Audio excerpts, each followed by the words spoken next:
desirable and like hot, which he's not. He's great. Like his expectation.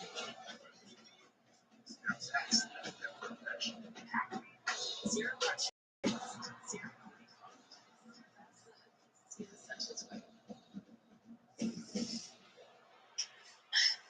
And I was, the funny thing is I was like really struggling with the idea of not talking to him because of like ending things because I was like, he's so nice. Like, there's really nothing wrong with him. He's so nice. And I like was like, there's something wrong with me because I just don't like feel connection in that way. And like for no reason. For no reason. It's crazy. It's crazy. And like, I'm just wondering if anybody else has ever experienced something like that. Or like, am I wrong for like thinking that when you've gone on 2 dates with someone in the span of a week that you should be exclusive? I don't know. Like, it just made me feel like it was like so wild. And I was like, you literally had a conversation about being exclusive. Like, you can get to know someone for 2 days. Like, but like, you don't know me. You literally do not know me. And I am trying to find my person again. Very frustrated. Because I feel like I'm doing all 3 things. I'm like putting myself out there and like going to meet people. And like honestly, I was talking to someone. I was like, going on dates this week. Like going out with my friends. Like easy. That's how we work. And I gotta eat that. So yeah, it's just like very funny to me because like comparison this person are insane. This person I barely know, and I know like a bad habit that I get into is like texting someone a lot, and I'm like really trying to not do that. So like that's what it exposes me. But it's just like really funny. Like I don't know, Needle. I'm not gonna stop talking to other people because like I don't know. You had 2 dates with me. Also, really bad kisser. Really bad. You're gonna be a bad kisser. You better fucking make it up in other areas. Which wasn't. So, yeah. I just want to see if that was like anything. Or if that was something other people were experiencing. It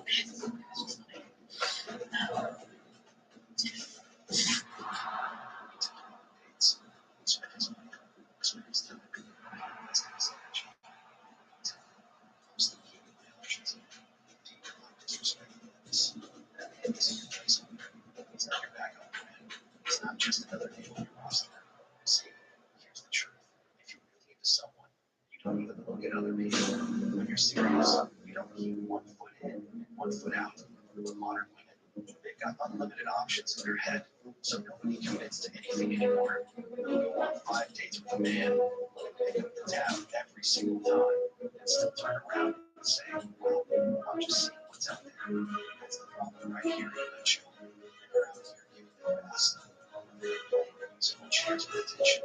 It's not about being real. It's about being the biggest roster. And then later on, you'll find that nobody wants to commit. No, you're just tired of being treated as a temporary option. She's not about it. She's acting like she's saying the top. In reality, she's just her options are limited because of social media. The truth, it's right through that now. So don't be surprised when things start showing up. Don't be shocked when it's not true. Because eventually, you realize the energy is not wasted on someone else.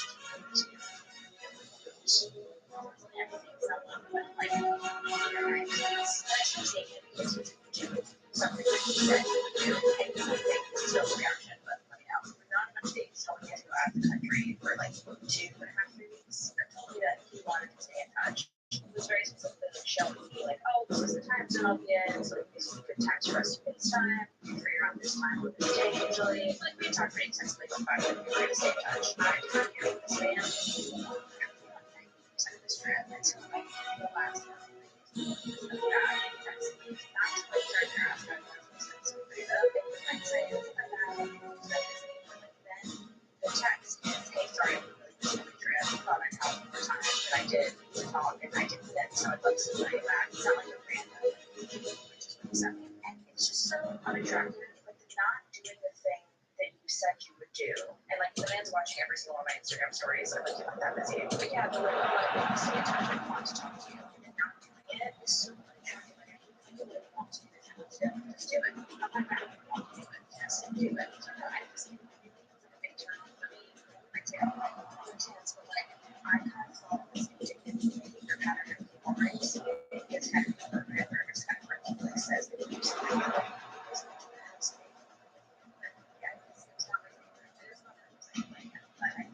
it's really not like your culture and stuff. It's just it's what do you think? And substance in the GMC Sierra. For correct eligible GMCRs get 20%. It's just what do you think? So now he's the bad guy because he didn't make you a priority. He said he would. Please, let's be real here. Will you actually be his? Constant attention, constant reassurance. So he's a trusted here's the truth. It should be his action. Instagram package instant replies in the States. Set validation. Giving back. Absolutely nothing. Because let's be honest, if he had jumped every time, we'd be the first one to say, space. You want control. And let's not forget, trust is a two-way street. You're crying about his words not matching his actions. But were you all in? No. You kept your options open. You entertained him. You were busy testing him instead of building with him. But now that he pulled back, suddenly you're the victim. Hypocrisy writes itself. The crazy part, if he actually had made you a cigarette, you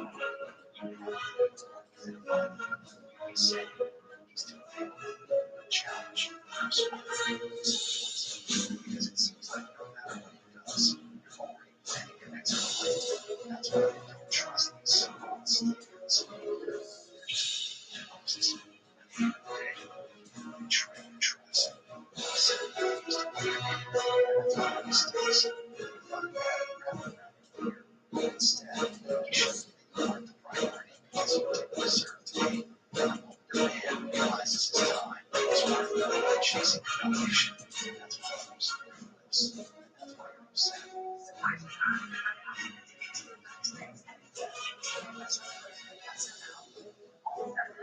What's your Instagram? I'm sorry, like, it's not like, why does Instagram matter? Like, it's really what dating is down to is like, I'm on social media because, like, if that's the case, then you're on the wrong girl, sorry. So let me get this straight. You asked the guy out for drinks. He didn't give you a straight yes or no you wanted. Instead, he asked for your information. TikTok rage now. Check it out.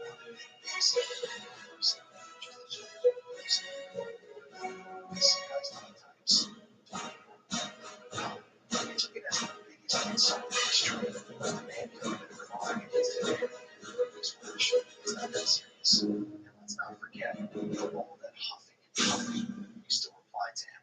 That's the funniest part. If you were so offended, why even entertain him?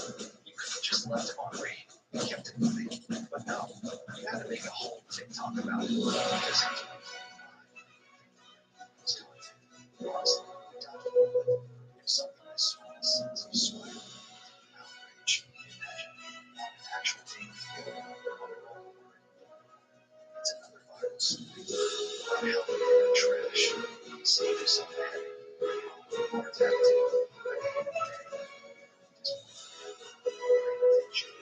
actually,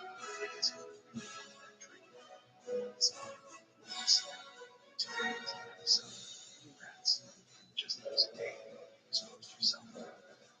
Crazy first date story time.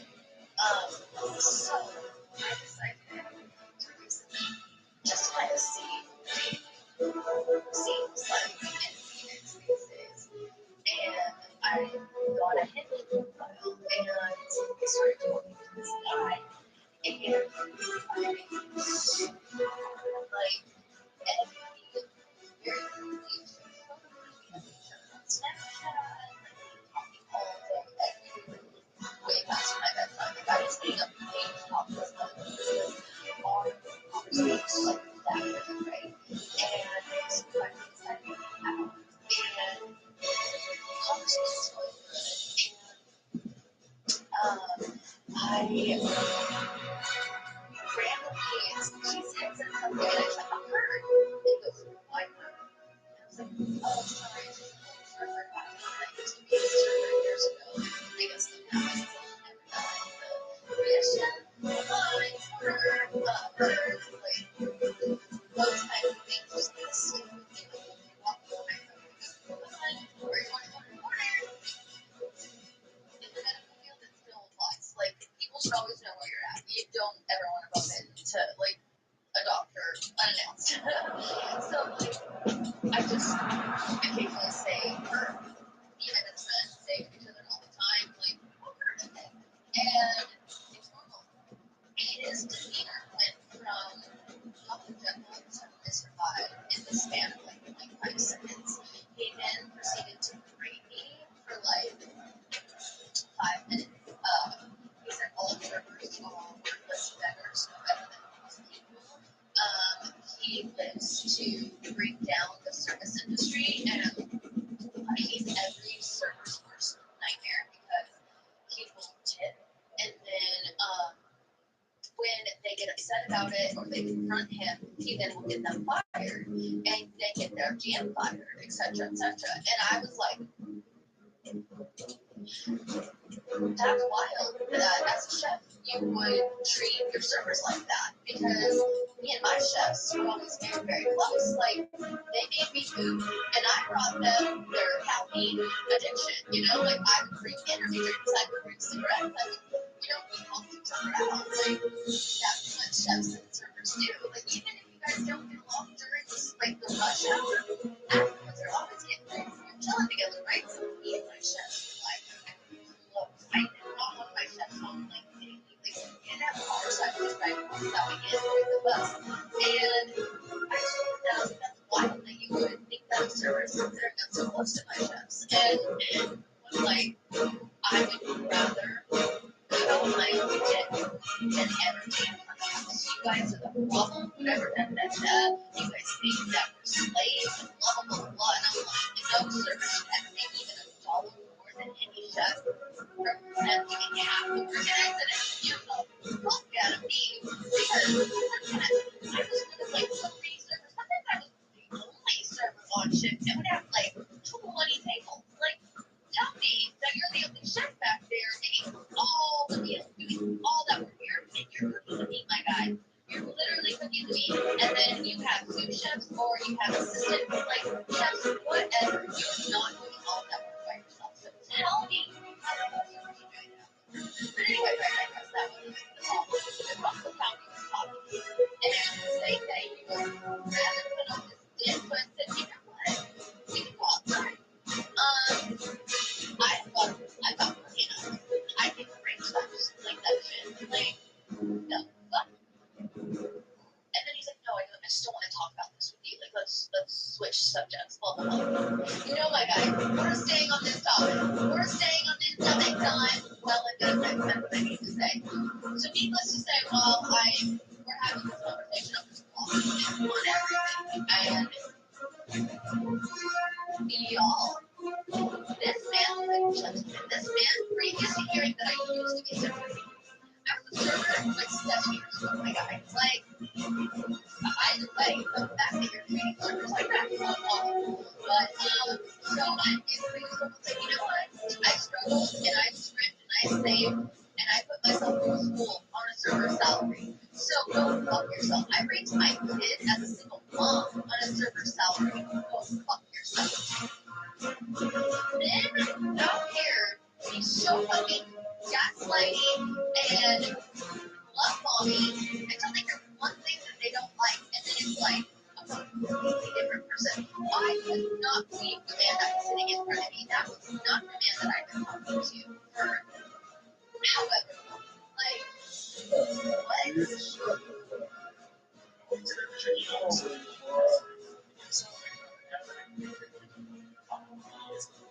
I was talking about this about this. Honestly, just about this.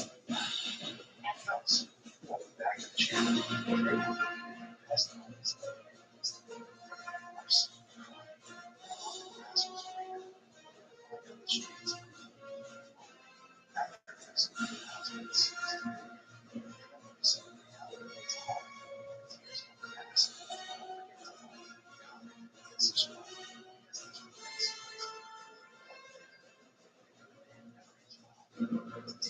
I just left the gym from the hotel, and when I work out, it always gives me a lot of time to reflect on life.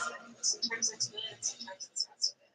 And today I was just kind of wallowing in some thoughts while I listened to this song that always makes me go, why was I not enough? And while I don't want to get back, I don't want the chaos. I don't want the gaslighting. I don't want the lies. I don't want the mistreatment. I don't want to walk on eggshells anymore. But it just hurts me. I just why? Why did, after all those years, I love him. I don't know. Why is he not capable of love? And I know that that's just a trait of some people. That they just can't let people in. But I gave so much of myself.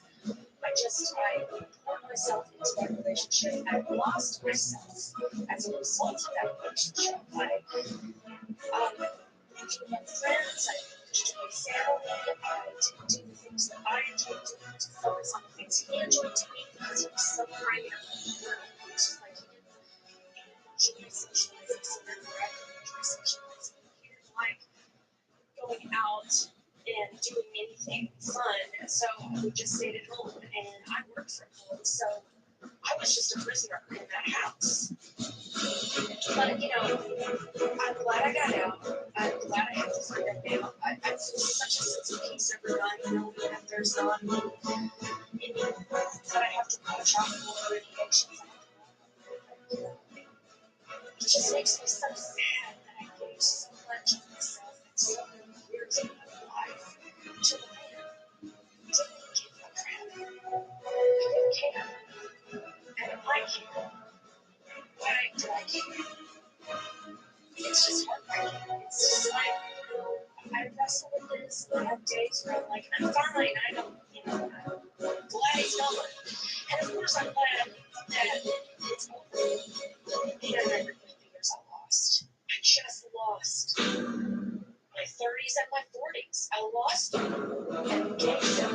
I re-spent them on him. On a man who was just not capable of turning them. And as I told him, so that's kind of what I was today, guys. Now she's crying about how she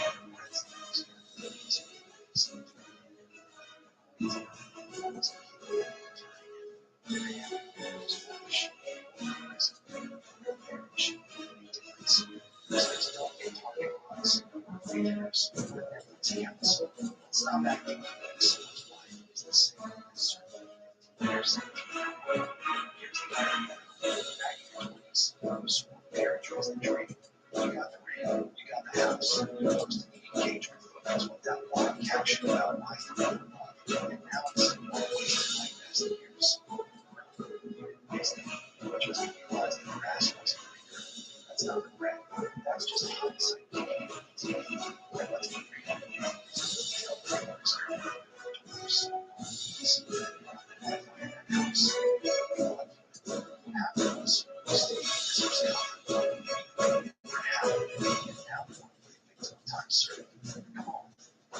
years ago. That's a choice you made every single day. Of course, modern narrative loves this story. I sacrificed my need to live, came back. Translation: the wrong guy stayed too long. And now you want to sit with words from the internet. The internet is your therapist. It's just got a bunch of so it's called my house. Just like marriage. It happens to be once.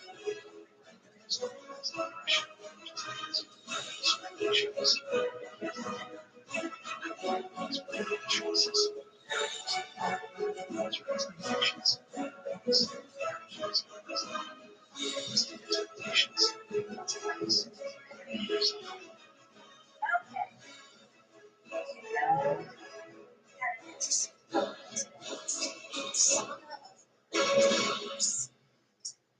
I got an email from my ex. I haven't talked to him in ages, and I haven't seen him in person in over a year. And I think it's time to do stuff Japanese. And I pay. But apparently, he has access to the TikToks. I don't know. It's fine. But he said he's embarrassed because of for all the things I couldn't hear about him. And that I'm a narcissist and not him. And that I'm a sad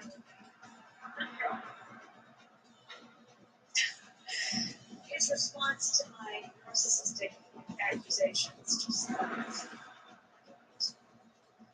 And I think it's funny that was something that email tried so hard to get under my skin. And I really didn't. I don't care what you think. I don't care what you feel. And you can't tell me. And it's good for you. I remember so many years of constant scrutiny of everything I did. But to sit there and so something So picture this. It's not just lost her TikTok account. This is narcissist. How she lost her best years. Snaps. So dead in the eye and says, second, narcissist. Nothing, sweetheart. You're a narcissist the entire marriage. Honestly, he's not wrong. Because let's break it down. First, the one broadcasting your dirty laundry to strangers online for likes and 17 months. So, like, I know there's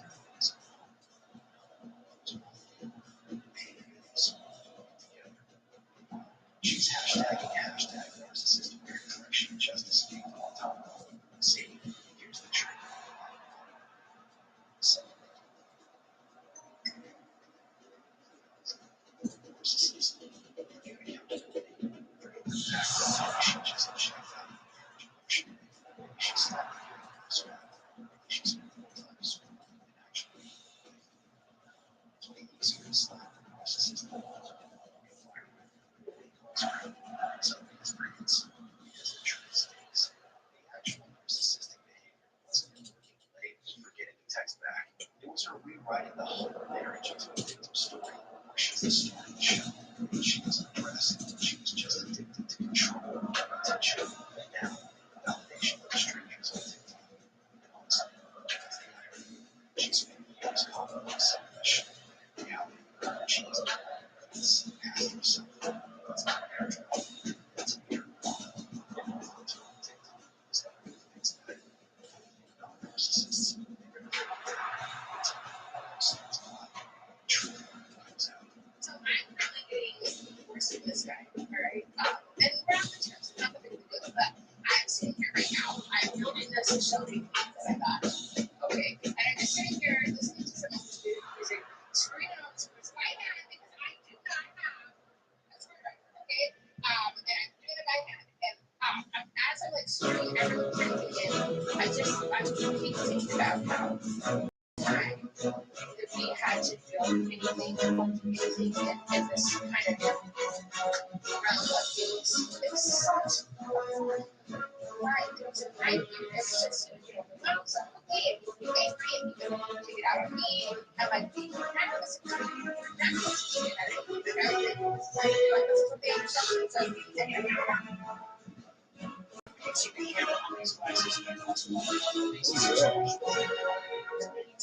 anywhere, capture your travel experiences. It can also take photos for you and automatically upload the videos and photos to the mobile app. The coolest thing is that it can scan and recognize the objects, and it will tell you the answers to the earphones on both sides of the glasses. Hey glasses, what's the name of the phone?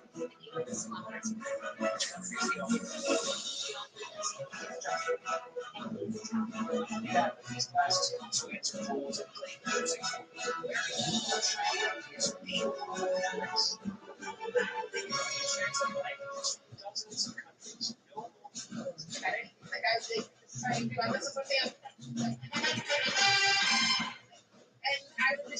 Eventually I learned because I was living with adults for years, married, 20 years together. And eventually I just learned just not to say anything. I was watching continuously fail. And then I was like, not practice and moving to see like it was an idea to figure out. I don't know, it's all the good instruction. I don't know. This is not the fact that we are separated, that eventually we are in lives. This is the fact that right now, my kids are dead. And he built, he's at his mom's house, he's at his mom's house, and he just built a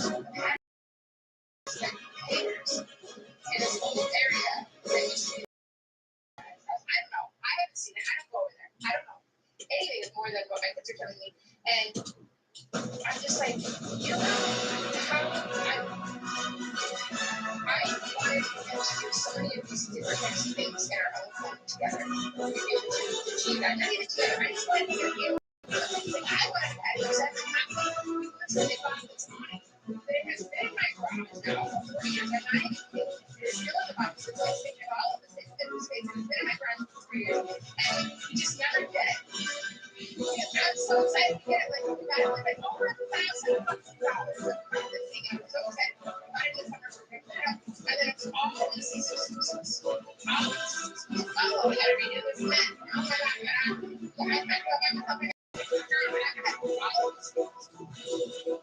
I'm just never took action towards it at all. He didn't like go hire somebody to redo this incident. He didn't even figure out like himself. He wouldn't do it. He wouldn't do it. And it would become this fight that I just didn't do it. That's why that fucking thing is in my garage for 4 years now. I don't even know what it looks like. I don't even know how you got it anymore at this point. Like I'm thinking like I don't want to go. I just want to take it out and get it done. But I felt like it was intentional. It was so frustrating. I think that these people and now something back. Building on the patio. Hey, those are doing all by myself. Yeah. That was so exciting. I'm so proud of him. He likes to touch on that. I spent 16 years trying to convince this person to do anything, just to take some action towards me. Like, you couldn't I shook him, shouted him, and I didn't succeed. It was an hour, it was hours. It was just like victory, and finally did it.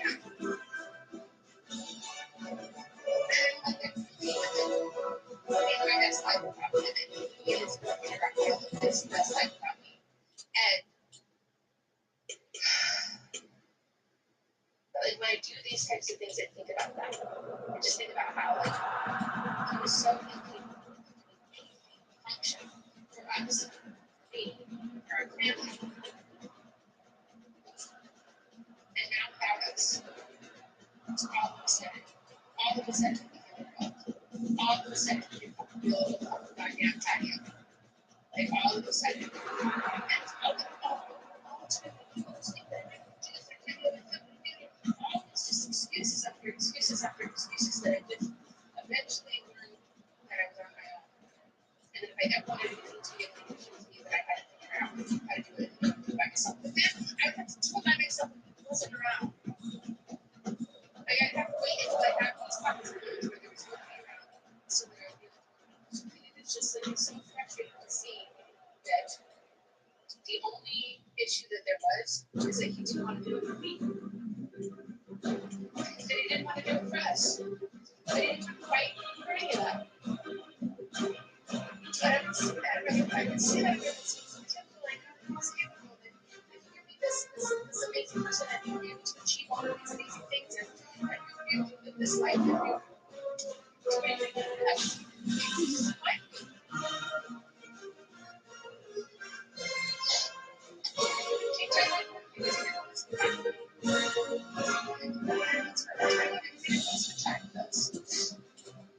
And then I left,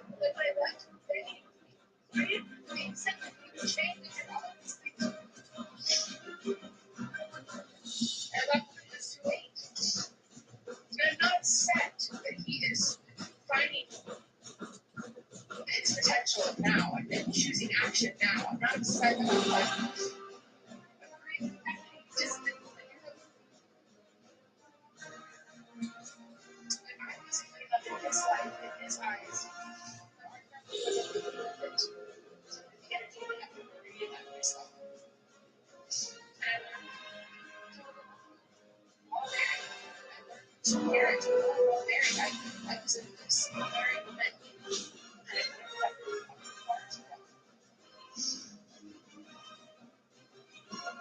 I these trigger me because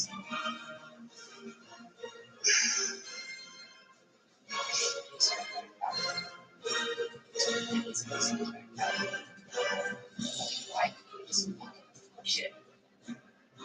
Why couldn't it just be where we were together? And I don't really want to live that. I really don't want to live that at all. But I do not like the fact that I have to grieve over the fact that he never chose me. That he never chose us.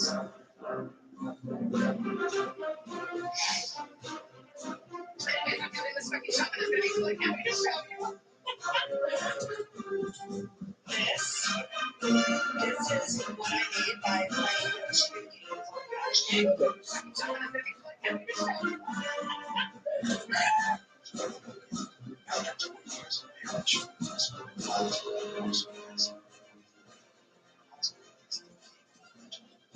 function. Just sitting there,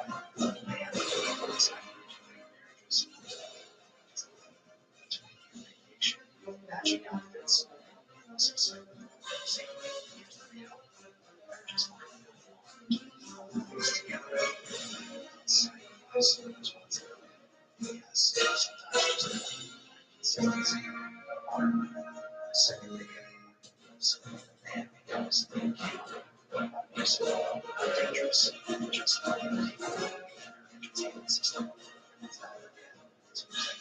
just disappeared. 20 years, was beautified, protected, and stayed by her side. Now, because he doesn't have any social media on Tuesday night, Instagram with the giveaways, most effective. Now, sweetheart, he's just tired of paying your service money. This is the pattern. She's confused, hopeless, check. Reality sets in. Forget that marriage is about constant highs.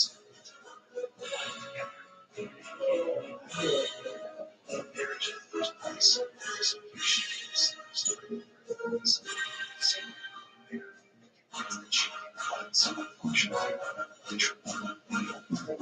Dysfunctional here is her definition.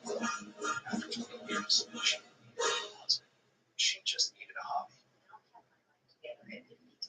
I have two ex-husbands that are living their lives fine. They have all the things. One's in a relationship. Money doesn't matter. I see them. Material things that they require. I think the person of my years. And material wise, I have no appreciate. That's embarrassing. But at the same time, I know between the three of us, I am unique and definitely certain possessions. But this is our society. Keeping the base. How big your house is, how nice your car is.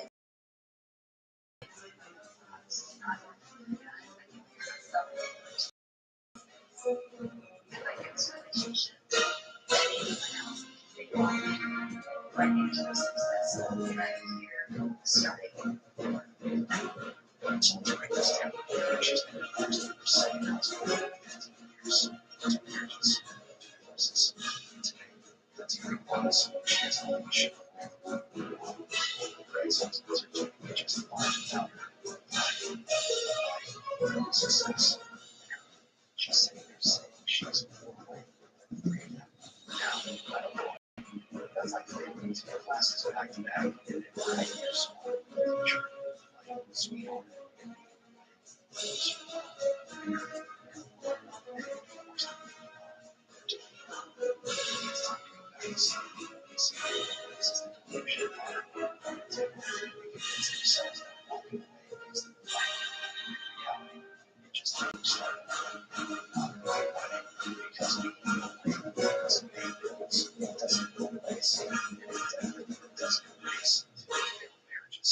What's wild is that both the men she left behind are doing better.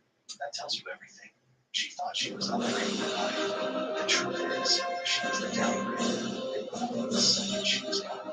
While she's left trying to convince herself she's spiritually ahead. At the end of the day, it sounds nice. Pockets and serious. It's just men dressed up as wisdom. And this is what life looks like. When you dream of staying married. I was told not to speak about this, and honestly, just reason not to speak about this anymore. And not because I'm going to tell you that, or any of that stuff. It's just, life is really hard. It's just, share. And to be honest, yes, this is my second divorce. Yes, I'm 25 years old. That's years. Like, that sounds like, oh, this is oh my gosh, 25 years. Yes, I am like, but I'm going to say I'm going to say that. I'm going to share because yes, there's instances of privacy.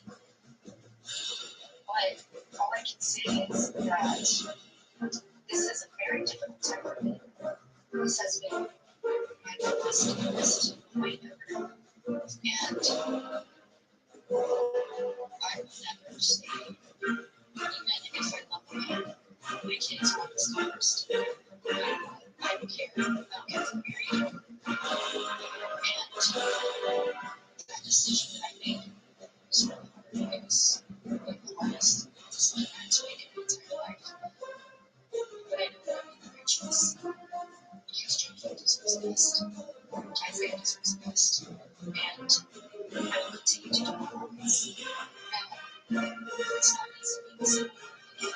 And I say again because the first time I married, I married really fast. And it's not because she was and unfortunately, actually, I would say thankfully, I got pregnant and I got pregnant. The only problem was that just because you get married doesn't mean everything will be solved for you or everything's going to go great. Things don't always turn out the way you plan it to. And yeah, I got pregnant and I've been carrying the weight by myself, but Jojo just told my second marriage into herself. I didn't manage Jojo in my life because I wanted to. I got to this now, but I am sad that I couldn't get Jojo. I am sad that I am. Isaiah has been great for me right now, so but still, unfortunately, I couldn't give what Jojo really deserved to. And me and third try. They say four times a charm. No, I ain't doing that anymore. And I'm gonna struggle for who knows how long until therapy puts you, be independent. But for now, I still have to continue to work very hard, and I still have to continue to stay co-parenting because that's what I said the job was for, and that's where this father is. And I have to stay here nonstop, regardless of my circumstances. And I have to constantly be trying to find babysitters because all the way after 2 weeks because I can't afford that much. So I'm constantly fear that I can fire my job because this past month I've been in twice because my babysitters are so unreliable.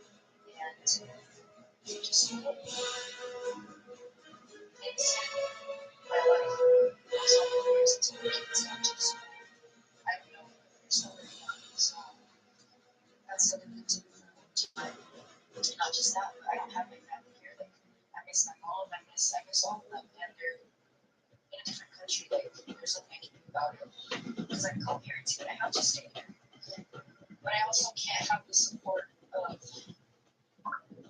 my soon-to-be ex-husband because if we want to do it the correct way, co-parent the right way, I have to keep to myself and I have to do things on my own. And I can't ask his family for help because that's his family. And the minute I decide to divorce him, which I'm in the process of doing right now, I can't receive help from his family. And it's unfortunate for me because I'm the lowest I've ever been. I'm at the lowest financially too. My car is good. I don't think my car will make it another winter here. It needs tires, it needs brakes, it needs a lot of things. West Virginia is indeed almost heaven for the Mountaineer. The Mountaineers on the field, wrapping up pregame warm-ups and hoping that the old gold and blue can bring home a victory today. That's going to wrap up here in the studio, but we'll be here to keep you up to date on everything else going on in college football throughout our game. ESPN College Football, Fred Nessler and Kurt Street on the call. We're in the Mountain State, Morgantown, West Virginia, and Mountaineer Field is the site for today's game. Hi, everybody. I'm Brad Nessler, joined by Kurt Street in the booth. Aaron Andrews on the sideline. We're ready to bring you an exciting game. Welcome to another game of NCAA football. We're brought to you by Spark, who reminds you that what you can measure, you can improve. Today's game is between the Washington Huskies and the West Virginia Mountaineers.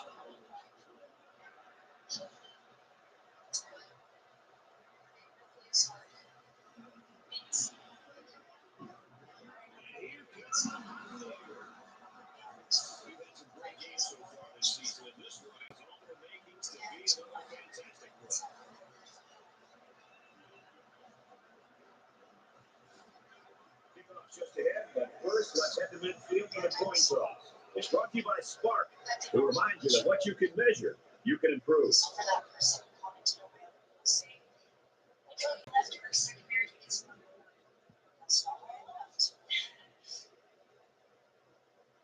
So,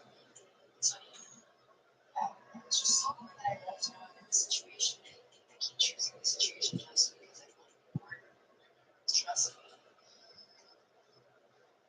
I'm still grateful at the end of the day for what I have. They get ready to kick this one off, and the return team's looking for the outside. Nice kick, quite a distance.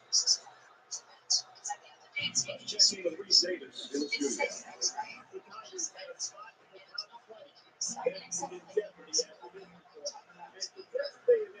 They've won 6 in a row. The Yankees get the victory, 27-3. Thanks, Reese. No score in this one. The quarterback brings his troops out onto the field for the first drive of the game.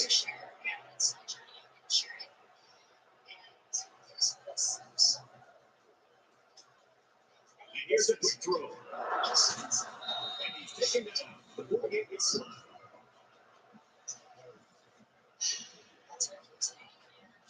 Next play, they're going for 6. Oh, boy, you're right. And all week long, this secondary did a lot of talking about how they were going to dominate these receivers. I think this is time to take step up and prove it on the field. Forget about talking trash. Let's see how they react after giving up that big push. From the 48-yard line, it's first down.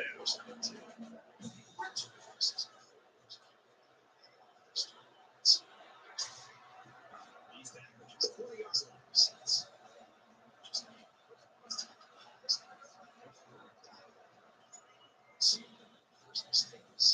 Concentration laps right there. The coaches will be giving them an earful for it, too. You can't build a solid foundation all inside of your partner. Well, I've seen some strange things in my day, but never anything like this. The kicker's on the field.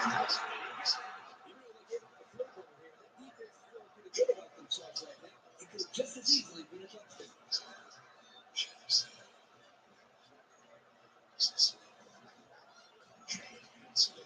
West Virginia is set to kick this one away. He gets it off, and he got all of that one. And they can forget about returning this one.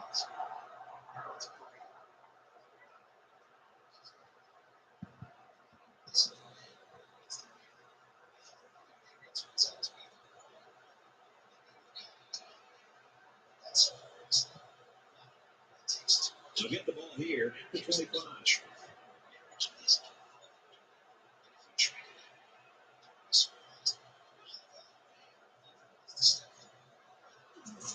He's level at the 40-yard line. That's the kind of play calling and execution I like to see. Being one-dimensional on first down can really stack the odds against you. It's better to mix it up.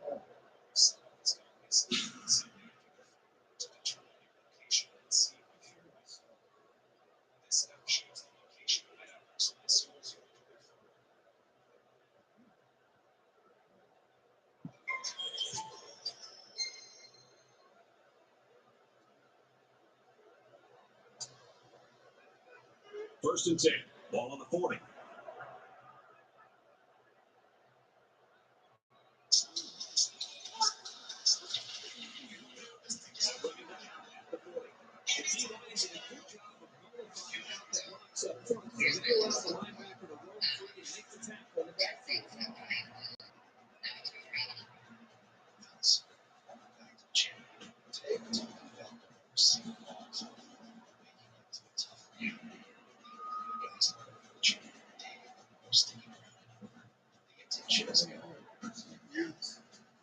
From their own 40-yard line, it's second down.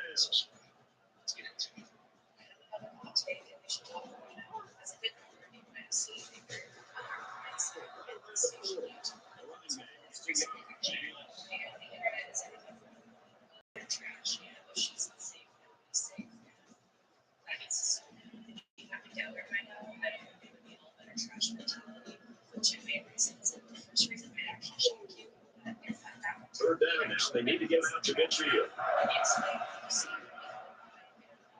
up with 5 wide receivers.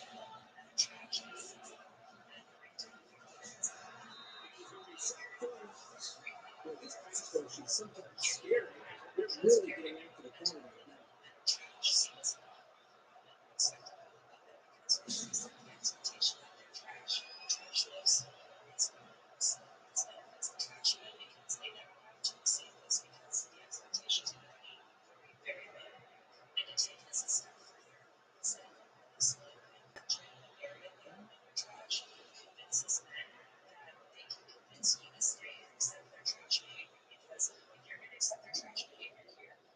Brown is back deep to return.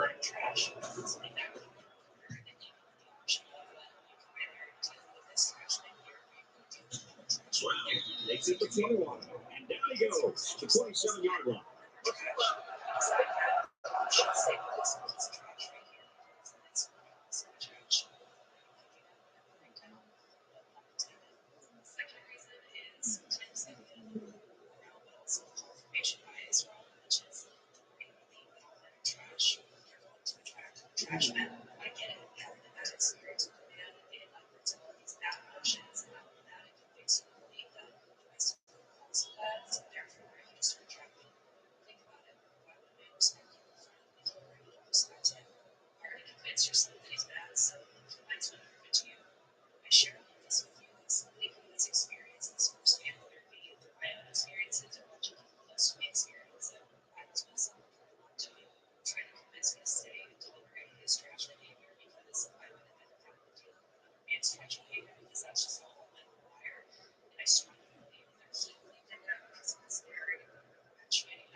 What's that happens?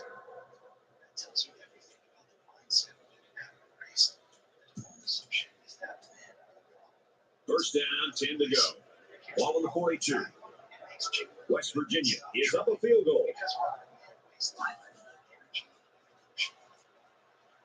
He chucks it downfield. Through his hands.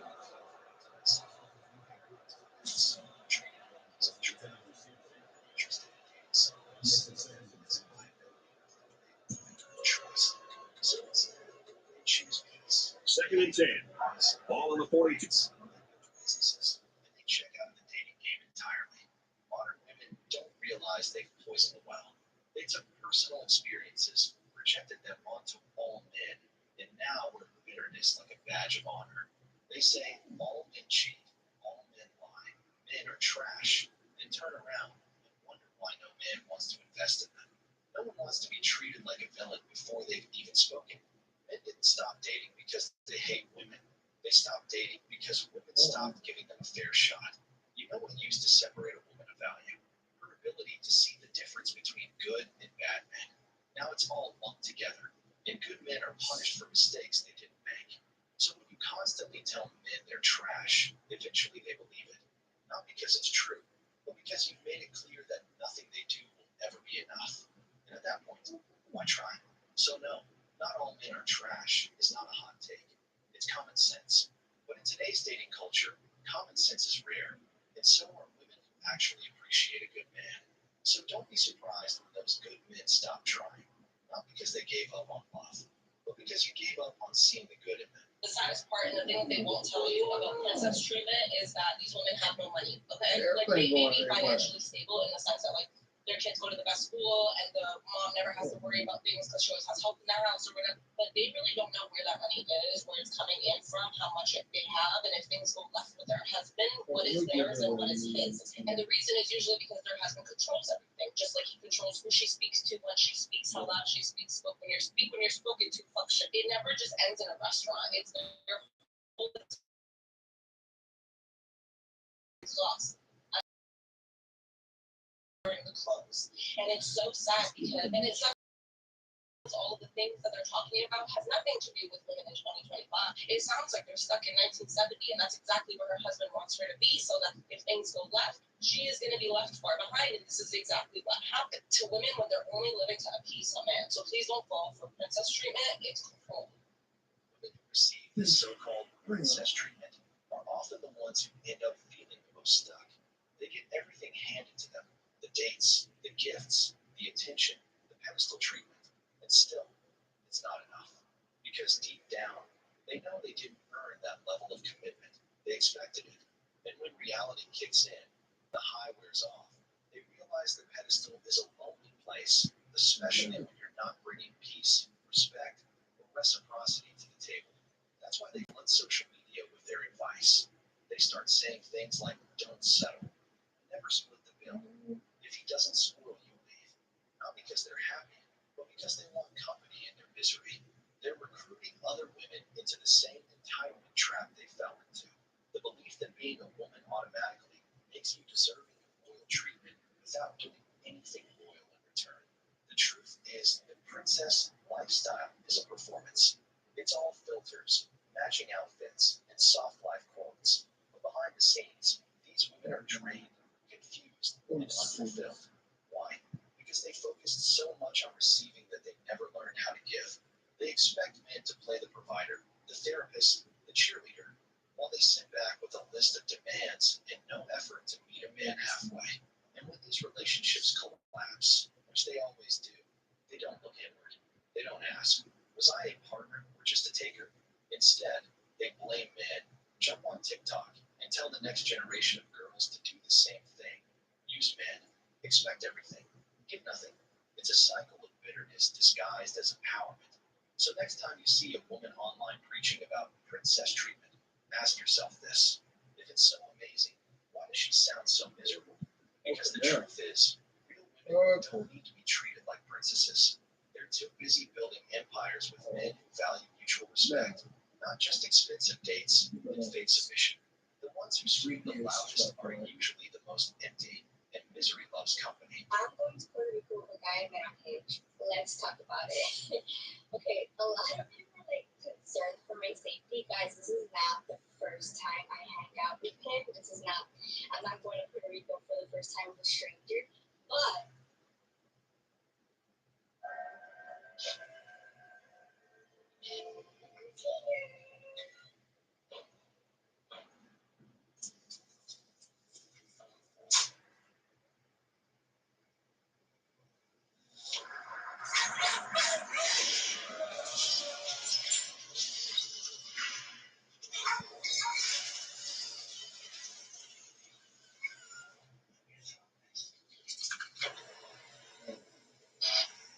I'm now 3 months postpartum and still trying to navigate all the emotions and everything that comes with it. I'm not going to Puerto Rico for the first time with a stranger, but our first date was a trip. Our first date was spontaneous and it was a trip, and that's what I love. That's my type of person. Those who know, I make my videos about being a single mom, dating, work, my life. And a lot of women ask me, like, where do I meet these men? And now it's through Hinge, because I have come to the conclusion that I no longer want to meet like men from my borough. I'm from New York, Queens, and I'm like, I don't want to talk to no one from Queens, Brooklyn, Bronx. Like, I want to like explore and put myself more out there. I've met men through mutual friends. I've met men because they've like asked me for my number outside or through like Instagram.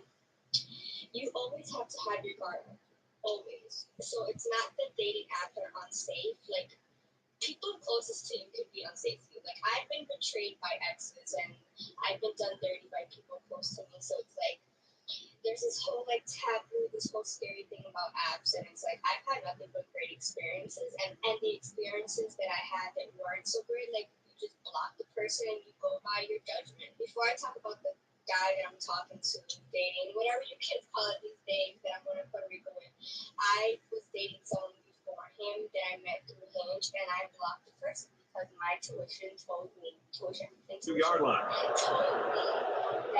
a lot of red flags were up, and I blocked him, and I was actually surprised on the trip.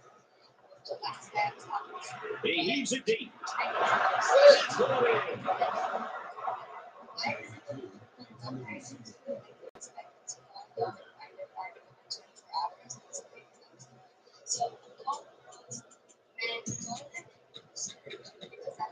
Third down, they need to get it inside the 48.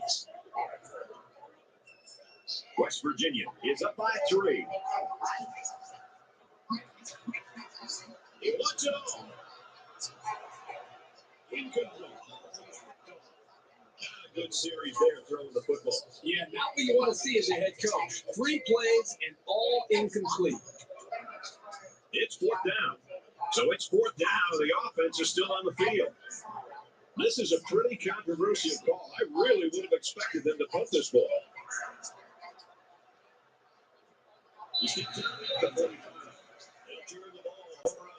Questionable play calling there by the coaching staff. It's way too early in the game to be going for it on 4th down. I would have punted the ball in that situation. Well, now let's just see how much this will come back to haunt them. It's 1st down going the other way. And while they are behind, they know they can knock things up in a heartbeat. It's way too early to change the game plan.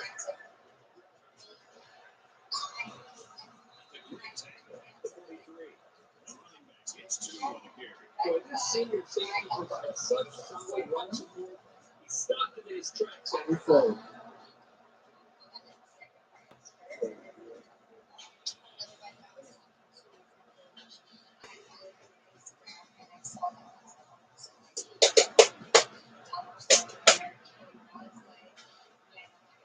continue talking to this guy. These are my values, things that I look at. Now, to the guy that I'm currently talking to, that I'm going to Puerto Rico with next week, very respectful. Before I met up with him, we FaceTime. The first date was a trip, which this is what I actually like wanted. I'm like, Lord, please send me someone who's not going to just take me to like dinner and movies. Like, that's not what I want. Like, I'm so over that. Like, I'm sorry. I'm not that type of girl. Like, I can take myself to the movies. Of course, they're cute. Of course, I'll go to the movies and eat with you. But I want to have more fun. Like, I want to experience life. And one of my big flags about the guy was like, hey, you want to be spontaneous and go away this weekend? And I'm like, yes. And obviously, I FaceTimed him before. And I was like, oh, this guy is like not gonna do anything. And the way he speaks, a lot of things he says like are green flags. I haven't seen anything like negative so far. He respects the biggest factor is that I have kids, I'm a mom. Like the last guy that I was talking to, I had to block him because he was calling me too much. And like one of the things I made very clear to him and that I always make very clear to people is like they're never gonna meet my kids, they're never gonna be involved with my kids. Like I'm not looking for a stepdad for my kids. Me dating is for me personal. Like that's something for me to have fun with and everything. But like I'm not looking for a freaking stepdad for my kids. Absolutely not. And the last time, like he would FaceTime me a lot. And I would tell him like I can't like when I'm with my kids or my mom, don't be calling me. And it got like too much. There was other like red flags, and I was like, yeah. And we went like on a couple of dates, and like I actually did like that guy, but I really needed to like listen to my gut, my brain, listen to my heart. I've had like so many bad experiences that like my standards have become so high that I also feel like my judgment is good right now. Like I'm not gonna be stupid. I always ask my friends for their advice, everything like that. My friends think I'm crazy because when I went on my first trip with this guy, like I was just The Heisman Trophy. The name alone conjures up memories of heroes past. The Heisman was an underdog. He made people believe. Of performances that stand the test of time. Playmaking, a game changer. Only the most outstanding of players will join the ranks of this elite fraternity. To be a Heisman Trophy winner, you're going to need more than luck. You must embody. And now she's like happy with her child. He bought her a house in France. Like she met this French guy through Hinge. I know other friends who also met their husbands through Hinge. I have another friend who met her man through Hinge and they're about to make a year together. Like I know so many positive stories. It's like don't let people scare you off. Like I'm not even just talking about me, just in general. Like wherever you go, there's gonna be good and bad. That's like the personality with the guy who just like things that on the first day or like you were meeting for the first time. The guy's like, hey, sexy, blah. I see that a guy is in love with his mom, instead of loving his mom. Like you gotta make sure they have this healthy relationship. Not both happy right now. Me going with Micah. And another thing is like I'm not looking for a person. I also make that very clear to the person. Like I'm not looking for a husband. Like I'm just going with the flow. Whatever happens, happens. That's great. If it works out, great. If it doesn't, great as well. Like I think it's really important because I am a mom, so I'm not like I'm just not. I'm not trying to have a kid and get married. I think I'm good. So I don't want to get married. You should not be learning the person to call you on the first day. Like you don't get to the deep questions immediately, so you won't know what you're talking about. I was talking to a friend that her brother was like this girl, and I was like, hey, you did the church. So the best was like, guys, you should not be going to movie with your like, absolutely. I don't know if that's your thing, fine, but like, I'm trying to have fun. Like, I'm trying to actually get to know you. And I went away for the first date with this guy, like, we did our little movie. He was not on at all. I like his vibe. He was not on. He smoked coffee with that like, I really like, okay, this is gonna go through. I don't have monster issues. Don't listen to social media.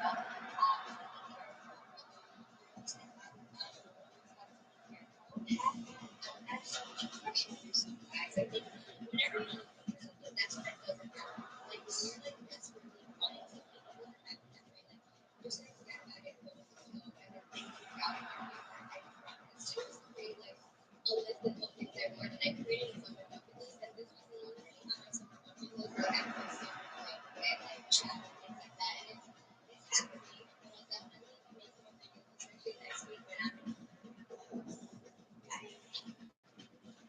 Test is a scam. Okay, you said it's a scam, but you made it numbers. Does that make sense to you? Especially if you're maybe new baby. Anyways, for those who don't know what I'm talking about, I may use an assistant on there, and I'll type their account in my caption and link me in the bio if you guys want to try it. So pretty much, this person is complaining.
On top of that, I'm also getting so 5% day one. I say to the best for last. No account fees. Yep, that means no overtime fees, no balance fees, and no video fees. On top of that, I feel like check.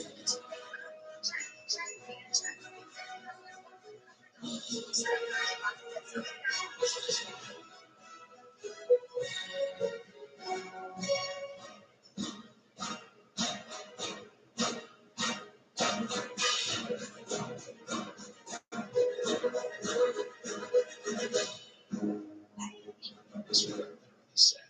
I'm not looking for a stepdad for my kids. Any man I date will not meet my kids. She said, so let me get this straight. You have children. That's responsible. Your dating life is just someone who's attention. That's not about. That's irresponsible. See, this is the selfish mindset. She has so simple responsibilities. She has to have existence of kids.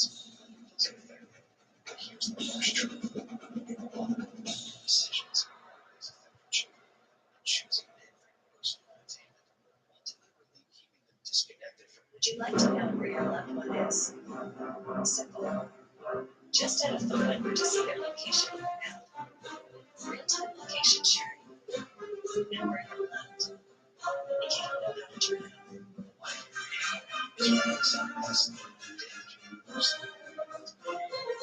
It's just dating. Choosing men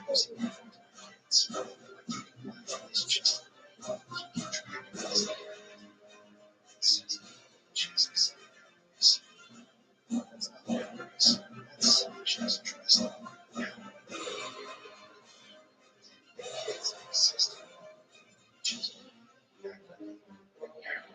it's a simple interest. Just talk. It's as questions.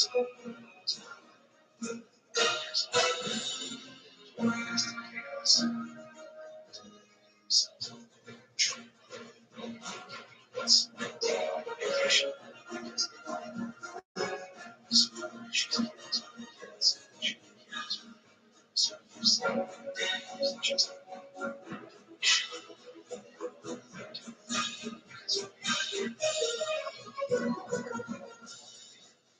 size of your children.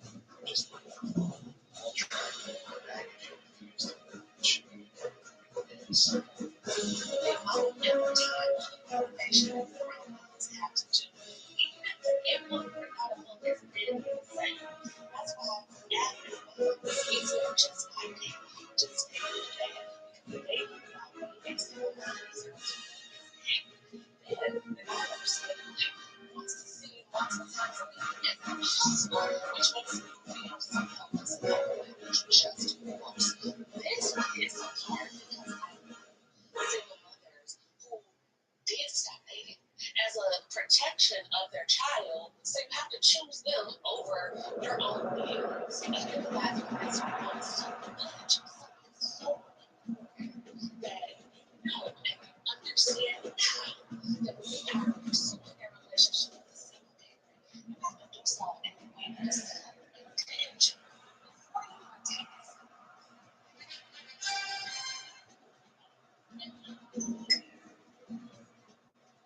Into this relationship that is necessary for them to still flourish as a parent. Dating for your 40s sucks. There's no way around it. It sucks. It sucks. I was on Tinder today, and I know it's, whatever. Soon man. And every man I saw, for every man, 3 guys, this is they're too pretty. They have the best job, they're athletic, they're beautiful, they're handsome, exotic background, travel, and just stuff. There's no way that all of these guys are between 30 to 45 miles away from me. There's no way. And then the guys who are real. So there's no one that's waiting for her. Like, where are you? I mean,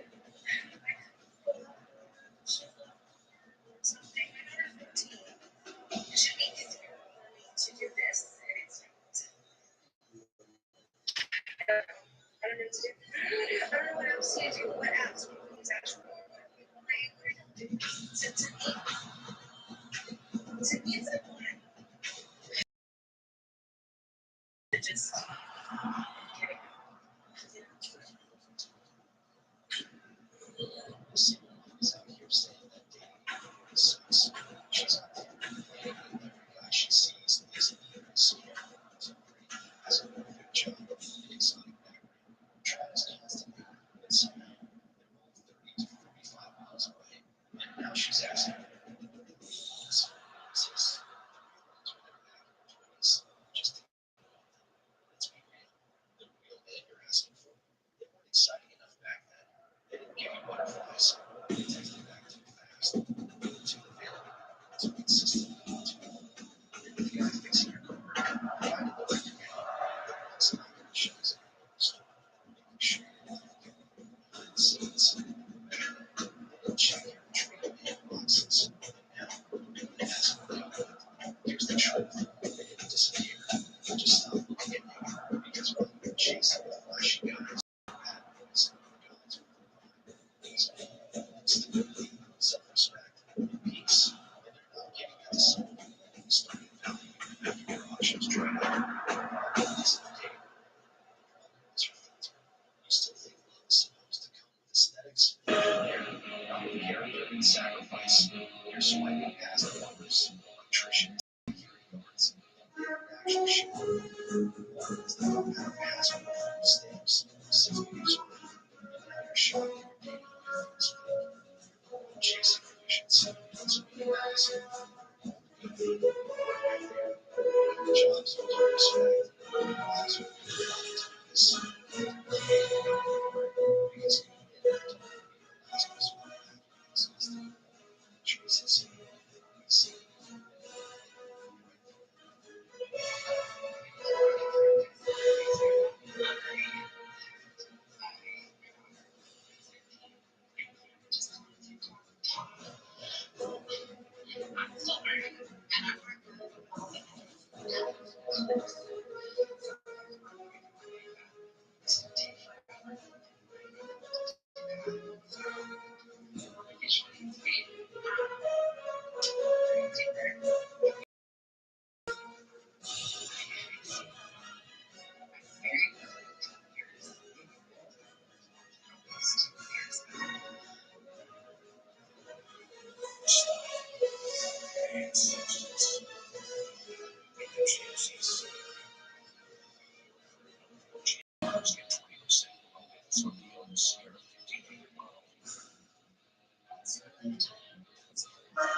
I married my high school sweetheart, and I thought that was my story, and I thought that would be my forever.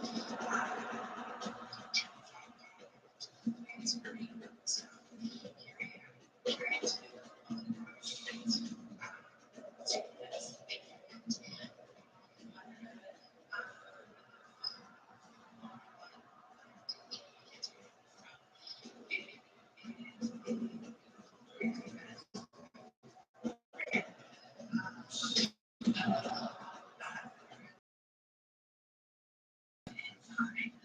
Right?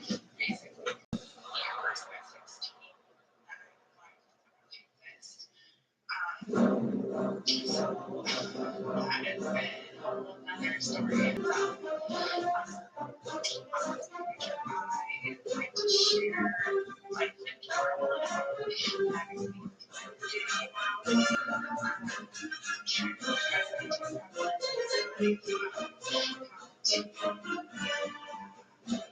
take care of the kids, small things, special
is getting lower, or what's getting attention. And the woman who lived a life of leisure while she married and still remained child-free, I feel like her place definitely goes to single moms, but society loves to bash women with kids so much. They're talking about it making parents living like a one-and-done mom or a woman with 2 kids jobs. Has her own financial income, her own financial freedom, and she's thriving in life, still be very hard. There's nothing right here. I don't care what y'all say. And don't be wrong, like I said, I feel like the women who stay child-free and never married, they are definitely top kid. And then technically, it's definitely goes to the women who play the game, still get married, live a life of leisure, and remain child-free. So that's all she said. That's the question. She said that at the top of the list. So, at the top of the list is emphasizing that we have children. I'm not against that because I believe that people should live in communities.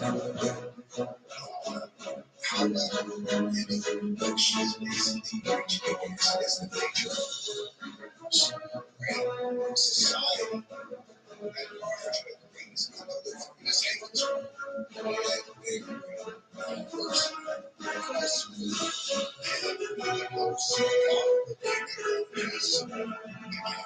I'm not necessarily against people who decide to have children and want to have children in response, which is what it's about what she said. The second thing is basically what she said about rolling out trash in society, and at some point we did get some expression. You feel like I said, that's my translation. It's not my channel. And she's not taking it so all of the other factors that makes me different choices.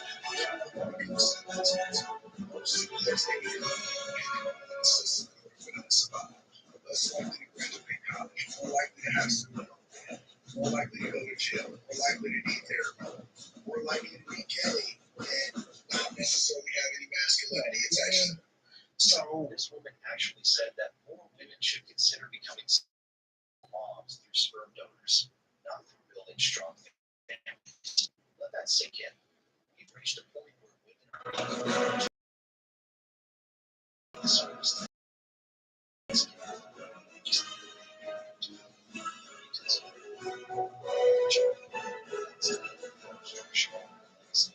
This is what happens in society.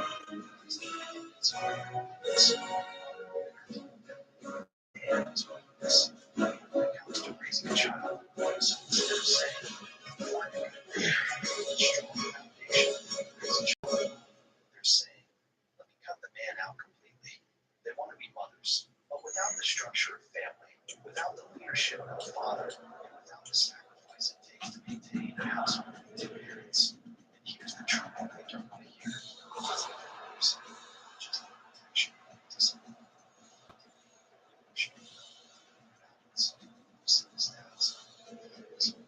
To higher rates of depression, crime, drug use, and emotional instability. You can't replace a strong mom, narrative in a Pinterest or nursery. The worst part, this ideology isn't just about her, it's about ego.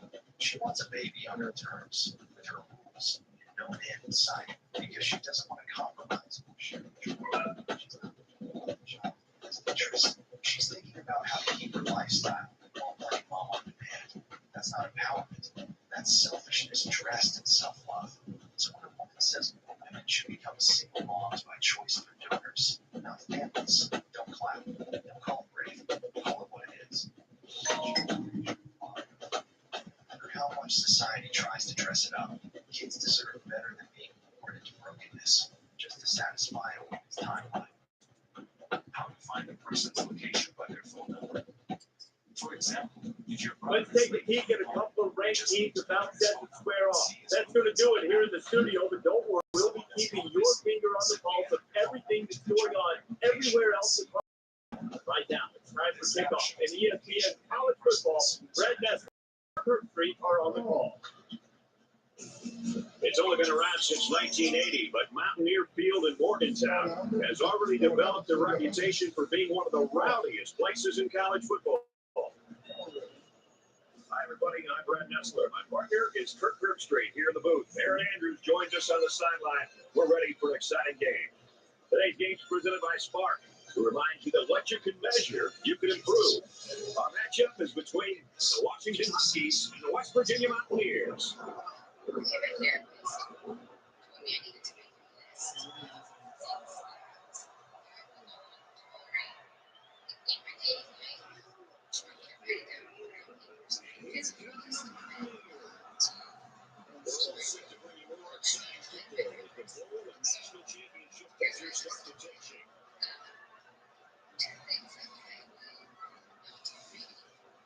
we head down to the field for the coin toss, I'd like to remind you this game is brought to you by Spark, to remind you that what you can measure, you can improve.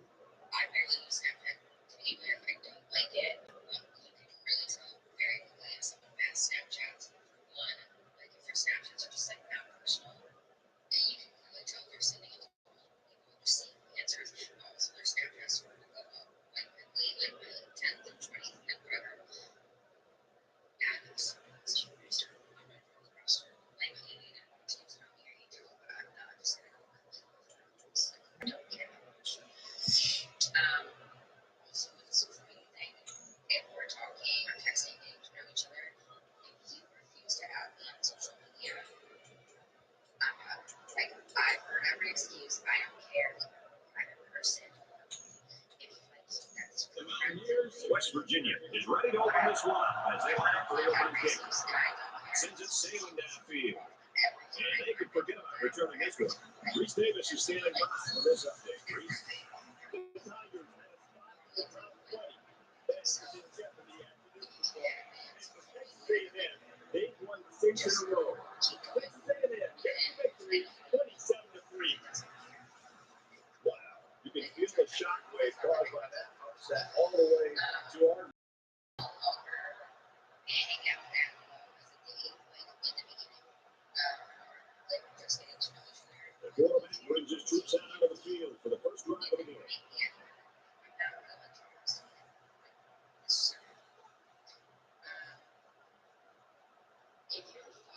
Just throws this one away. So I just think this quarterback's going to do a much better job of being able to read that defense and make quicker decisions, especially when the defense starts to get pressure. You've got to either get rid of that football or check it down or take off and run with it. Second down, 10 to go. Ball on the 25.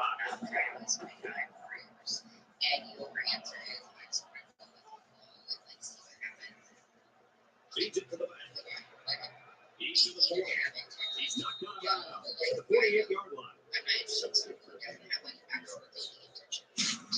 If you can consistently run effectively like this, it'll force the defense to pay more attention to the run. And that creates chances in the play-action passing game. No hard feelings, like just not what I'm looking for. If we make plans, and I like make plans, I get a babysitter, I arrange. First down, 10 to go. Ball on the 48-yard line. And you cancel last minute. Unless it's some like absolute emergency. You get the call again. He's in the 40. Nothing tentative on that run at all. He looked very determined and got the first down. My valuable days where I'm not working and I don't have my kids. I'm not like being respectful to my time. Thanks. From the 38-yard line. First down. Stop.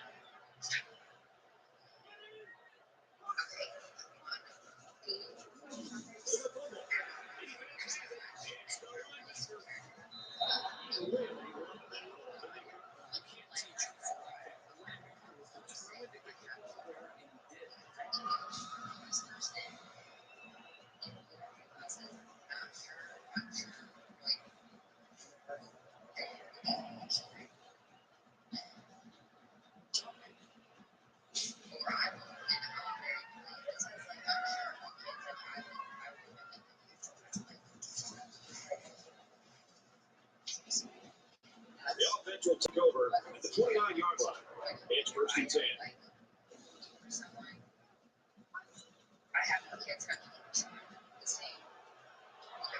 Wednesday, he's tackles at the 42-yard line.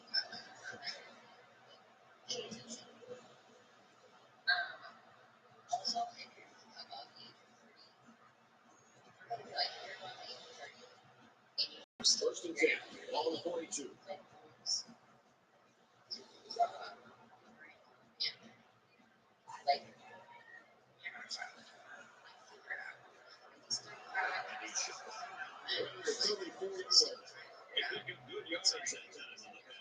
Here they kind of put pressure on the quarterback and challenged him to find the hole in the defense. And in this case, he did. Nice job.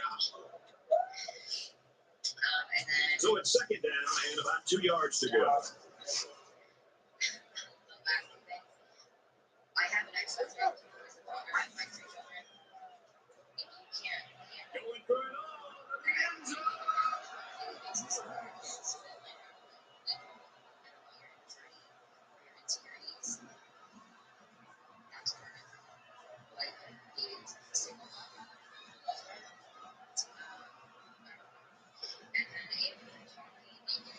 Ryan here truly knows what he has to do to contribute to make his team successful.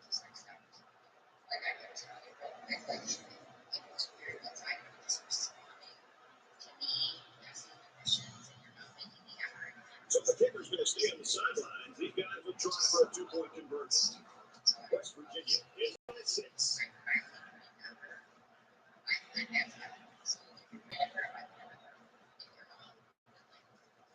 It's a block on the corner.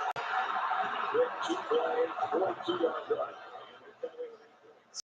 As a defensive coordinator, I think right now, almost look at the coaching skill. You've got to be able to go back to one week preparation, put in get ready for this game, and trust that and go out and start to throw this speed. This is hard. Right now, they look at the rest of the show.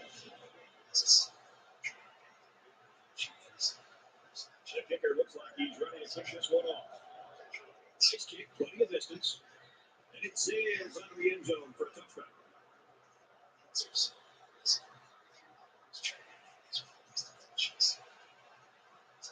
This drive will start at the 25.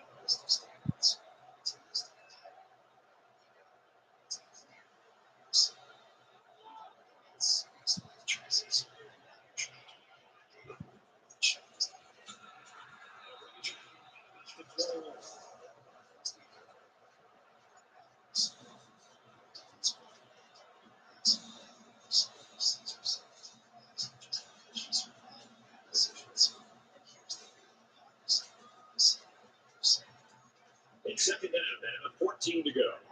Ball on the 21.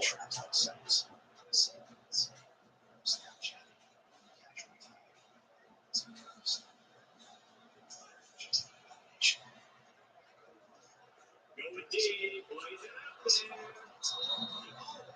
But it's incomplete.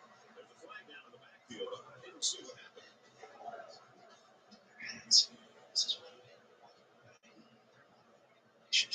The officials are keeping a closer eye on hits to the quarterback. You've got to be careful that it's timed right and that it's clean. If you really hit it hard, you can easily draw it for so fast. First down, 10 yards to go. Ball on the 36.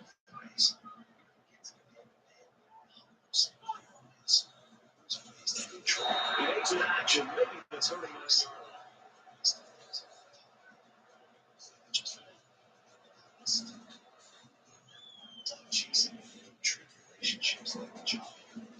For their own 39-yard line.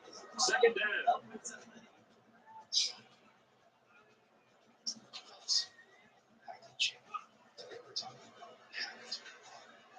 Gets it, he's in space. And they make the stop at the 46-yard line. The quarterback really took a shot after the play, and I bet that's what this flag is for. And the defense gives up some free yards to the offense. You know, penalties can ruin a team's chances to win if they commit too many.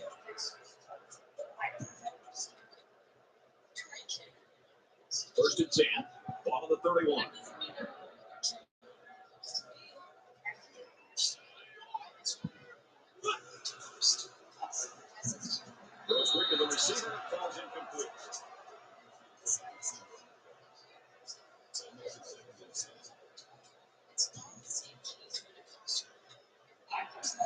from the 31-yard line. Second down.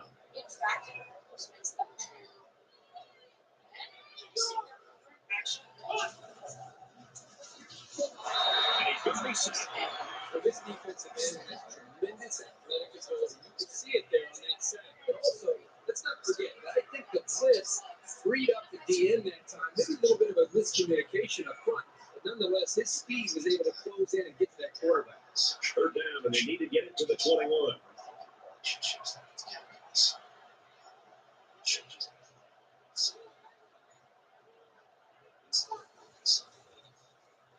Slings it. Intercepted.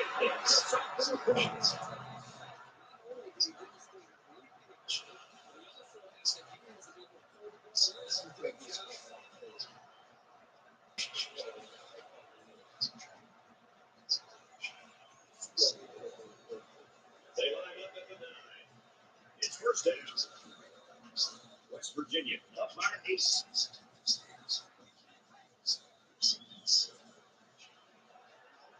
Goes quickly, it's almost intercepted.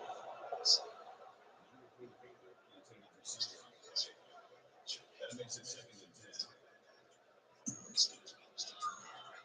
Second down, 10 yards to go. Ball on the 9-yard line.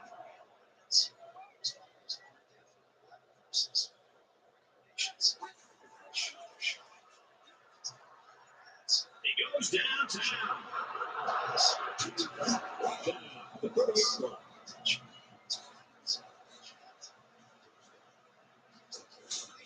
Good job here by the quarterback is staying with his receiver. And the receiver stays with the route because he knows his quarterback has the arm strength to get it there.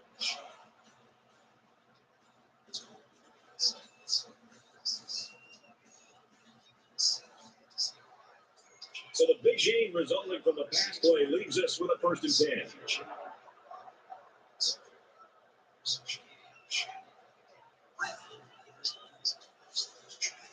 He heaves it to the end zone. Oh, incomplete. His receiver was wide open. There was no need to rush that one at all. From the 30-yard line, second down. He's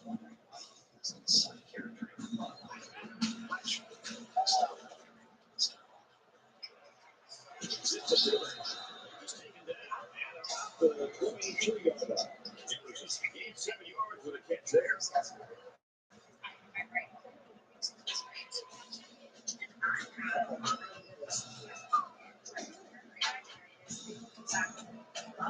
It's third down.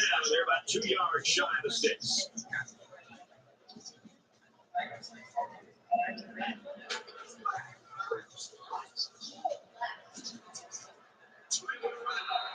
he's tackled around the 16-yard line.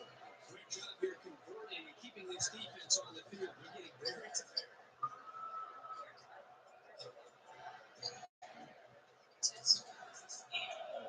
From the 16-yard line, first down.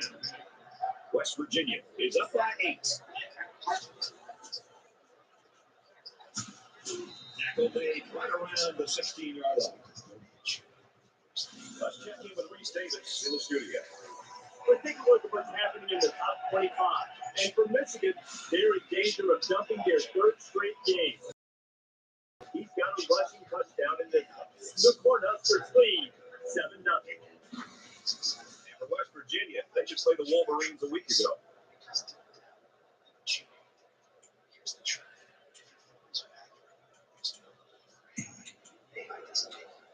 This is the 9th play of this drive.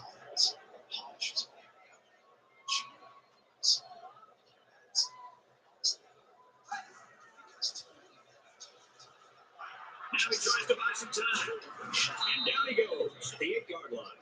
Well, they didn't pick up the first down, but he saw that no one was open, so he made the right decision to tuck it and run.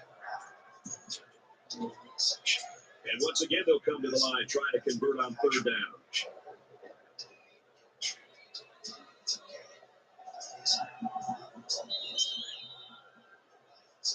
We're through one quarter. West Virginia's up by 8.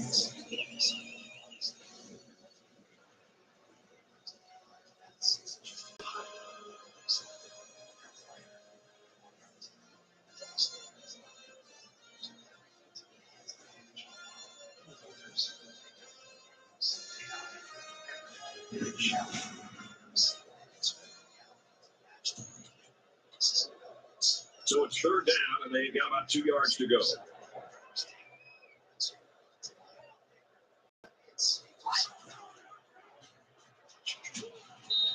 Right around the 8-yard line.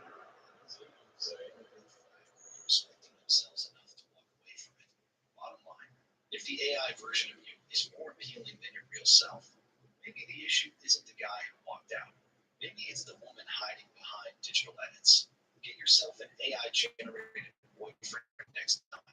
Maybe he won't notice. One of the main differences in having no relationship experience in your life and some relationship experience but negative is that people never being picked, never being as somebody desirable to spend time with. It's like when you're a kid and you get picked for teams in school and you're waiting anxiously to be picked and then you don't get picked or you're picked last. Well, for some people who have gone through never having a relationship in their life like I did until I was 42 years old, that sensation was constantly kind of that nobody wants to have me on their team. Where I think for a time you can handle that, but when it's year after year, right? So like never getting picked for a team in school is fine. Maybe day one, maybe day two. But if you go 365 days and you're never picked, it will start to hit you and be like, what is it? What is it? Timing and what is it? A million other things. I feel like that's what's sometimes hard to explain. It's compound pain. Compound pain with the same issue year after year after year does something to your brain, does something to your heart, and it's hard to get out of that. And what it does is it creates really intense negative patterns of thinking that cause me to hate myself and have issues with self-worth. But then I'm constantly being told by people like, oh, just love yourself more and then you have it. And so it's like this weird mix of like, oh my gosh, like I'm having some issues because nobody picked me. But people are telling me I have to love myself and picked, and I'm going to get stuck in this loop and never get out of it. So I've dealt with years with really, really difficult self-worth issues and not liking myself and struggling to think that I had any worth or value and having really intense negative thoughts. And they're just negative thoughts of like, oh, you nerd, why did you do that? And it's like, you are the worst human that's ever existed. No wonder no one likes you. You shouldn't be alive because of who you are. Like just continuously intense negative self-talk. So nothing seemed to help that. But I want to share with you one thing that has helped that, and I've shared it in a live before and maybe on here, but when people tell you that you need to just think positively, and my negative thoughts have always been over here, and somebody tells me that I need to think positively, and I have more than 2 decades of negative thoughts. Anytime, because my brain is used to and likes what is comfortable, anytime I try to go from I'm the worst person that's ever lived to I'm a great person, my brain is like, yeah, no. And it comes back to homeostasis. It's like a boomerang effect. And so what I have done for myself is I needed to change it from positive or negative to positive thoughts, from negative to neutral. And if I can have a stop with neutral, then maybe I can get myself to positive. And what I mean by that is something like I'm the worst person that's ever lived. Experiencing relationships either negative are 2 different things. Both can carry their own pain in their own way, but the never piece, I think, is never discussed. It needs to, because it does a number on your self-worth. But I don't think it always has to stay doing a number on you. And I can share more different things that have helped me if that's useful at all. But no, more than anything, I'm sending you love and hoping you enjoy that beautiful sunrise. Bye. She said she's never been married. Now I bring up chosen woman.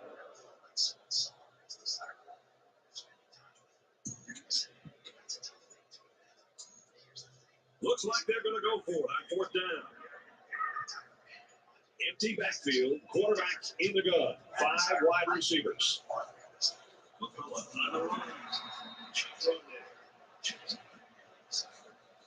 to the studio for this restate this game. 25 action on the way.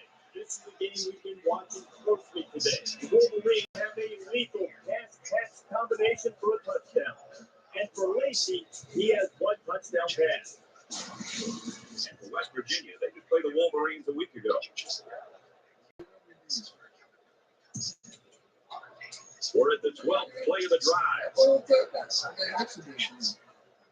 West West Virginia holds an 8-point advantage. McCullough, ball carrier.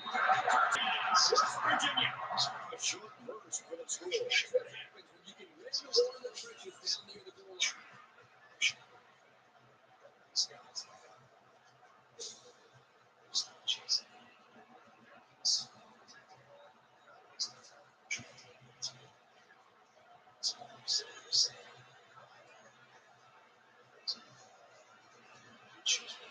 He splits the uprights for the extra point. So a 9-play, 92-yard drive. And a touchdown for his own. I know we live in an era of the spread. We expect offenses to spread you out, throw the football, but I still believe that the ability to move the football is really key to balance. So right now, what we're seeing from this offense is balance. They're running, they're passing the football, and it's really keeping the defense unstable.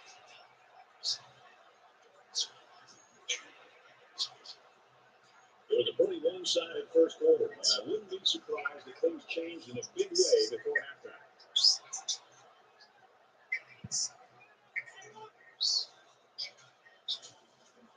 Fires out to the line. And he's taken down from the 46-yard line.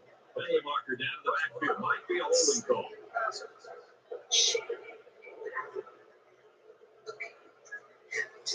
Concentration laps right there. The coaches will be giving them an earful for it, too.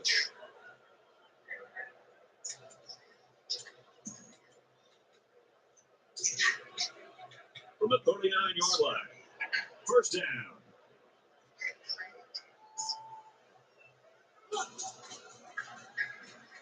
Off the middle. Makes it out to about the 29. They've got a solid drive going here. I know it's not going to mean that much without putting some points up on the board.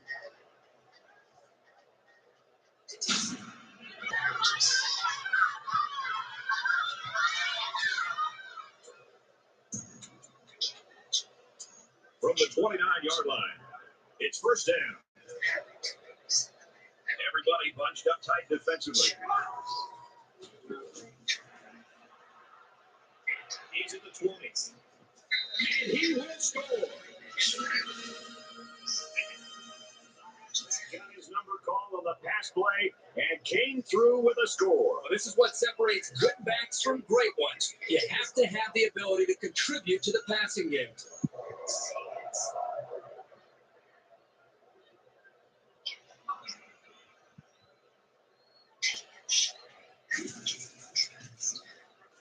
And he hits the PAT. A quick two-play, 55-yard drive. And it's good for 7 points. You know, this offense right now is running the football when they want to, passing the football when they want to, having big plays, pretty much get good anytime they want to come up with big plays. I just don't know if there's anything that this defense can do to stop them.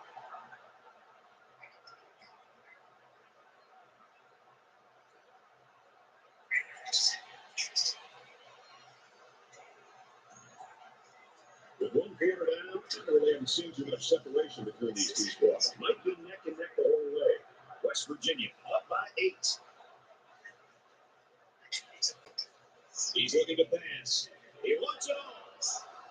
He had a shot at the pin.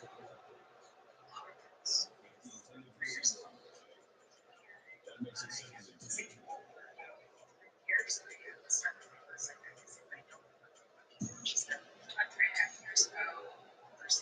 From their own 25-yard line, it's second down.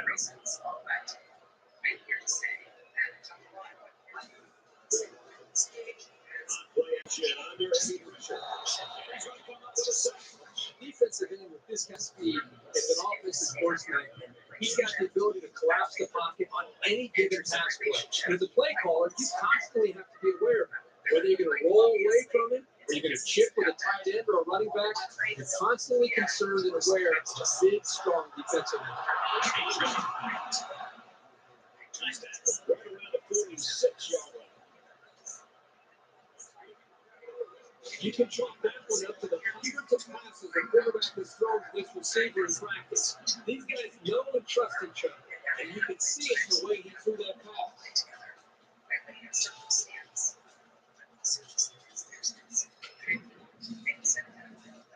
So let's see how the defense responds now. It's first down and 10.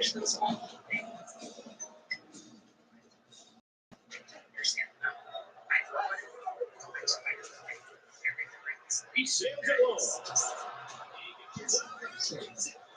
Excellent play here by the quarterback, making the proper reads and finding his playmaker for the score.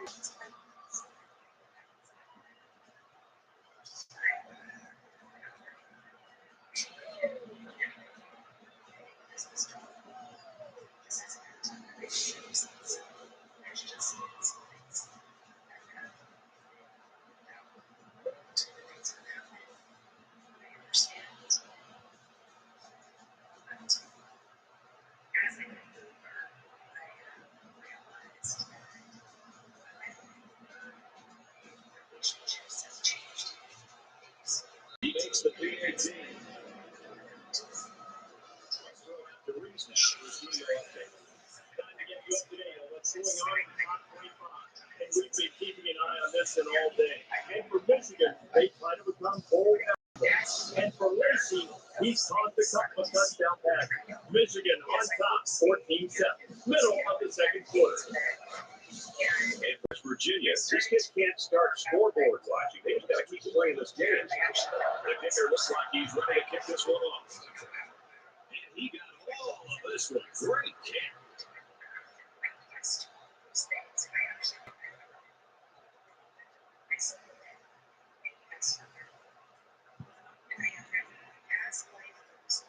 They'll go to work. The 25-yard line.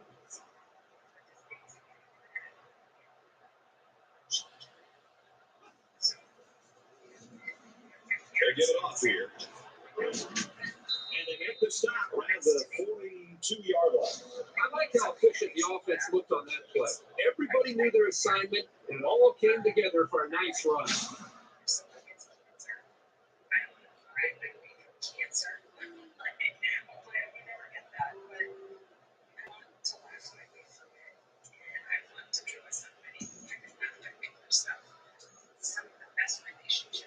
First and 10. Ball on the 42-yard line.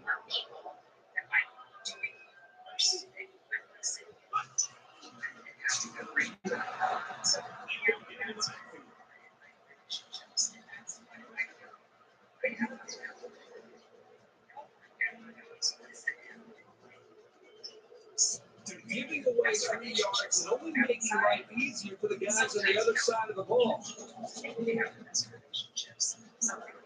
From the 47-yard line. First down.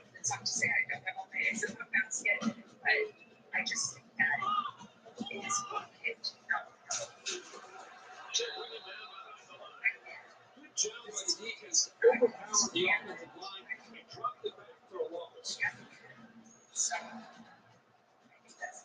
So it's second and 12. Ball on the 49.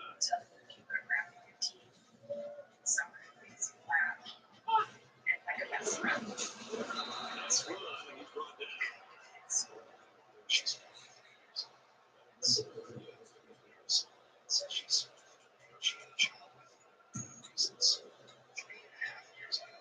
Third down now. They need to get it down to 37.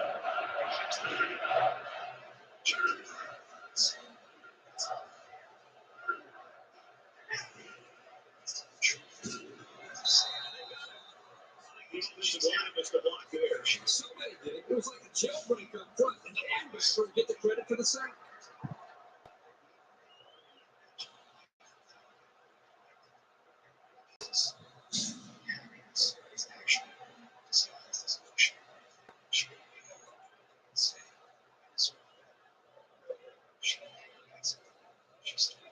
Ryan waiting to return.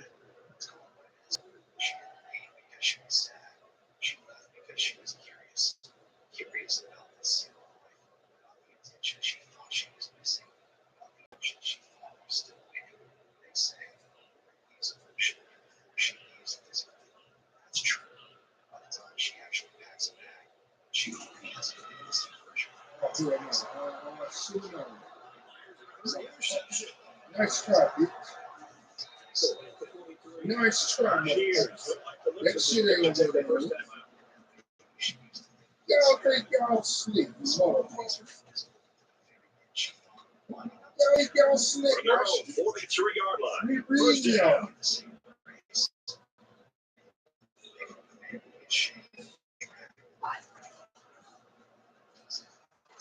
throw on first down. That's great execution. Quarterback made it on his throw, and receiver was able to help him make the play. From the 39-yard line, it's first down.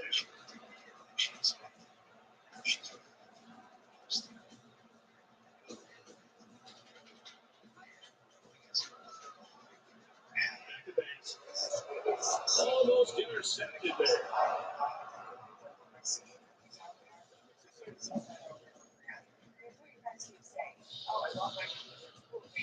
Second and 10. Ball on the 39.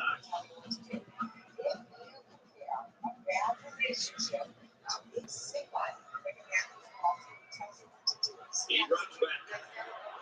Quick throw, almost intercepted. Not a great throw by the quarterback, but to be fair, that was pretty good coverage.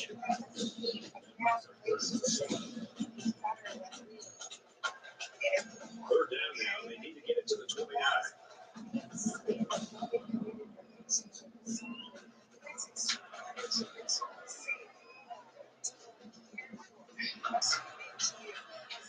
Here's the give.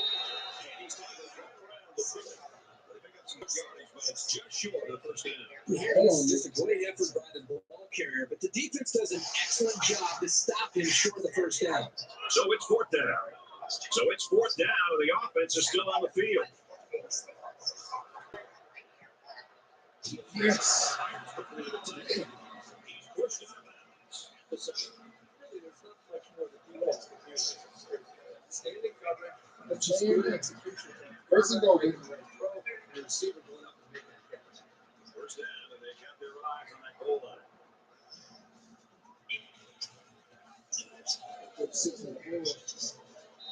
know this quarterback and receivers, but he's got to know when not to throw the ball. He didn't have any room at all, and he's lucky it wasn't intercepted. That brings up a second and goal. Ball on the 7-yard line. It's incomplete, and it looked exactly like their last one. You gotta run this Play, bitch. I think the offensive coordinator just tried to pull Come fast. on, you gonna run this bitch. He ain't got that. Well, let's see what they do here. It's third and goal from the 6.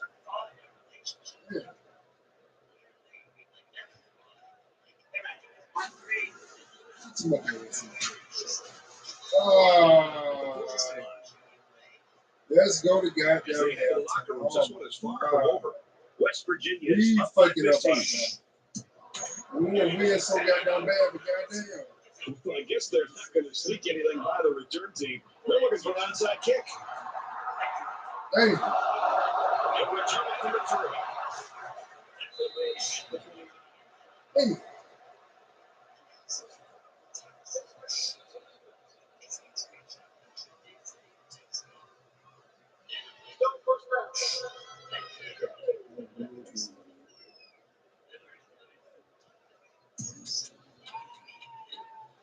The offense will take over at the 44.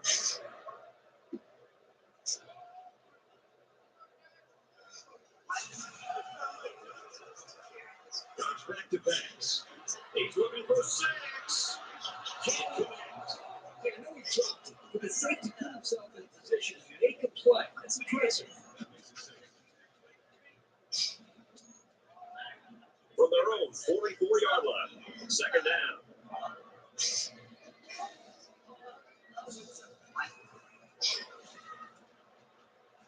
Going deep, lays it out there. He tackles him hard at the 1. He's hit the 300-yard mark with that throw. This quarterback has had a solid game. He's doing what's been asked of him, and then some. And even though they're comfortably in the league, it doesn't look like they're going to stop passing the ball. So now it's first and goal after the big pass play. In the shotgun and 5 wide out. The ball. He's taken down at the 1-yard line.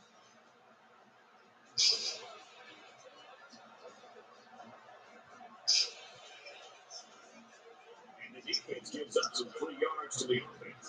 You know, penalties can ruin a team's chances to win if they commit too many.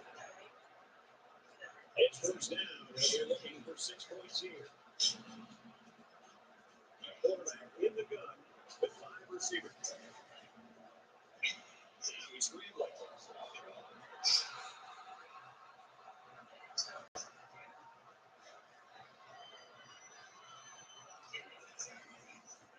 defend the quarterback scramble, and they give up 6. He's one of those quarterbacks who can do this when he's close to the goal line. He'll pump fake, then take off, or he'll put his head down and crash it in. Anything goes with this guy. And he converts the extra point. Let's get an update now. Here's Reese Davis. The Wolverines took the field ranked 23rd. This is new for this program. Playing as a ranked team. How will they handle the pressure? This one's been entertaining us all day long. And Michigan win this one, and they're bowl eligible. And for Lacey, he's having a sensational day with 3 touchdowns. The Wolverines have the lead, 14. And for West Virginia, they just play the Wolverines.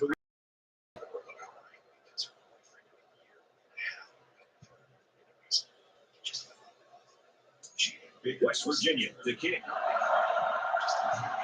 He kicks it off, and he got all of that one. And they can forget about returning this one.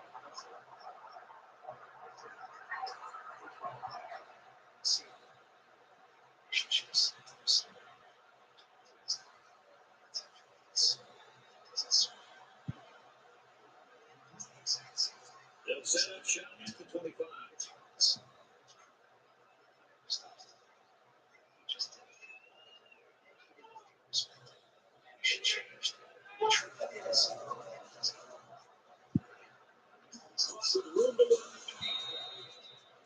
About the 33-yard line. I think it was a great play call. It was very well executed. Any coach would be happy with that kind of outcome on a first or second down play.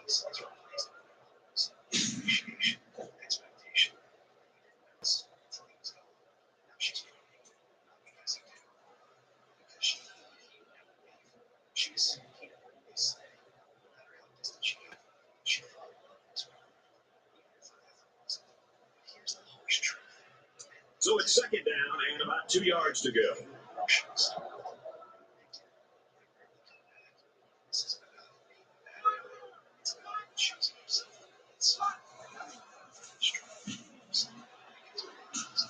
he shoots out of bounds at about the 41.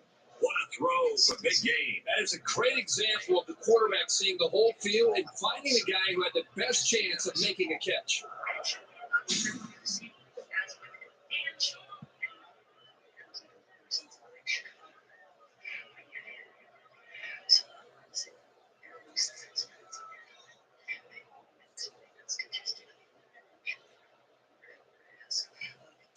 From their own 41-yard line. First down.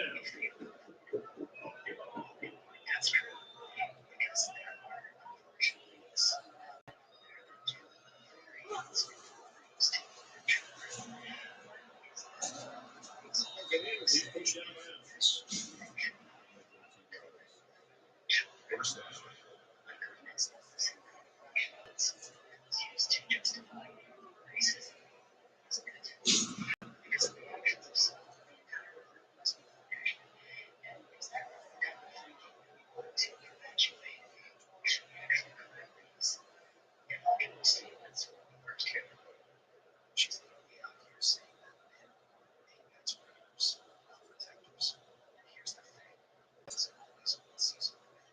From the 46-yard line. First down.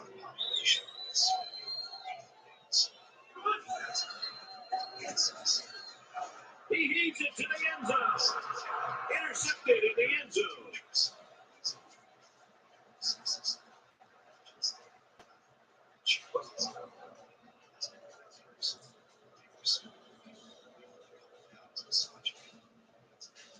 The officials are keeping a closer eye on this to the quarterback. So you've got to be careful that it's timed right and that it's clean. So if you really hit him hard, you can easily draw a personal foul.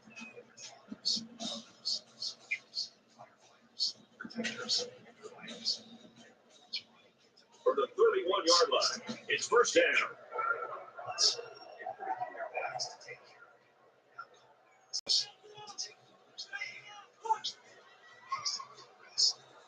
He drops the throw on first down. He's taken down at about the 9-yard line. Good job here by the receiver to look the ball in and ensure he had possession. That's the right way to catch a pass. Dangerous. Pretend like masculinity is a disease.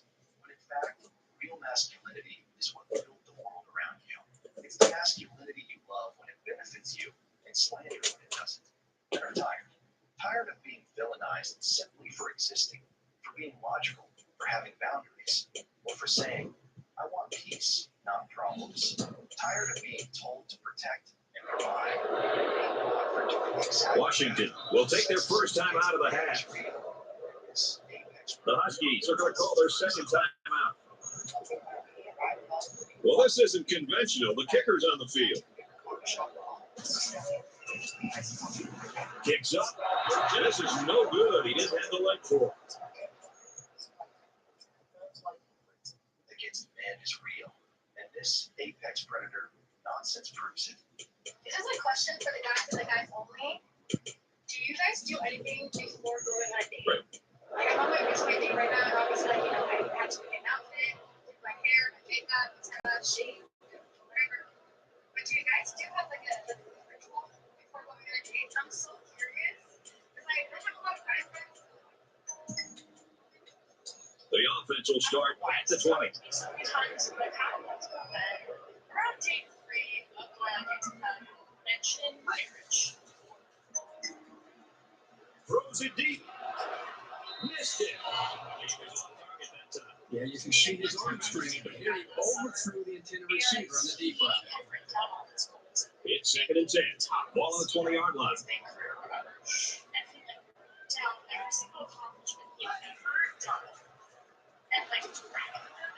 He throws it. Let's check in with Reese Davis in the studio. The Wolverines arrived today holding across the top 25, but there at number 23. Let's take a look at this one again. And Michigan, a win today will make them bowl eligible. The Wolverines lead it by a comfortable 3 touchdowns, middle of the 3rd quarter. And for the Mountaineers, you can't worry about other scores around the country today. You've got to continue to keep your head in this game. From their own 20-yard line, it's 3rd down.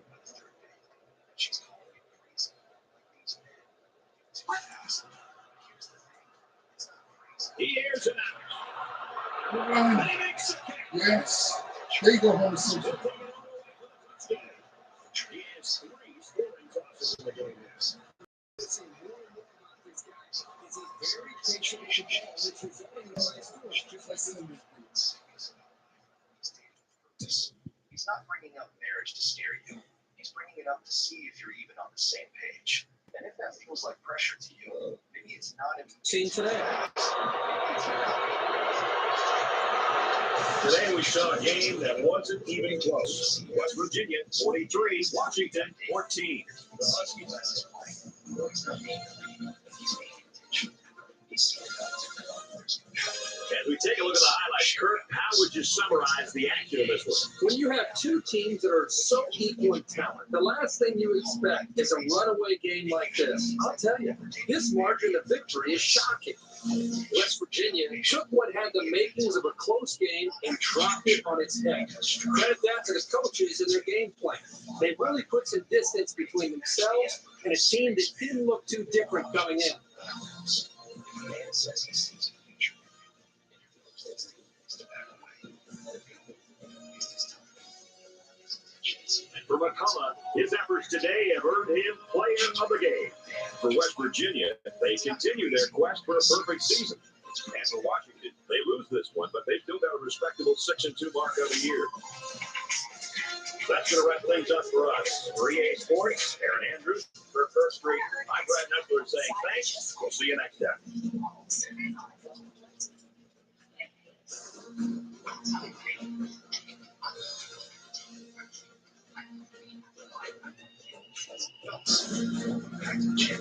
Today we're diving into why 70% of men want to walk away from Chelsea.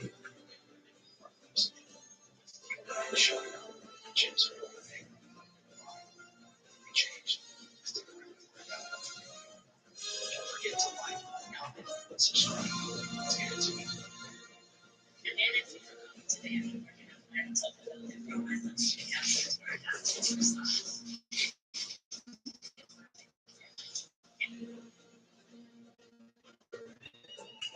Don't forget to like, comment, and subscribe. Let's get into it.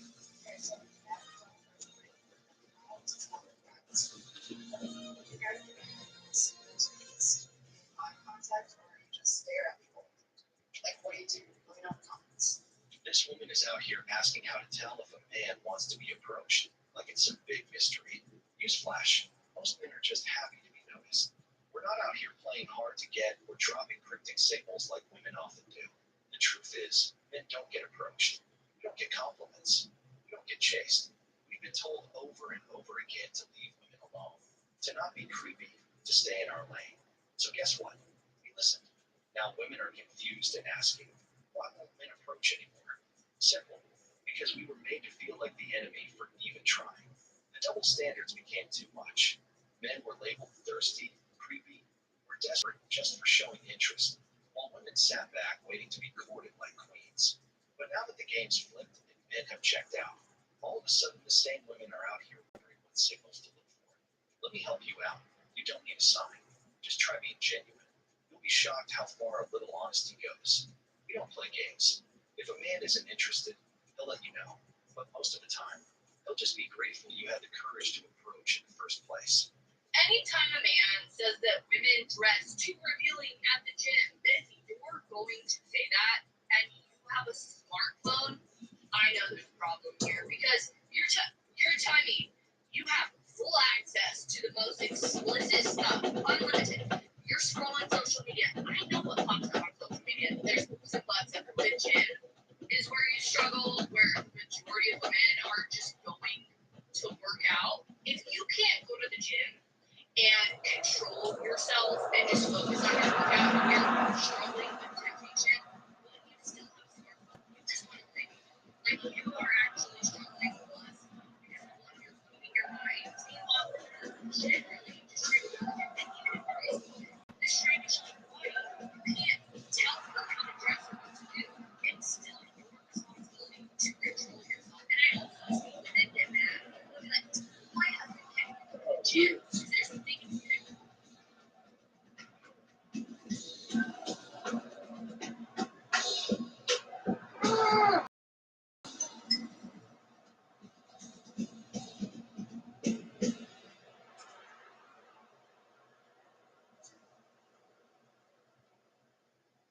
Gym. There's something you can do.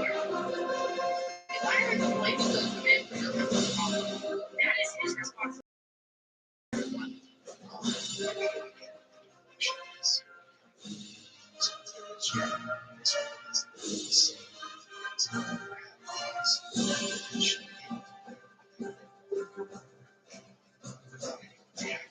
She's basically saying, you need to take yourselves serious.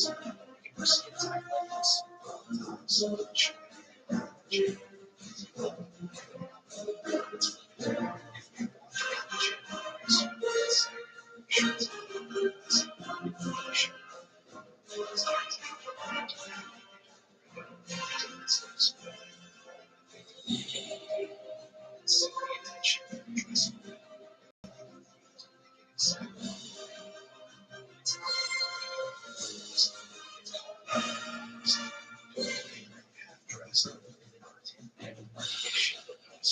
You're not invisible.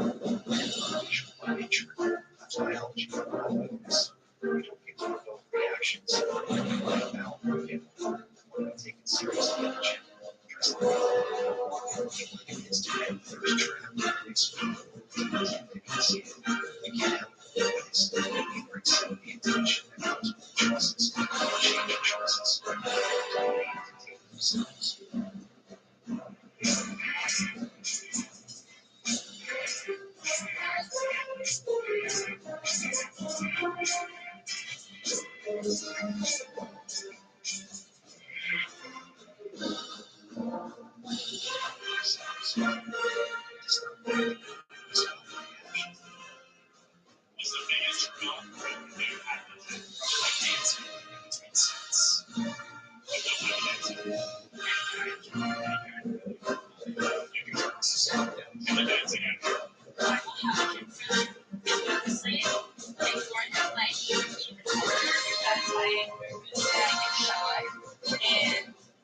I'd rather just avoid any interaction. The day of the real game, like that day, you actually have to come up to someone and speak to them. If it's not that good, always go speak to them.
So basically, emotion just it's about women wanting selective validation. You want the men you're attracted to approach you. You want a shame that you would make things for confidence. That's a time that are done ladies. That you betray. Not to get judged by other attention from hot guys. Don't find attractive says somebody interests me. You're checked out. Keep your hands down. Push your sense. Options. Men to choose interest. It's not this is what I think. Because it is an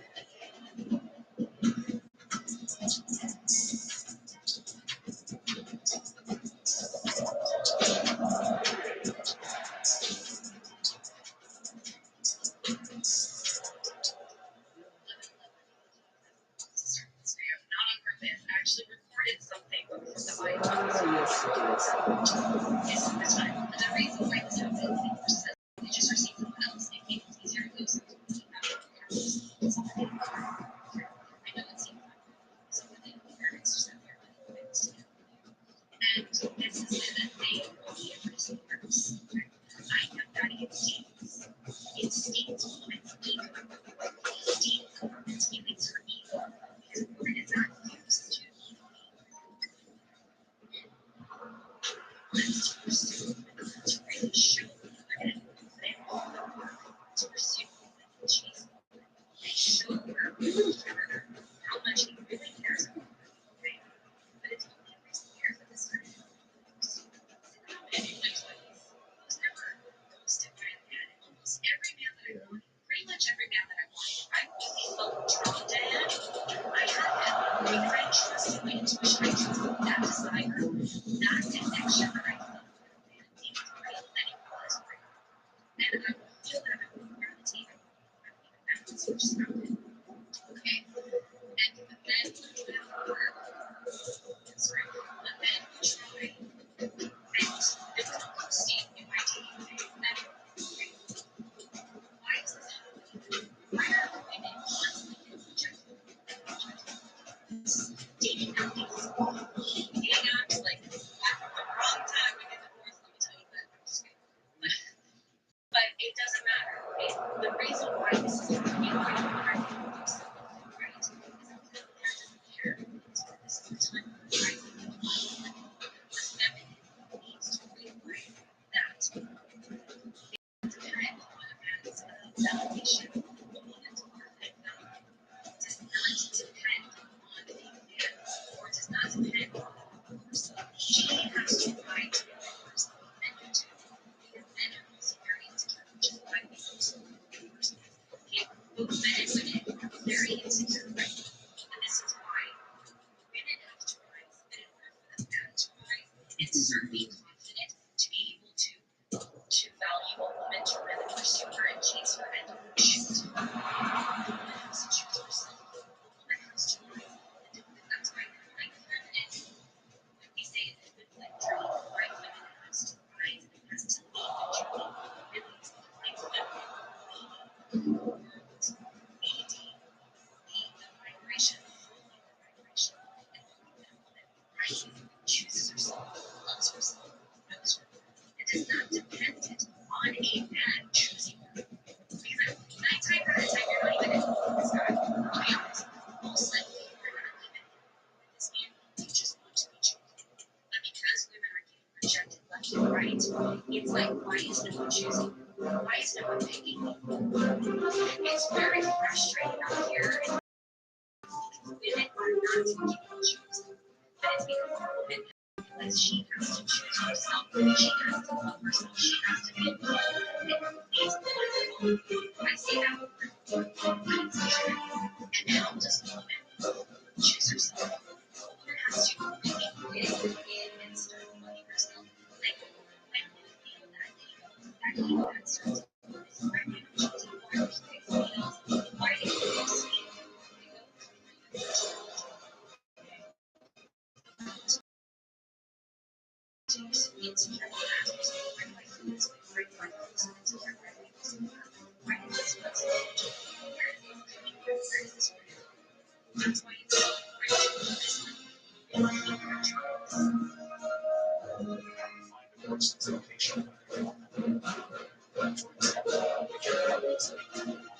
just like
confident boosting music, playing Ariana Grande, Demi Lovato, Sabrina Carpenter, whatever, like, and start dancing. And now I feel amazing. I was not feeling like this. You have to rewire your brain. It's just like working out, eating right, showering without maintenance that we do every day. We have to not just our body, but our mind as well. It's a commitment to us. Taking care of ourselves, right? It's not just meditating for our soul. It's not just learning. It's living. So that's why it's important to conquer your child. Let ourselves know we do have to have foundation. That does not depend on foundation. And I'm not something that it's okay if they go see kids, but if they choose someone else, and that person is not like, I love myself, I love me, I love me. And if they were not open to handle me, they weren't a vibration match, that doesn't mean that I'm not. It doesn't mean that I'm too much. You have to remember that never too much for the right person. Like I said, it's all the time that it's not human to handle because I think that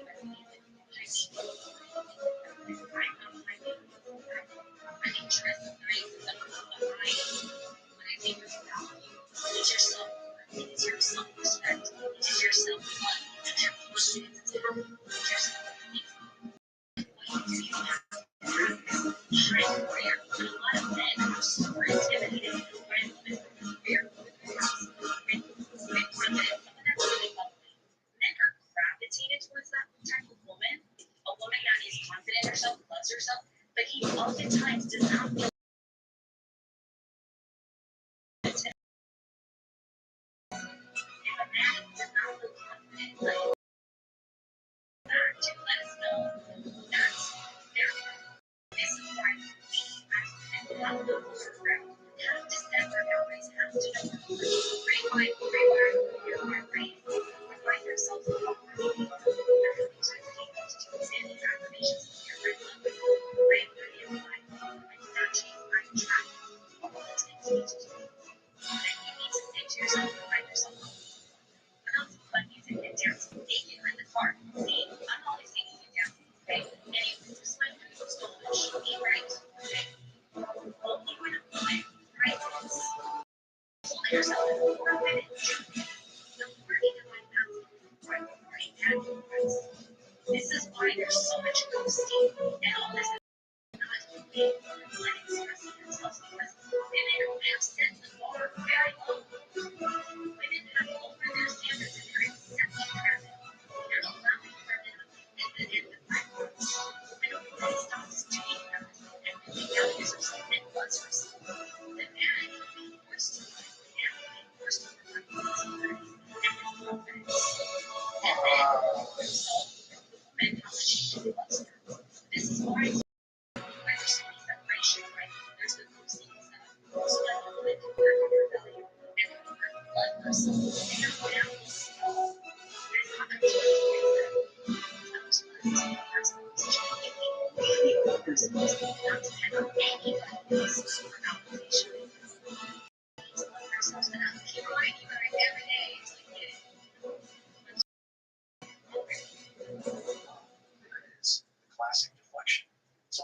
this straight.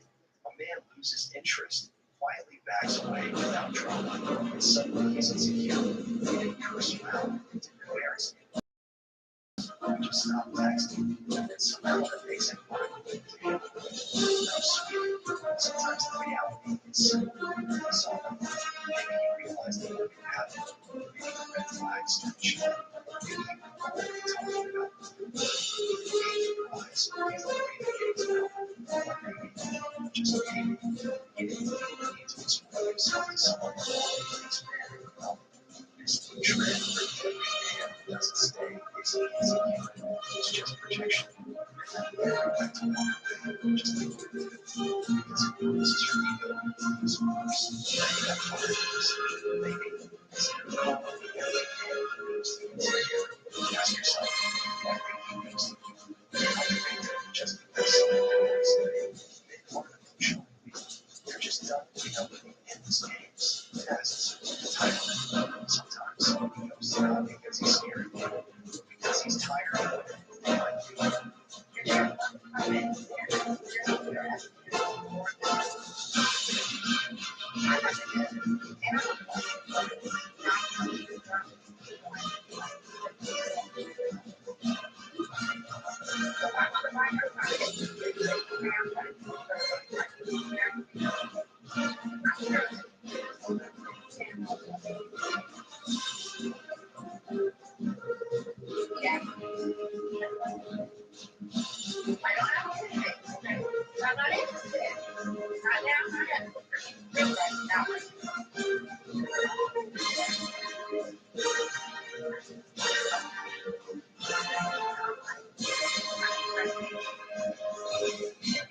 Like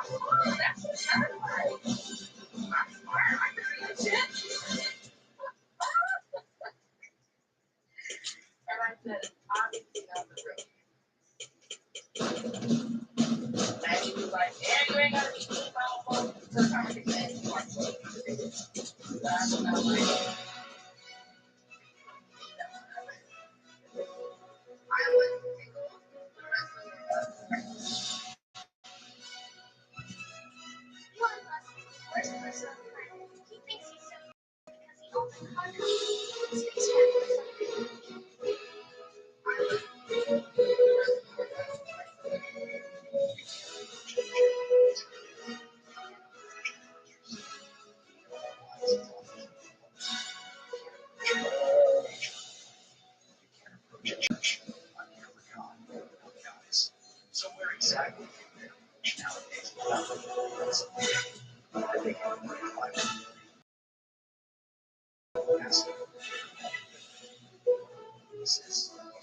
years, some guy tried to say, the truth is, I'm not trying to give up because they're being, because they choose this one's I was usually the same ones.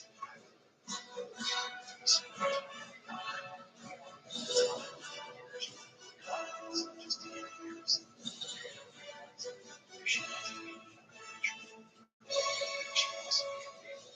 Opportunity doesn't always come twice. So people should have years.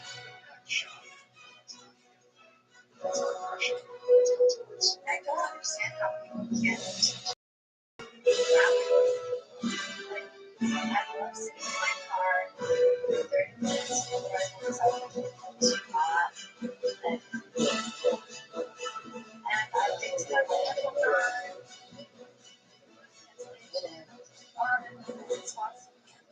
just have to keep like talking and stuff like that. I want to talk. I just want to do what I have to do. I've been biting my lips not to practice.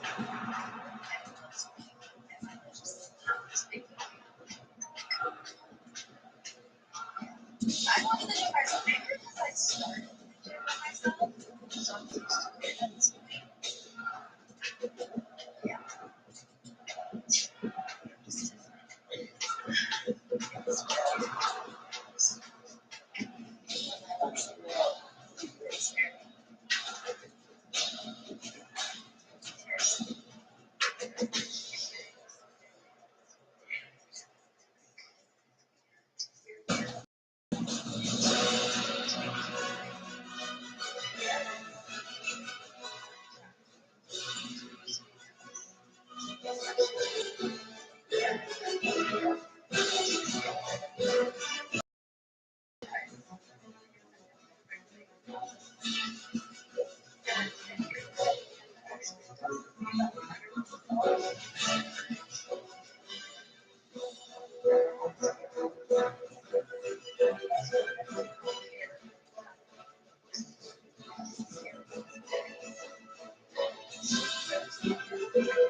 focus on the top 1%.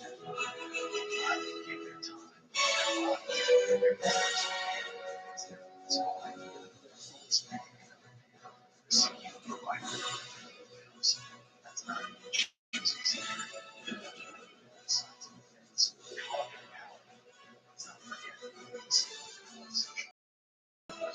See that means it's just they create a fantasy in your heads.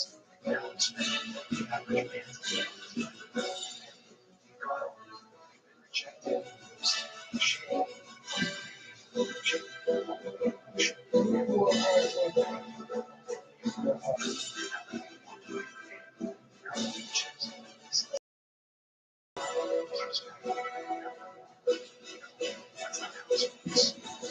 Saying she doesn't care about looks is lying to herself first. That's why dating apps show the same thing over and over. And swipe right on less than 5%. It's not about connection. It's about attention, validation, unrealistic expectations, and the irony. The same women wishing her away are now asking for how long just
It's honestly telling how many women have this distorted view of men, especially in places like the gym. Here's the thing. When a woman starts labeling half of the men as Getting a live peek at a couple of teams just about set to square off. It ought to be a great one tonight, and we're glad you're with us. Brad Nessler and Kirk Street ready to call ESPN College Football. This game's taking place in Morgantown, West Virginia at Mountaineer Field. Hi, everybody. I'm Brad Nessler. Also joined by our sideline reporter, Aaron Andrews. Tonight's college football action is brought to you by Coke Zero. Real Coke taste, 0 calories. Enjoy everything. We've got the Nebraska Cornhuskers and the West Virginia Mountaineers. And here comes the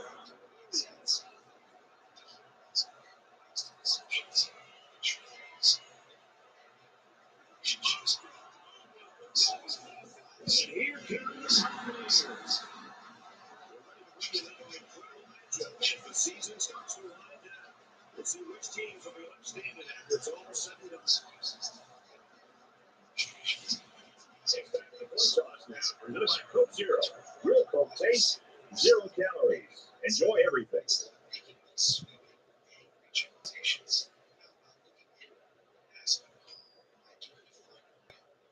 Relationship because you can't go around calling men cheaters or losers and expect to attract them guys. That's just not true. Want you back from your past.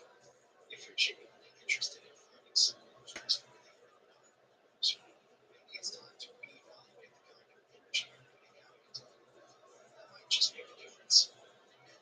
Yeah, the negativity, the games. If we would label this anything like this before, we're stepping away because we're tired of the disrespect. I genuinely enjoy playing because I'm back when I met completely stiff, lower body movements, and also gym earlier, and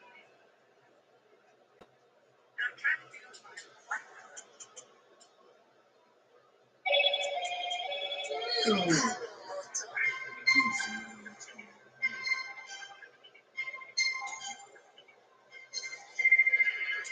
They get ready to kick this one off, and the return team's originally onside. Nice kick from the distance. He's to the 10. Makes it out to maybe the 20-yard line. 3 Reese Taylor joins us in the studio with this update. Reese, the Badgers came into the game playing tonight. That's the bitterly disappointing loss. How far will the Colts let them down? Did not think it was possible. A major upset today. The Hurricanes soared for the win, 27-24. Ranked 10th after the hard-fought loss. Keep them high in the rankings. Davis took the little rock, he slung it with all his might, and it hit Goliath right on the noggin, and down goes the Giants. Thanks, Reese. No score.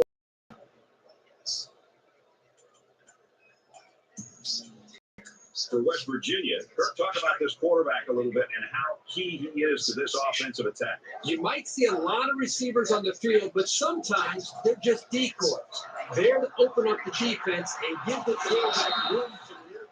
But you need to be careful because they're more than capable of carrying it out to those guys as well. And the defense gives up some 3 yards to the offense.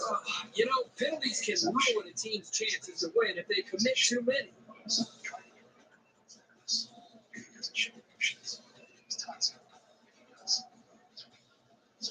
First and 10, on the 40-yard line.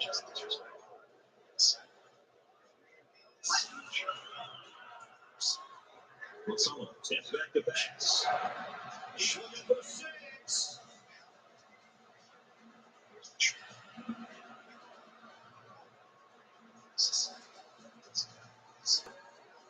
One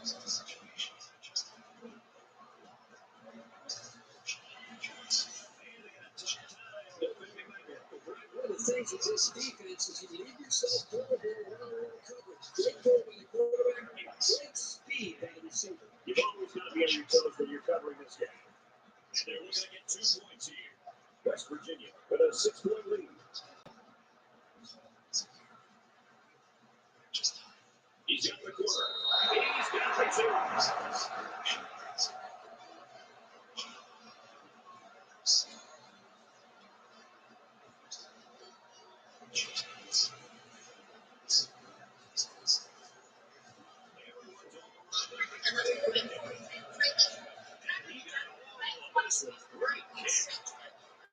And they can forget about returning this one.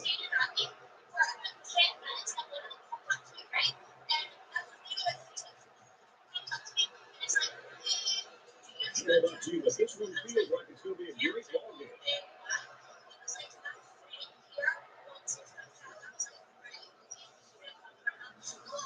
Little toss across the middle. And he's tackled at the 38.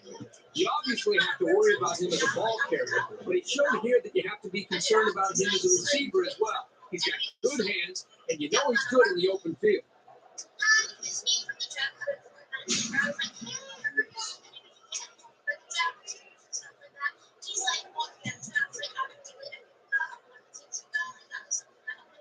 First down, 10 to go. Ball on the 38.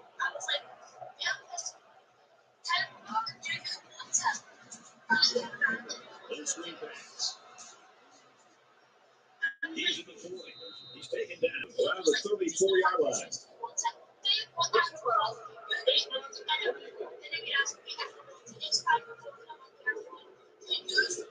They're giving away 3 yards and only making life easier for the guys on the other side of the ball. From the 19-yard line, it's first down.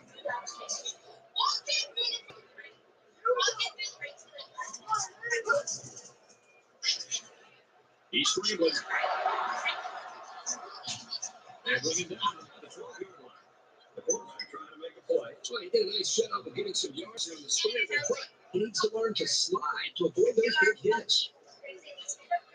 Second down, and they're going to need about 3 yards to pick up the first down. Now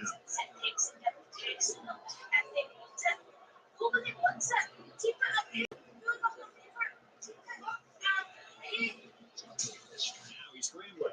It's a blocker in the corner. And he hits him hard at the 3-yard line. This is a nice run for the first down by this quarterback. That makes it first and goal.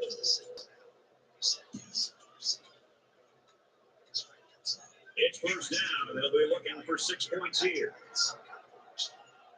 Well, as we take a look at that injury on the sideline, let's see what this backup can do at quarterback.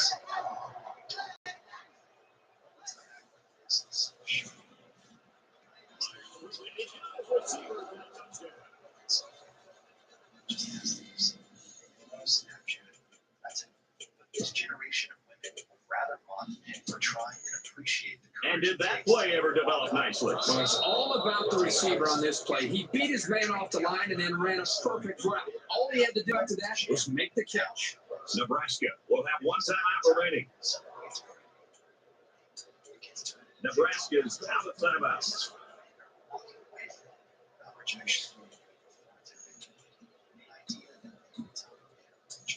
So the offense is going to go for two.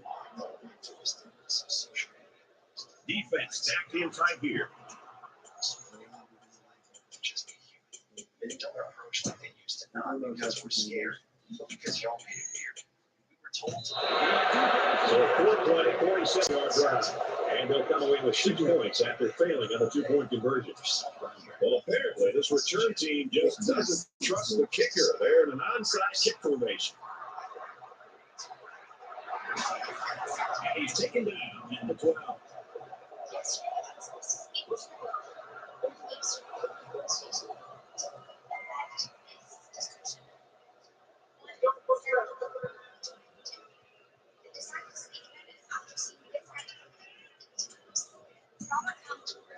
They'll go to work at the 27.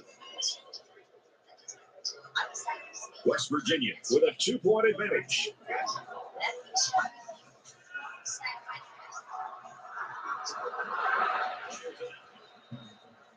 There he goes. Back to 47-yard line.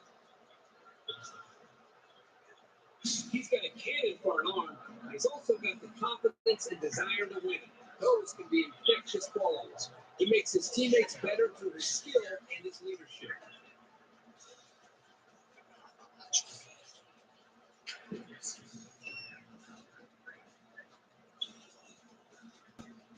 It's 1st and 10. Ball on the 47.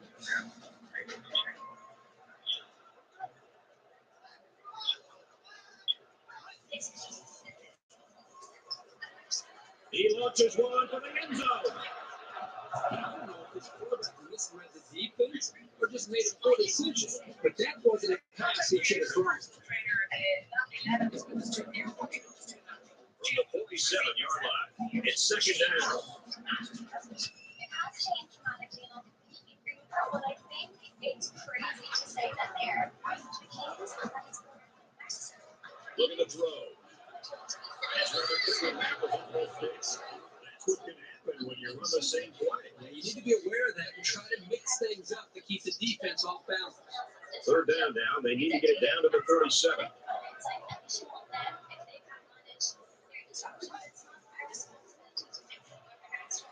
And he might want it all here, and he does!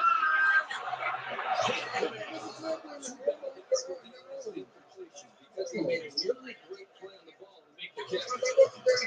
And it's the offense that takes the field on 4th down. I got to tell you, I'm really surprised that they aren't going to just pump this ball away.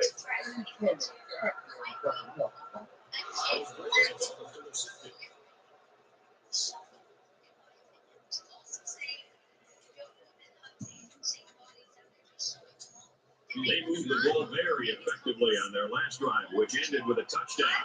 The defense has been talking it over on the sideline, trying to make some corrections. Let's see if they can stop them this time. This offensive coordinator's got to be feeling so good about the execution of these teams. They put so much time in trying to put a plan together, and to be able to see that actually come into play, it makes you feel pretty good as a play caller. So it's 2nd down now. They need about 4 yards to pick up the first.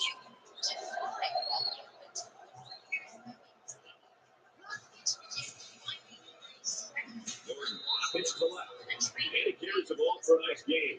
And there's a penalty on the play. Let's see what's up. Holding penalties can really kill momentum.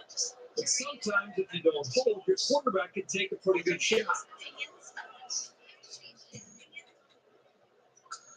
From their own 45-yard line.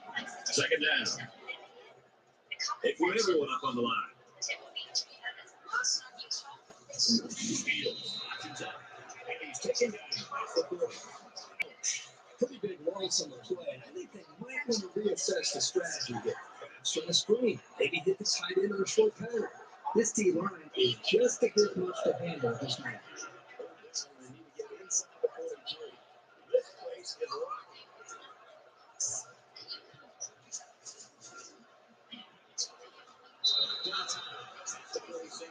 That's your goal in every possession. Once a 3 and out, don't allow the offense to get into any sort of rhythm. Is back deep to return. He's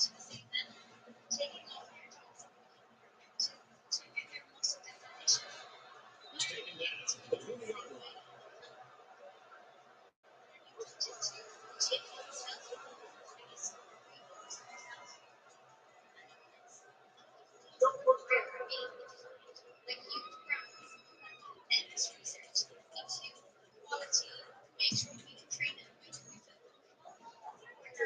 From their own 35-yard line.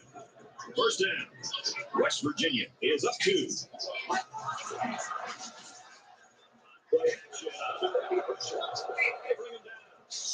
quarterback has to do a better job of avoiding the rush, but sacks can be real drive killers.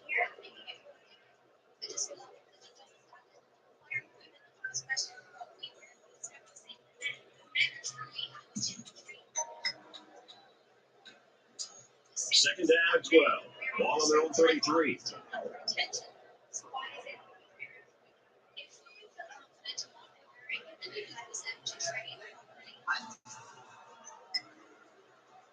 Back to pass. Here's an out. Boy, almost intercepted. Golden opportunity missed by the defense. That was a sure interception, only to be dropped.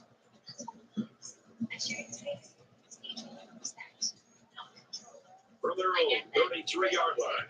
Third down.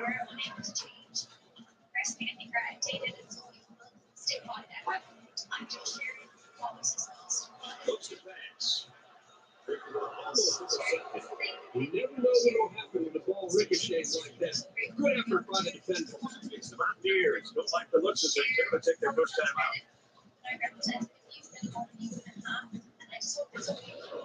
Fourth down. So it's fourth down, and the offense is still on the field. This is a very questionable play call here. I'm not sure I agree with it.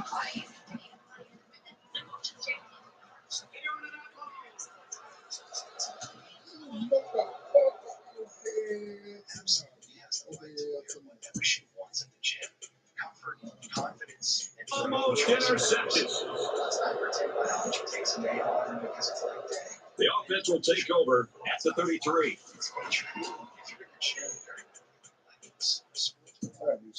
Gear that emphasizes your curves. That's your choice. He gets it up, and he just didn't have the leg for this one. That's snap from center. He couldn't get the hold down. The kick is missed.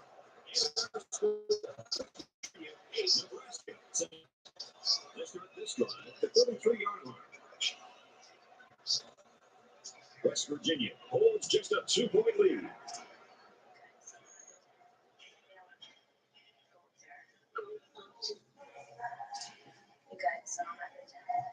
You know what? Go up there. Back to the gym. Back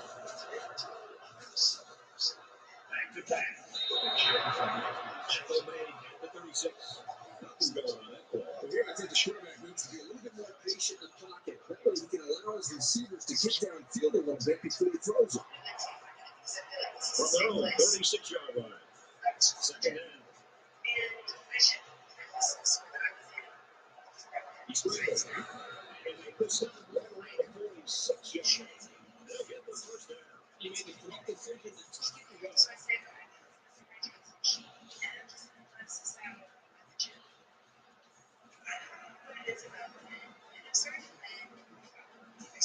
From their own 46-yard line. First down. Looks like we're going to have a good game on our hands after one. West Virginia's leading by 2.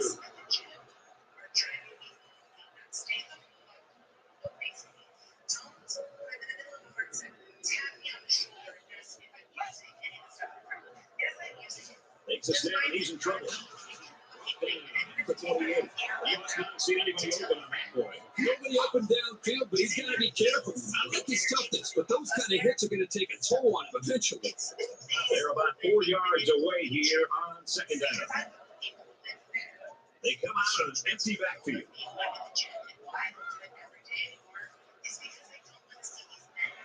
Sabres on the first down.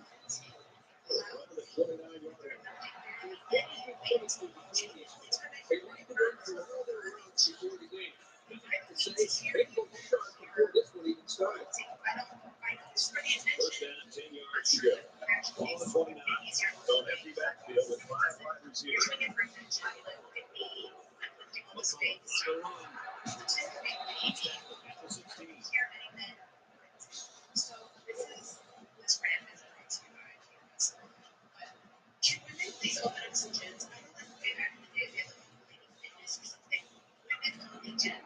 From the 16-yard line, it's first down. West Virginia with a 2-point advantage.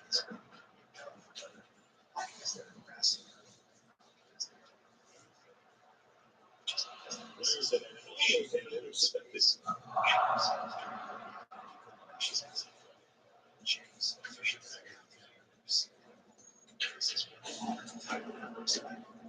So it's second and 10. Ball on the 16-yard line. Back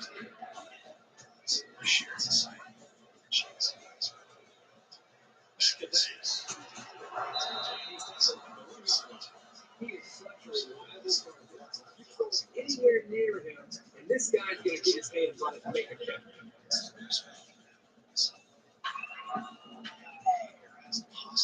First down, and they've got their eyes on that goal line. That's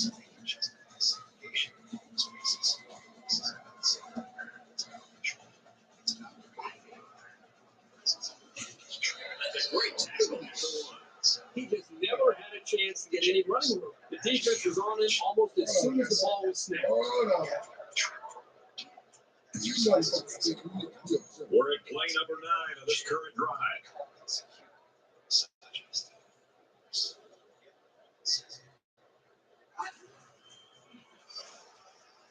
Looking to run. And they bring him down for a sack on the play. The defenders played the snap count perfectly. They found the path into the backfield and didn't let the quarterback get away.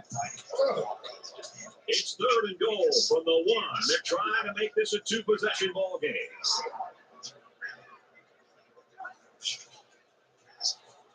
Touchdown, West Virginia.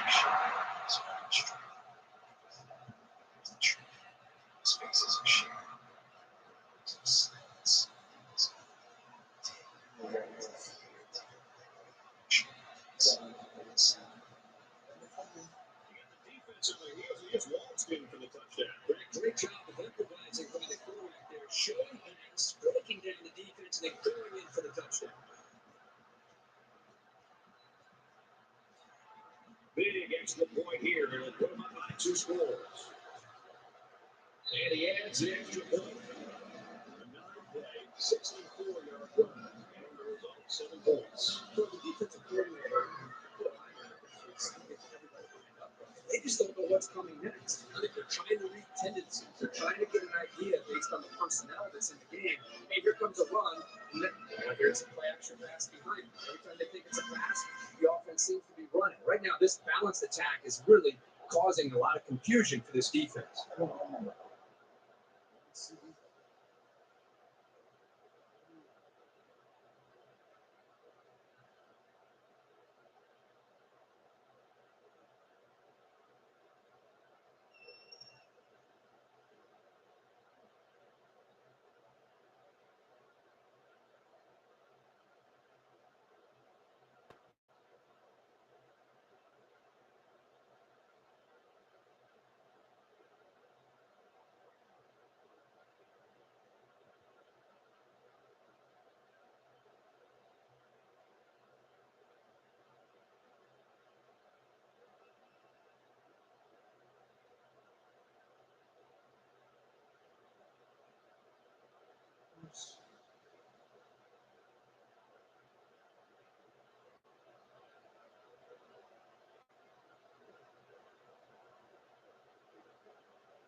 They line up to kick this one away. Sends it sailing downfield. And they can forget about returning this one.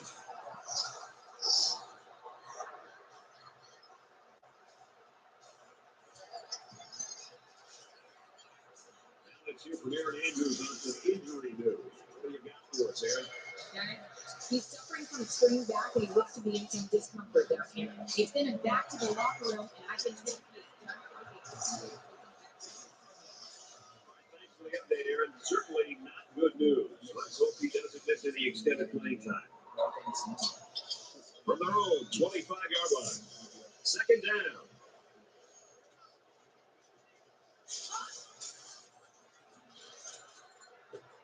Screen pass incomplete.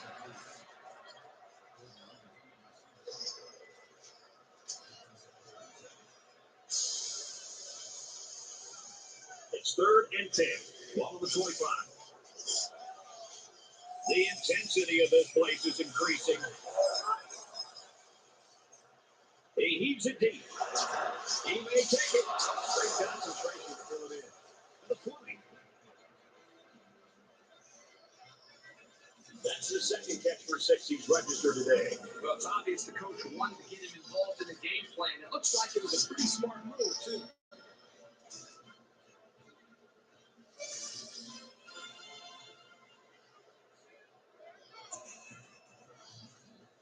And he hits the PAT.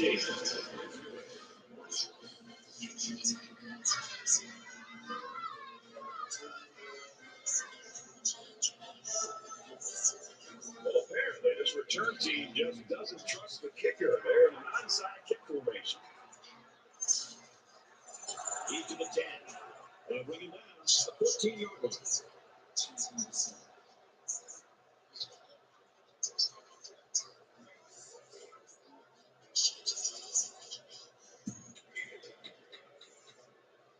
Momentum swings have been fairly even. And with so little separation, this game can be drastically changed on just 1 or 2 plays. West Virginia is up 2. He goes downtown. Doesn't get there. Smart heady play from that defender. That was solid fundamental pass defense.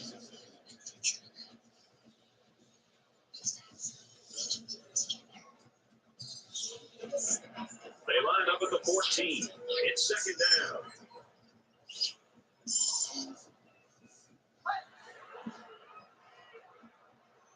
Going long. Incomplete.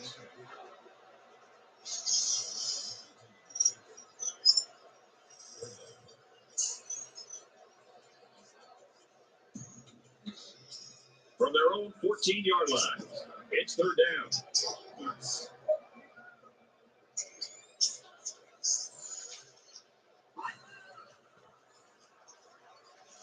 Going deep.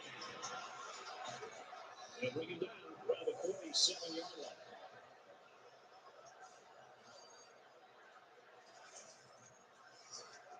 Now it's 1st and 10 after the big pass play.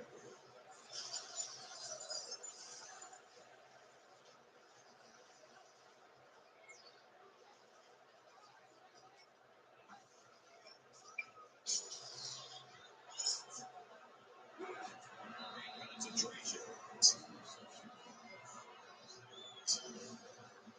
Quick update now. Here's Reese. The Hokies coming to today's game ranked 4th, hoping to win and move them up in the rankings. And for Virginia Tech, they're doing their best to keep their perfect season alive. This one's tied at 10. Reese, we got a great game going on here.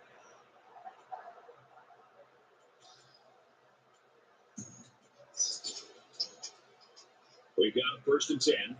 Ball on the 23. West Virginia holds just a 2-point lead.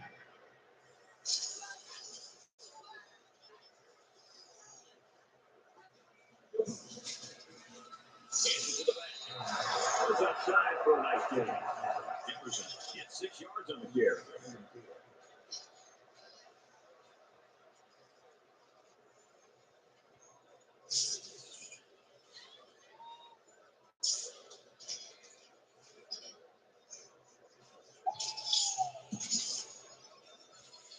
So it's second down now. They need about 4 yards to pick up the first.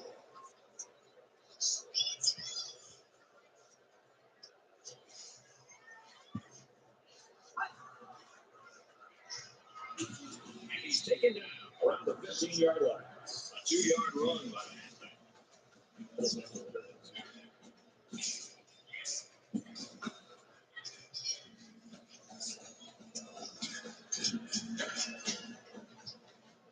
It's third down, and they're about 2 yards shy of the sticks. 5 guys will be out the pattern as they're in the shotgun.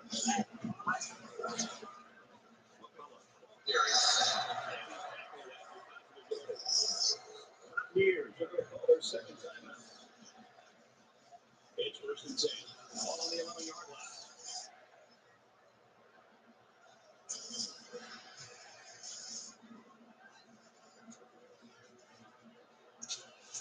He's taken down around the 6-yard line.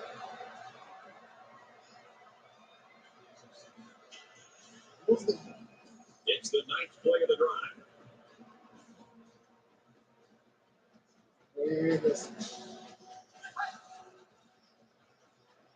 Can't find anyone open.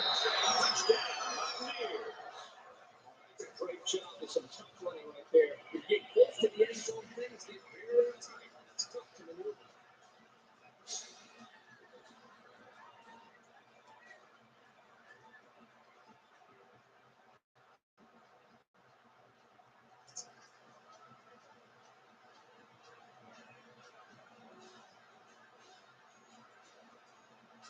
To go up by 2 scores, they line up for the extra point. And they converts the extra point. 9-play, 87-yard drive. And they put up 7 points. I know we live in an era of spread. So expect all offenses to spread around, throw the football around.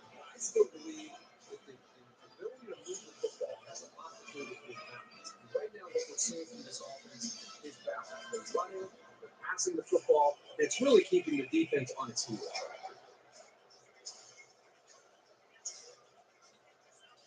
Everyone's all lined up and ready for the kickoff. He puts it deep downfield. And it sails out of the end zone for a touchdown.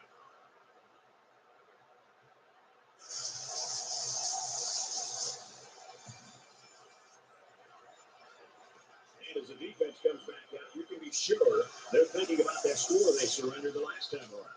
It was a really nice drive, too, Brad. The quarterback got into a nice rhythm. He did a good job of picking apart the defense. Connects.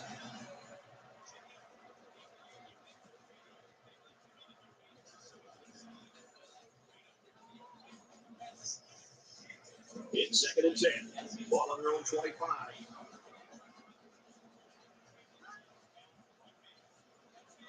Into the left side.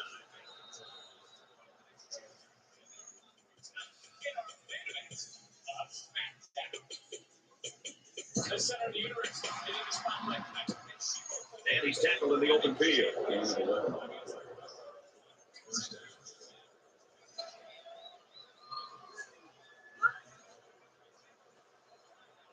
the run. He's got all day. And they get the safety.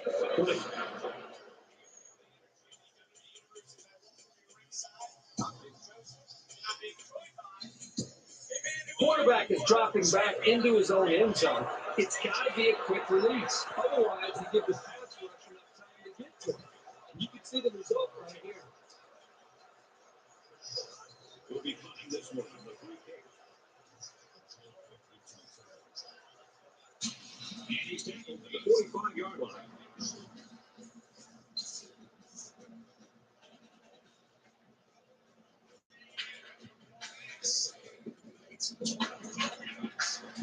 moved the ball very effectively on their last drive, which ended with a touchdown.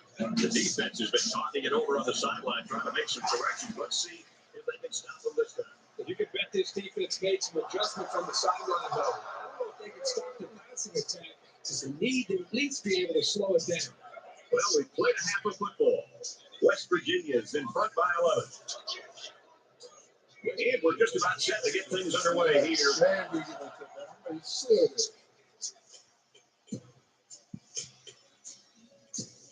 In the second half. And this is just a booming kick. And they can forget about returning this one. Take a look at the first half play. Will take their first time out of the half. The Cornhuskers call a timeout. That's their second of the half. Nebraska's call their final timeout.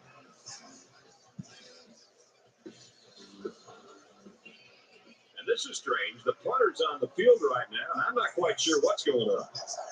Potts awaits the snap.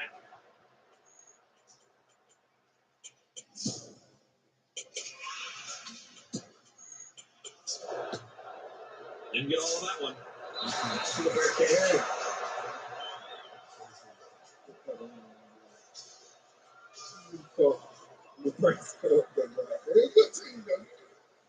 We're about set to start things up again.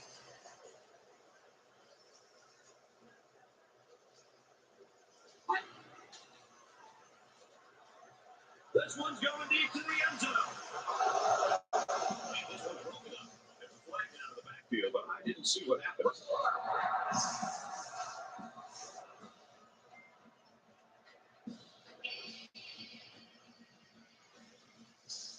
Concentration laps right there.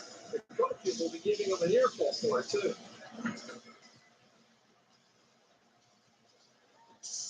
First and 10. Ball on the 29-yard line.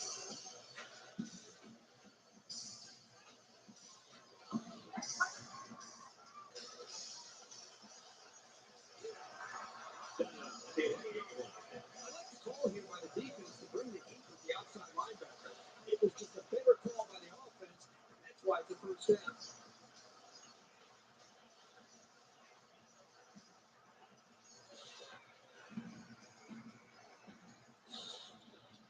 First down, 10 to go. Ball on the 11.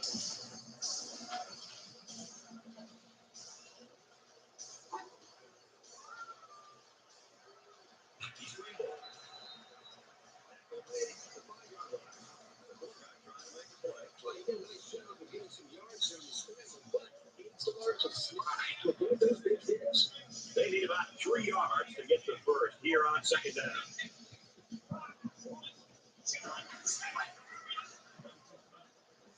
Now he's scrambling. And down he goes, just outside the goal line.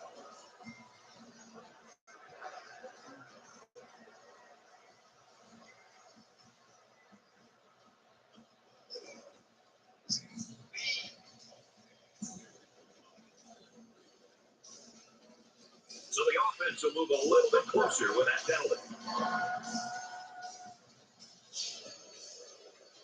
First down, and they've got their eyes on that goal line.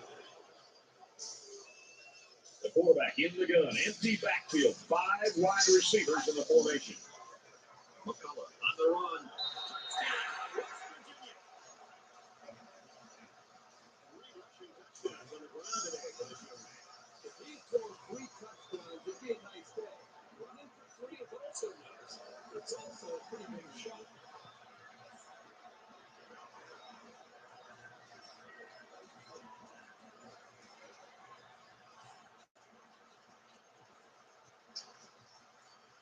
He makes the PAT. It was a good play, 28-yard drive. They had 7 points to the scoreboard. So the score now, 31-13.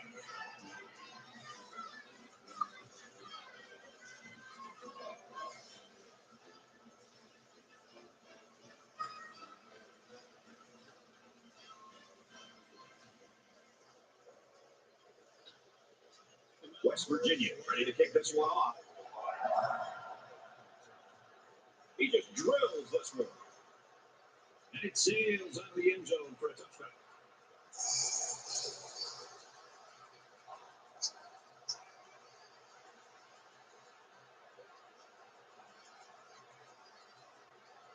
They'll start this drive at the 25.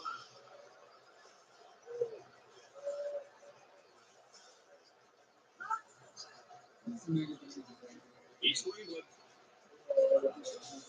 Diving for extra yardage.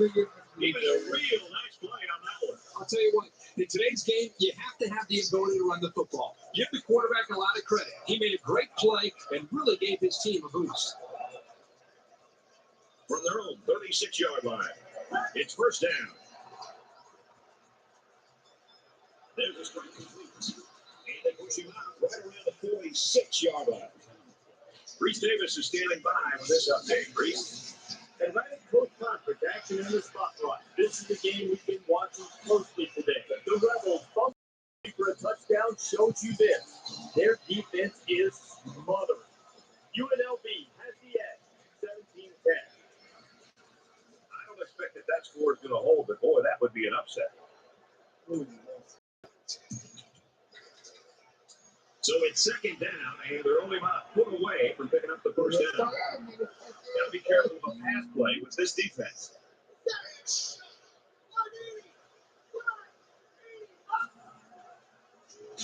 And he's going to be safe. Boy, I thought the safety did a really good job that time of disguising the blitz before he came.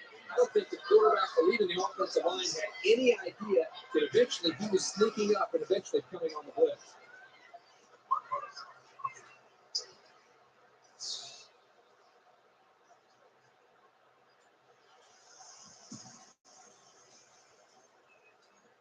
From their own 39-yard line, third down.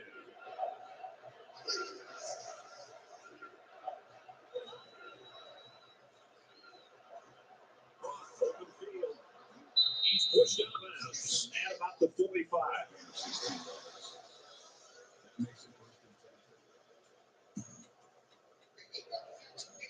First down, 10 yards to go. Ball on the 45-yard line.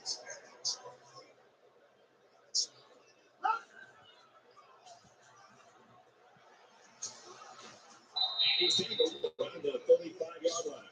About a 10-yard gain that time on the completion on the slant. It's second down now. They're just a few feet away from that first down marker.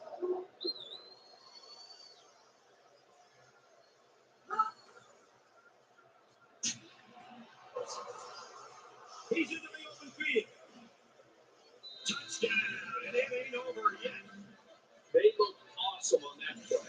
A well-thrown football and a great effort to get the ball into the end zone.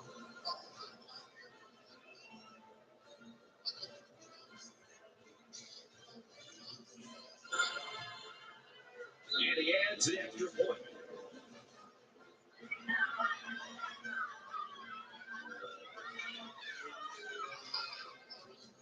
Well, apparently this return team just doesn't trust the kicker. They're in an onside kick formation.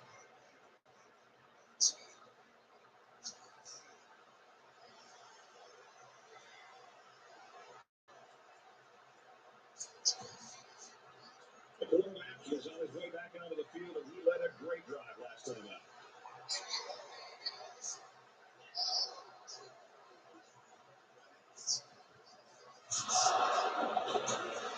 He's going to be sacked for the loss. Boy, Brad, that was a big hit on the quarterback. We'll be interested to see how he responds from this hit, and whether or not he comes after his offensive lineman and challenges him to start playing a little bit better. Defense looking for another sack in this second down and long situation.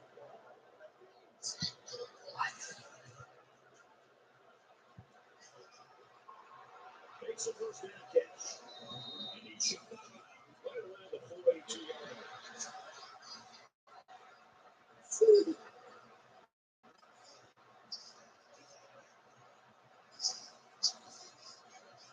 So the big gain resulting from the pass play leaves us with a first and 10.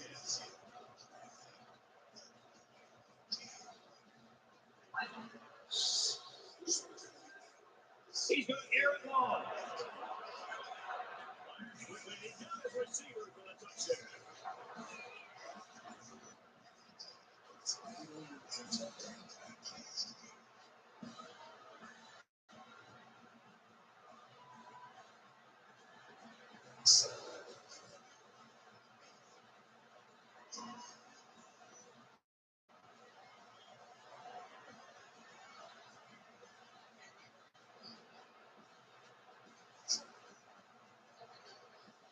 splits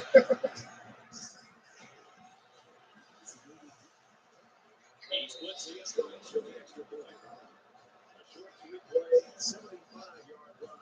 That's good for a touchdown. Well, right now this offense is hot, but also took advantage of some mistakes there by the defense. The score now, 38-20.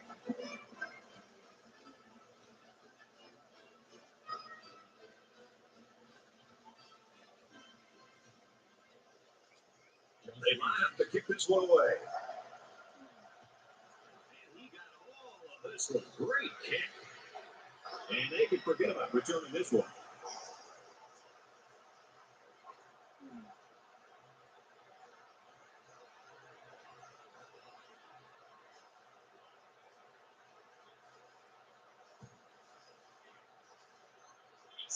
The offense will start at the 25-yard line.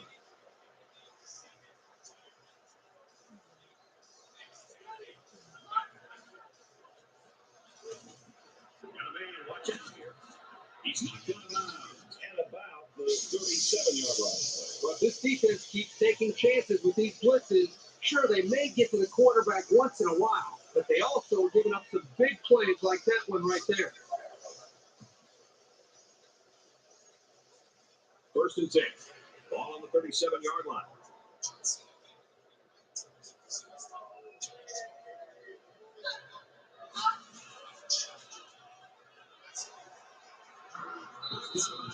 The 46-yard line. That's good for a gain of 9 yards. That brings up second and 1.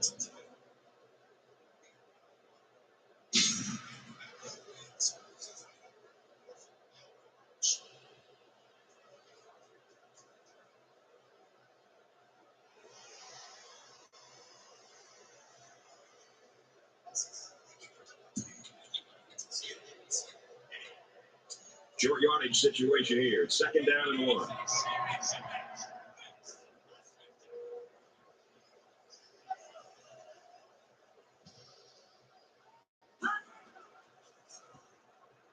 he tries to buy some time. And he's taken down around the 45-yard line. This is a pretty tough guy, and he's a great leader. He's going to do whatever it takes to help his team.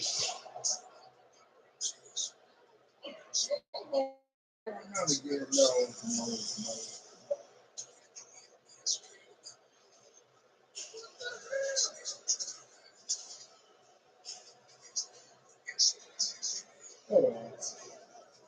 He did it again. Oh, my God.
Unlimited 5G is now $40, period. And a free Samsung 5G phone.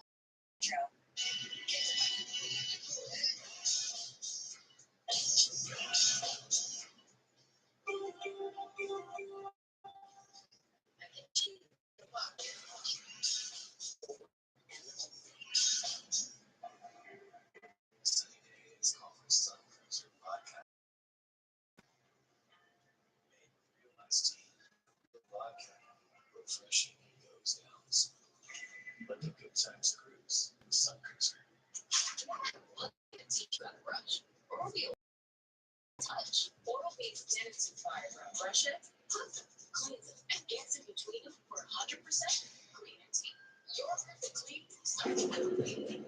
Dinner time is taken care of. We got things mac and cheese. That's big brands.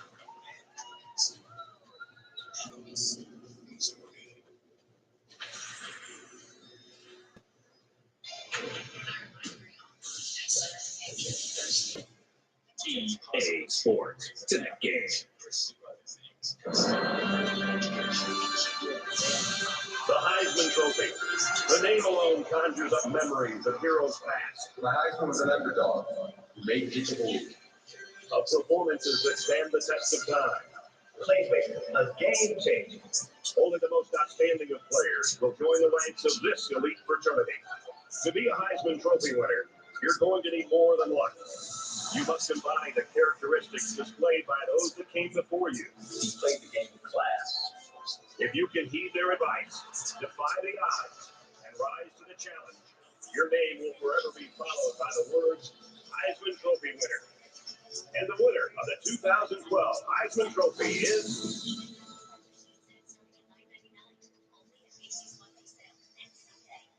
Hey, my treat today. I don't think they'll take that here. Of course they take Discover. You're stuck in the past. I'm like, really? You were right. Discover is accepted in 99% of places nationwide. Totally. What have you been able to do to be a rainmaker? It's my case. I brought it in. It's a month back for a study. Is that all you got?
Getting a live peek at a couple of ranked teams just about set square off. Time for ESPN's college football in the booth tonight. Brad Nessler and Kirk Herbstreit. Time for Brad to take it away. We're in the Mountain State, Morgantown, West Virginia, and Mountaineer Field is the site for today's game. Hi, everybody. I'm Brad Nessler, joined by Kirk Herbstreit in the booth, Aaron Andrews on the sideline. We're ready to bring you an exciting game. This presentation of college football is brought to you by Dove Men Plus Care. Be comfortable in your own skin. And we've got a good one tonight between the Nebraska Cornhuskers and the West Virginia Mountaineers.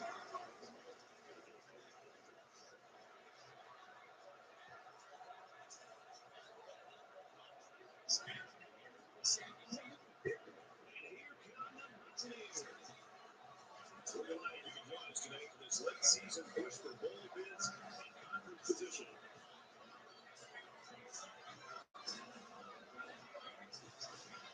Kickoff just ahead. First, we'll take you down to the coin toss. We'd like to take this moment to let you know this game is brought to you by Dove Men Plus Care.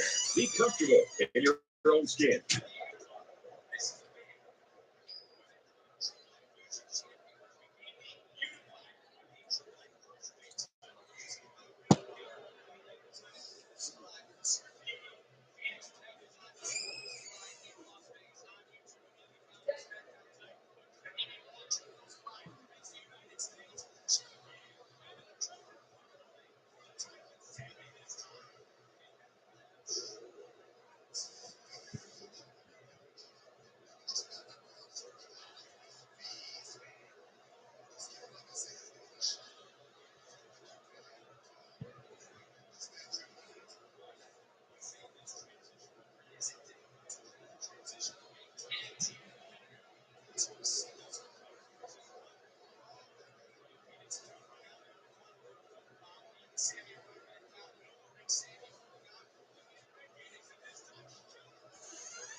We'll see how these two teams play in this game as they prepare for the opening kickoff.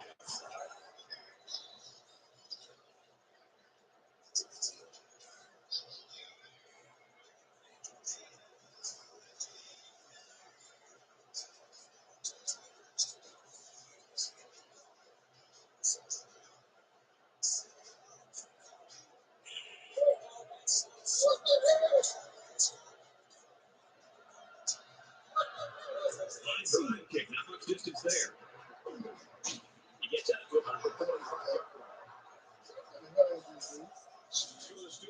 restate us a pick. The Badgers came into the game late tonight. After the bitterly disappointing loss, how far was the Bolsters moved them down? And for Miami, they won 2 straight. For the break.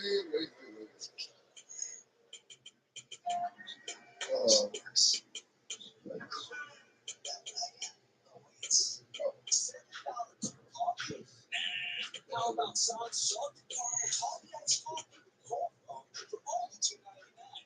It's the fancy without the price.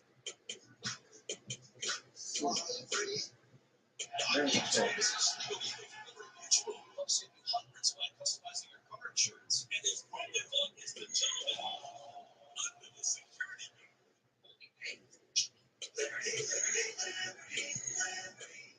$600 a year.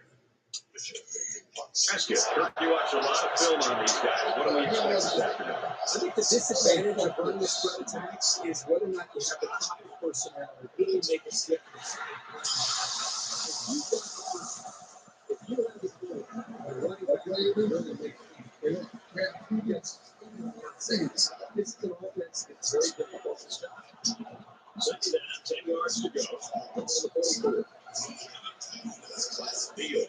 He's tackled around the 42-yard line. It was the umpire that threw the flag, and generally, so holding close. Be careful to avoid these. Penalties are a great way to stall out a drive.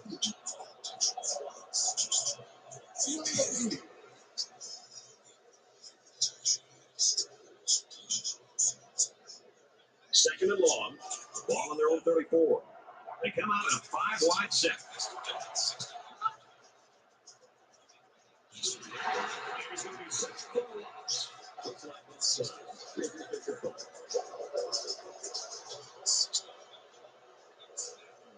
and the defense gives up some 3 yards to the offense.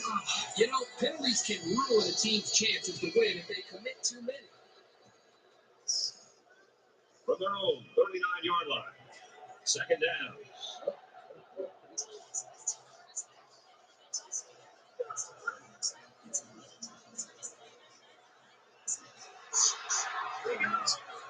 He's at midfield. He's knocked down around the 30-yard line.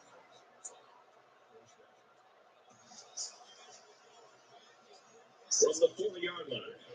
First down.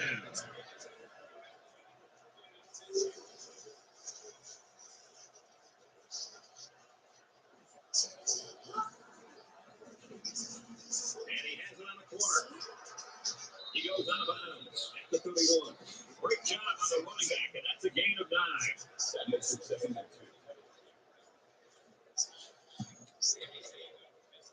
So it's second down and about 2 yards to go.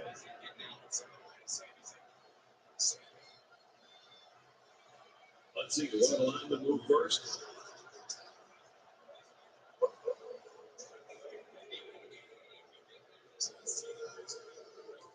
Concentration laps right there. The coaches will be giving them an earful for it, too.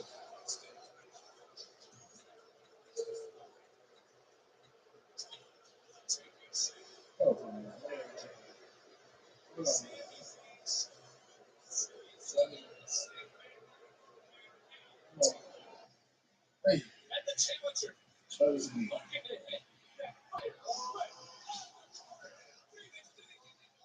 Hey, I remember that 8 books. Oh, man. Too soon. I thought that was it for me. Take another look.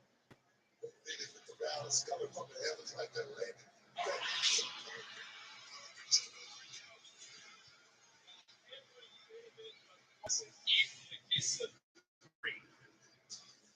This coming down to a stalemate, sold out. Here we go from inside the scope, which that so many historic moments. Who will be on the verge of a new United States champion?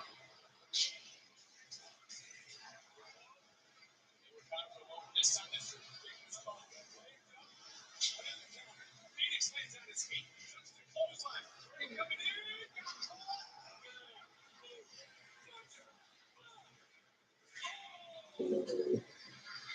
EA Sports to the game. Okay,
we made an example of how like standing right. That's what happens to people that step to us. I heard them jumping, micro nature. But this is because we all know that I've been busy with the problem struggle. But you know what? I'm not busy right now. Oh, yeah, you're here. What exactly gives you the audacity to speak to my friend? Oh no, it's okay. She got no life left. She and to the management. Perfect.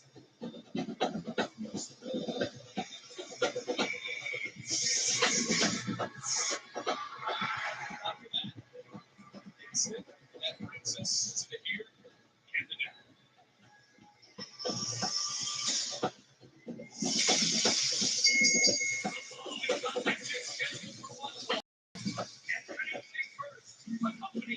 As the wise coach once said, Cade's in the barn now. That means no more time for preparation, time for playing, time to tee it up in the Mountain West. It's time for ESPN college football. Ought to be a great one tonight.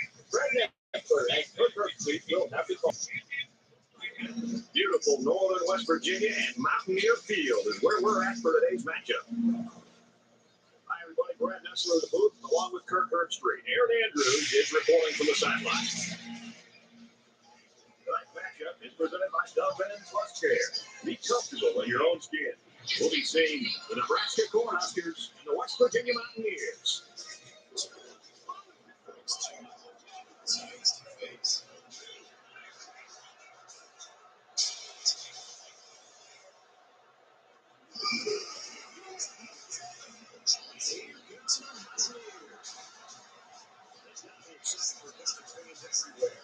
We prepare for the national championship with this incredible season drawing closer to the end.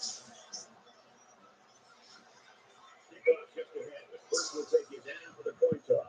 We'd like to take this moment to let you know this game is brought to you by Dove Man Plus Care. Be comfortable in your own skin.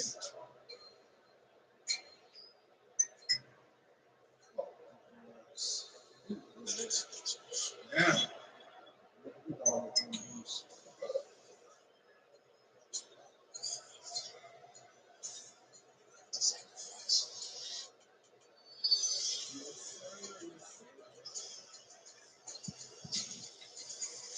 Jackson, West Virginia is lined up to kick the ball off first, and we are ready to go. He hits a booming kick, and they can forget about returning this one. Let's throw out the Reese now for a studio update. The Badgers came into the game ranked ninth after a bitterly disappointing loss. How far will the Bolts losing down? The upset is complete. Miami wins it 27-24. Keeping behind the ranks.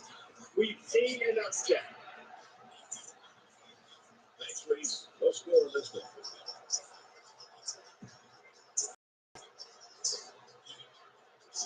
For Nebraska, let's talk about the passing game in this style. They go with the spread. One of the things I really like about this is how it thins out a defense up front by getting so many receivers across the field. Whether they're running or passing, the defense can't be focused on the play of attack. It's a great job here by the quarterback of recognizing the outside linebacker blitz and delivering the football for a first down.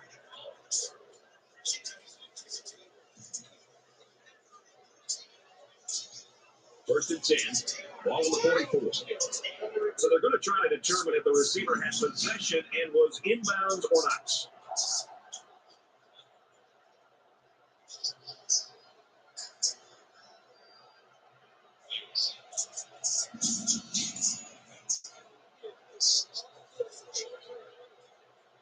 So after the review, the verdict is that it was no catch. They missed it on the field, but that was a bang-bang play. The important thing is they got the call right.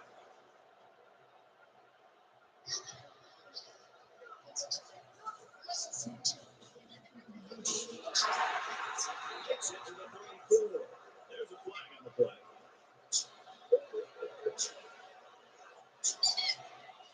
Holding penalties can really and sometimes hold your quarterback can take pretty shots.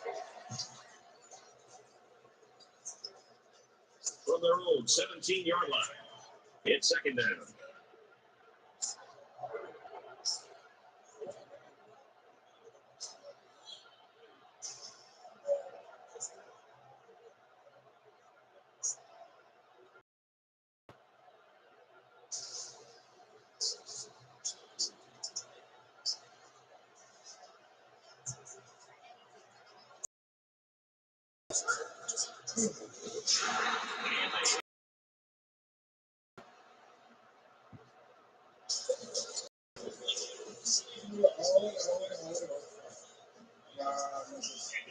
Nah, niggas. Got chip for y'all bitch ass. Oh, y'all ain't been getting no damn chip, though.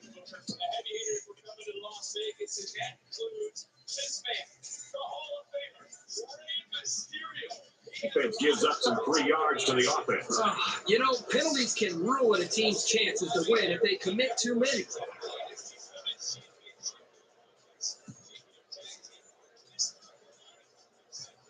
First down, 10 to go. Ball on the 30-yard line.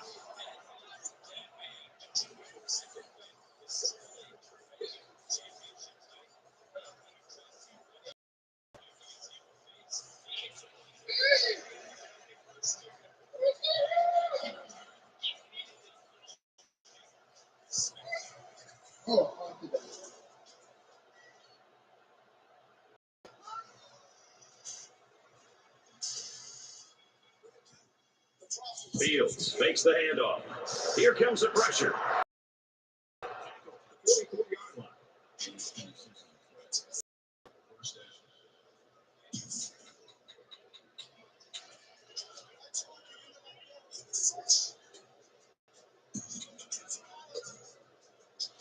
from the 44-yard line. It's first down.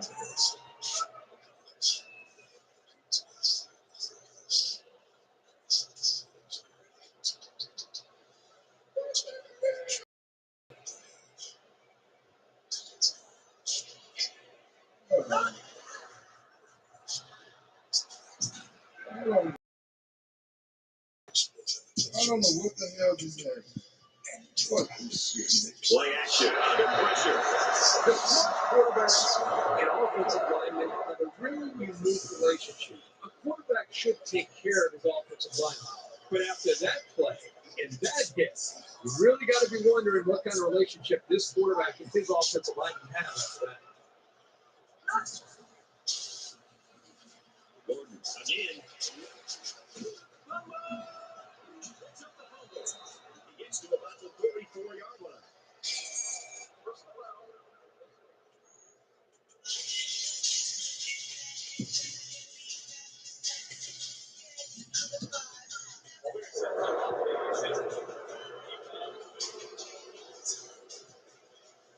So the offense will move a little bit closer with that penalty.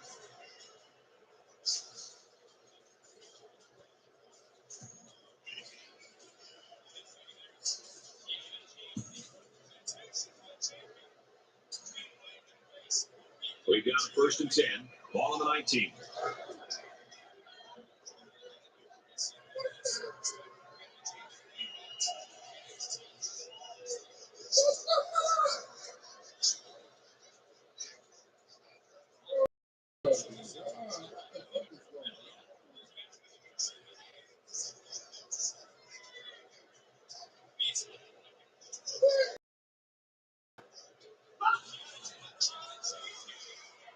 He scrambled. He's got all the time in the world. Safety.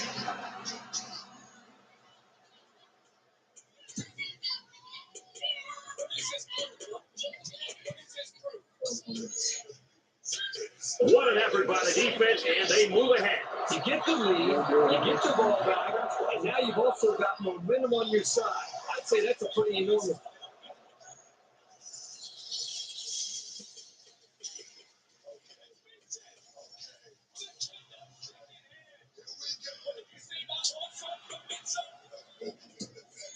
play?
Oh, man. Oh, man.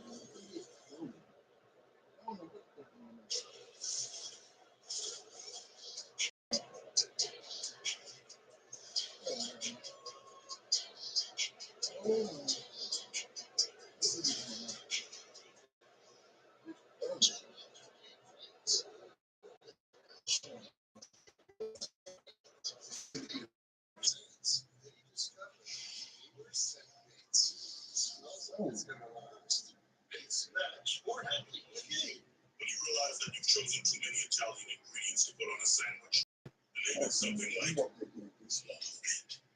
Some people think you did it on purpose. We Sticky diapers. Sticky feet. Odors can be caused by bacteria. Lysol air sanitizer eliminates odors. 9.9% of odor-causing bacteria in the air. Then can't sanitize. Go Taylor Taste. It's sellers with 7 cage match. Coffee toasted pizza sandwiches. It's win-win. Toasted pizza sandwiches with chicken toast. Oh, man. I bag with a big bag. With a big logo and big fancy branches. And I think the borrow have free name. Seriously? Free? What about monthly fees? Is it minimum balance fees? Okay, borrow has no branches. How do you get cash? There's over 40,000 free ATMs and deposit cash at CVS for free. Wow. I got a free cheat sheet and I have free account. Get started today at borrowmoney.com. Wild world next from these pages of chaos. Got work to do. It's good to call you on it.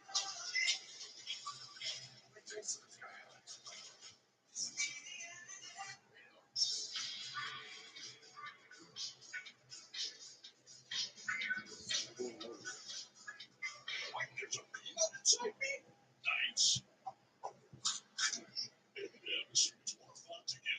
Domino's Best Deal Lover is back. Get any hand tossed pan, thin crust, or New York style pizza with any toppings for just $9.99 online. Your favorite pizza at our best price. It's Domino's Best Deal Lover, but it's not forever, so eat it before it's gone. Only at Domino's. New York ain't exactly known for its hospitality. Cincinnati. The final cup on the line. It's gonna be loud. Come on, baby. Live on NBC, USA, and Peacock.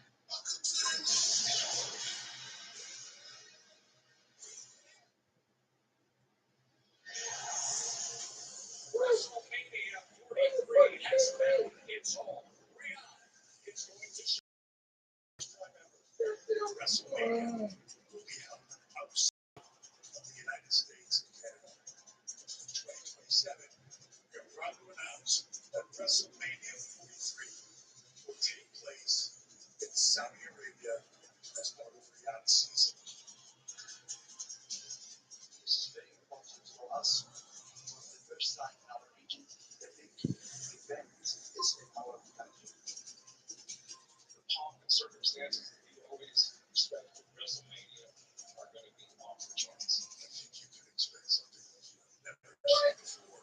No! There's a monumental announcement made earlier today in Las Vegas. WrestleMania is headed to Riyadh. Hell no. After I decided to do my hero TV show, I knew I had hopes of life. But veteran, it's all I know. Next year, Where did all play back on? Goddamn. Oh.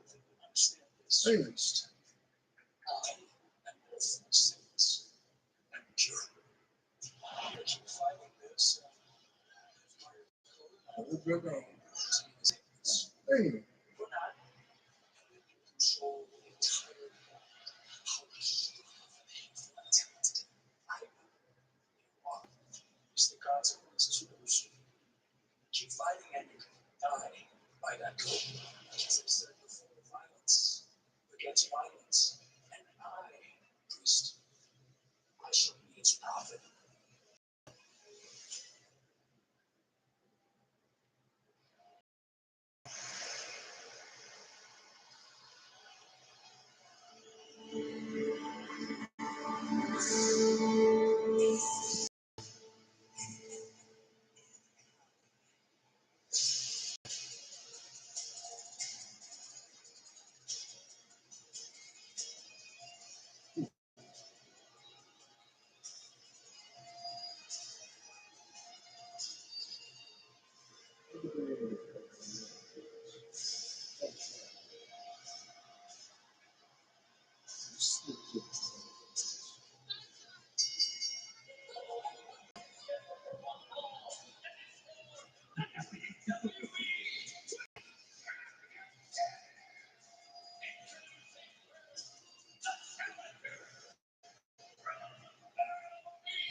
damn.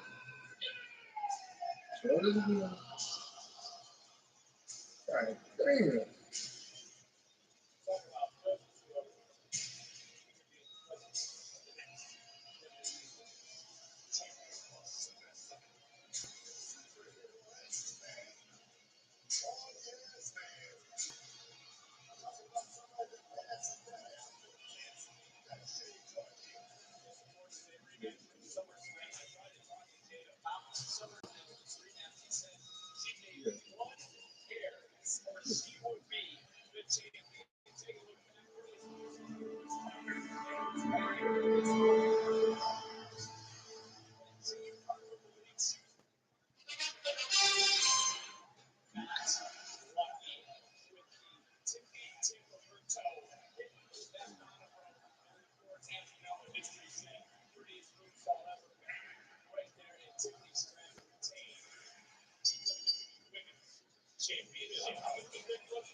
God damn.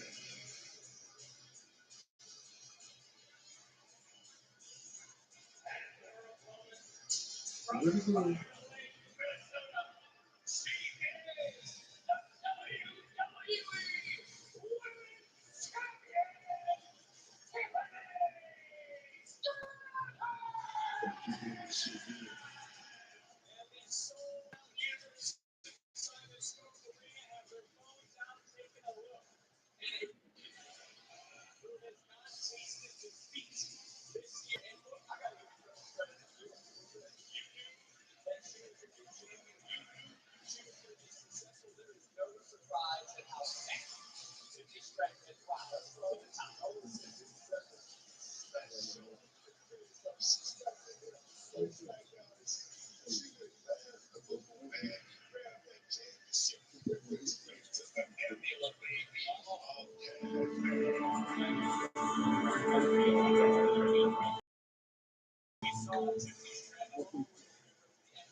This matchup here tonight. What is champions have to do? The champions do not have the same mistake that happened at MetLife Stadium in SummerSlam.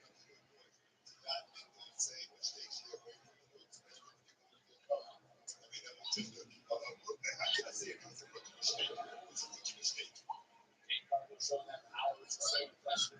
Oh, just catching Stratton again. Jade Cargill coming in tonight, not playing yet.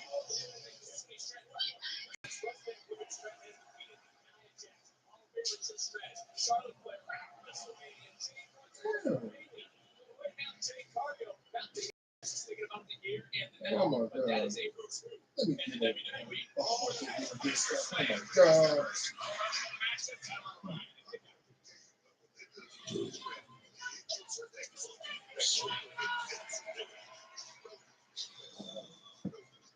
Yes, that's what taking it. There's Jimmy time.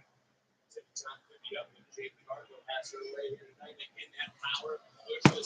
Nice counter. Did you see the knee from Tiffany Stratton, which rocked Jade Cargill backwards? She lost her balance, and now Stratton trying to take full advantage, taking down the challenger into the cover. Jade Cargill able to kick out.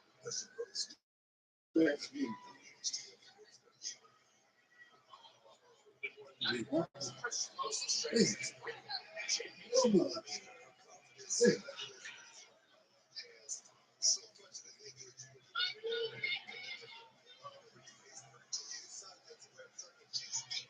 Tiffany time going to continue on SmackDown. This is my first day working at Truth Teller as new editor-in-chief. Highly motivated, tenacious Buckeyes are out there hunting for news. I'm going to do a quick conversion to do it about nice. Cheese for my balls. You have good odds on us succeeding. 95%. I'm 85% open in case of asteroid. Should be a chance.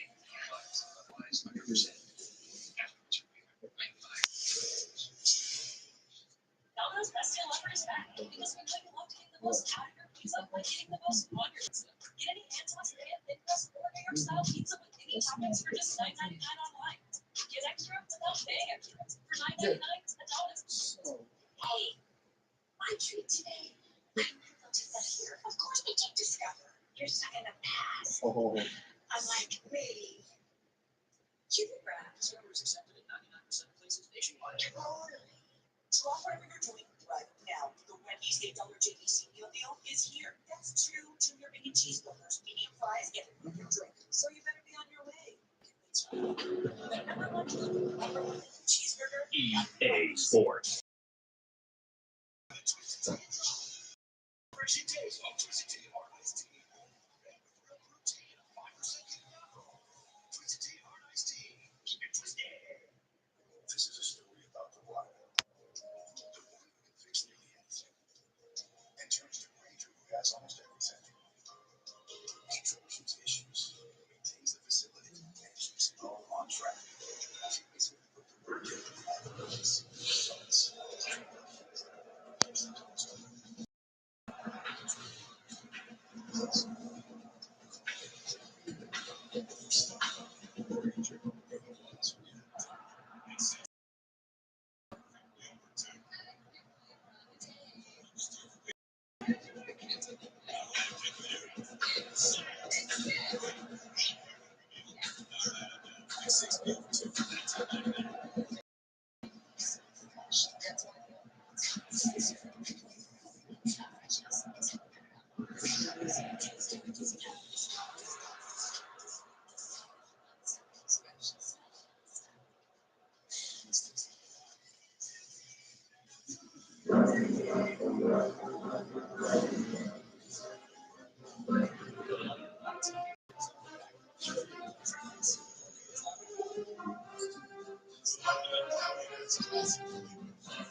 Few places are the fans more rabid than Morgantown, West Virginia. You're taking a live look right now at Milan Puskar Stadium in Morgantown. We are just about set to kick off, warm up, wrapping up, almost ready to go from Morgantown.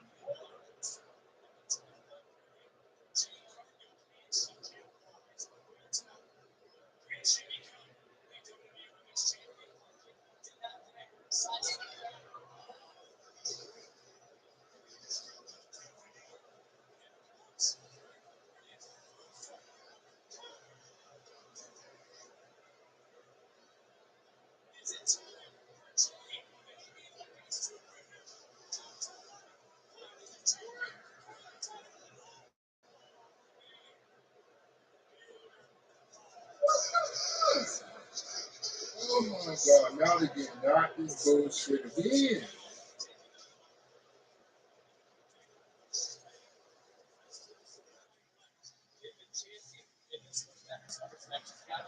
You keep freezing. What the fuck is going on? It's not the damn bitch. What the damn? Tiffany's in a perfect position.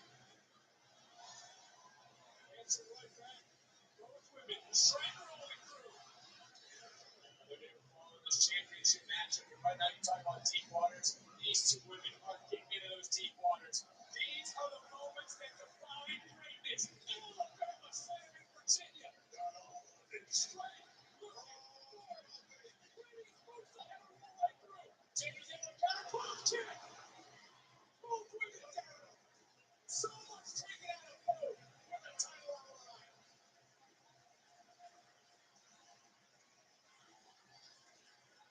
Oh.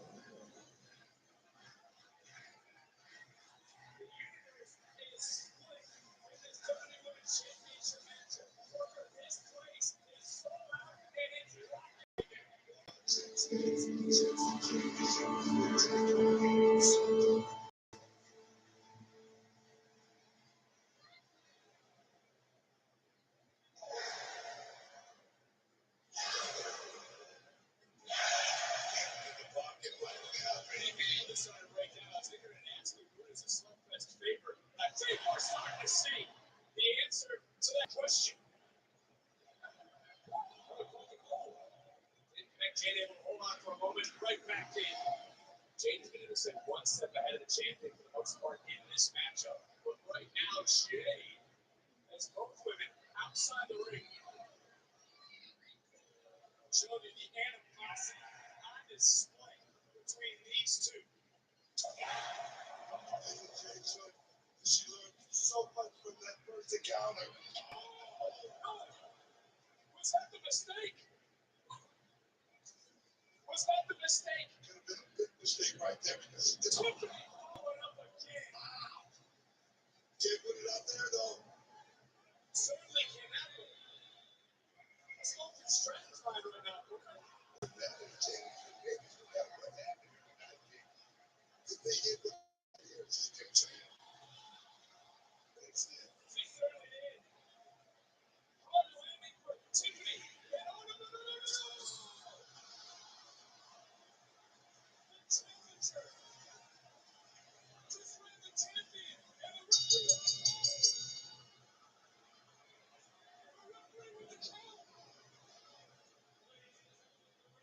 Has counted out both superstars. This match has been ruled a draw.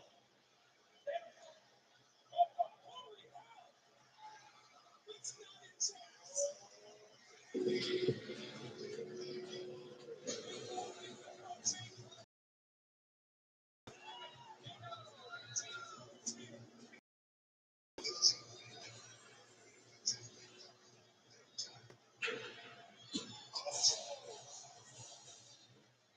EA Sports to the game.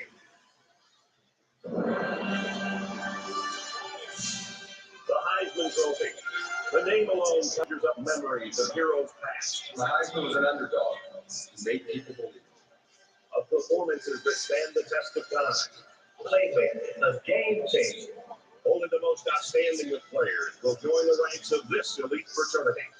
To be a Heisman Trophy winner, you're going to need more than luck.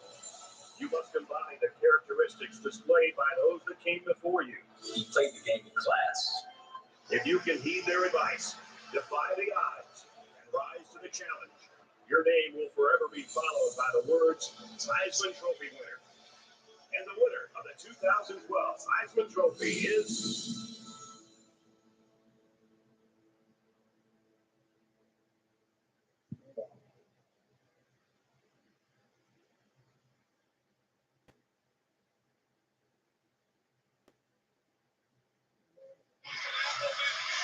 Once again, being the WWE Women's Champion.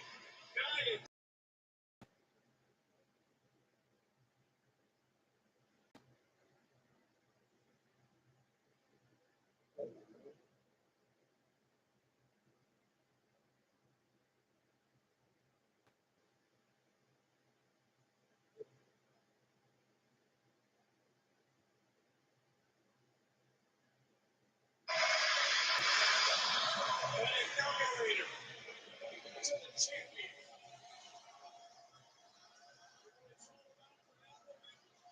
Once again, being the WWE Women's Champion. Nia Jax shows her dominance tonight.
fragrances are infused with 2 times more essential oil. The advanced plug-in with the boost button and anti-fade technology can keep your home always inviting for up to 70 days. Their roof, always fragrant, always inviting. TQ is celebrating 85 years. So we're giving you an 85-cent booster treat in the TQ app. Now for a limited time. Hurry and get your small visit treat for just 85 cents with $1 purchase in the TQ app.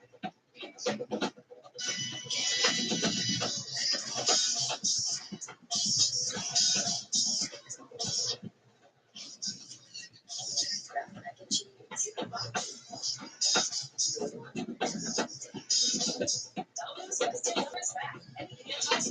Impressed? Order your style pizza with 8 toppings for just $9.99 online. Last time you got this time, get Domino's $9.99 still over before it's gone. Now that I'm a mom, things are different. For us, it's different too. We let everyone else choose different things. We get what we want and we see what we want.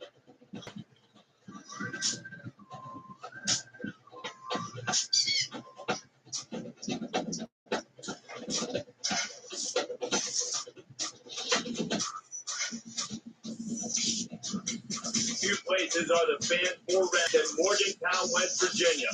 You're taking a live look right now at Madeline Puskar Stadium in Morgantown. We are just about set for kickoff, warm-ups, wrapping up, almost ready to go from Morgantown. It ought to be a great one tonight. Time for college football on ESPN. Brad Nessler and Kirkpatrick will have the call.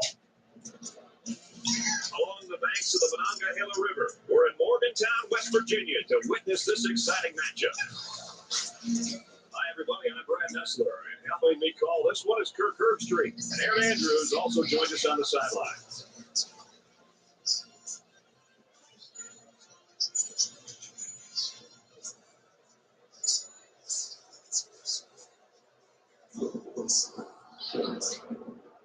Tonight's primetime matchup is brought to you by Coke Zero. Real Coke taste, 0 calories. Enjoy everything. And it's between Nebraska Cornhuskers and West Virginia Buccaneers. It's been a great football season so far, and it'll only get better as the bigger picture comes into focus here late in the season. Before we head down to the field for the coin toss, we'd like to remind you this game is brought to you by Coke Zero. Real Coke taste, 0 calories. Enjoy everything.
West Virginia is lined up for the kickoff, and we're ready to get this one underway.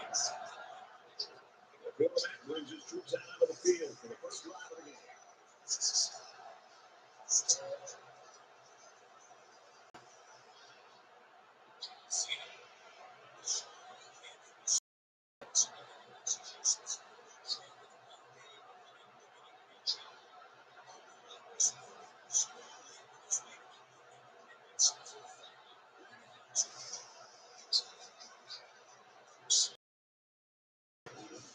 And he's tackled at the 32-yard line. Picks up about 7 yards there, scrambling away from the pressure.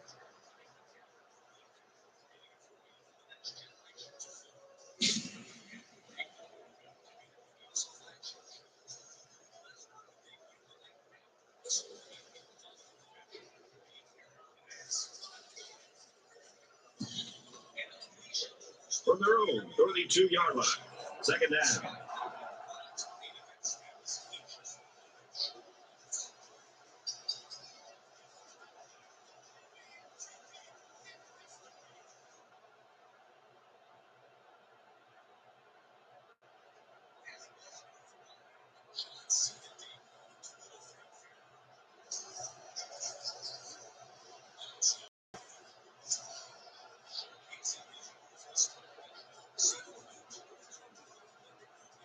tries to buy some time. Nice for under yardage. Sometimes you'll see a quarterback try to force the ball into coverage instead of tucking it and running for the marker. That time, he made the right choice to keep it.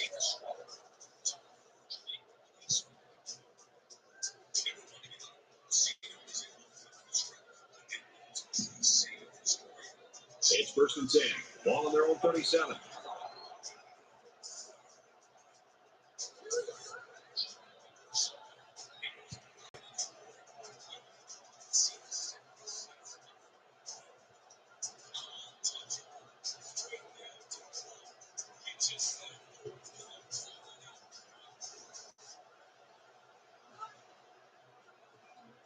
Throws complete. He's got room to run. Taken down.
If you want to screw the people who screwed our client, what are you willing to do to be a rainmaker?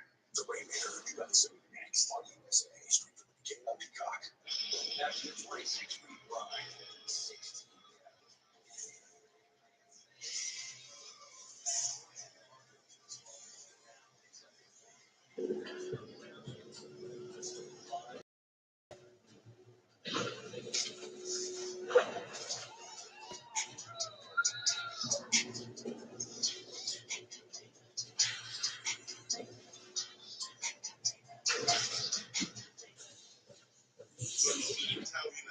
EA Sports. It's in the game. It's more American Italian than Italian. Just like the boat. When people line up to see him. Arby's, we have the meats. Escape your sad lunch life for the with the new Jimmy Johnson's pizza sandwich. Not Italian made.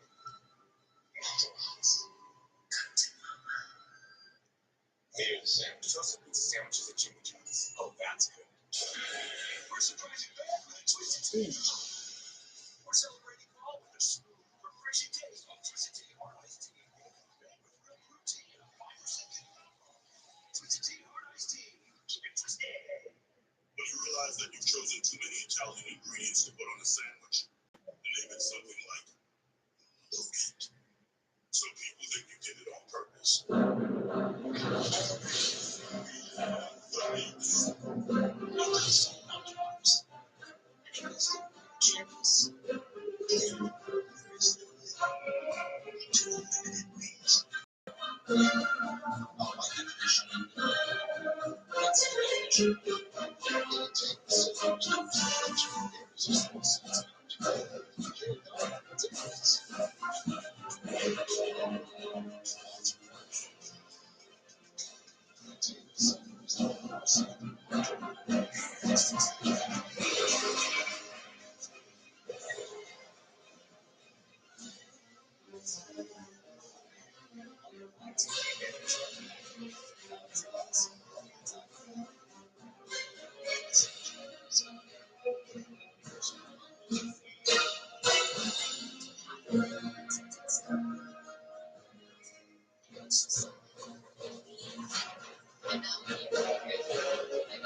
They are the two best boxers in the world.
jump on the line.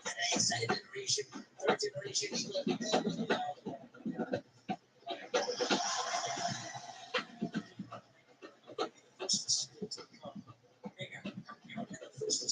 double champion.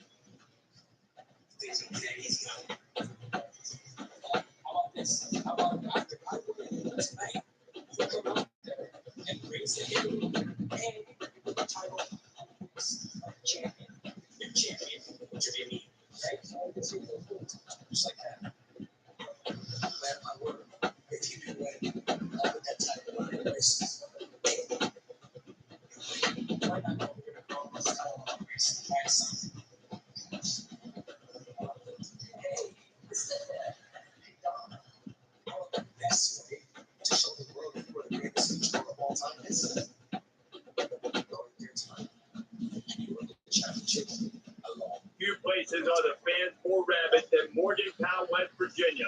You're taking a live look right now at Mammoth Car Stadium in town. We are just about set for kickoff, warm up, wrapping up, almost ready to go from Morgantown. It ought to be a great one tonight. Time for college football on ESPN. Brad Nessler and Kirk Street will have the call. We're in the Mountain State, Morgantown, West Virginia, and Mountaineer Field is the site for today's game. Hello, everyone. I'm Brad Nessler, and beside me in the booth is Kirk Street. Aaron Andrews is also with us. She'll be reporting from the sidelines. This presentation of college football is brought to you by Dogman Plus Care. Be comfortable in your own skin. And we've got a good one tonight between the Nebraska Cornhuskers and the West Virginia Mountaineers.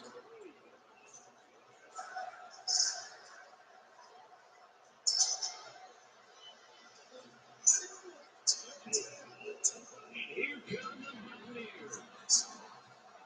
It's been a great football season so far, but it'll only get better as the whole picture comes into focus here late in the season. Point toss presented by Dogman Plus Care. Be comfortable in your own skin.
set his sights on Drew McIntyre and was looking to fund the Scottish Warrior. Brings us to tonight. Hey, look, it's safe to say there's just mutual disrespect between these two.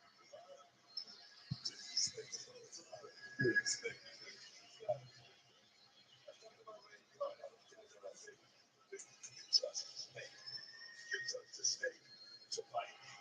That's where you are.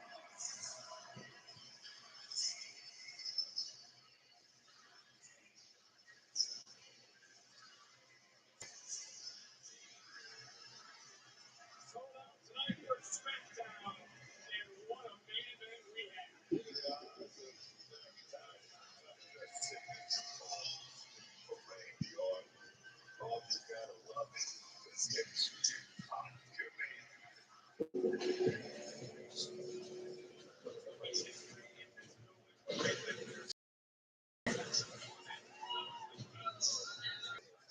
Second generation. The guy who's done it all, he works out of the gym. Let him go. It's a great decision to make, but I must say that. Radio said Drew has no idea what's coming for him tonight. That's quite the warning from the 14-time world champ.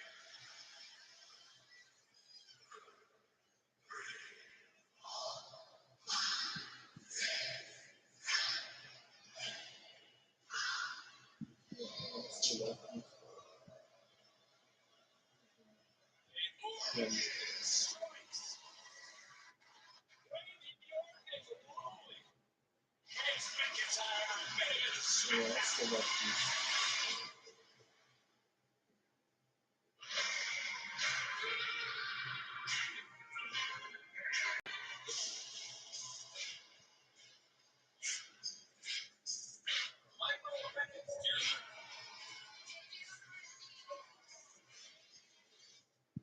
Welcome to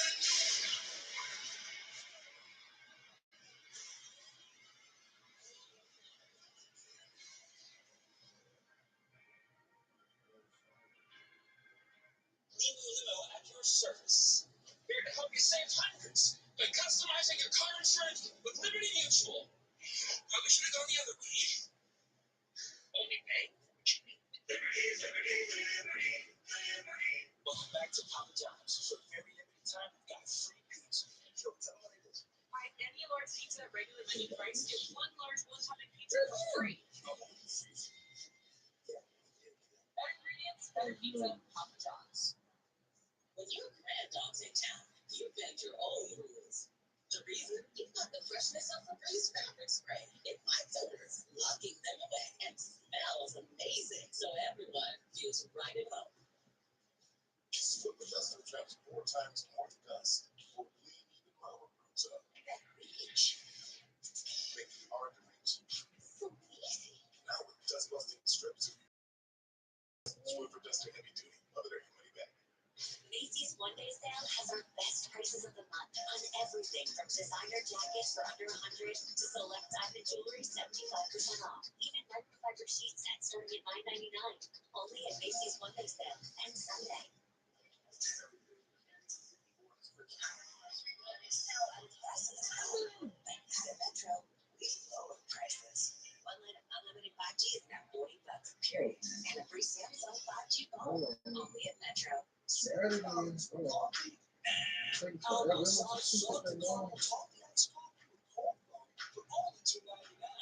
It's the fancy without the price. Now that I'm a mom, things are different. Her life's different too. They let everyone in my family choose everything. And we save money. That means.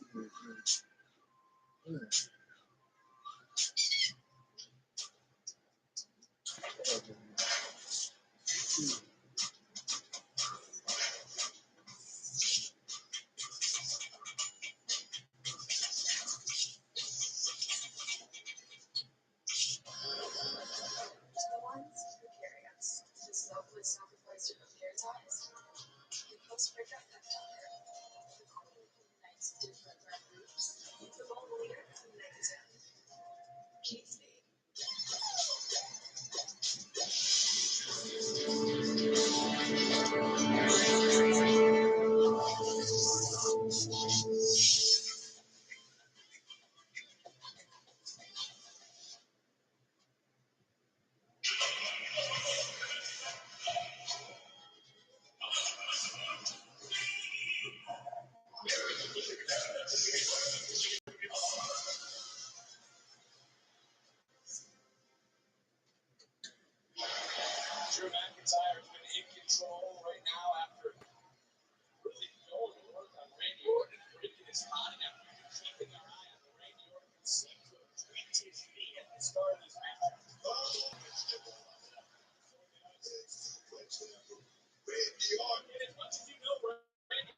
finds that McIntyre keeps poking the microphone. He knows what Randy Orton is capable of.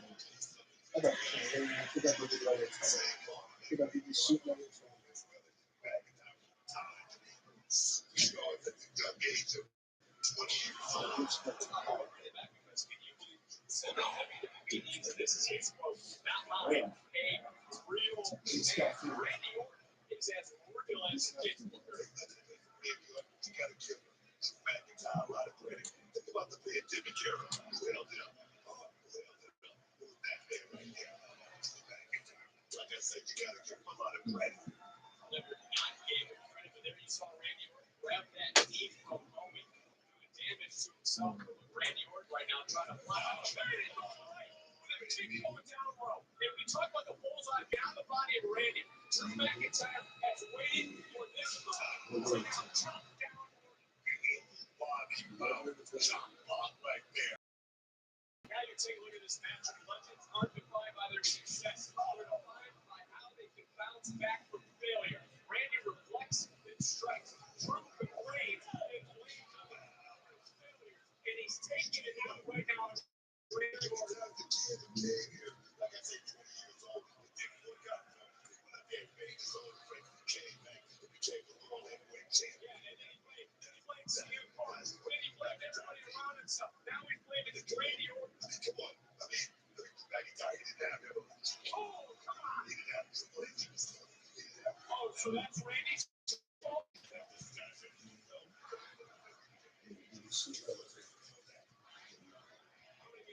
What's going on? You're getting Drew McIntyre's rocking in a figure four in the center of the ring. And the knee has been the issue for Randy since the beginning. And now you see the pain shooting through the body of the former 14-time world champion. Randy Orton's body right there. Like I said, where those deep waters is. I was going to try to finish this thing. McIntyre home now for not doing what needs to be done when it counts. And McIntyre. He saw that he was weak. He's continuing to find the fight. Look at the guys that astonished warrior. Randy Orton right now has been in this figure four for quite some time. We don't know how much damage is done. Randy now trying to turn Drew to a burst of pressure. Randy, get there.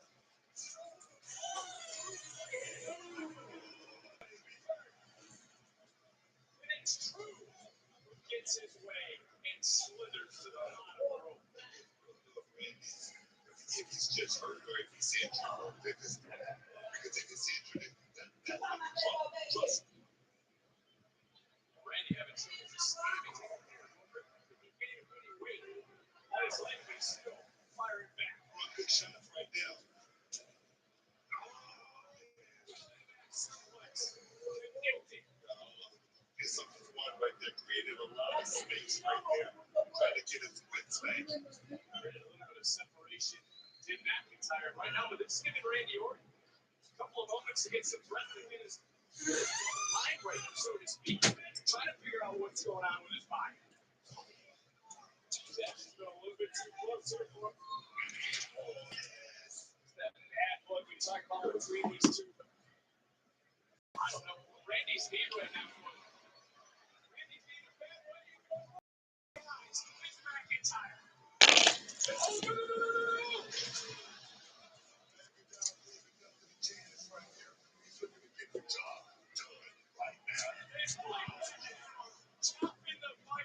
McIntyre's turned things around. Can Orton get back? Is celebrating 85 years. So we're giving you an 85-cent treat in the DQ app. Now for a limited time. Hurry, get your small visit treat for just 85 cents with a $1 purchase in the DQ app. What's up, Jack? Check out the Deco. T-Mobile's got a home internet. And it's just $35 a month. Vehicles are all coming. T-Mobile's got a home internet for just $35 a month. Guaranteed for 5 years. From sticky diapers to sticky feet, odors can be caused by bacteria that linger in your air. Unlike air fresheners, Lysol air sanitizer eliminates odors by killing 99.9% of odor-causing bacteria in the air. Zen can't sanitize, Lysol can.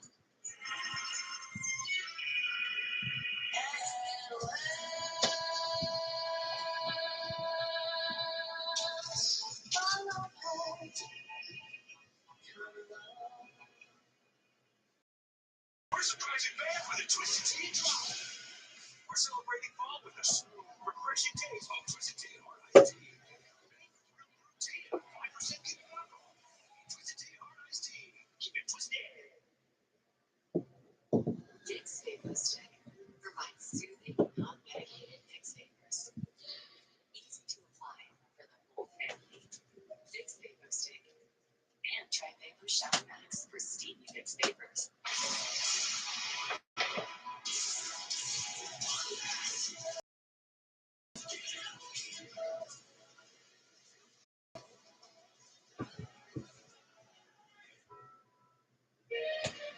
Tired of struggling with impossible messes in your tub and shower? Mr. Clean Foaming Bath Magic Eraser cuts through 100% of soap, scum, and grime, while Mr. Clean Extra Durable effortlessly tackles messes throughout your home. Switch to Mr. Clean Magic Eraser. Get to that time. I should tell you, this girl. That's not this. That's the one. The show. We have an eyewitness. It's on him. She put something into Donnie Ray Black's ID bag. Catson is fishing. He's simply looking for anything that can help with the case. You keep telling me that you want to argue this here, but I'll just prove just how disciplined you are. Is there something constructive? Yeah, it's out of your head. Current Minnesota next on USA Stream from the beginning on Peacock. Randy Orton trying to block out the pain here in our main event. Starting to strike back. We're against McIntyre. McIntyre going right back down to that injured knee, which was tweaked early on in the matchup. And then he goes through Randy. And he bounces off the top rope. Right there. Drew McIntyre is trying to do nothing but serious damage. And we all know McIntyre will care less about what anyone thinks about it. It naturally makes it more dangerous than any of us could ever imagine.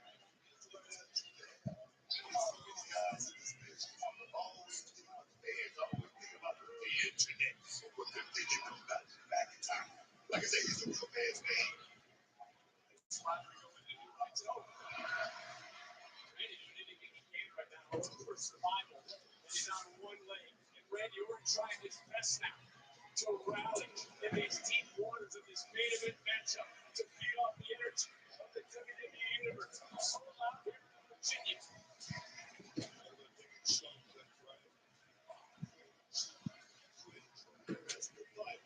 That's Randy Orton. He knows. Big uppercut. Nice reversal by McIntyre. And just buckling the body of Randy. How many times have you seen that in your life? How many times have you seen Randy Orton's body just buckle? That's the thing right now. Randy's in a Oh! We're going for the figure four again, and Randy Orton did what he needed to do. That's Randy Orton right there. Not too stable. This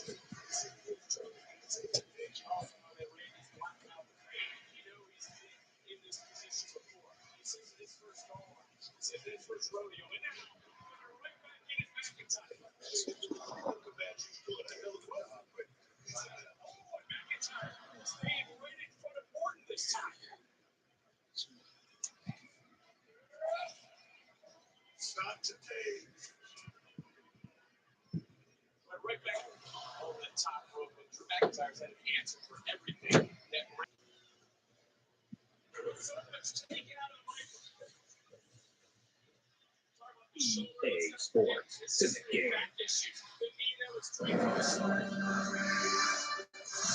Heisman Trophy. The name alone conjures up memories of heroes past. Heisman was an underdog who made people believe. Of performances that stand the test of time. Playmaking, a game changer. Only the most outstanding of players will join the ranks of this elite fraternity. To be a Heisman Trophy winner, you're going to need more than luck. You must combine the characteristics displayed by those who came before you. He played the game in class. If you can heed their advice, defy the odds, and rise to the challenge, your name will forever be followed by the words Heisman Trophy winner. And the winner of the 2012 Heisman Trophy is...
Latinoamérica está pendiente.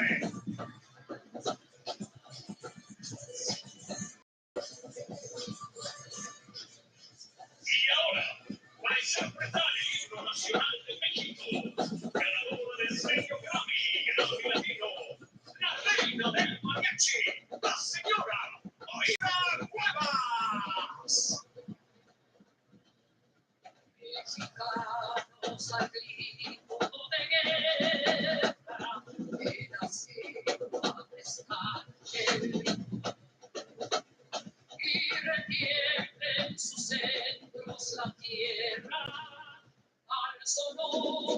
West Virginia is indeed almost heaven for the Mountaineers. The Mountaineers on the field wrapping up pregame warm-up and hoping that the old gold and blue can bring home a victory today. That's going to do it here in the studio, but don't worry, we'll be keeping your finger on the pulse of everything that's going on everywhere else across the country. Right now, it's time for kickoff. And ESPN's college football, Brad Nessler and Kirk Herbstreit are on the call. Along the banks of the Monongahela River, we're in Morgantown, West Virginia, to witness this exciting matchup.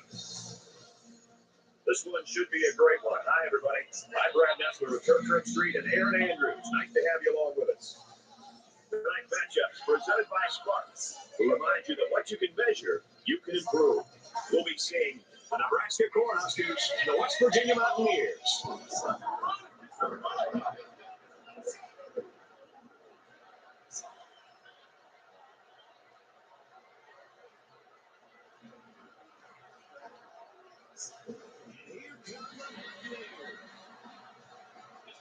Season that today's game looks to add to the excitement and maybe answer a few questions.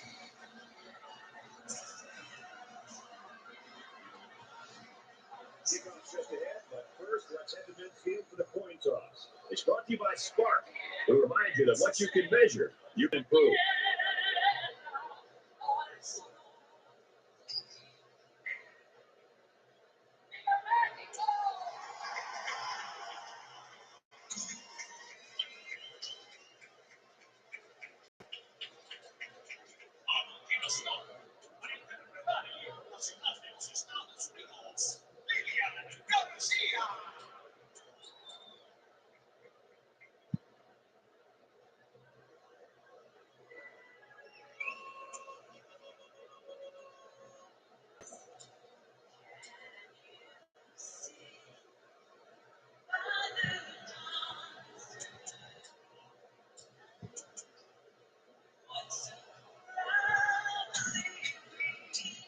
West Virginia. The pregame festivities are over, and we're just about set to get this game underway. He hits a booming kick, and it sails out of the end zone for a touchdown. let's go to the studio for the Reese Davis update. The Badgers came into the game late tonight. The bitterly disappointing loss. How far will the Colts move them down? For Miami, they won 3 straight. The Hurricanes showed them good today, 27-24. In other games, the Longhorns came into the game at 10. After the hard-fought loss, the Trojans keep them high in the rankings.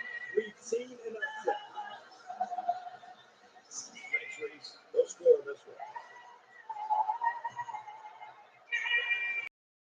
The quarterback brings his troops out onto the field for the first drive of the game. They come out on a 5-wide set.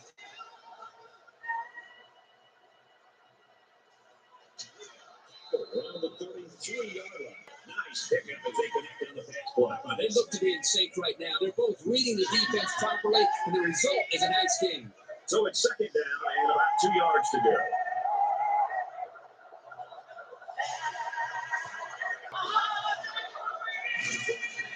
He hits him hard for 33.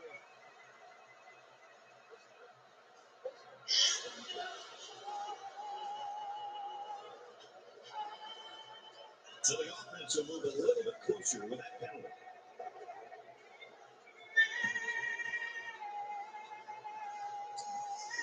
We've got first and 10. Ball on the 48-yard line.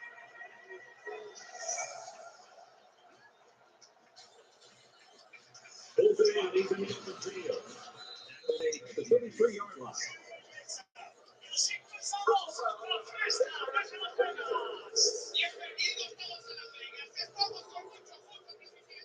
The defense gives up some 3 yards to the offense.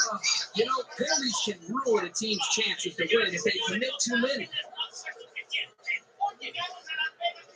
First down, 10 yards to go. Ball on the 18-yard line.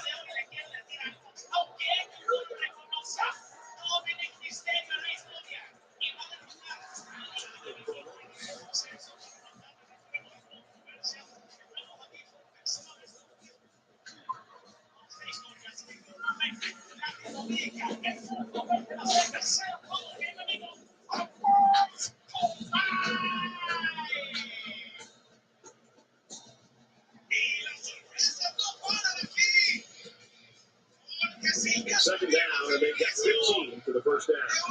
Ball on the 23-yard line.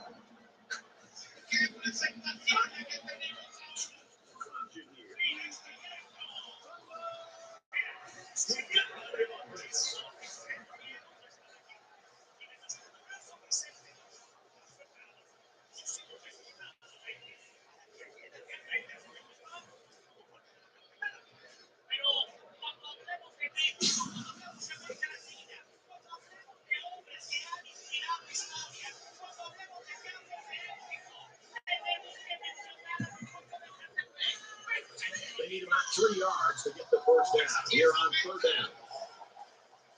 This crowd in full throat right now. He's going to pick up for the sack.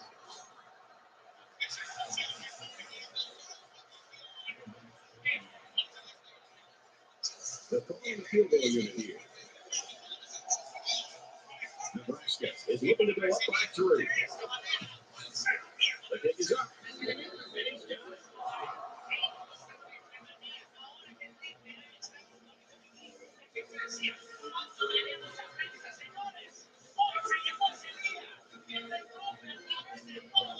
Well, I guess they're not going to sneak anyone out of the return team. They want to put on onside kick.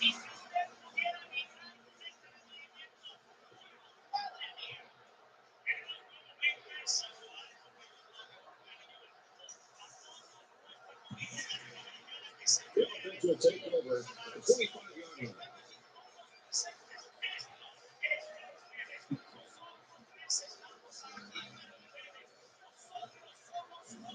Throws it deep. He goes up and gets it. 26.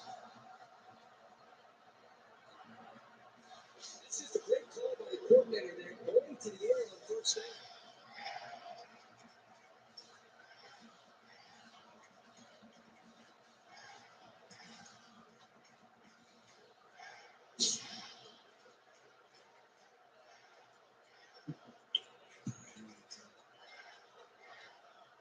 So the big game resulting from the pass play leaves us with a 1st and 10.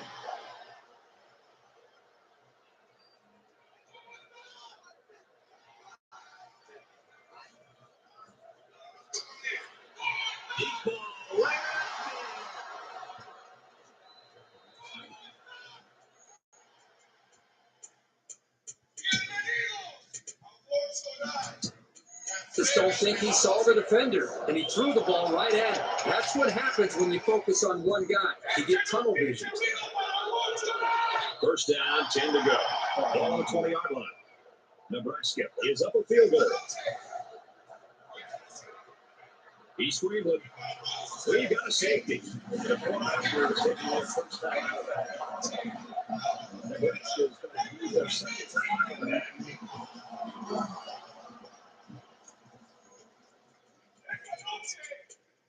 Mis compañeros que están en el vestidor, leyendas que tenemos aquí, un servidor que está parado aquí en el ring, tiene un mensaje para todos ustedes. Hoy, esta noche, les traemos un pedazo.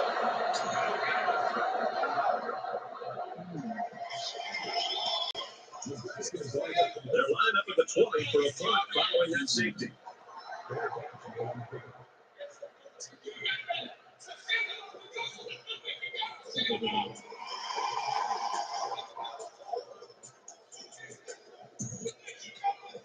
I'm sure the quarterback would love to make amends for that last pick.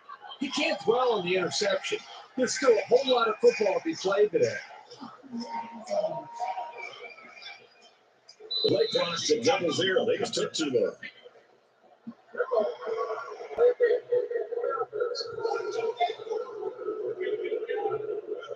Back penalty will move them back a bit. Yes, with so many young guys out there, it's bound to happen occasionally.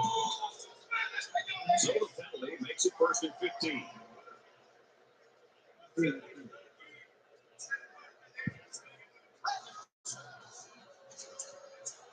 He delivers. This is a well-prepared defense. They know where to be, and they know what their opponent likes to do. They play tight coverage as well. 2nd and 15. Ball on the 46.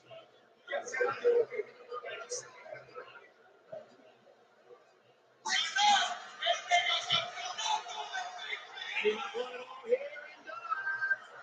and makes it get to the end zone. Touchdown.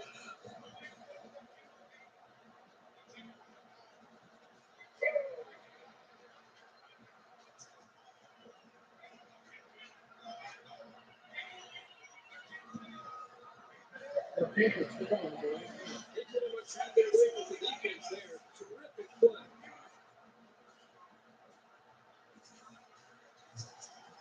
He makes the PAT. Quick two-play, 54-yard drive. They come away with 7 points.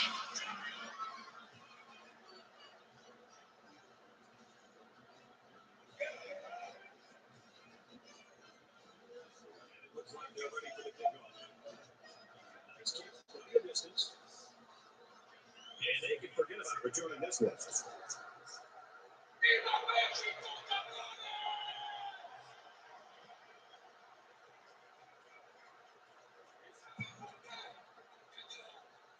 They'll start at the 25.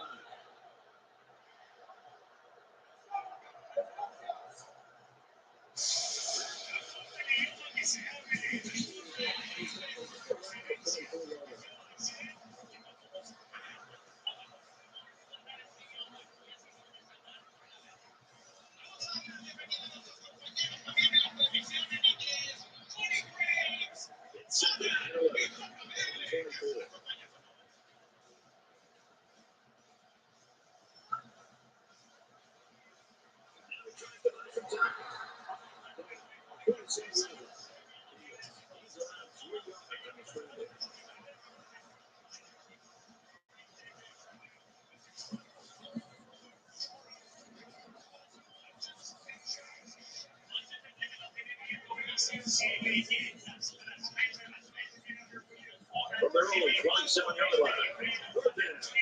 The intensity of this place is increasing.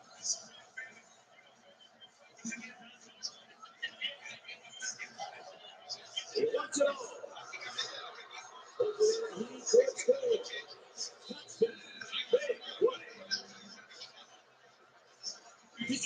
continues to impress me. Every time I watch his team play, he seems to come up with big plays. The receiver was so wide open, and the quarterback, you just don't want to blow. It's like having a wide open layup with nobody behind you, and you go up and you miss a layup. You don't want that to happen to you as a quarterback. So the quarterback did a nice job of staying in rhythm, making the easy throws, and the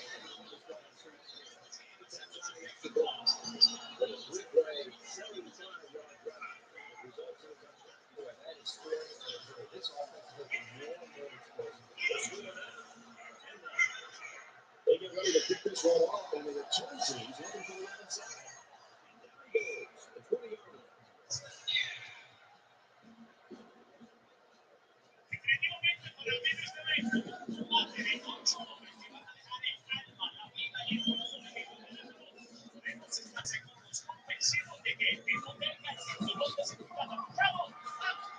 You never like to have to play from behind, but a deficit this manageable shouldn't be in the front of their mind. They just need to go out there and play.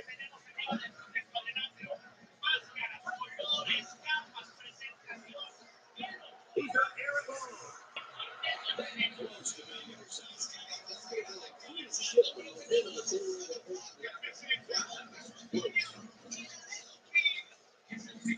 From their own 20-yard line, it's second down.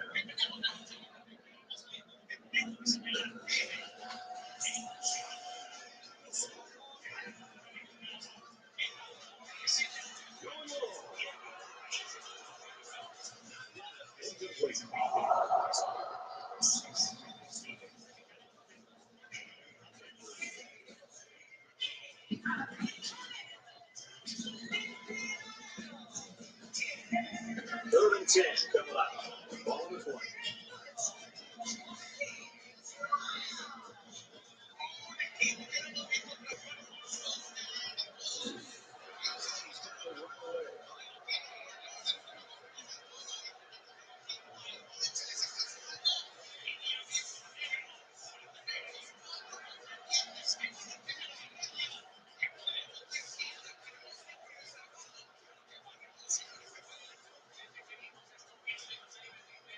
There's an injured player on the field.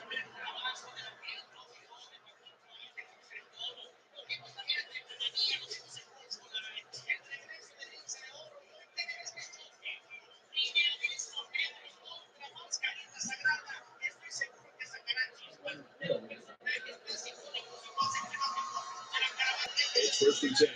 Ball on the 47-yard line.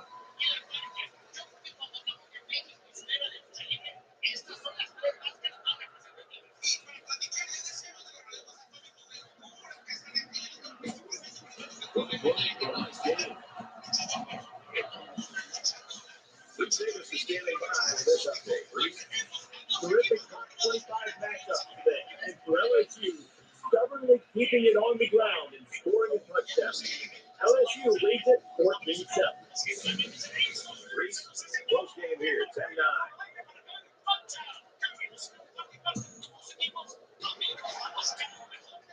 Second and 6 coming up here.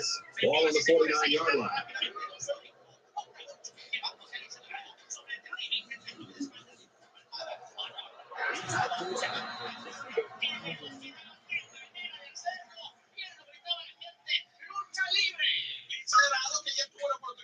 Oh, at the 39. That's just a gain of 10 yards.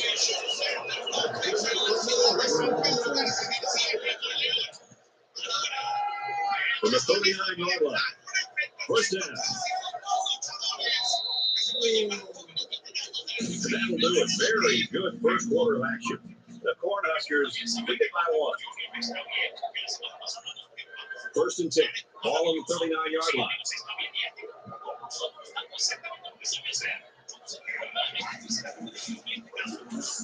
Late Bay, defense bearing down. The offense hooks up. It's a good job of securing the football and avoiding a turnover. And this is strange. The punter's on the field right now. I'm not quite sure what's going on. The Mountaineers don't like the looks of things. They're going to take their first time out. The kick is away. It's in.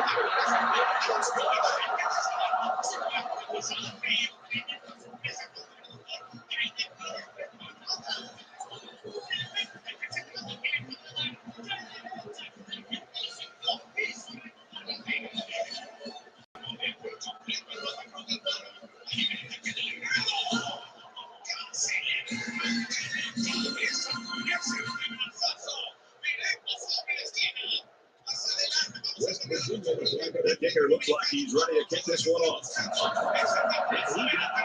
This one, great kick. It sails out of the end zone for a touchback.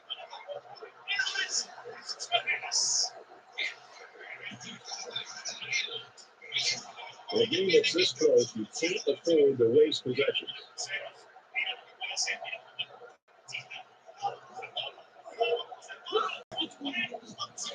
Running right side. He's taken down around the 26-yard line.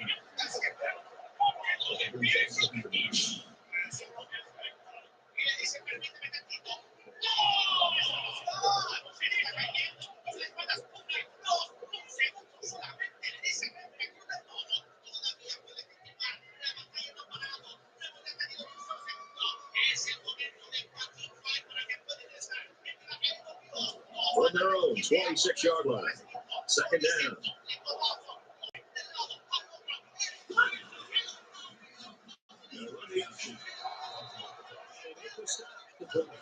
Good discipline here by the defense, springing the option out and plugging the running lanes. That moved him back.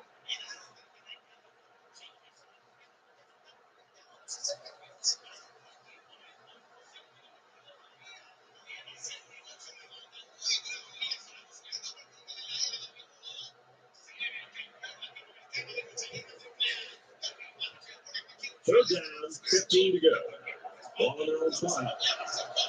They'll line up with 5 wide receivers. He runs back.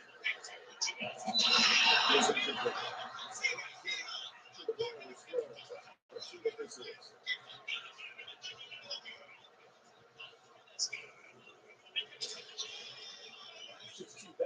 They made the stop, but a flag is going to keep the chains moving.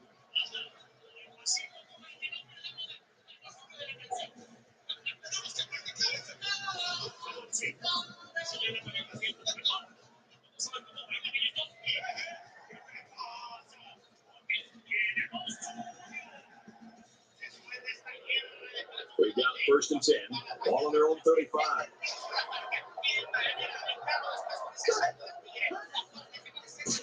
Fields. They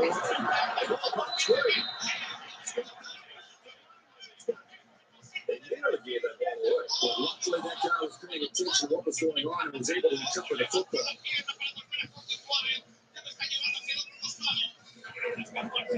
Second down now, 14 to go. Ball on their own 31.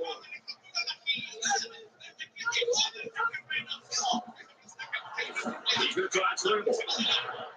Slide down. Well, they didn't get the first down, but it was still a pretty good run by the quarterback. They made a good decision to take off there.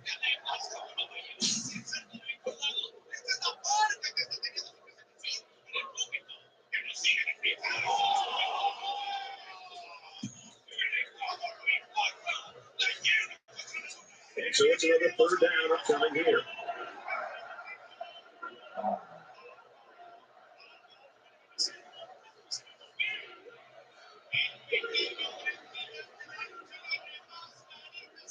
He's scrambled. He's going to run and watch out. He's in midfield.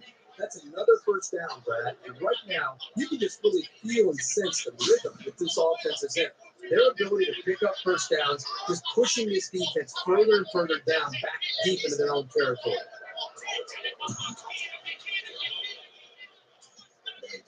First and 10. Ball on the 48.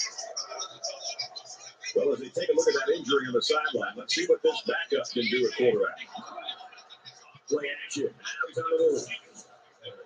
He's tackled at the 41-yard line. The quarterback trying to make the play. Well, he did a nice job of getting some yards on the scramble, but he needs to learn to slide to avoid those big hits. Second down, and they're going to need about 3 yards to pick up the first down.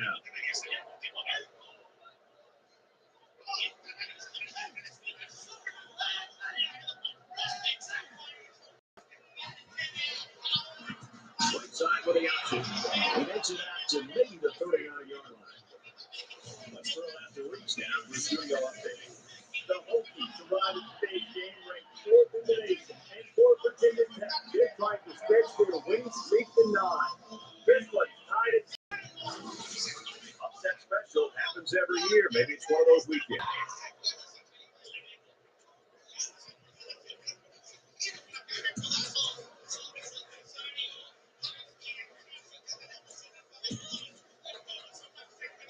It's third down. This offense is about 3 feet away from that first down marker. Watch out for a pass play when you're in the goal line deep.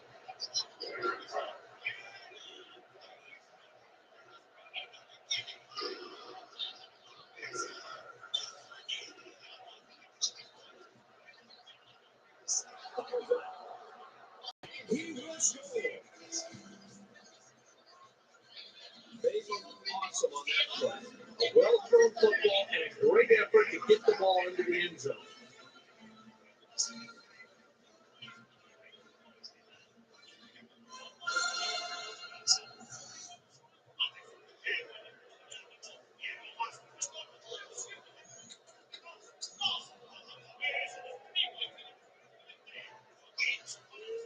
Nebraska is up 4. He splits the uprights with the extra point.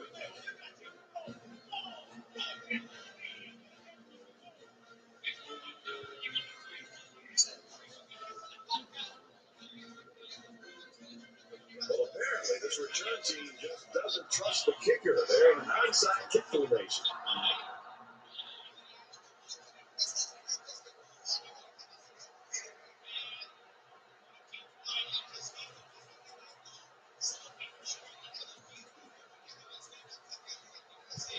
This drive will start at the 25-yard line.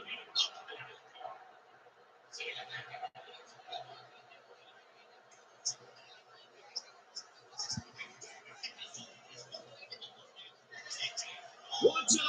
Gundy.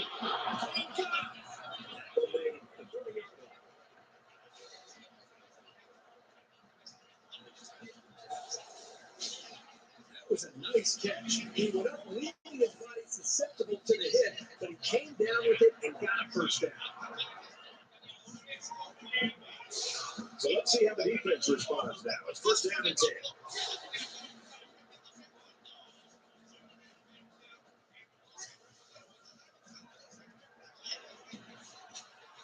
He's taken down at the 23. Good coverage by the defense, but they have to be aware of this quarterback's tendency to scramble around and pick up some yards.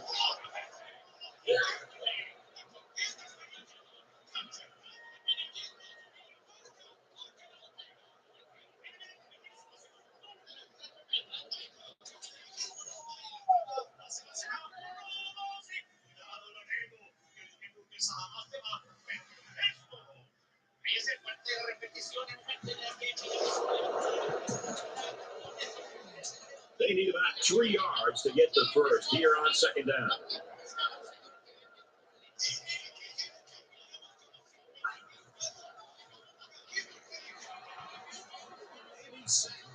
You can't take sacks like that in a quarterback. You just can't. If you can't find a receiver, get out of the pocket and throw the ball away. Third down, and they need to get it down to the 20.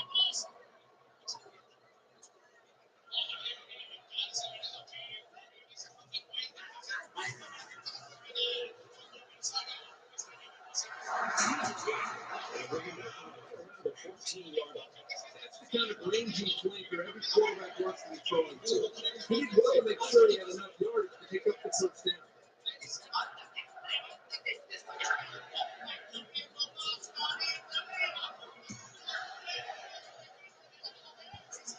First down, 10 to go. Ball to 14.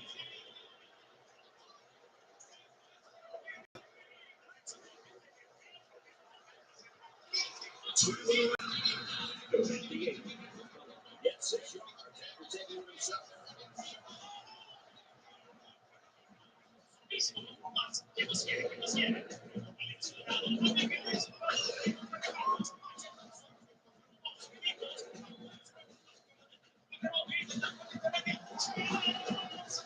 We played a half of football here.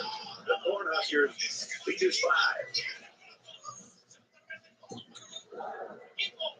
The Cornhuskers, I guess they're not going to sneak anything by the return team. They're looking for an onside kick. He's to the 10. Go to the 17-yard line. They'll take a minute to get an update from Mary Andrews. Well, both coaches promised to show a little more of their playbook here in the second half, Brad. They noted that they missed some plays and they could do a better job overall, but told their guys to just stay focused, All the pieces will come together. And for Nebraska, their coaches told me that they must stop the big play and force the offense to go on long drives, hoping that eventually they can capitalize on a mistake. Back up to you, Brad. And he holds it in. The 18.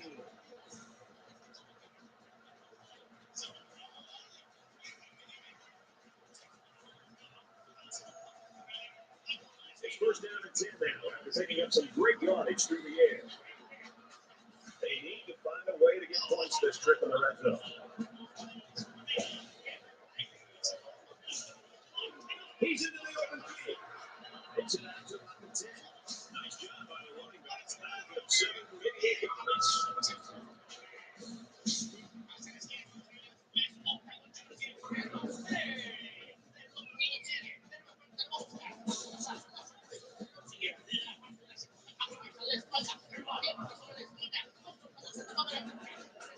So it's second down and about 2 yards to go.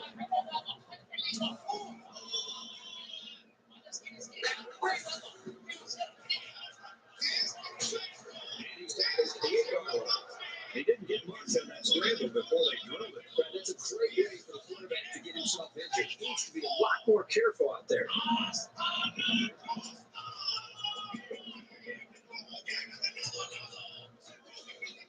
It's third down, and they're about the length of the football away from the first down marker.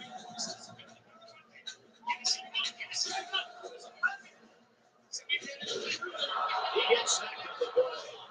For hearing, that sack was his 5th of the year. He really fought to get to the quarterback that time. He's certainly shown that he can get it done on a week-to-week basis.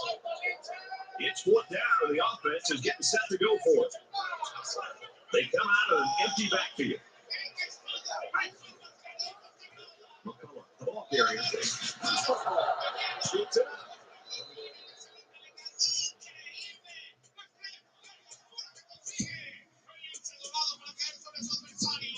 On the play, they covered by the defense. Nebraska is going to take their first time out of the half. Nebraska will take their second time out of the half. The Cornhuskers using their third and final timeout. Both squads are digging in now. Let's see what happens on this next drive. Here's the punter.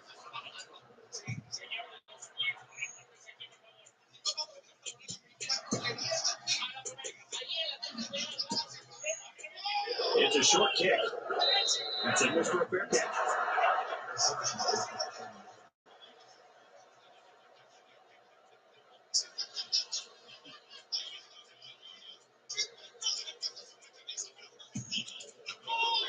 They'll go to work at the 30.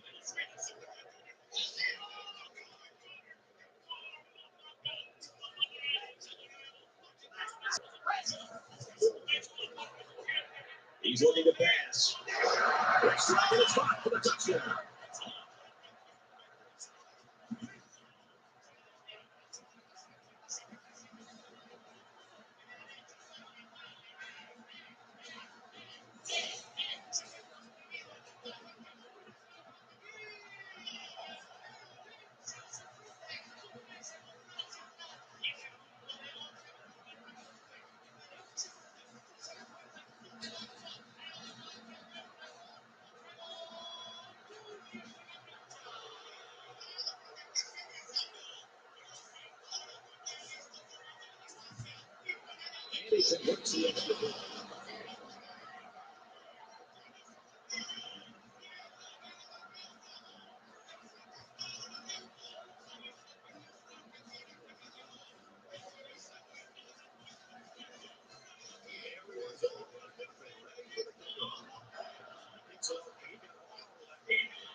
We're trying this one.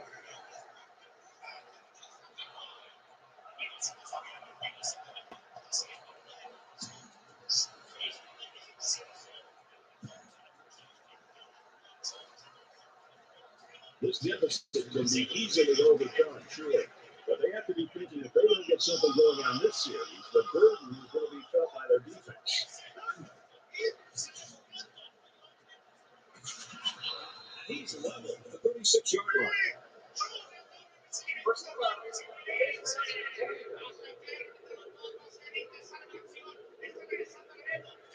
They're giving away 3 yards and only making life easier for the guys on the other side of the ball. First down, 10 yards to go. Ball on the 49.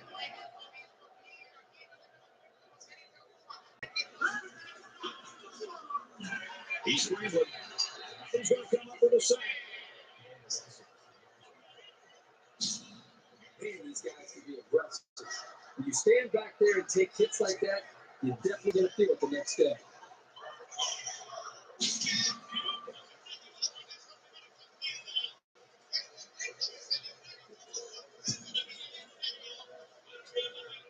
From their own 46-yard line. Second down.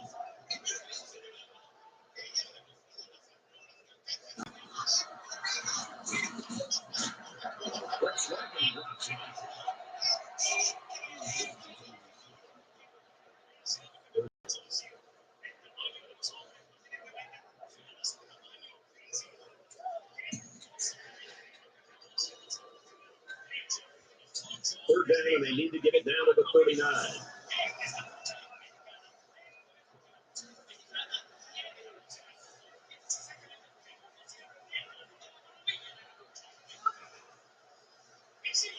Wants to go long and dropped.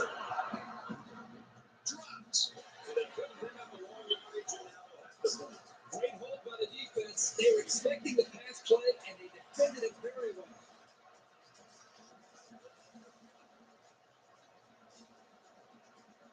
McCoy is back awaiting the punt. Here's the punt. No, they're going to throw it. They bring it down. They bring him down.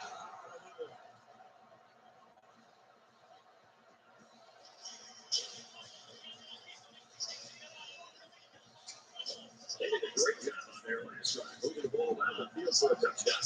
Let's see if they can duplicate that on this drive. Great passing was the key to their offense the last time they had the ball. They were able to pick apart the defense and get down the field for a touchdown. Down he goes, around the 23-yard line. The quarterback showed pass for a second. They handed it to the back, and he was able to get 10 yards on the carry. It's second down, and they're on the length of the football for the first down marker. West Virginia holds just a 2-point lead. Deep pass to the end zone. I'm not so sure he made the best decision last time. It was a pretty tight area he was trying to throw that one into.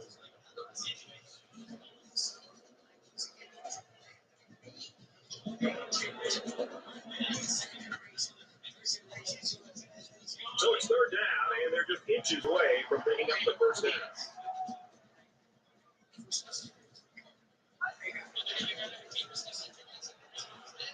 The toss.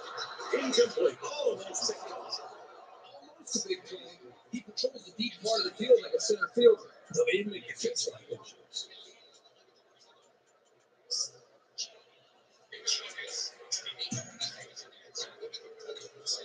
It's fourth down. It's fourth down, and they're going to try to go for it.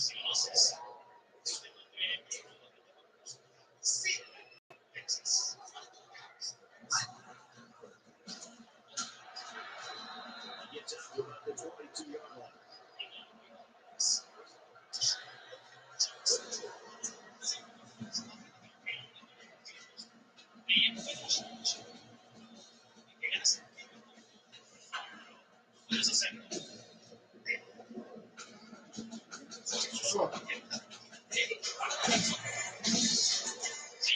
Concentration lines right there. The coaches will be giving them an earful for it, too.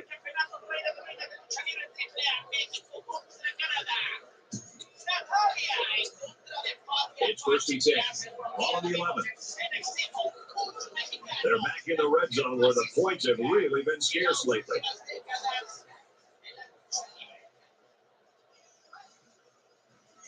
And he has it on the corner. Nice run there.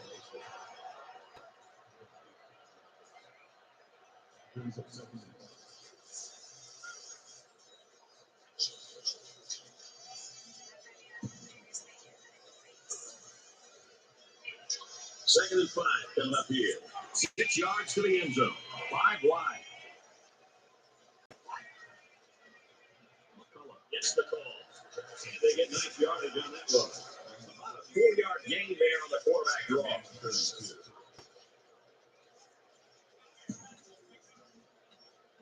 It's third down, and they're about 2 yards shy of the sticks. West Virginia with a 2-point advantage.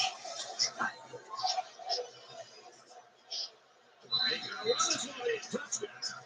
There are some guys, when they get near the goal line, they just have a knack for getting the ball into the end zone. So we saw right there.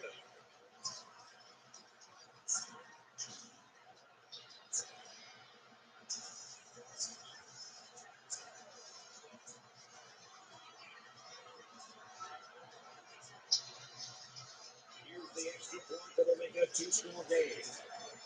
He makes the 3-18. 21-yard drive. They put up 7 points. So our score, 26-17.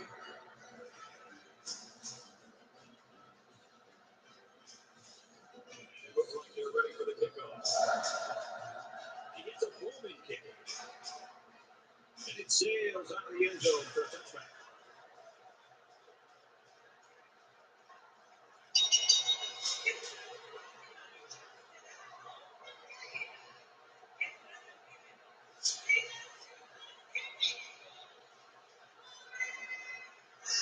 There's got to be some sense of urgency to this offense right now. They don't have the luxury of wasting drives if they want to get back in the game.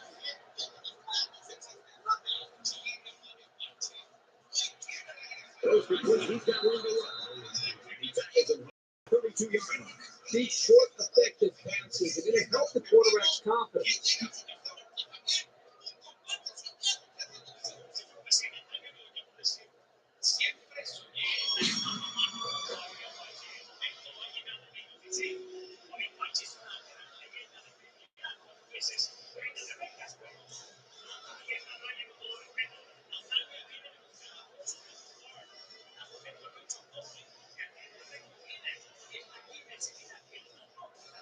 Second down, and they're going to need about 3 yards to pick up the first down.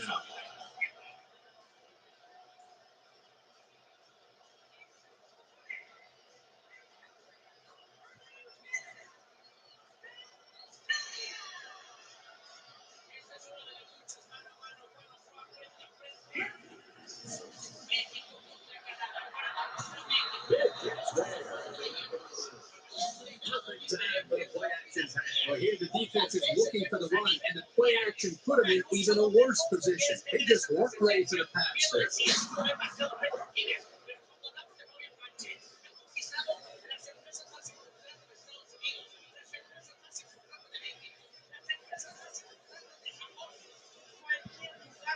So with 1 quarter remaining, West Virginia leads it 26-17.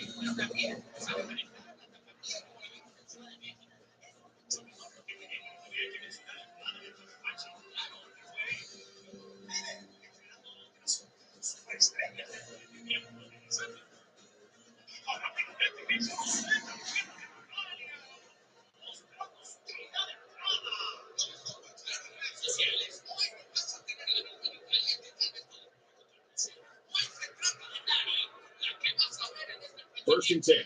Ball on the 38.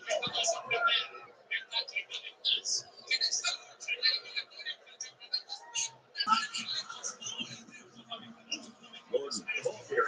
He's at the 30. And he's taken it at the 28. A little laundry on the field. And we'll find out who's it is.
Yeah.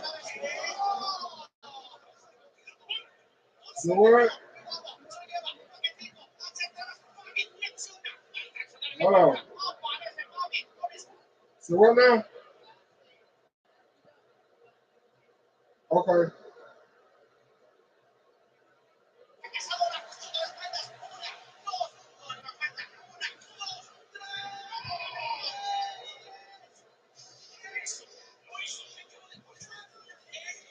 Little stumbles like these can kill your offensive progress.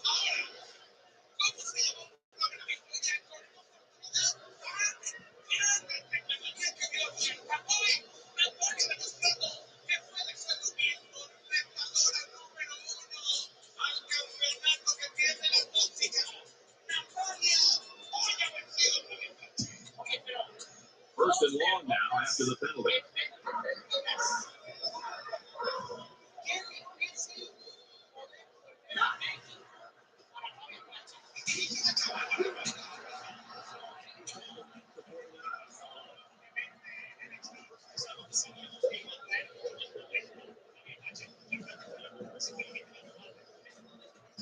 You're giving away 3 yards and only making life easier for the guys on the other side of the ball. From the 36-yard line, it's first down.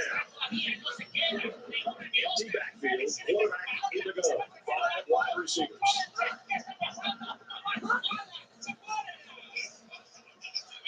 He's scrambling. Decides to slide. The quarterback picks up about 8 on the scramble. That makes it 2nd and 2.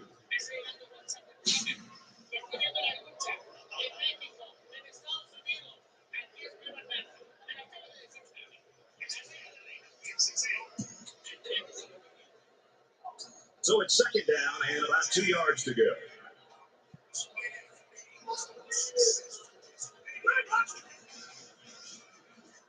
Williams takes a handoff. He's at the 20. Still on his feet. What a play, and that is first and goal. Unbelievable. They can't get this offense off the field. They've been like a machine on this drive. Very methodical and efficient. Once again, they're moving the chains. First down. And they come to the line with a first and goal. They come out of the goal line set. He's on the run. He's going to come up with a sack.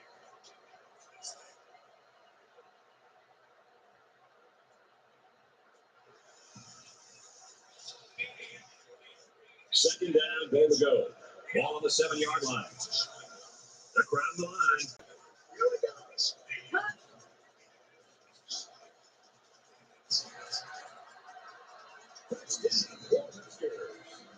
a receiver for the score. The closer you get to the end zone, the more difficult it becomes to throw the football because the field becomes much smaller to work with. But they did a very nice job there to come up with the touchdown.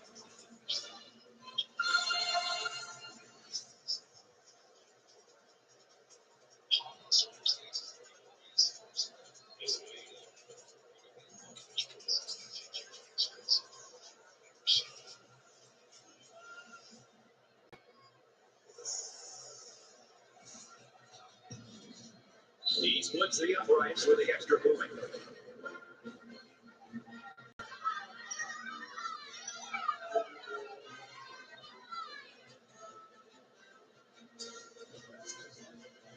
guess they're not going to sneak anything by the return team. They're looking for an outside kick. He's to the 10. The 17-yard line. The finish line's in sight. Let's see who wants this one more. But at this point, this defense has to do everything in their power to try to strip that ball away, to get the ball back to their own offense, and see if they can get a chance to win this game. Big drive for this offense. They played well all day long. Now here in the fourth quarter with the lead and a chance to ice this game.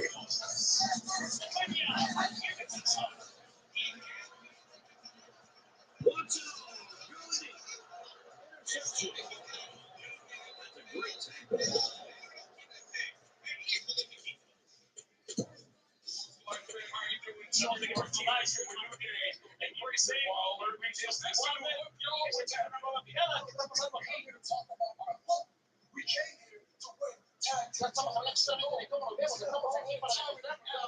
The 31-yard line. Well, it's not fourth down, but for some reason, the punter's in the field. Is the punter.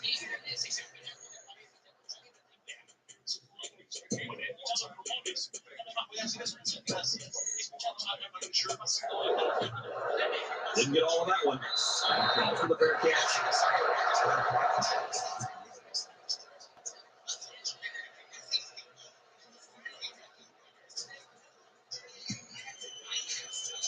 So they go to work on offense again here late in the fourth quarter. And with the lead, an opportunity to put this game away. West Virginia holds just a 2-point lead. Throws it deep. You know, for a safety, this guy has a really good hand. I'm very surprised to see him drop an interception like that. Could come back to haunt his team as well. From midfield, it's second down.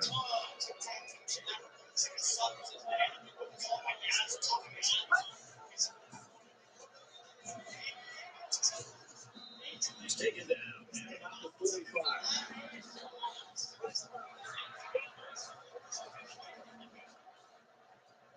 Concentration laps right there.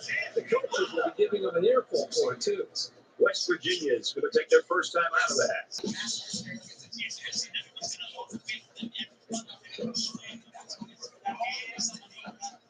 From the 30-yard line, first down.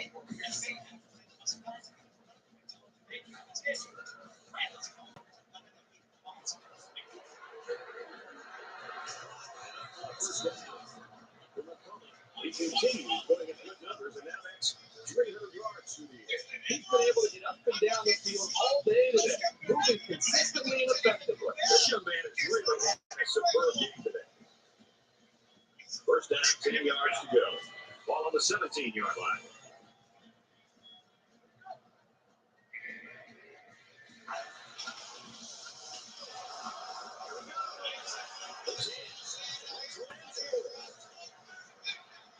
One there, this should really help prove to themselves they can control the clock to the ground game.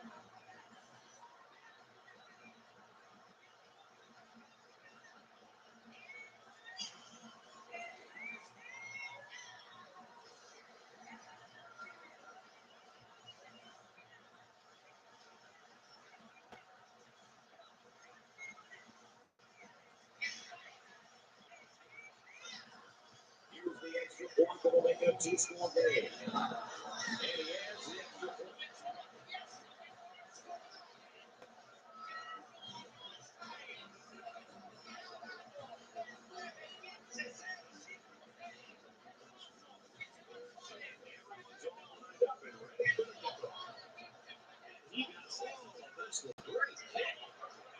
It says on the end zone for a touchback. Let's see what they can do on offense as they take possession after they return. They need to move the ball down the field quickly and efficiently. They should maybe even throw in some no huddle to conserve time. The offense will start at the 25. Just under 3 to go in regulation. And they make the stop at the 45-yard line.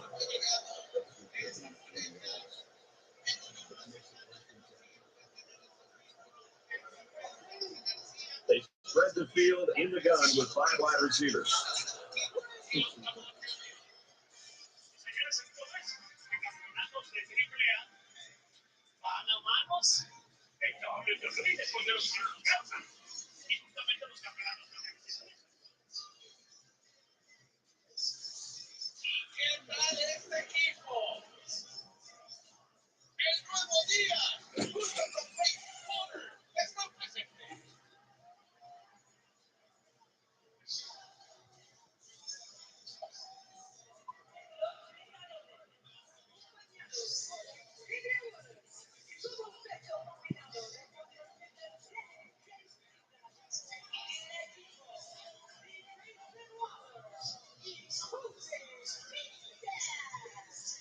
Según la Constitución Política de la Lucha Libre Mexicana, en la página 833, artículo 3, inciso B, indica, aquí está justamente, que Grayson Waller sí tiene oportunidad de poder sustituir a alguien ante la indicación médica de cualquier otro compañero. Por eso lo trae el veredicto médico en la mano. Si no, aquí el doctor García Orozco te lo va a decir.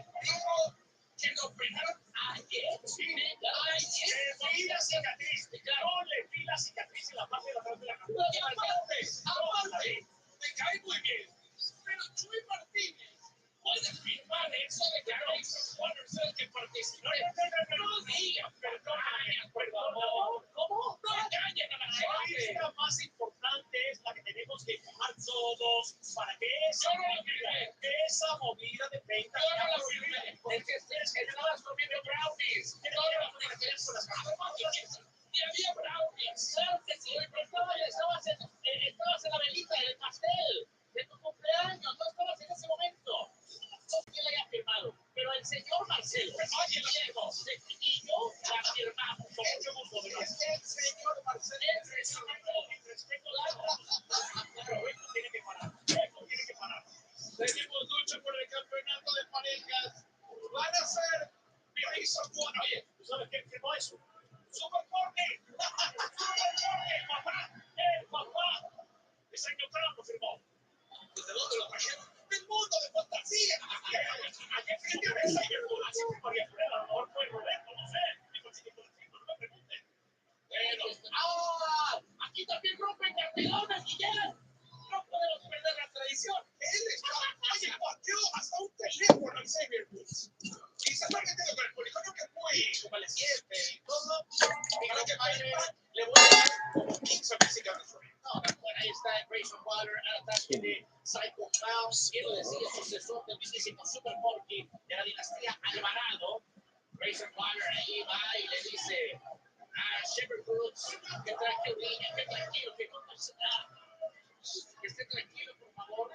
Ojo, dice que Waller sabe muy bien lo que tiene que hacer como equipo. Claro, él salió campeón en pareja de WrestleMania cuando su ex mano en Fury. Él sabe lo que tiene que hacer. Es la primera vez que cumple directamente como campeón de equipo de Kofi Kingston. Y puede hacer más que no se tenga una gran duda. Al ataque Psycho Clown en 5 de ring. Se levanta del otro lado, alcanza a llevárselo Psycho Clown, que por cierto, hoy está su familia completa apoyándolo. Eso inspira todavía más a que pueda salir adelante de la lucha. Sobre Xavier Woods, nos está diciendo, aquí lo están viendo, de eso estoy hablando, por favor, se ha dado. ¡Que le avise! ¡Qué susto! Que no sabía que hubiera su cuello, ¿eh? Ya llevó a Grayson Waller también a perseguir. Creo que a Xavier Woods como que no le gusta el payaso. Oye. Y por eso salió por la tangente al ver que estaban los totalmente no le tiene que nada. No, indeed. Doesn't get there.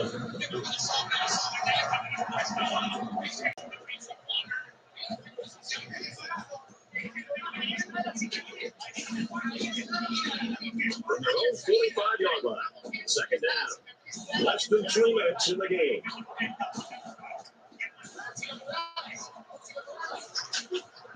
The throw. He's in the 40. To the 20. There's a tackle made at about the 13.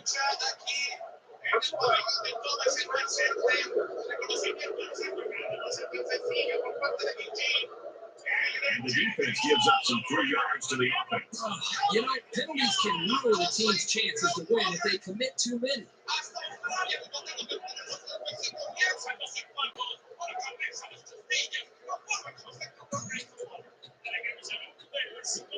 Two-score game, and they can cut that down here if they can get this one in the end zone.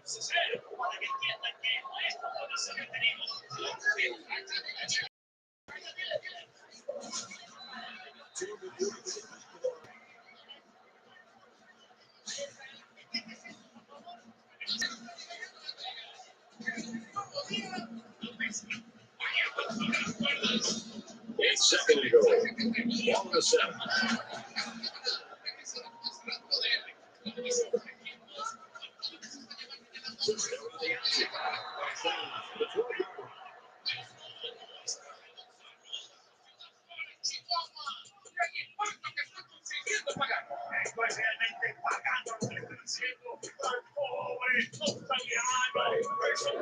That makes this very low.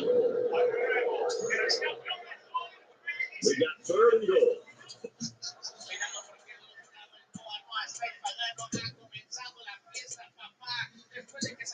It's all on the 12-yard line. It just isn't enough time left. They had to have that kick.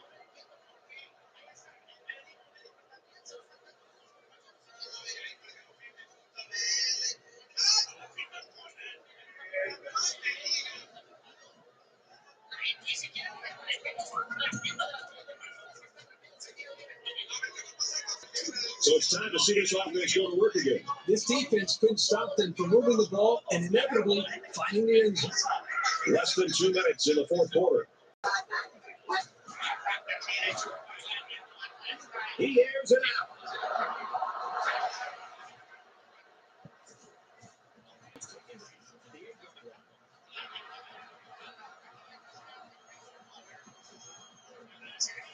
When you give up too many passes like that in a game that becomes before you know it, they cannot let these receivers get behind them.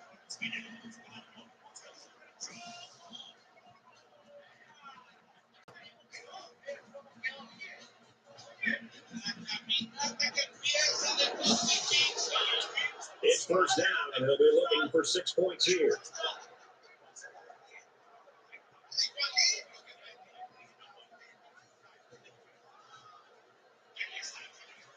And he is a touchdown.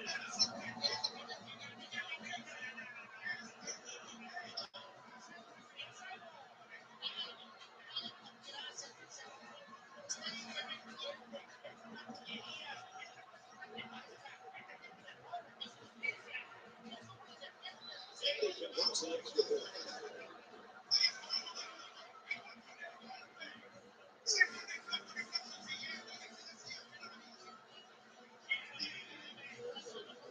Looks like they're ready for the kickoff. Sends it sailing downfield. And they can forget about returning this one. Time's running short here, so let's see what plays out. Not a whole lot of time left in this game, Brad. They've got to score down 2 possessions, and they need to score as fast as they can, and then recover an onside kick and hope to be able to have a shot to tie this game. They missed a chance at 3 points on the last one. Anytime you have a shot at putting points on the board and you don't get it, you get a little frustrated. But this offense is great, and it's intercepted. Senior player. There we go.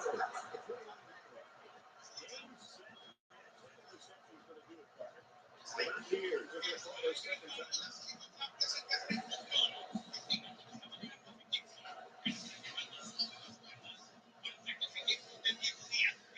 It's first and 10. Ball on the 29-yard line.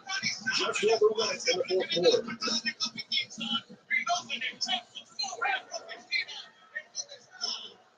He airs it out.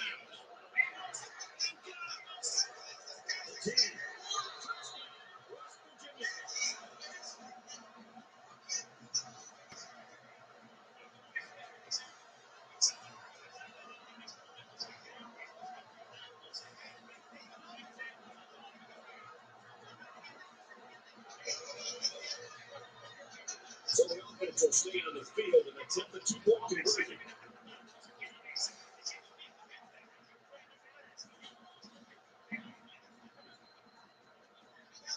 And he has it on the corner.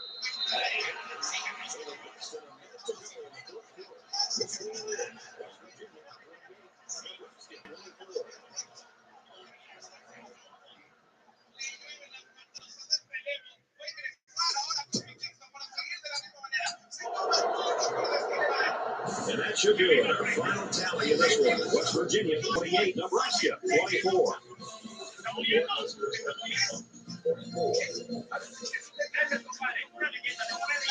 Kurt, go ahead and just give us your reflections on this game. This is about what I expected to see in this game.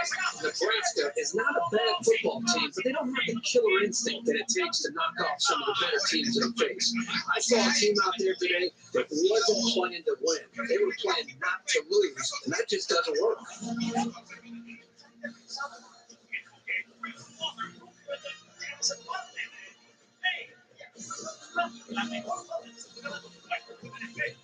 For McCullough, his efforts today have earned him Player of the Game.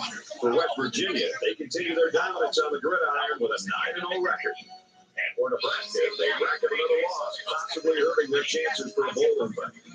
That's going to do it for this presentation of NCAA Football 13. For Kirk Street and Aaron Andrews, I'm Brad Hessler saying so long.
ep6 to the game.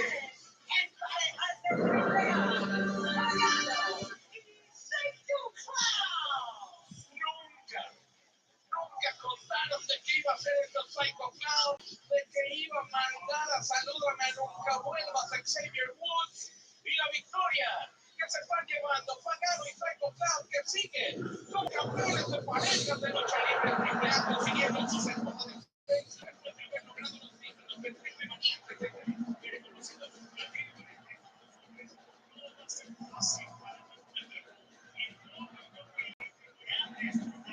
Saben lo que están haciendo.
que nos hace directamente equipo confirmado.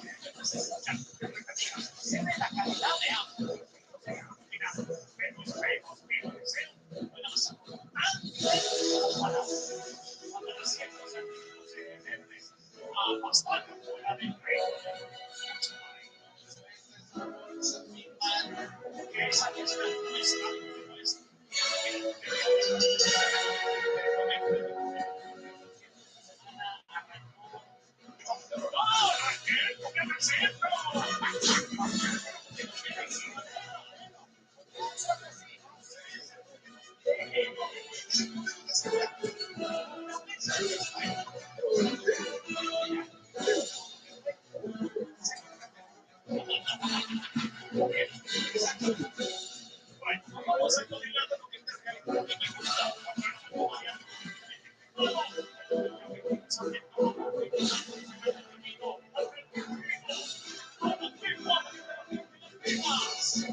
Mountain West action just about set to go. Players wrapping up warm-up.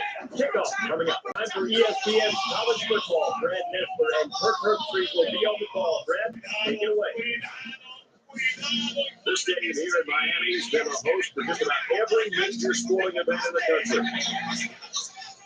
Everybody, Brad Nessler in the booth, along with Kirk Herbstreit. Aaron Andrews is reporting from the sideline.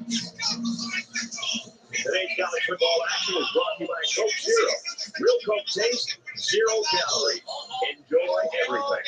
We got the West Virginia Mountaineers and the Hurricanes of Miami.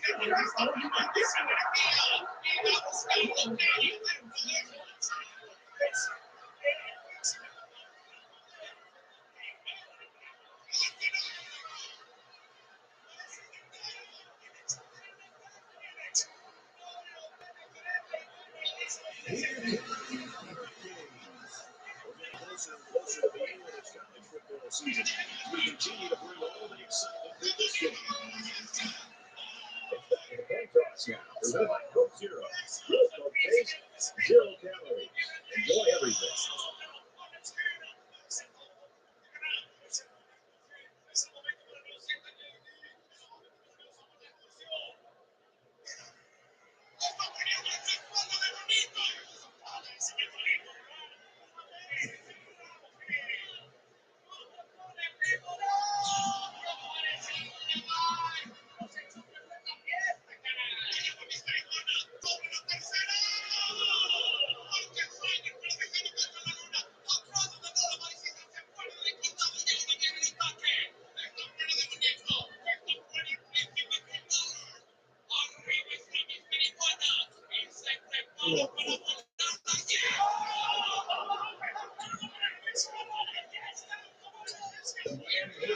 Well, apparently, this return team just doesn't trust the kicker. They're in an onside kick formation.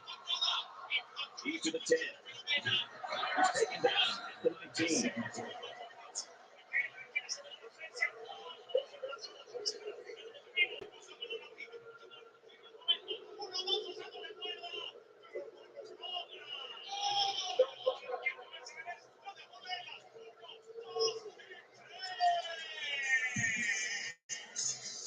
For West Virginia, and Kirk, what do we think we're going to see here? Well, Brad, this offense today will be running a one-back offense. And a one-back offense really relies on a dominating running back. Whether he's physical or he's explosive, to be able to run a one-back offense effectively, you're going to have a quarterback obviously that makes good decisions. That's the number one ingredient.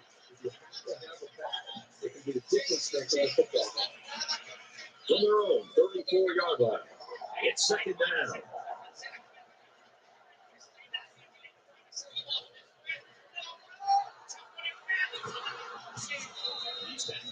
The 42-yard line.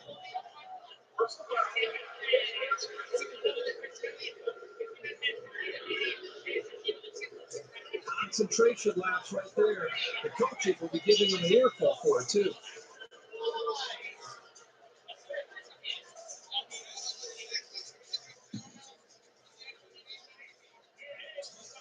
First and 10, ball on the 43-yard line.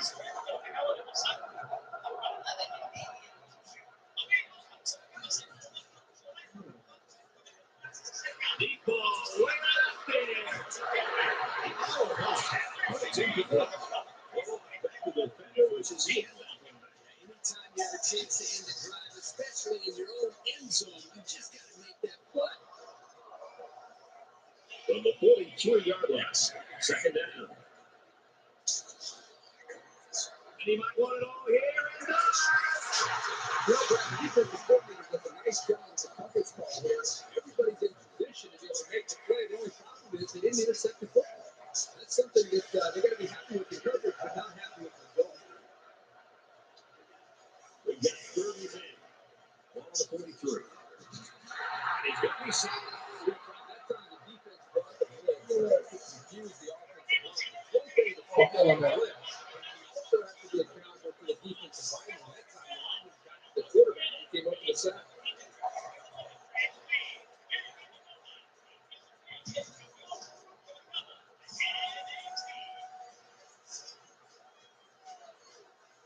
The sack makes this a 4th and very long. This is a pretty controversial call. I really wouldn't expect them to punt this ball.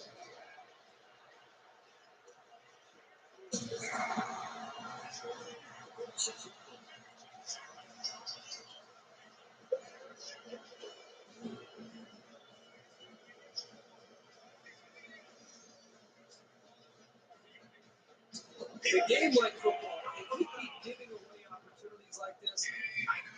guarantee you they'll come back to haunt you sooner rather than later.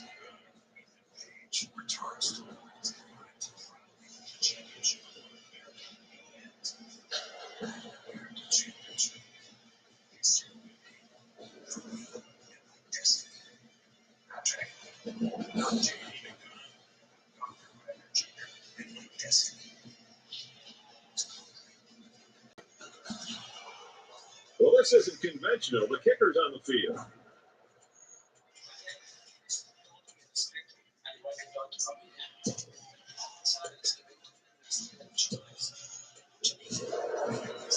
And they tack on 3 points.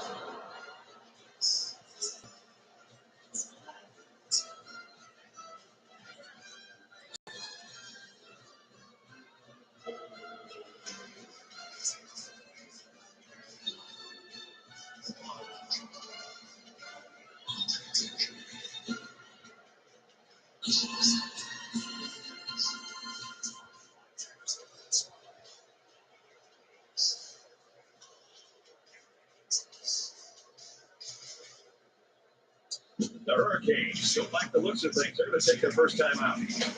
Miami will take their second time out of the half. Miami called their final timeout.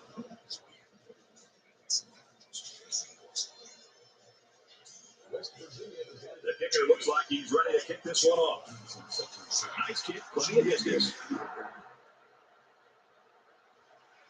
Safety.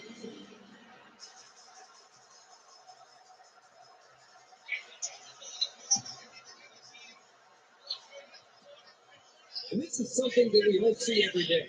That was a very bad mistake by the return of the ball. He's going to work on it on the sideline. It was a mental breakdown that this cost him a safety.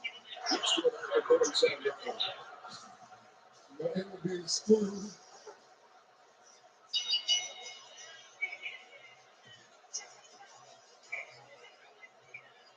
They'll go to work at the 37-yard line.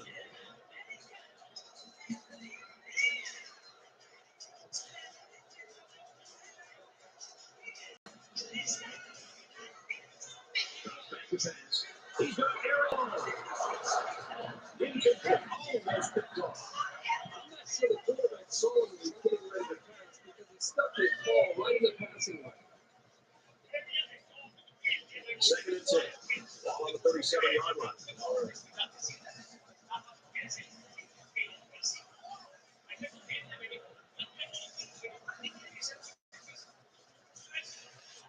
Throws it deep. Come on, guys.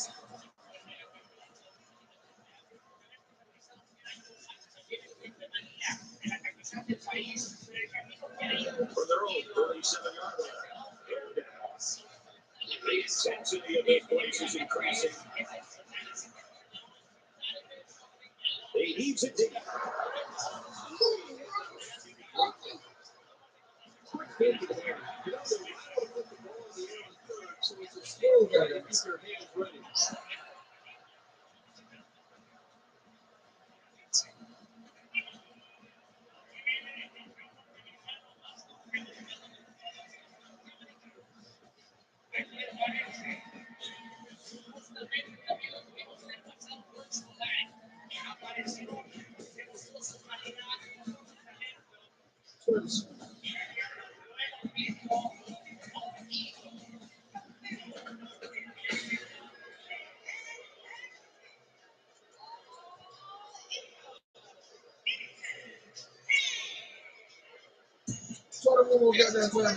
Looks like they're going to go for it on 4th down.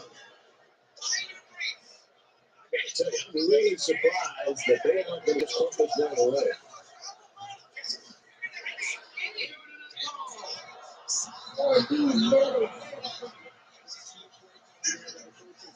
Way too early in the game to be going for it. Situation. In hindsight, I've got to think this coach is going to understand that that call just didn't make too much sense. We'll see if they can capitalize on the good field position.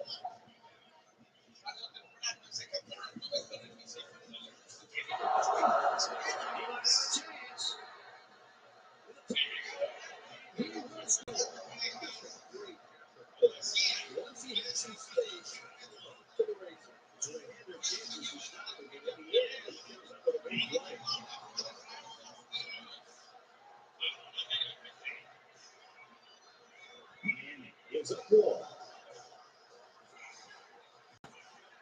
He makes the PAT.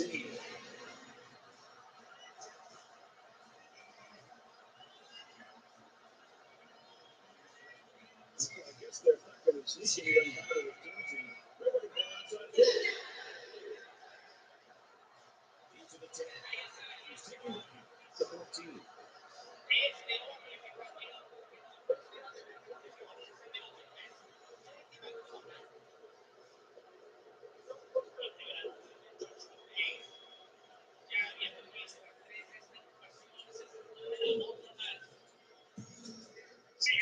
And the defense made a big stop on fourth down the last time this offense was out there. Nothing can impact an offense more negatively than being stopped on his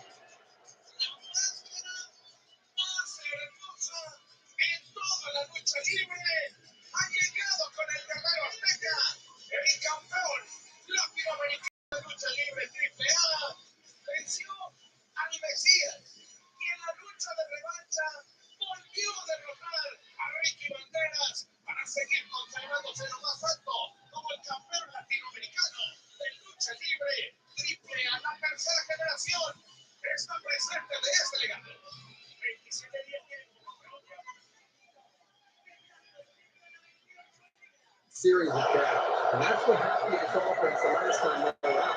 It's not just the quarterback's job to try to get this offense going. It starts up front. See if they can get the safety's responsibility is always make sure nothing is going to get behind you.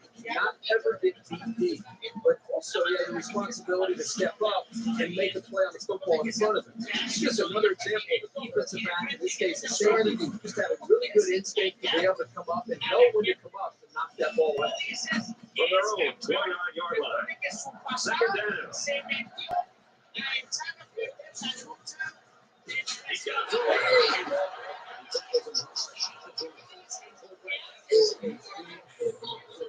It's to see how he responds to this hit. Whether or not he comes after his offensive lineman and challenges them to start playing a little bit. So the sack makes this third and very long. And this crowd is going crazy. He airs it out. No! No! Damn you!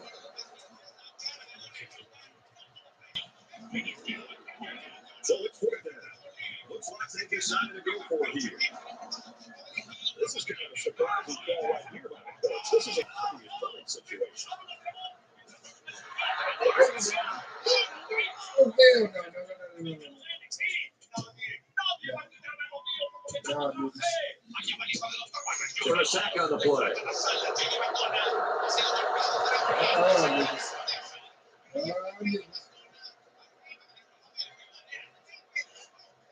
And this is strange. The punter's on the field right now.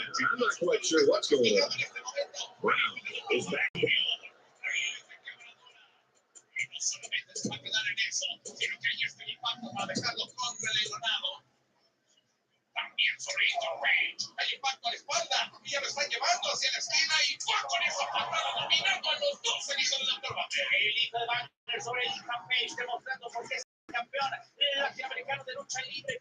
But he'll try to keep this one out of the end zone. It's a short kick. This ball bounces into the end zone, and this will be a touchback.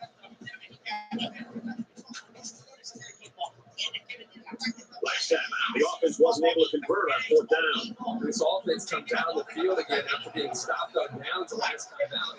Not only that affect them in a negative way, but you know what it does? It gives this defense that they're facing a ton of confidence. It's a lot of momentum as they come back on the field.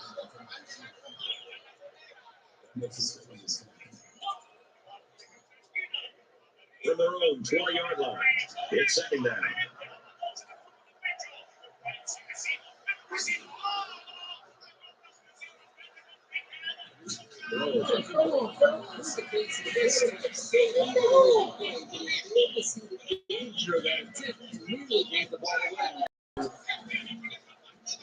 It's third down and 10.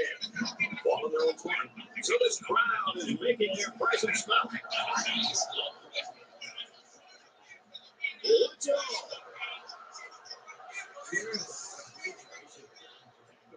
19-yard line.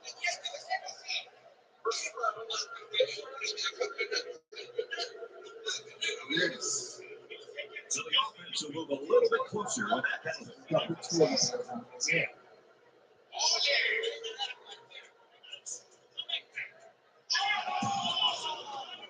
First down, and they got their eyes on that.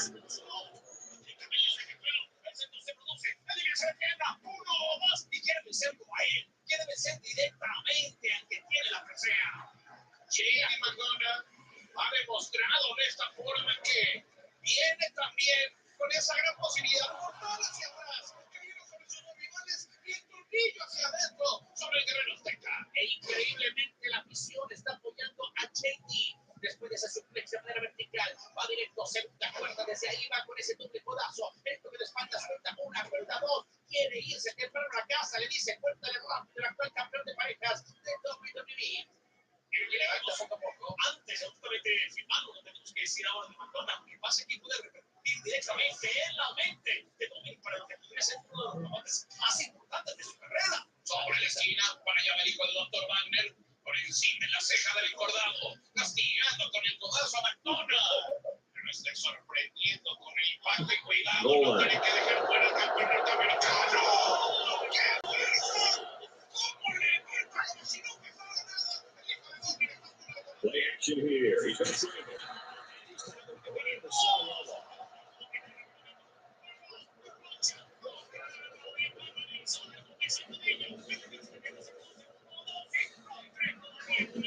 To giving away 3 yards and only making life easier for the guys on the other side of the ball. First and goal for 3. They're knocking on the door.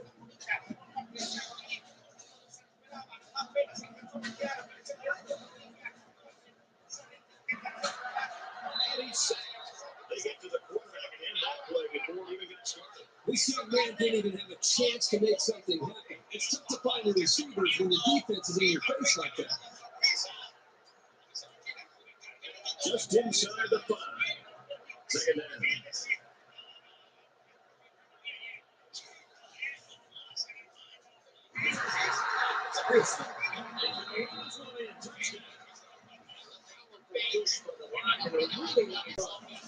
Gets into the end zone almost every time.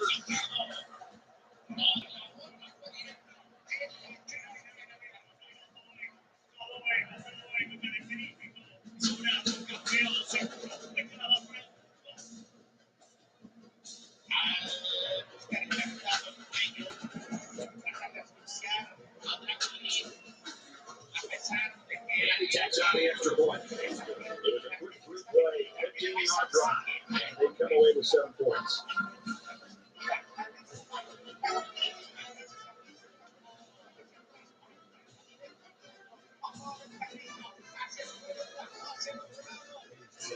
West Virginia trying to kick it away. And he got all of this one. Great kick.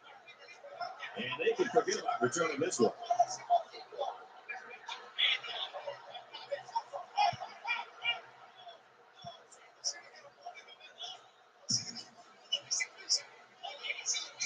And while they are behind, they know they can knock things up in a heartbeat. It's way too early to change the game plan.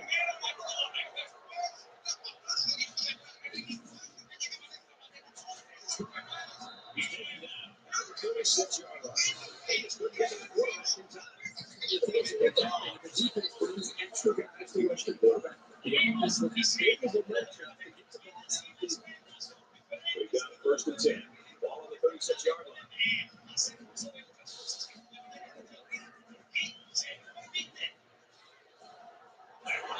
Fires their receiver first down. Around the 41-yard line.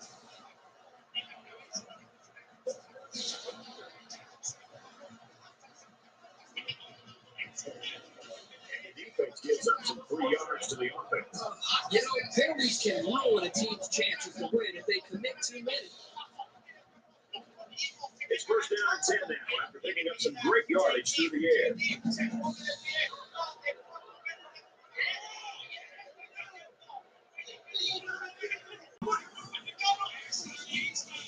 They got it intercepted.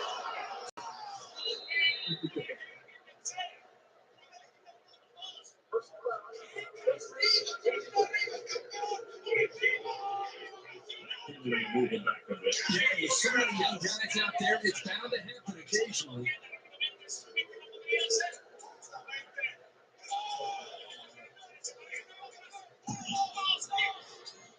From their own 28-yard line. First down.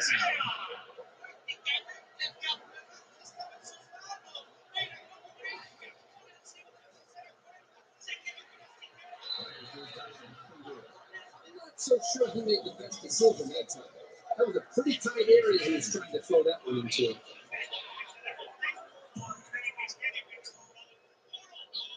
Second down, 10 yards to go. Ball on the 28-yard line.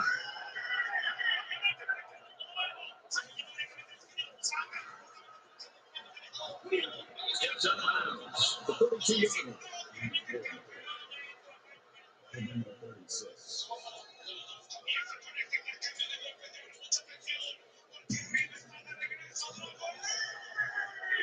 From their own 32-yard line. It's third down. It's absolutely burning down here. Jefferson on the draw. And they make the stop at the 40.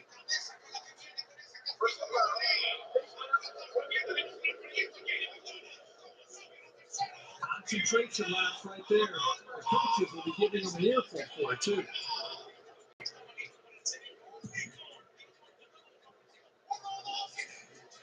From the 45-yard line, it's first down.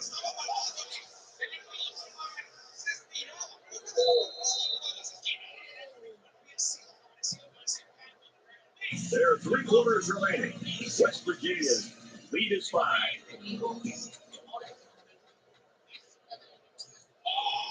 First down, 10 yards to go. Ball on the 45.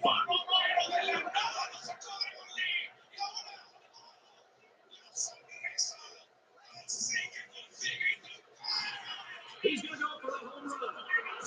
He's got a touchdown. He's up to 100 yards and catches. I think this defense has got to do a better job of making adjustments. This guy seems to be making catches the entire game. If they don't do something different to be able to slow him down, he's just going to continue to make big plays. Keep in mind, we're still in the second quarter, and this kid is putting up these numbers.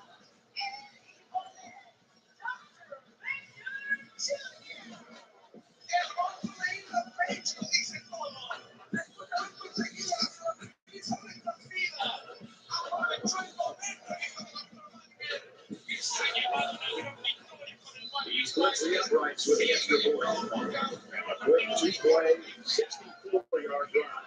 And they add 7 points to the scoreboard.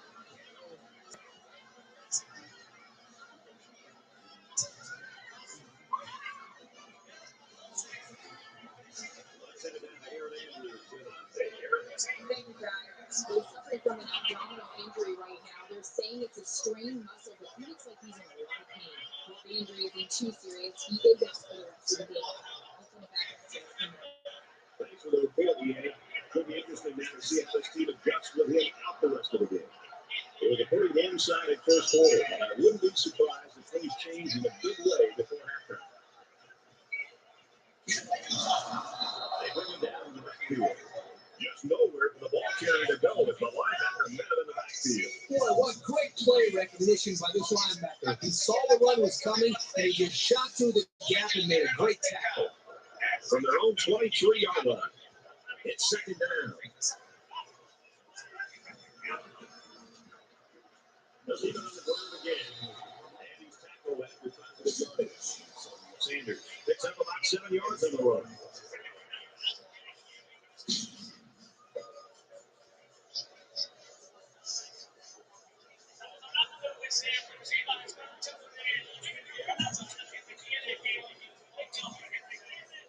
From their own 30-yard line, it's third down.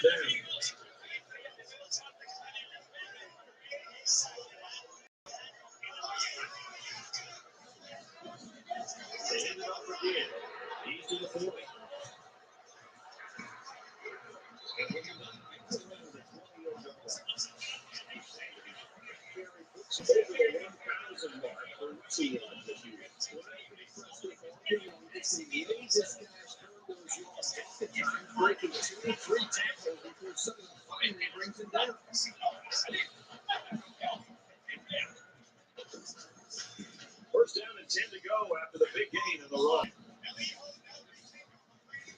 defense and their short yardage package.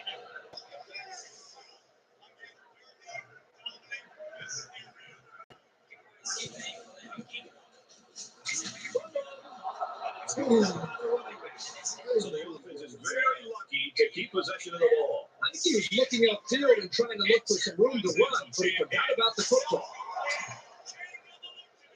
From the 30-yard line, second down.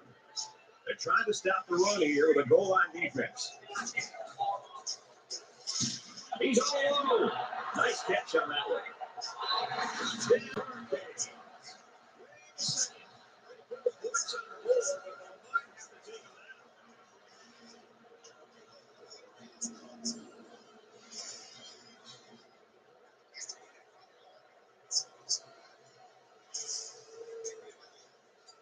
Penalty and move them back a bit. Yeah, with so many young guys out there, it's bound to happen occasionally.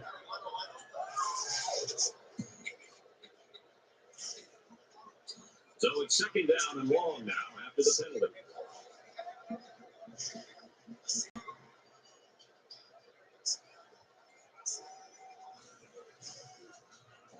Here's the game. That's a great tackle. 24.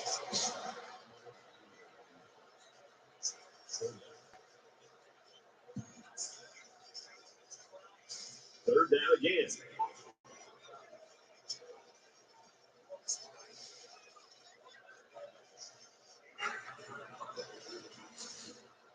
This one's going deep to the end zone. Jets one tackler.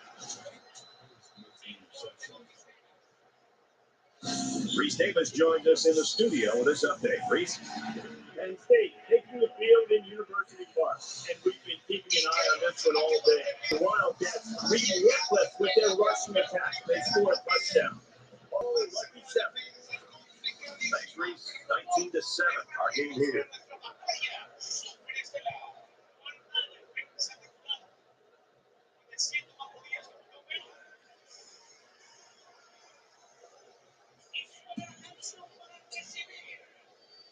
First and 10.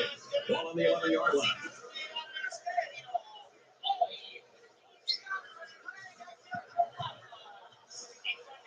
He wants it all going wrong.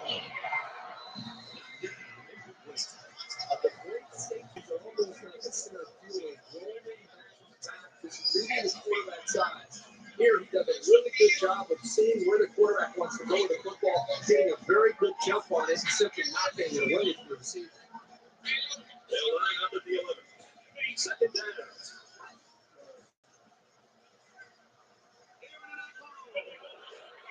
To the senior. Down he goes. The 42-yard line.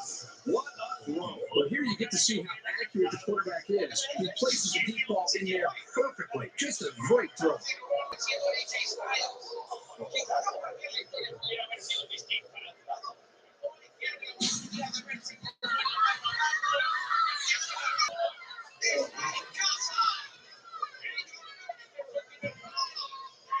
So let's see how the defense responds now. It's first down and 10.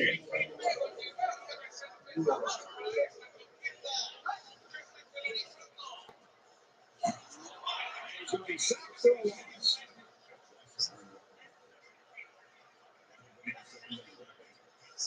It's second and 11. Ball on the 43.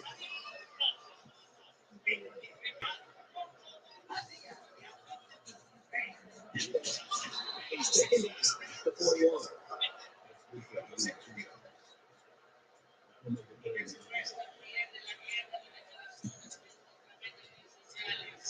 They're down, and they need to get it down to the 32.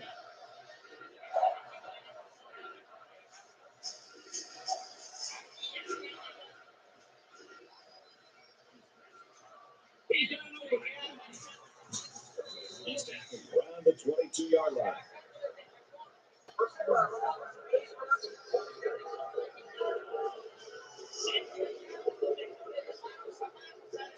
So the offense will move a little bit closer with that penalty.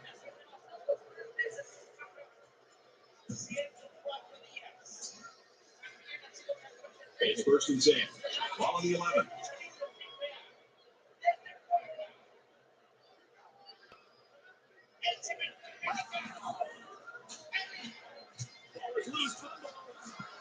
this motherfucker. And he shoved it around the 10-yard line. The Mountaineers will use their first time out of the half.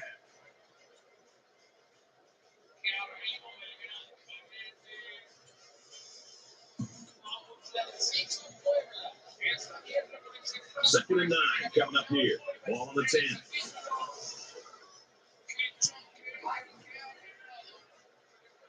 He goes right through it. Around the 3-yard line.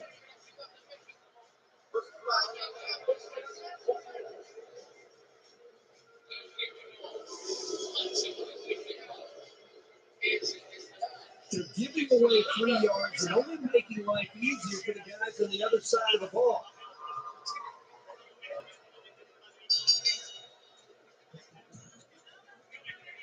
First and goal from the 1, looking to punch this one in. Quarterback all by himself in the backfield with 5 wideouts. McCullough gets it in.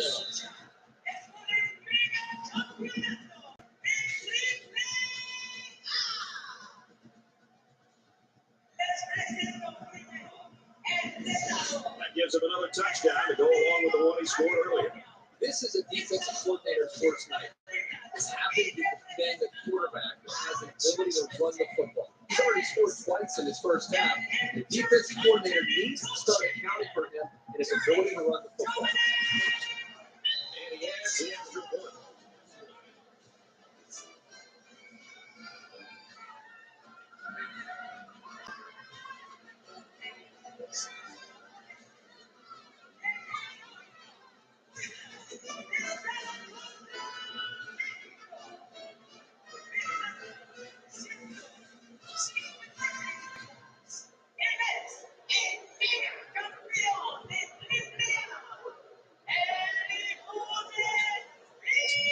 West Virginia will kick this one off.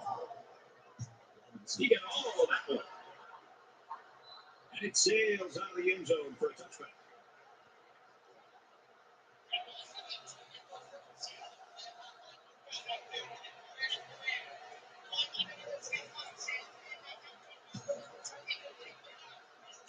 And here comes the offense. And you've got to wonder if that last interception's weighing on the quarterback's mind at all. So much in football is about how you respond to adversity. Moving forward after a turnover is a perfect example of that. Good shot to the tight end. He can't pull it in. So he continues to see it. That makes it second and 10. From their own 25-yard line. It's second down.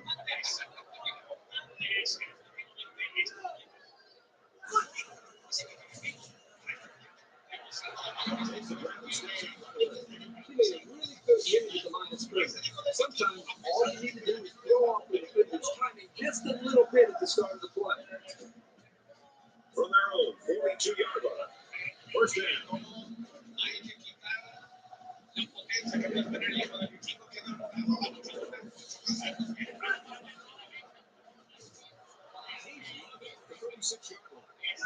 may change things up here.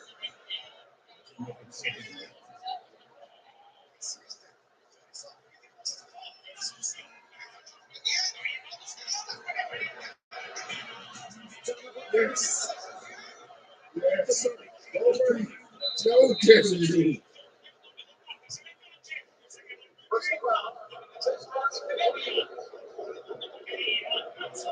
You got to be careful to avoid these. Penalties are a great way to stall out a drive.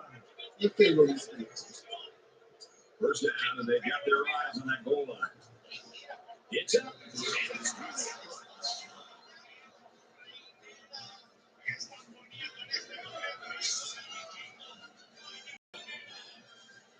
They might have to give this one away. He just drilled this one. And they can forget about returning this one.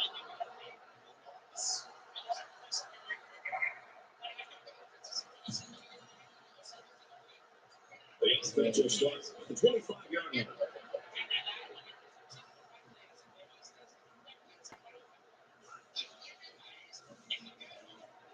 Gets the ball, and he answers big time. There's nothing more effective than a team can do offensively than to pound the ball right at the defense, trying to wear them down.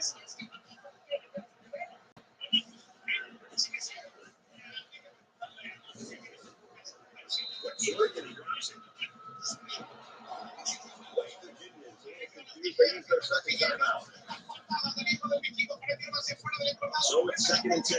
Ball on their own 37.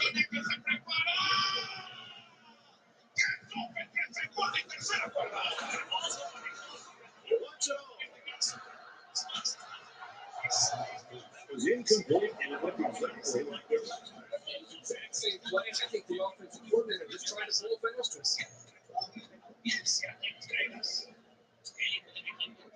From their own 37-yard line. 3rd down.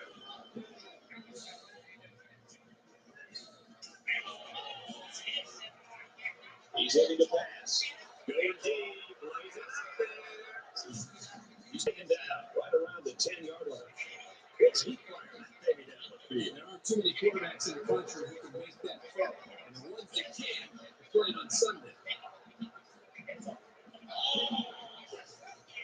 he stops the clock with a spike.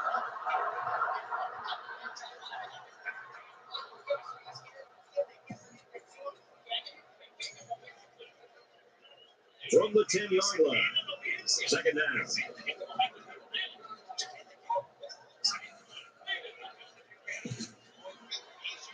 Good job by the defense getting after that quarterback. Right now, I think they've got him with some happy feet. He appears to be a bit rattled. They'll be looking for the end zone here. 3rd and goal from the 9.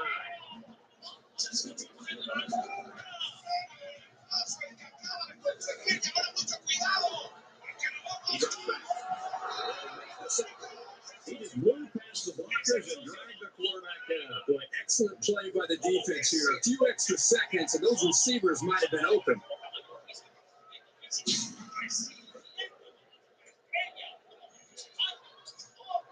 So the field goal unit is on the field. They'll try for 3 points. And that defense is getting a little excited down there.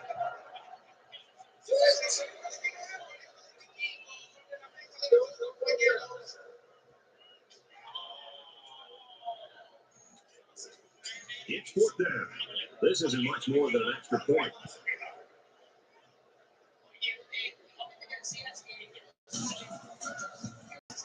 Gets away, and it's puts it runs.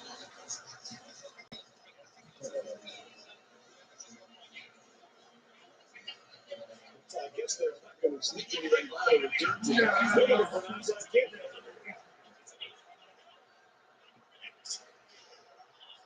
Miami, they've been coming after the quarterback all day long. Good pass rush by these guys today. This defense is still feeling the pressure of the passing game. Well, when you come after the quarterback and you don't get there, it usually leaves somebody open, or at least some space to work with. They'll start at the 25.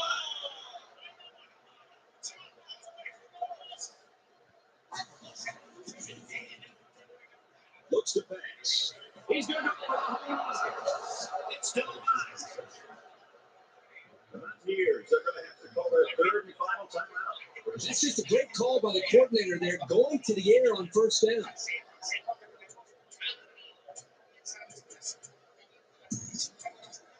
Now it's 1st and 10 after the big pass play.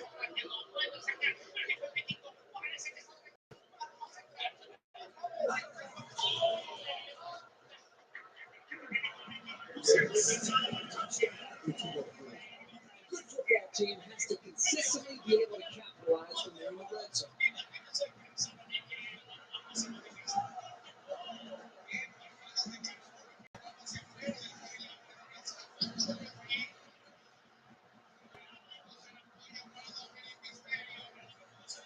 Obviously, some bad run between these two teams. They're lining up for 2 points here. West Virginia looking to build on its commanding lead.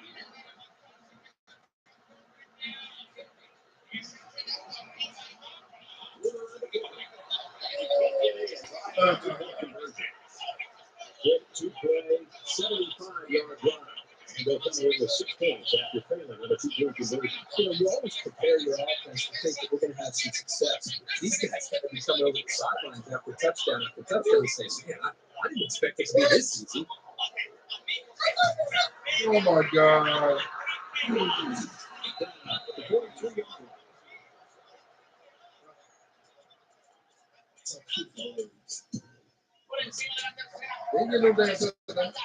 Yeah. Miami will take their first time out of the half. Miami's going to have to use their second time out of the half. We'll see if they can capitalize on the good field position.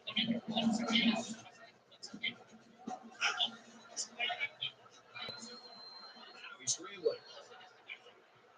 He holds. He got a safety. Sure. He can play as a safety.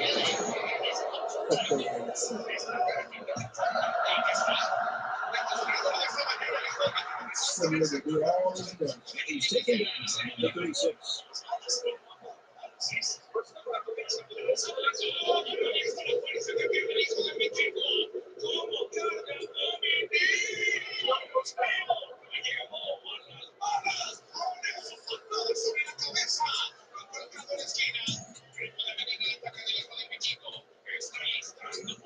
And here we go with the offense ready to get things going again. West Virginia up by a big margin. Wants to go long and close to being intercepted. It can be tough making a play on the ball sometimes, but that's probably a pick you should have made.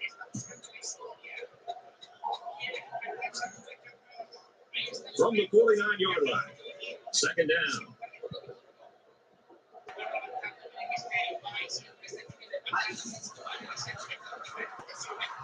No more.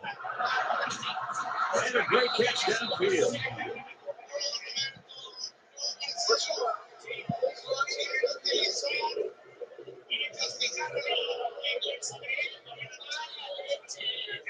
And the defense gives up some 3 yards to the offense. You know, penalties can ruin a team's chances to win if they commit too many.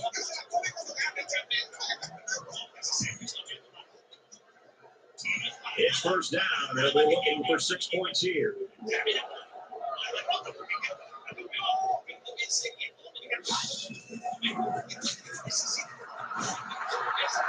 He's going to run this one in. Touchdown.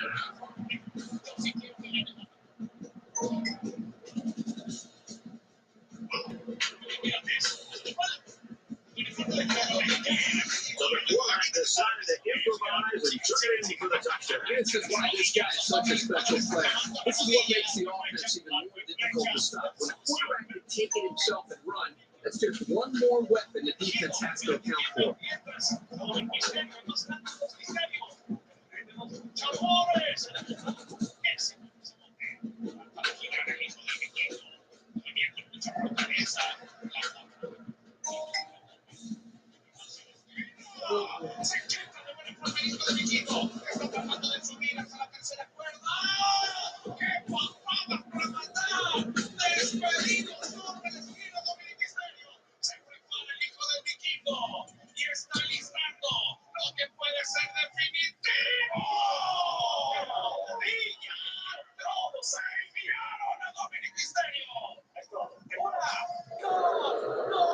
That's the end of the ball game, and our final score of this one: West Virginia 54, Miami 38.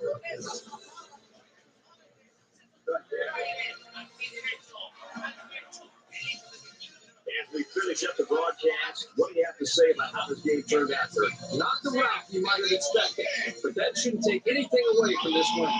West Virginia didn't necessarily play their best game today. They let them hang around for a little bit more than they would have liked, but it's still a nice win.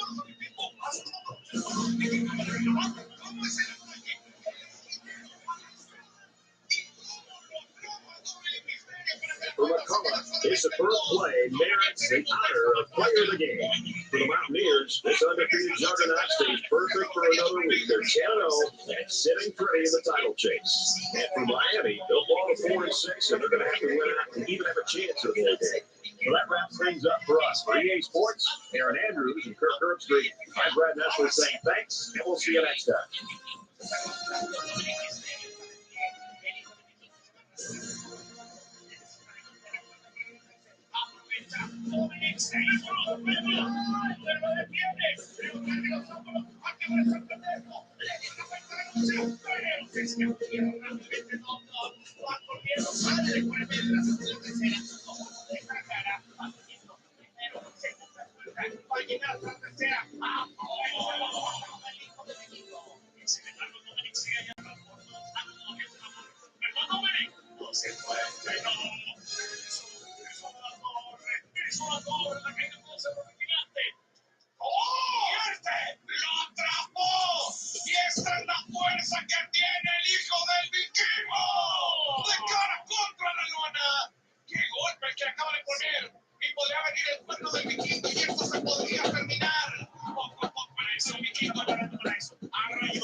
Si eso sucede, yo me pondré en la final de la segunda.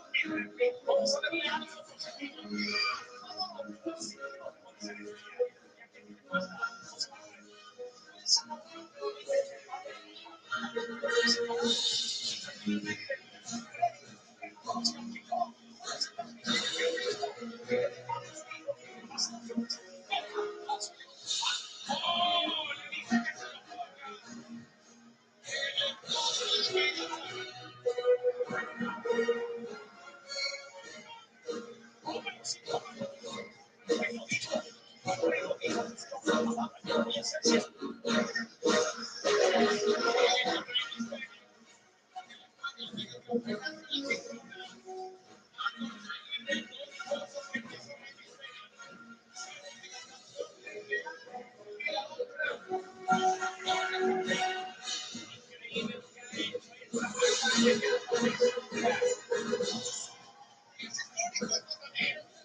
There you go.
The world Wednesday.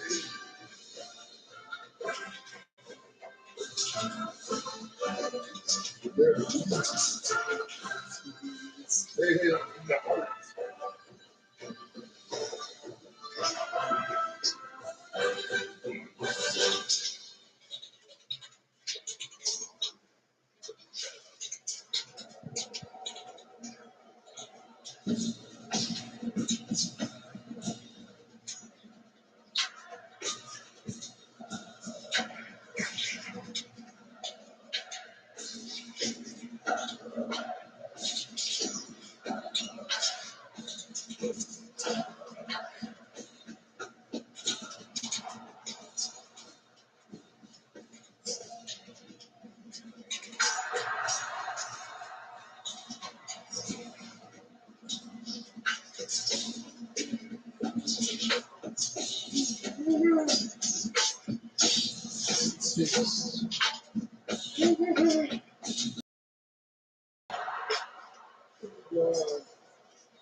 Yes.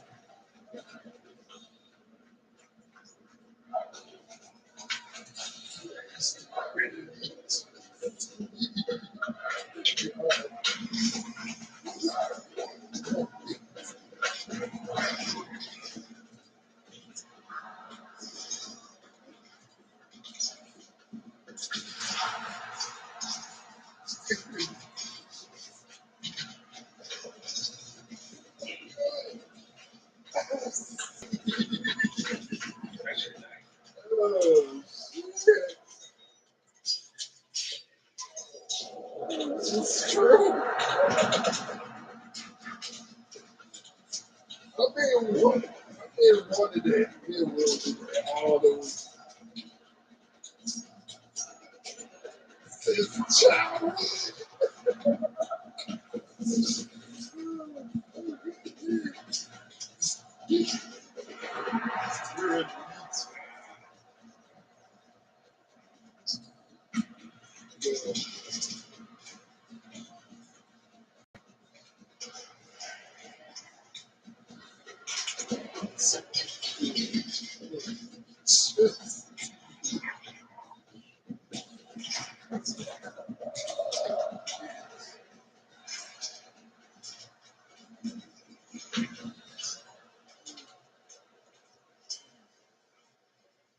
You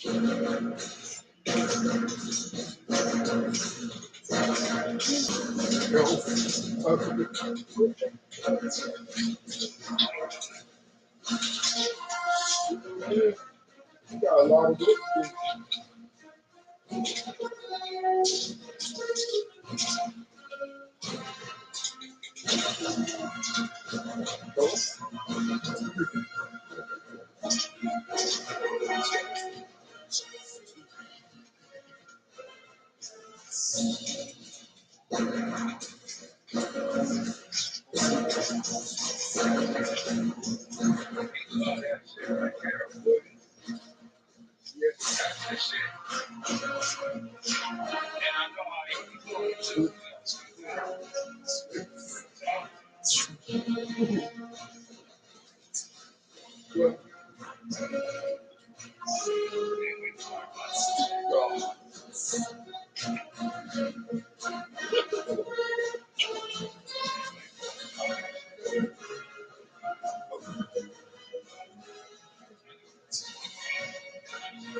Yeah,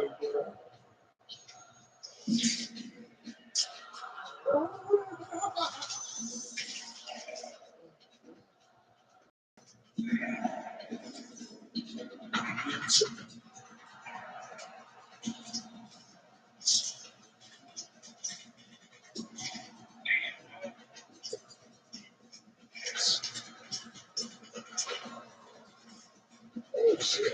Hold on. All right, Tux.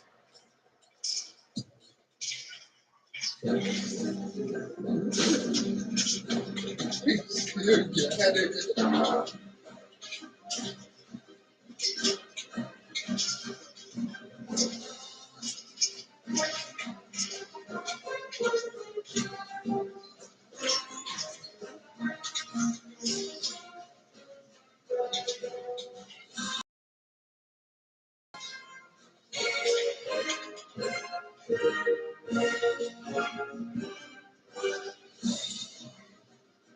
See, yeah.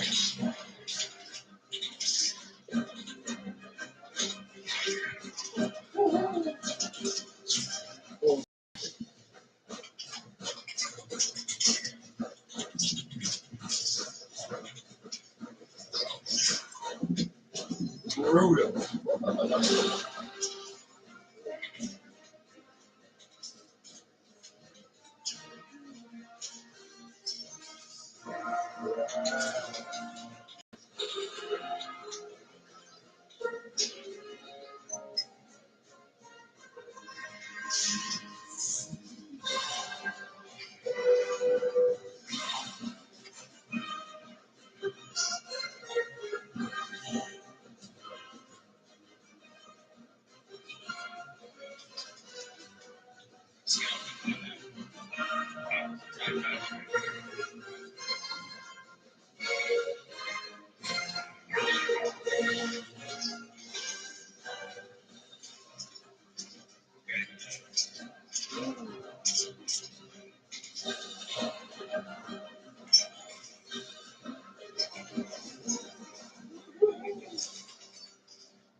Damn, leaving off the slam.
So,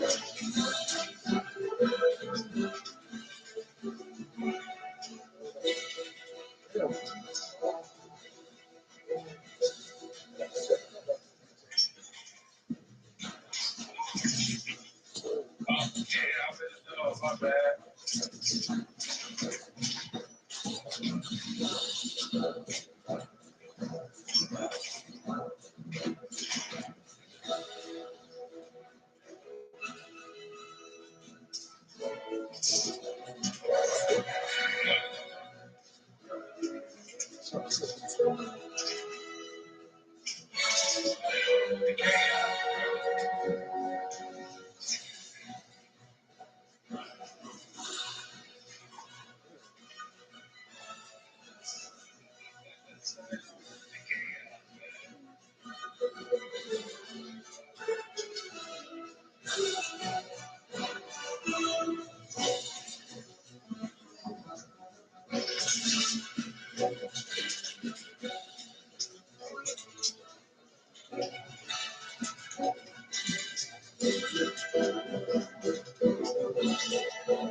I negative.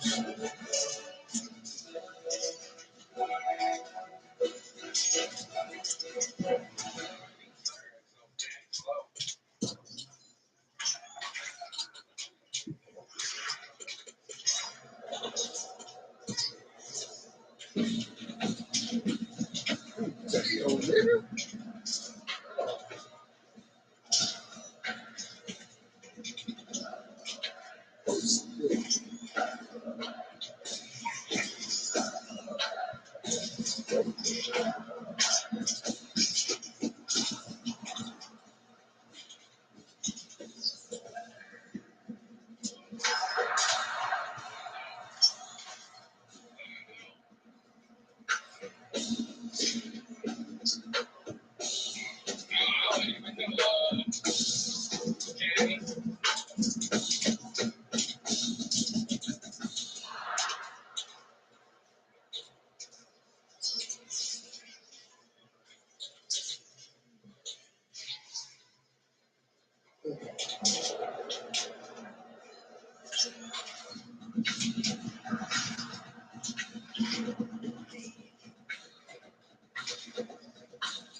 get Kronos for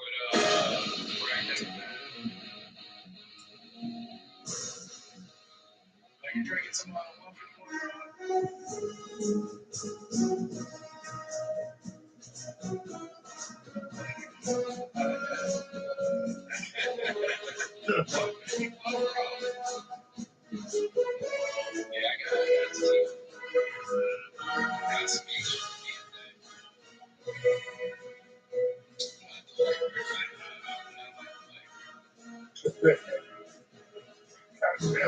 bro.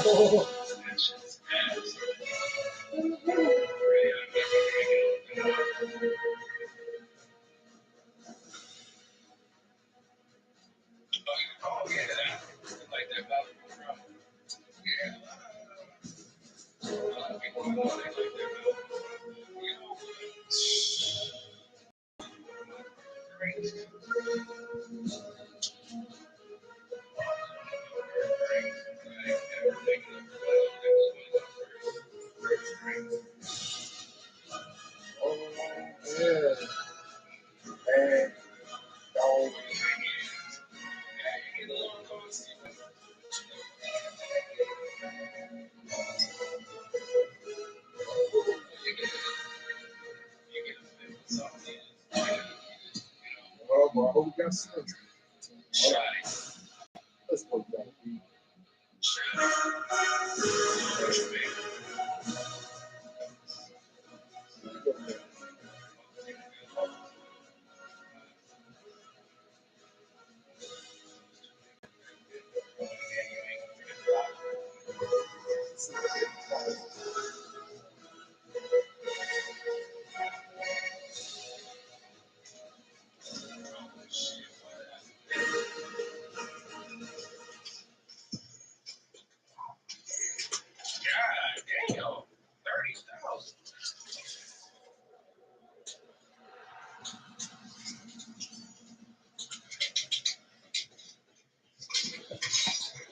$30,000 for a fit. I would love to taste that shit. I ain't never had scotch. How did Chinese? I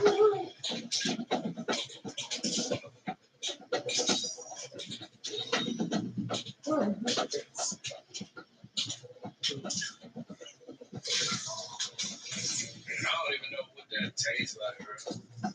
Ain't no Scottish whiskey. Whiskey, ain't. I'm playing slow.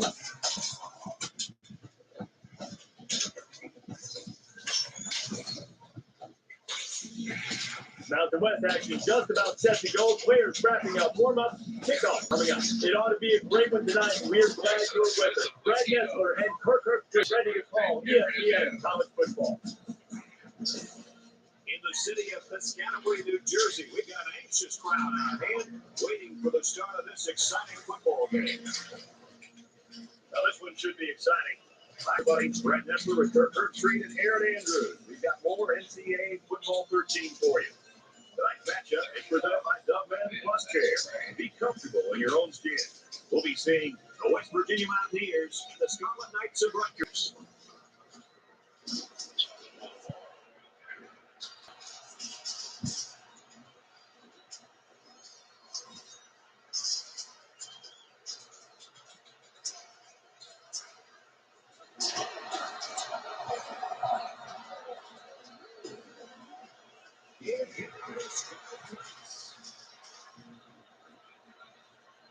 It's got to be exciting for college fans everywhere as we prepare for the national championship with this incredible season drawing closer to an end. Kickoff just ahead, but first we'll take you down for the coin toss. We'd like to take this moment to let you know this game is brought to you by Dubman Plus Care. Be comfortable in your own skin.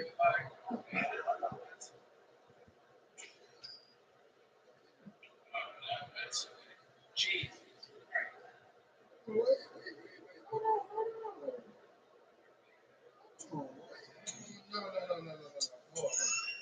We put that up. Hold on. Who wants some more smoke? Who wants some more Man, smoke? that's nice, gang. But you make sure you hit that from the top. Like, for real, like.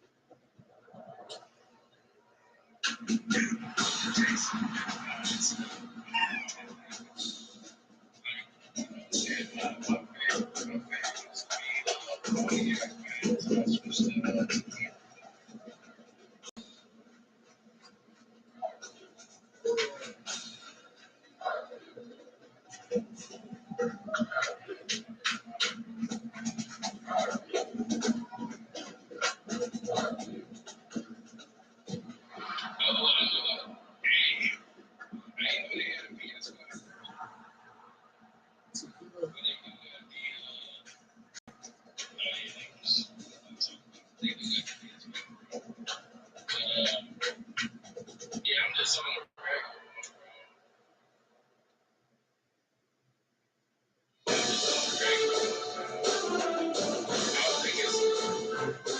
It's just the other one is just a more enhanced version. It's just enhanced graphics. That's all it does. I feel like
As the wise host once said, hay's in the barn now. That means no more time for preparation. Lots of time for playing. Time to tee it up in the Mountain West. That's going to wrap it up here in the studio, but we'll be here to keep you up to date on everything else going on in college football throughout our games. I'm ESPN College Football, Brad Nessler and Kirk Street on the call.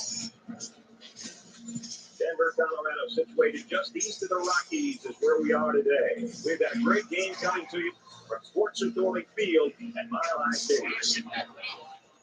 Hello, football fans. Brad Nessler here, along with Kirk Street in the booth and Aaron Andrews on the sideline. Derek Metcalf presented by Coke Zero. Real Coke taste, 0 calories. Enjoy everything. We'll be seeing the West Virginia Mountaineers and the Scarlet Knights of Rutgers. We're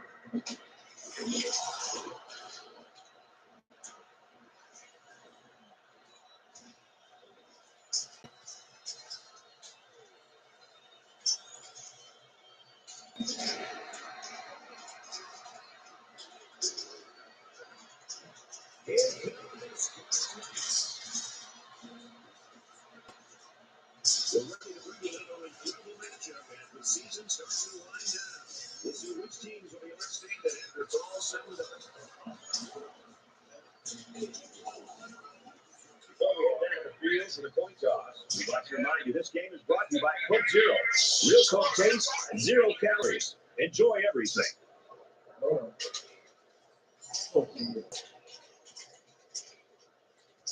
Ah, damn. Damn.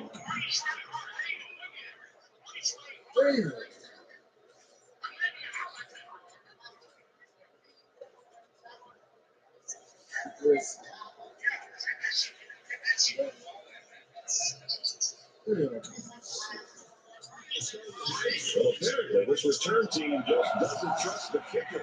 An onside kick formation. Let's get the latest now. Reese Davis. The Hawkeyes taking the game late fifth. After that performance, this was a tight one to the very end. And for Lacey, he proved for 3 touchdowns on the day. In other games, the Tigers came into the game ranked 7th.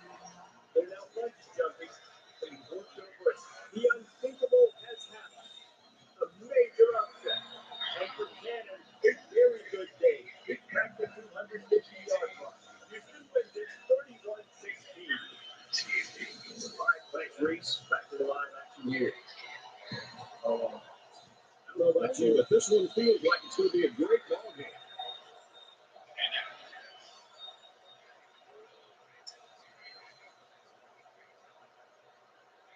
He sails it home. Golden opportunity missed by the defense. That was a sure interception, only to be dropped. Second down, 10 to go. Ball at the 25.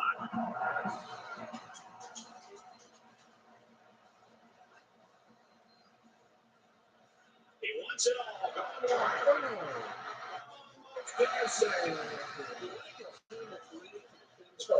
It takes some preparation to get in the way of a pass like that. Third down, 10 yards to go. Ball on the 25. This crowd is almost shaking the stadium.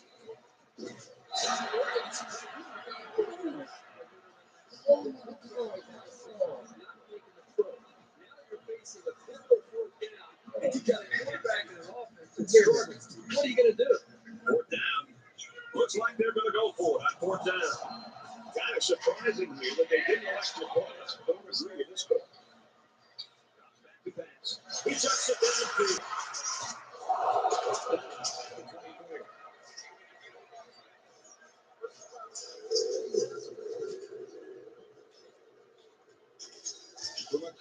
He just notched a new school record for single-season passing. He's taken apart every secondary they've faced, and now he's got this great achievement to show for it.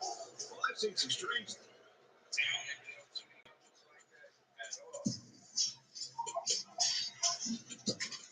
things in my day, but never anything like this. The kicker's on the field. They tacked on 3 points. Even though they gave up a field goal here, that defense is feeling pretty good about themselves right now. They could have just as easily been a touchdown.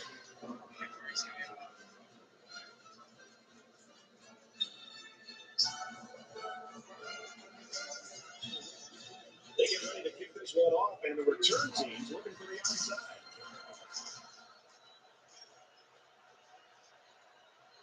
And they get the safety.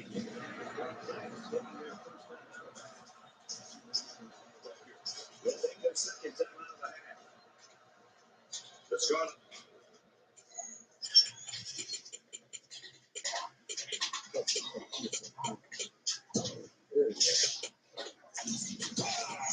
The Knights using their third and last timeout.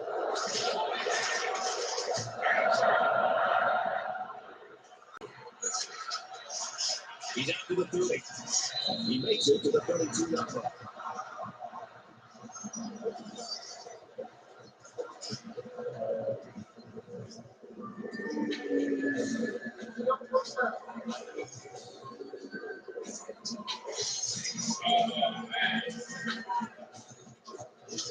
They'll go to work at the 47.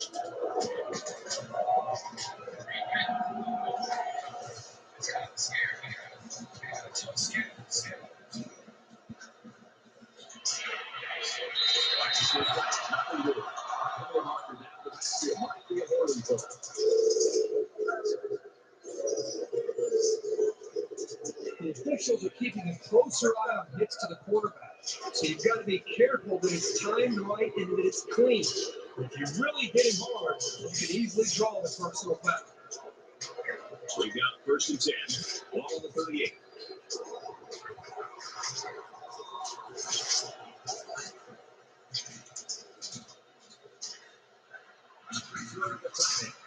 And he's taken down around the 26-yard line. Well, that's the beauty of running play action against zone coverage. In man, the defender has his eyes on the guy's covering. But in zone, the defender's looking right at the quarterback. That's why that play action worked so well for a first down. They weren't sure if it was a run or a pass. First down, 10 to go. Ball on the 26-yard line.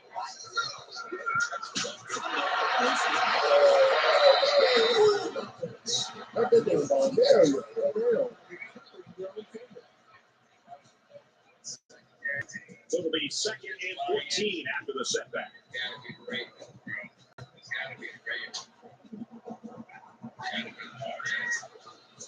On play action under heavy pressure. Trailing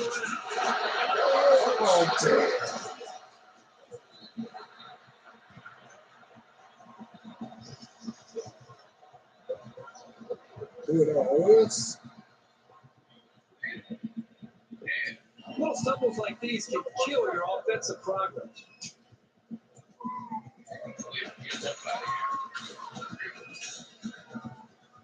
First and 10. Ball on the 40.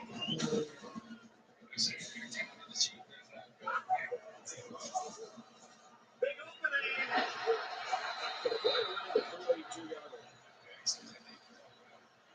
To the studio for this Reese Davis update. A check-in on the action in Cool David. And for Washington, they've now dumped 4 in a row. The Hurricanes stormed to the win, 31-24. All right, Reese, back to our game.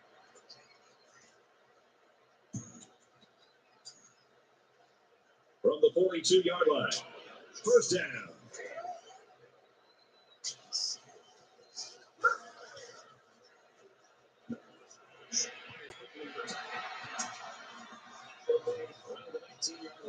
So the defensive backs completely jumped the run. Although the run was never there. It was just that misstep that allowed the completion.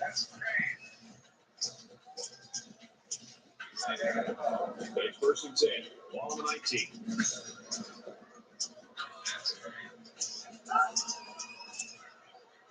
Throws this one out to the left. Probably a pick he should have made. Second down and 10 to go. Ball on the 19-yard line.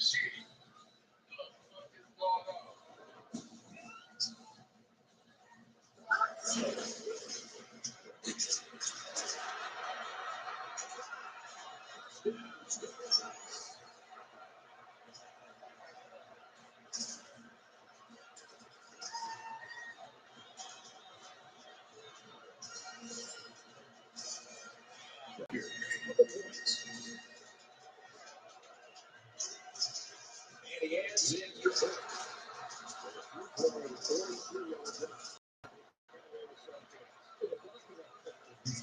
I think that's what led to it. I guess they're not going to sneak anything by the return team. They're looking for an onside kick.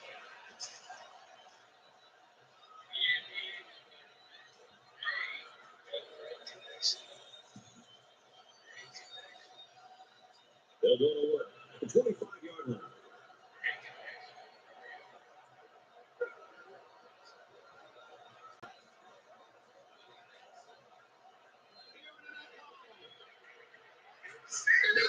Really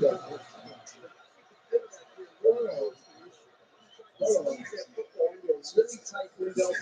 Very fortunate the safety didn't step in front of it and intercept that football.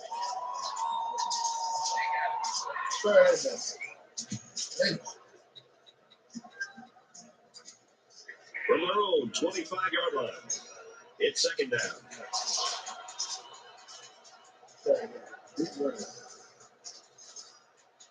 Going long. It's intercepted.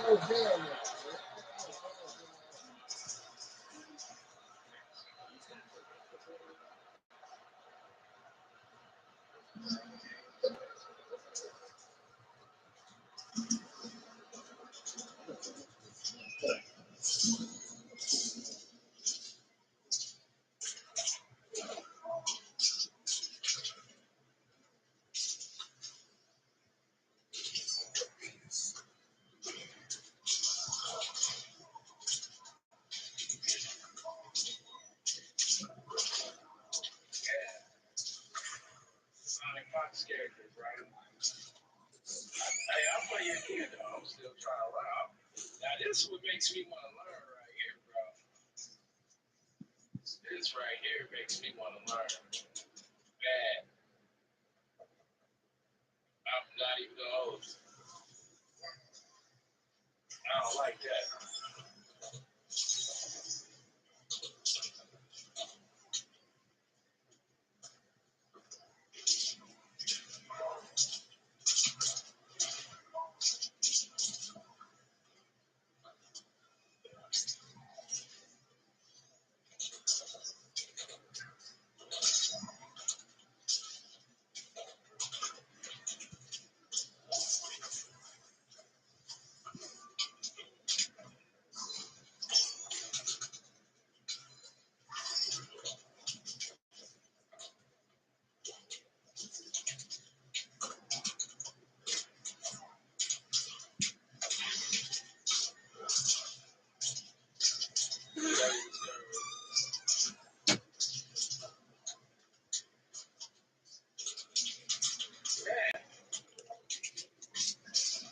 This family history right here, bro.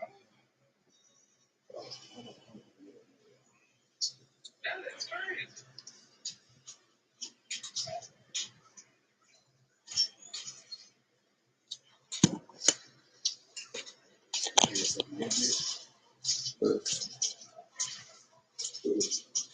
Hey, did y'all smoke one with him?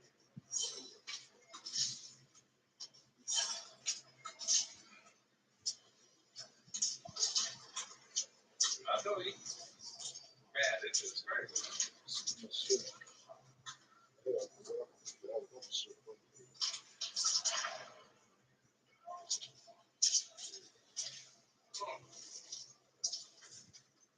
Man, this is the killer instinct on me, bro. It's Johnny Cage jabs and stuff. I'm seeing that. I could have got out of it with the hell no, I'm not playing, bro. God, like,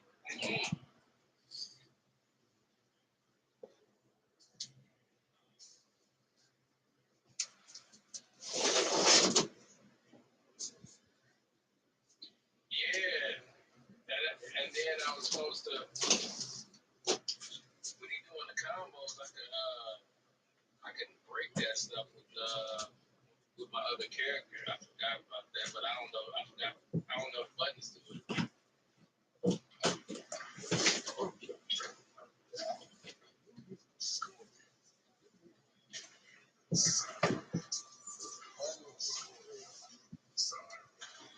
Man, that's good to know. Kang, man, that's definitely a blessing you got.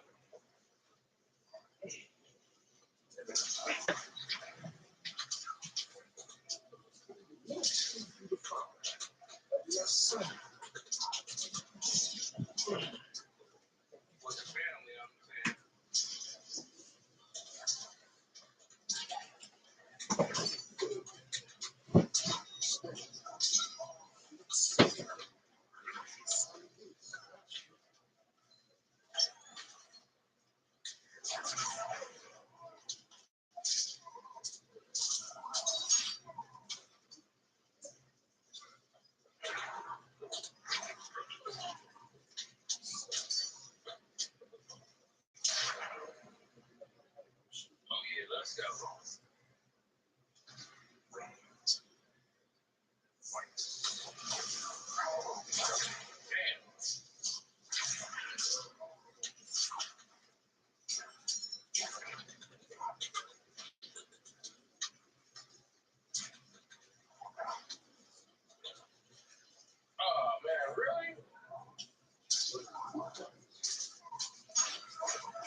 Indian stuff, right? I can relate.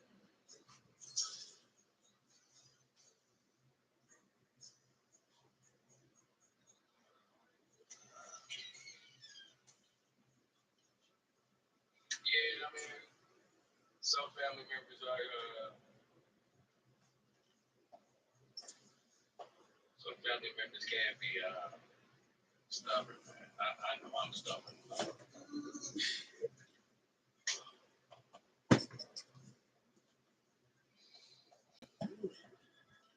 We're gonna continue on. We're gonna continue on a little bit more, y'all, man.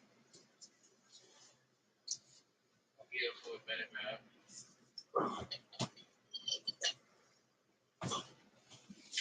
Wait a bit more comment, man. Shout out to Kay, man. Thank you, Kay, for coming up here. Shout out to Respect the Cheese, man.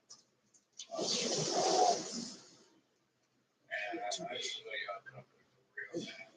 Sorry I couldn't get to everything of your comments. I'm looking like this and trying to concentrate on the game. I'm like, trying my best, man. I be reading this. Shout out to y'all, man. Definitely a good stream with y'all up here.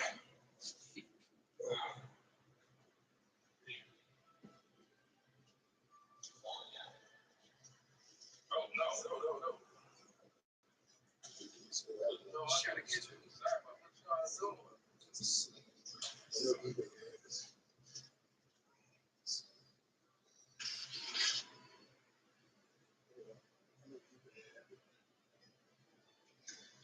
Dude, honestly, man, I just be chilling, man.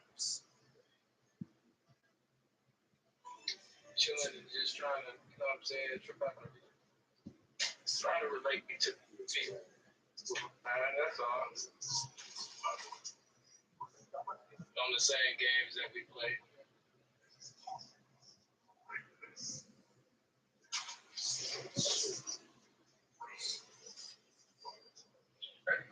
Believe it or not, it took me a while, man. Twitch helped me with that, though. Being on Twitch.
Yeah, believe it or not, man, Twitch helped me with that, man. Just being over there for quite a while. I think I gained like 145 followers over there. I gotta still clean it up so I can go back. That's it.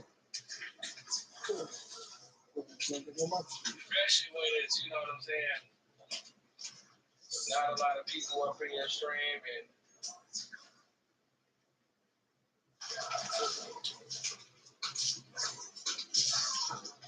you get to talk to yourself a lot and try to create, you know what I'm saying, a conversation to make yourself interested. But you know, Twitch is about networking, so it allowed me to network with people and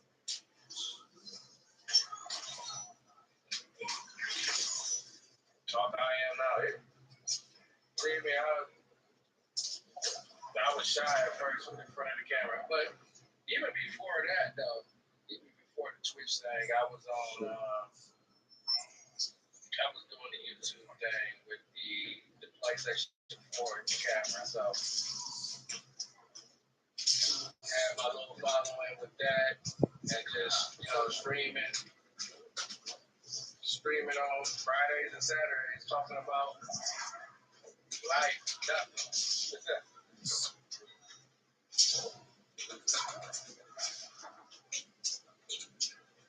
That camera I came up for PlayStation 4, man. That was. That's what made streaming is now. The kites and that and stuff like that.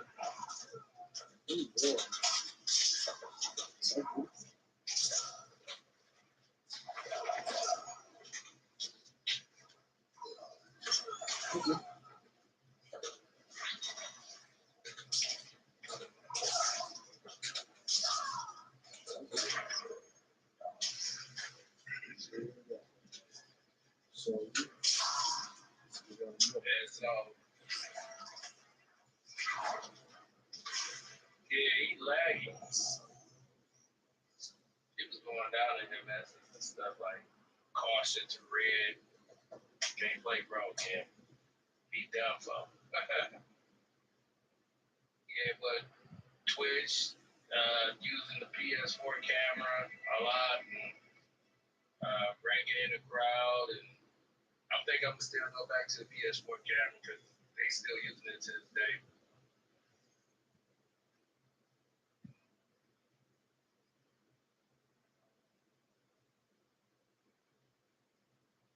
Oh yeah, they got another TV. Oh yeah?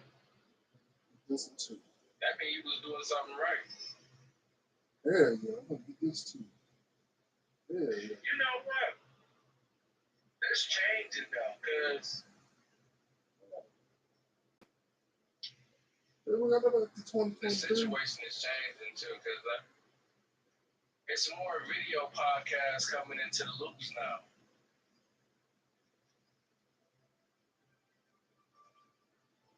There's a lot of video podcasts that's coming into loops, but people don't really know how to set up a real podcast to have your stuff on Spotify and stuff like that.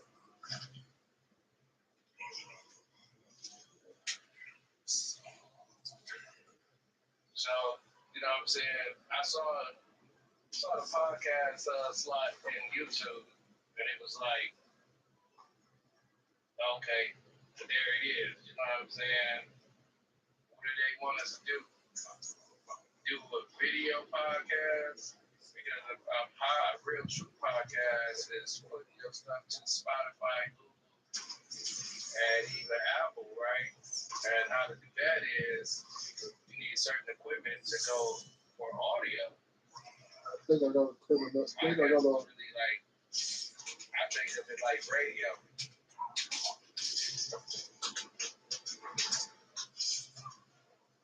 But now I lost that one. People are doing video podcasts, and I don't know how to step into the game like that. Should I just do a video record and put it in a podcast category?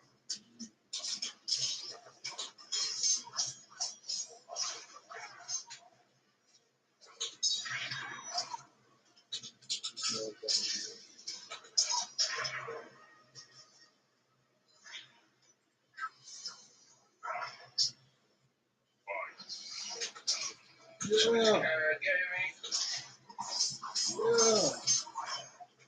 I forgot my password.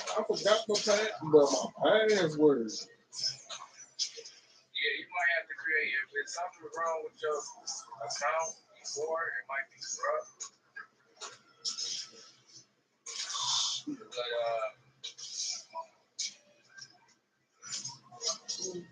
it'll be easy to record on Twitch now.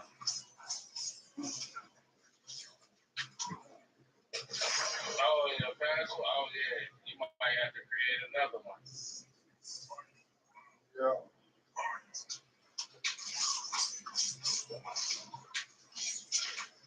And the crazy everything. You don't want to have these accounts open and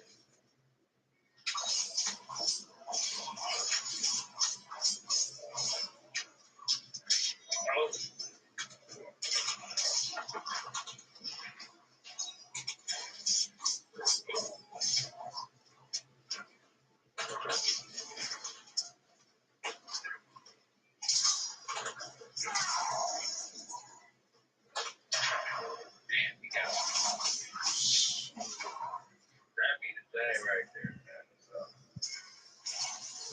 So, I don't like Twitch as much though. I don't like Twitch as much. It's just so hard to it's so hard to break through. I got whole stream, man. Penalty and move them back a bit. Yeah, with young guys out there, it's bound to happen occasionally. Even if you do network, you know what I'm saying? First down, 10 to go. Ball on the 36-yard line. Rutgers holds just a 2-point lead.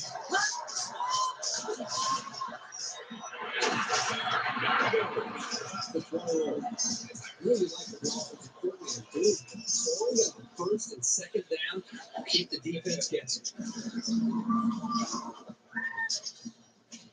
First down, 10 yards to go. Ball on the 21.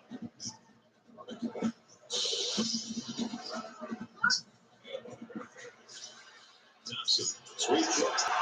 The defense was a little bit slow in reacting to the pitch out, and he had the time and space to break open for a big game.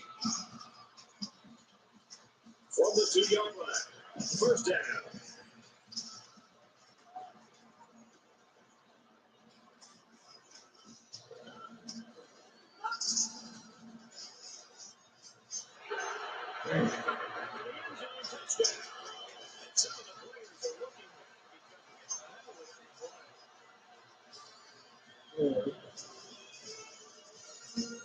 This entire group functioned so well as a unit, and you saw it on that touchdown. Very good team effort. Trying to go up by 2 scores. They line up for the extra point.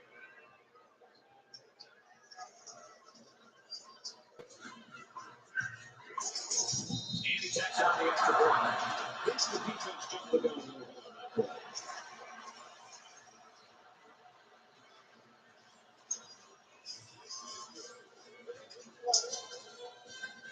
They get ready to kick this one off, and the return team's looking to the outside. Deep to the 10.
They'll start at the 37-yard line.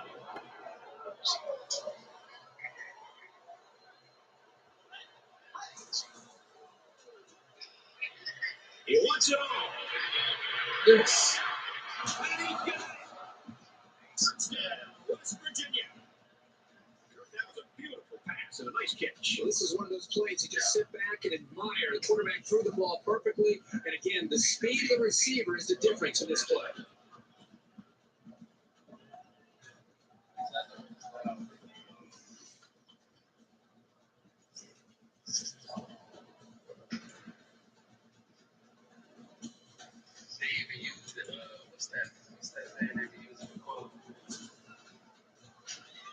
And he adds the extra point.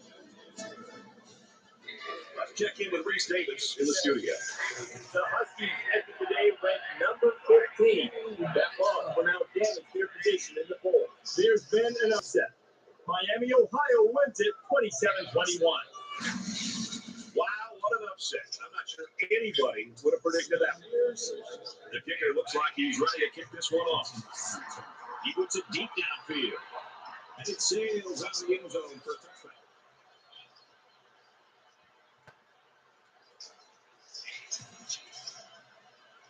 They'll set up shot at the 25. Rutgers is up 2. They'll give it off here.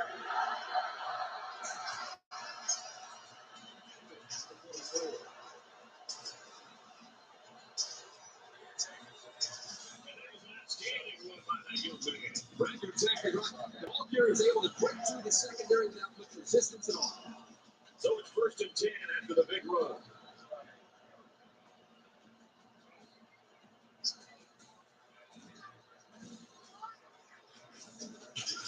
He's taken down right around the 46-yard line.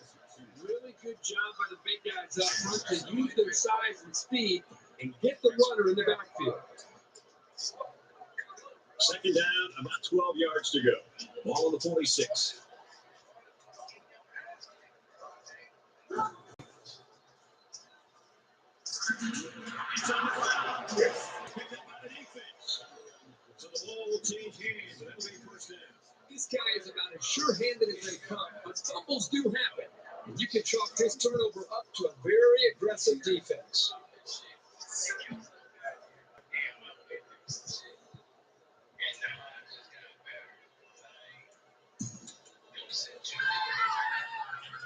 The offense will take over at the 45-yard line.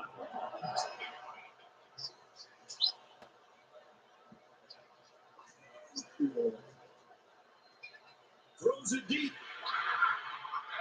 Around the 2-yard line.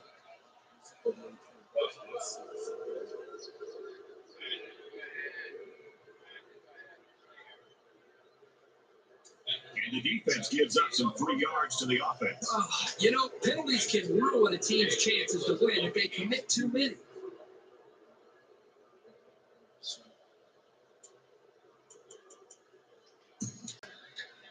First and goal from the 1. Expect to see something straight up the middle.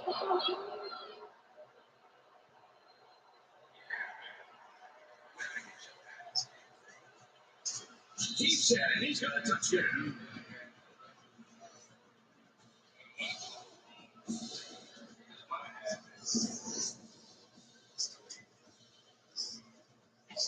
Me, myself, if I just dedicated all the way to the end, I'm sure I'll be right there.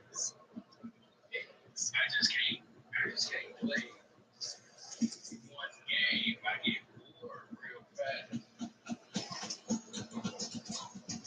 I gotta come back. And he converts the extra point.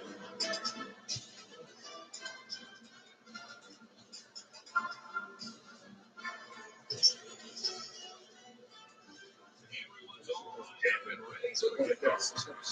He gets a booming kick. I know it's California got a moving next to they got one loss to Utah. We don't lose no damn money. Yeah, man. They'll get the ball here at the 25-yard line. Shit.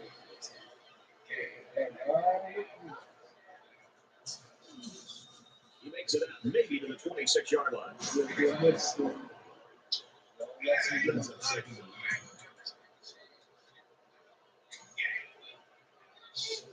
We got a 2nd and 9 here.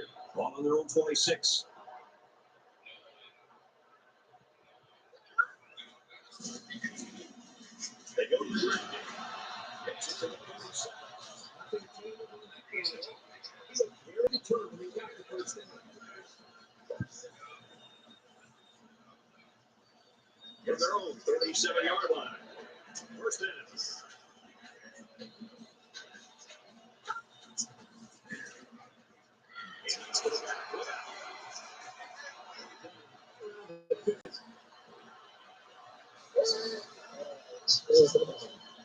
First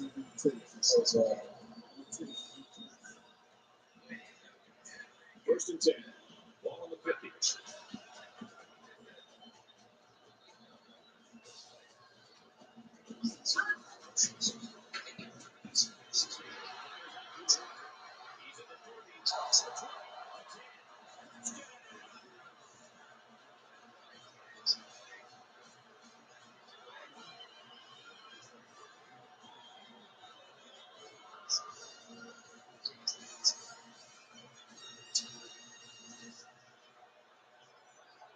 Rutgers with a 1-point lead.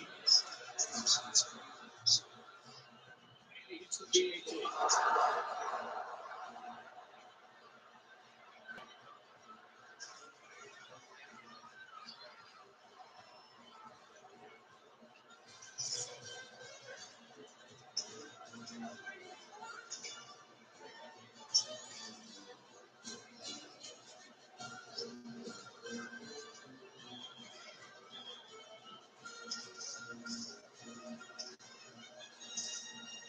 Well, apparently, this return team just doesn't trust the kicker. They're in an onside kick formation.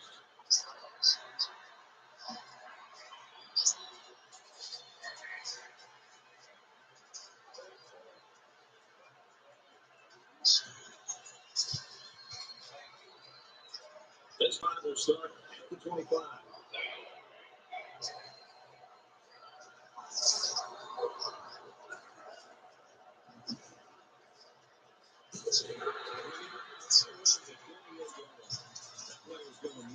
Yeah, give a lot of credit to the defense here, recognizing pass and swarming to the receiver.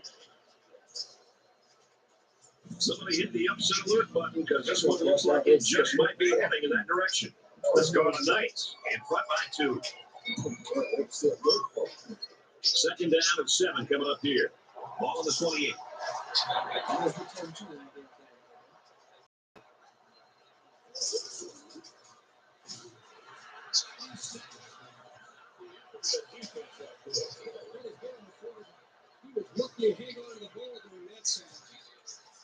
So the sack makes this third and very long. It's absolutely deafening down there. Gets it out of a hurry.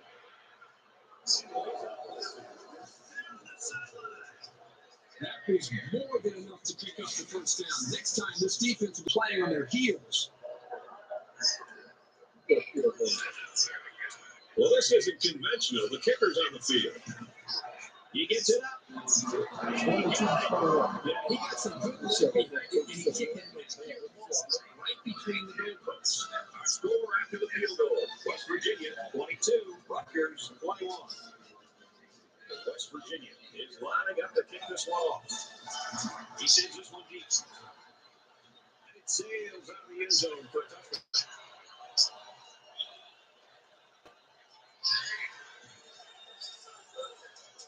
Momentum swings have been fairly even. And with so little separation, this game can be drastically changed on just 1 or 2 plays.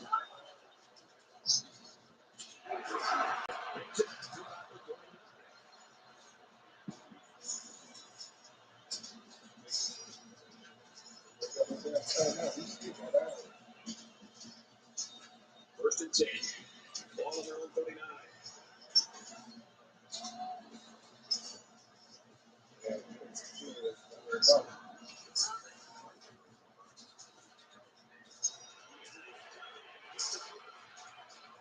That's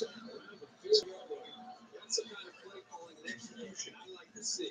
Being one-dimensional on first down can really stack the odds against you. It's better to mix it up. From the 40-yard line, it's first down. And a goal line defense digging in here.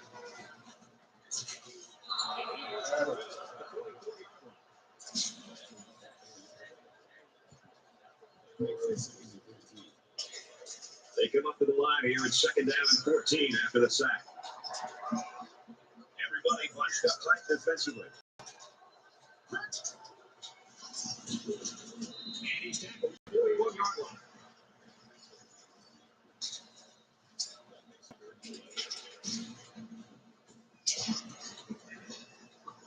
Third down now. They need to get it down to the 30.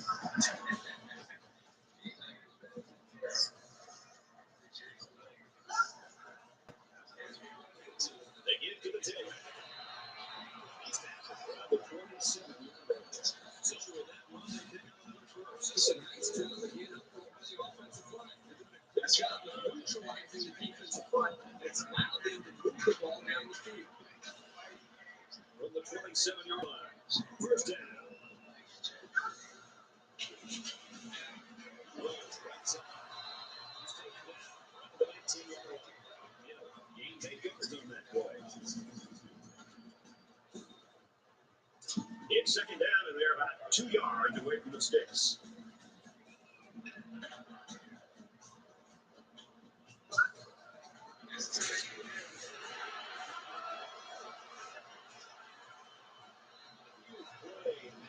Great position to score. And they're lucky to retain possession of the ball there. First and goal from the 3. Let's see if they can muscle this one in. They'll stack the line of scrimmage, trying to keep them out of that end zone.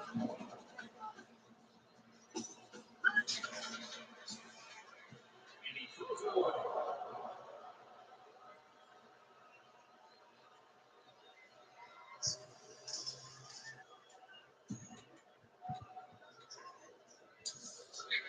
From the 4-yard line.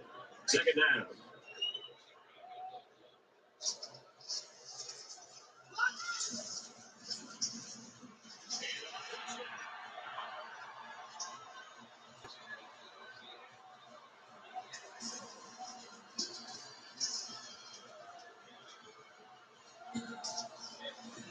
He's got a nose for the end zone. What more can you say? He wasn't giving up on that ball until he was into the score.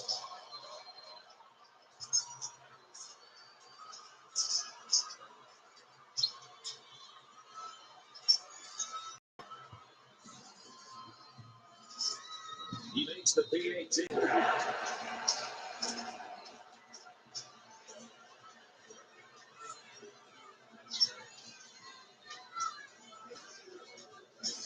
guess they're not going to sneak into that better return team. They're looking for an onside kick. They're the first. They're confused.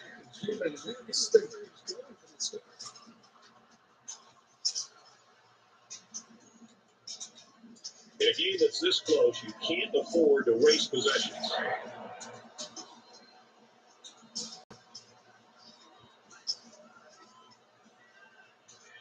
He sails it away. Oh, he had a shot at the pick. How did he drop it?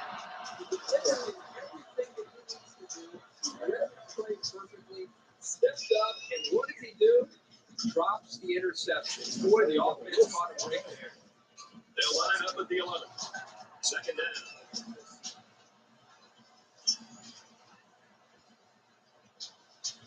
He wants it all. Come on, He had fellas. the pick to be That's corrected. the damn ball. Oh, my God.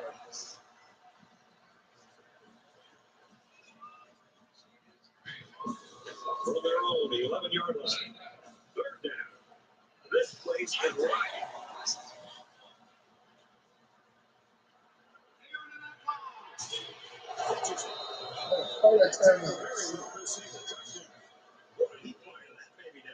There aren't too many quarterbacks in the country who could make that throw. And the ones that can are playing on Sunday. So after the big pass play, we've got a first down.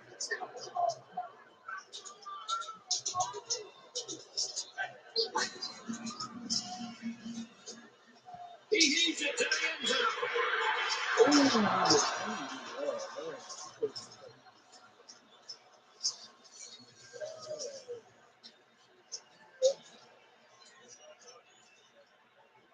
From the 48-yard line, it's second down.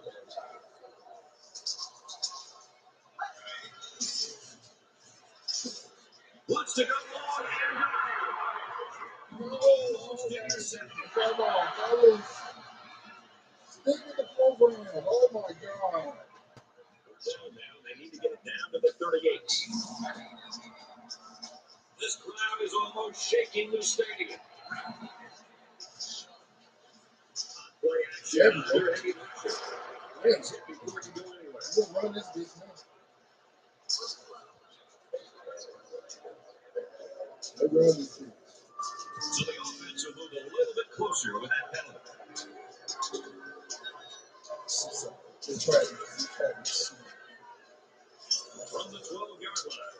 First down. Get in there. We are. Select with everything. Oh. The offense took an errant shot into the end zone, and I'll tell you what, that one should have been picked off. Yeah, I'm sure he's going to hear all about that from his teammates when he comes over to the sideline. This is the 8th play of this drive.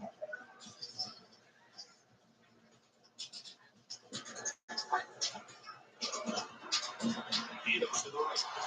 Runs it right. 35. All right.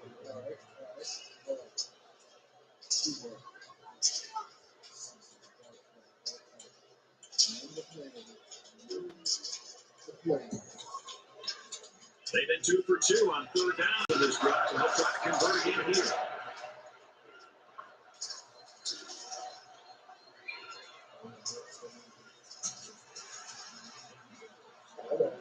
All the time out. Yeah. It's one down, they're going to try to go for it. They're not going to get through. They'll spread the field here. Let's see what the defense does with a 5-play outlook. Ball carrier. This is going to go.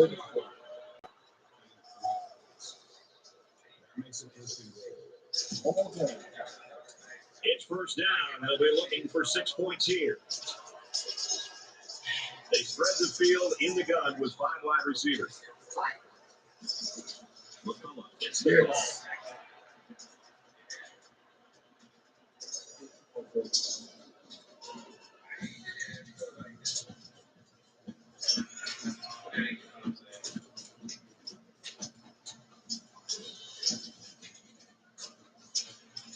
This has got me puzzled, but the offense will stay on the field. They're going to try to attempt a 2-point conversion to take the lead.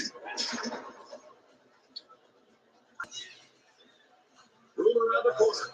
He's in. A nice 10-play, 63-yard drive. They add 8 to the scoreboard after that successful 2-point conversion and a 28-28 tie. The kicker looks like he's ready to kick this one. They ain't getting no damn touchdown. No touchdown for y'all. Got 28 seconds. For one off. And they can forget about returning this one. Y'all ain't getting no damn touchdown. Y'all for real. And offense is back on the field after running the ball very well on their last drive. This offensive line really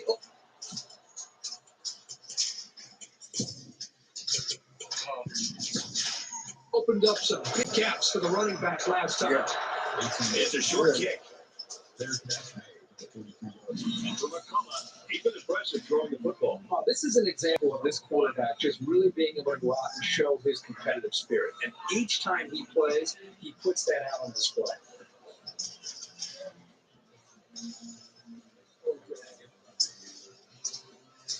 Come on, boys. Well, he'd love to have success out of this series, which might quiet the fans down a bit.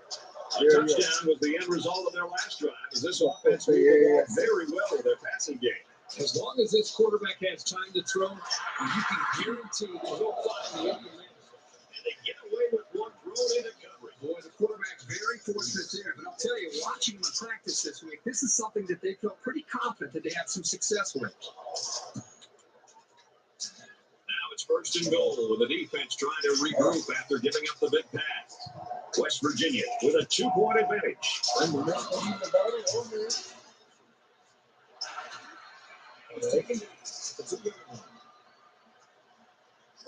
Here's using their 3rd and final timeout.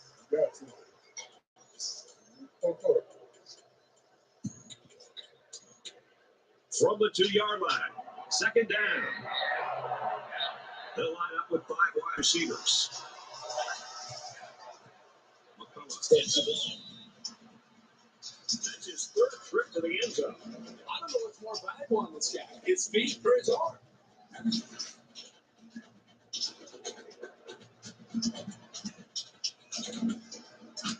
Trying to go up by two scores. They line up for the extra point. He splits the uprights with the extra point.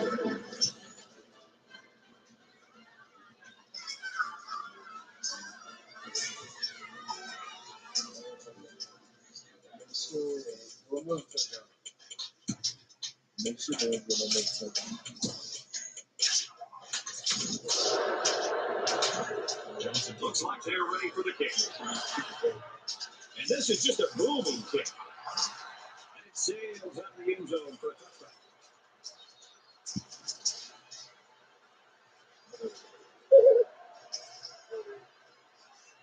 This just doesn't make any sense. The field goal unit's out there, and Don't make no sense. Yeah. don't quite know why. And this one's going down the distance. You'll leave 3 points on the field there. It doesn't matter what the distance is. It's just so cold out there that it's hard to make any type of field goal. They punched it in for 6 in the last series. Can they do it again? Well, this defense went over the sideline based on the way they're playing so far. This defense coordinator has got to be lit. He's got to get in the face. He's got to challenge him. He's got to get the emotions going.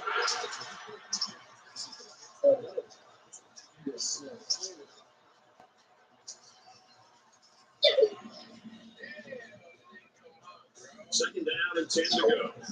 Ball on the 25-yard line.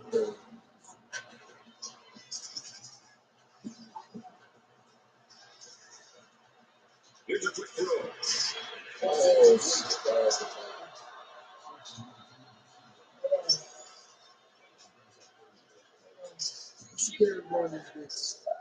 Third down, and they need to get it to the 15.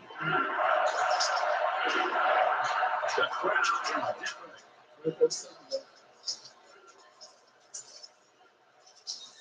Handoff on the goal. Yeah.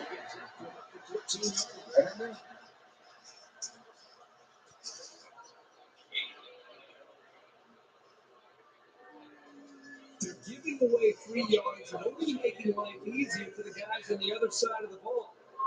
Oh, they do. First down, and they've got their eyes on that goal line.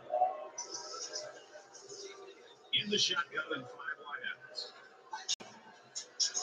McCullough on the run. Touchdown, West Virginia.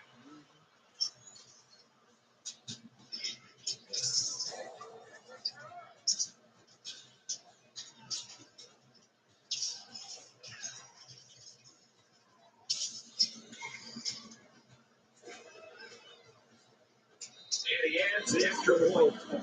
A quick 2-play, 13-yard drive, and they come away with a touchdown.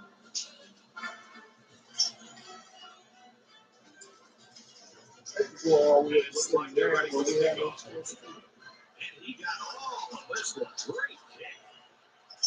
And they can forget about returning this one. No, we can do all the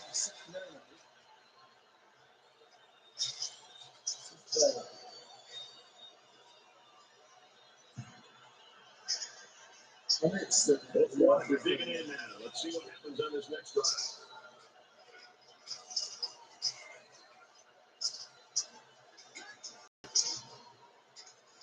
Johnson, the throw on first down. The 38-yard line. That's the last thing they needed to happen was an interception. They're trying to fight, get back into this game, and to have that miscue, now it's really up to their defense to try to help them out. From their own 38-yard line, it's first down.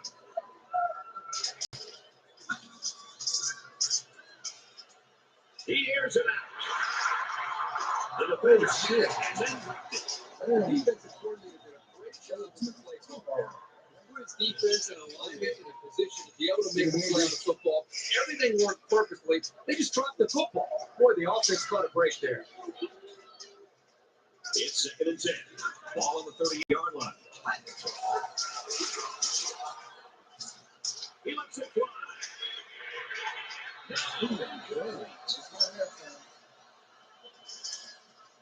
It's been a well-fought game as we head to the half. West Virginia's got a 16-point lead. Yeah. Just about 7 start the second half. And with all the scoring that we had in that first half, who can slow the other team down? That could be the critical question as we start the third quarter. The Russians made some good throws and managed to keep things relatively tight. Get more over here, Andrew. Thanks, Brad. Some of the coaches talked about the aggressiveness that was shown by their guys. They like seeing the spirited play, and they feel like that's one of the keys to beating a team that has a little more talent. And for West Virginia, they struggled to contain the big play, which is something the coach said he'd like to see turned around quickly. Back up to you, Brad. And there's an authorized gain. Hill picks up about 4 yards on the play. 2nd and 6. Ball on the 29-yard line.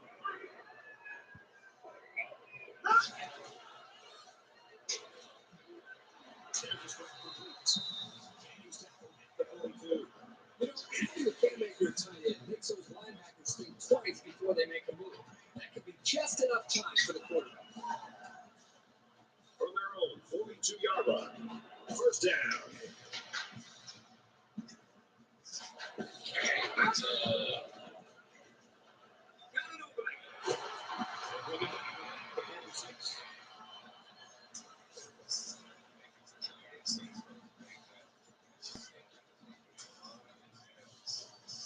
First and 10. Ball on the 46.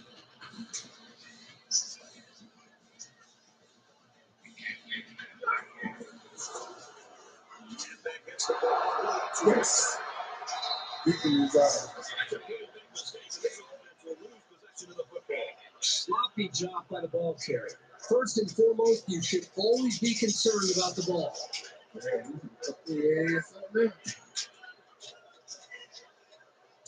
This drive will start at the 37-yard line.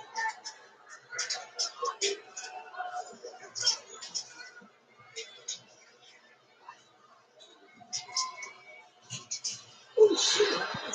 Amen. Amen. Quicker decision, especially when the defense starts to get pressure. You got to either get rid of that football or check it down or take off and run with it. 2nd down, 10 yards to go.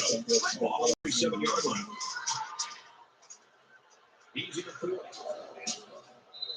they make the stop at the 37-yard line. First down.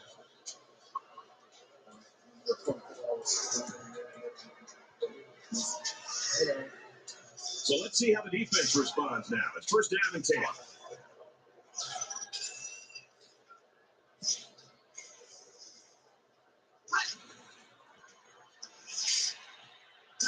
Zips it to the back.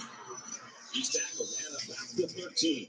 The quarterback really took a shot after the play, and I bet that's what this flag is for. They tried to snake him. And the defense gives up some 3 yards to the offense. You know, penalties can ruin a team's chances to win if they commit too many. Damn, all these kids. It's first down, and they'll be looking for 6 points here.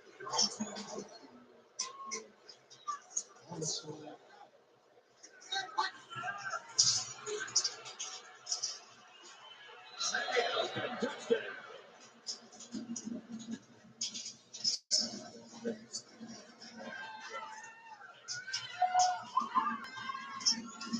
That was a well-drawn-up play for the wideout. Yeah, they saw something upstairs. It led to a touchdown. You can thank the play calling there. Very impressive.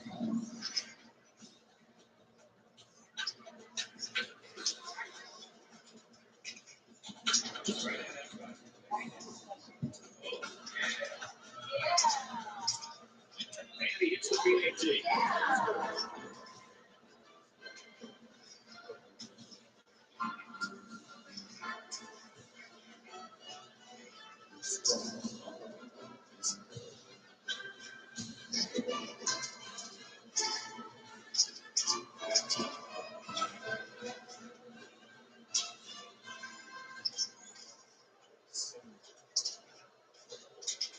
You see that sin. I'm gonna sin this bitch. Oh, shit. Yes. Oh, Yeah. man, that's Move on.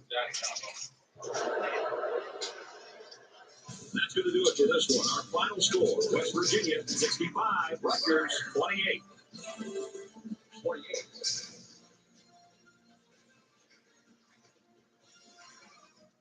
As we wrap this game up, Kurt, what final thoughts do you want to share? Well, this is no big surprise. I think we all anticipated a severe beating in this one. Rutgers knew they didn't stand much of a chance, but they probably would have liked to keep it a little bit closer than it ended up. There's just not a whole lot you can do when you're facing such a talented team like that.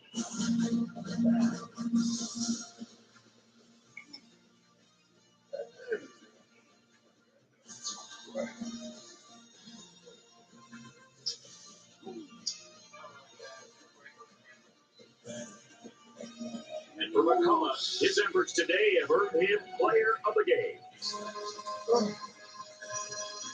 For West Virginia, they keep their unbeaten record intact. And for Rutgers, their season continues to be rocky as their record drops to 5-7. That brings this one to a close. For EA Sports, Aaron Andrews and Kirk Herbstreit, I'm Brad Nessler. We'll see you soon for another edition of NCAA Football 13.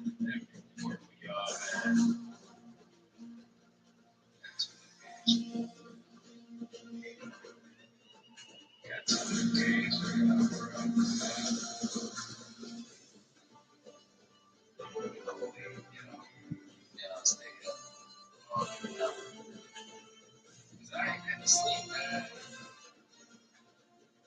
I have not been to sleep since I got out of work. You know what my Saturday night gonna be like, man. I'm supposed to go to work on Saturday. What? We got the day off. We got the day off, man. So, we go down to our children. And being up to par with it. But usually, y'all already know, usually King is huge. When it comes to Fridays and Saturdays, don't be close to Saturday. Y'all know what it is. Get it NCAA football 25 and 26 this month at GameStop.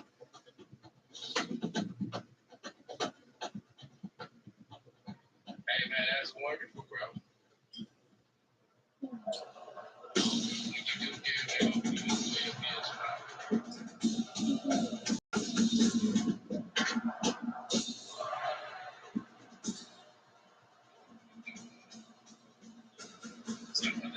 it actually, bro.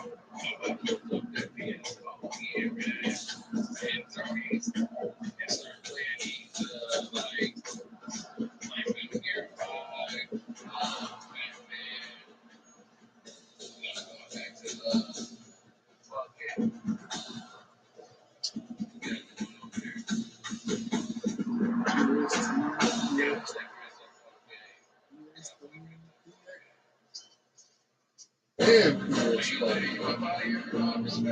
appreciate you coming over here, bro.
Yes, sir.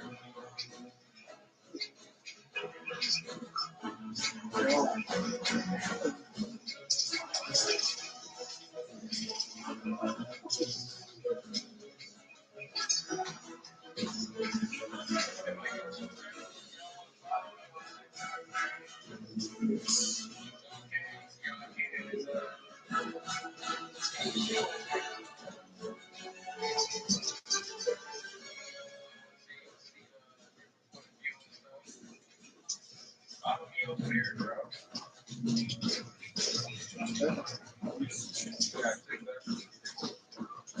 Ain't shit happening.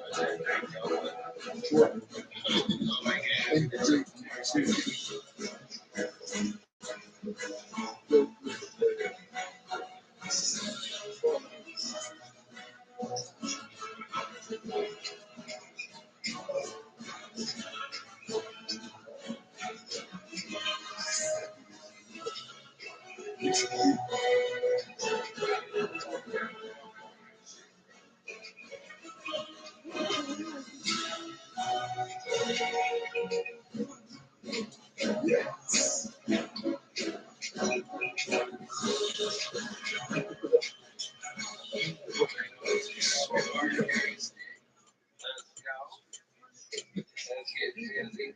Yes, sir. Check out. What up, though?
It's on Netflix.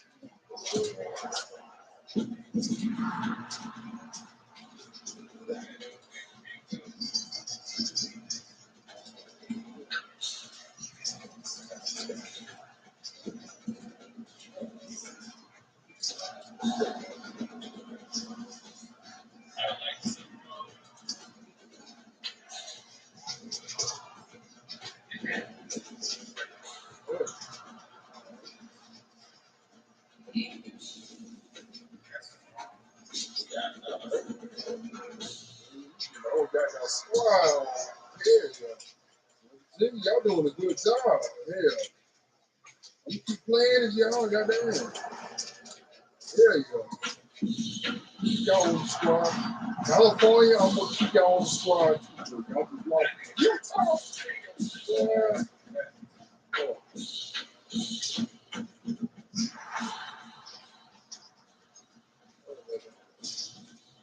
Don't forget about you.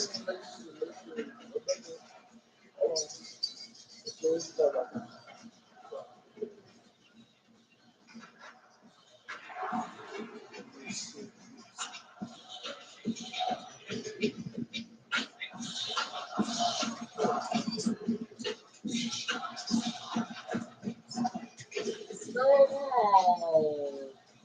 Damn. Oh, well, fuck. Shit. Damn. Hold on.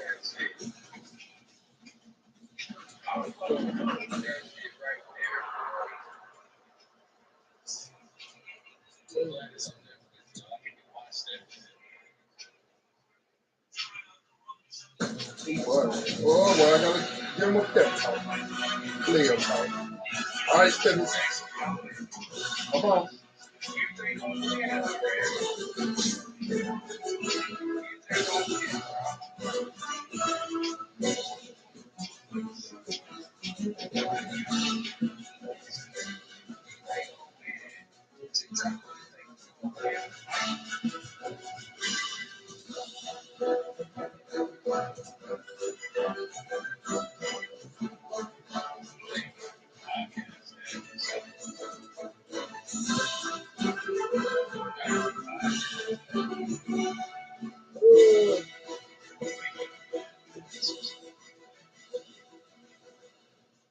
We all together do podcasts together.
Oh, damn.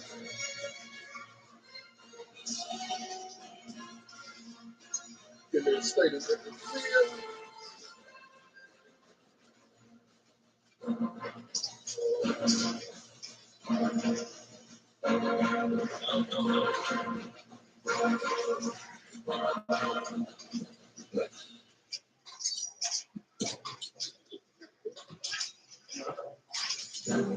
Oh, how the fuck he catch it? I was in the crowd. That's up there, right?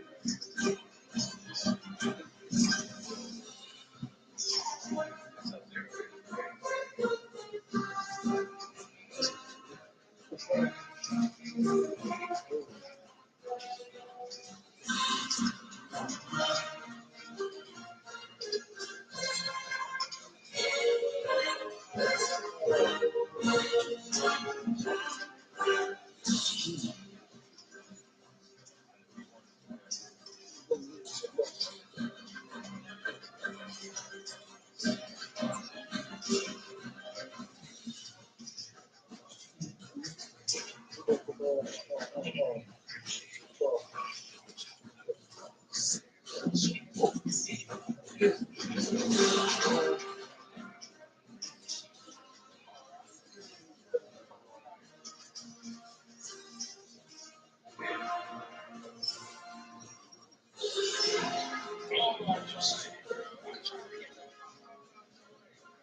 I gotta make sure you get it. Hold on.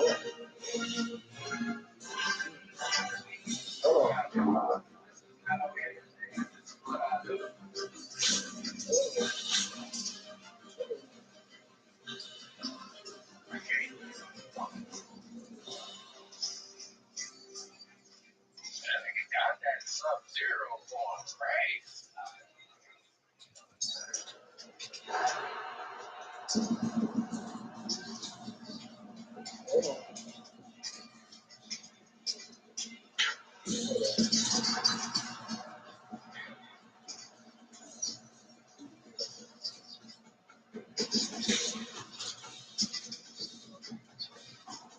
Motion. Go there and see.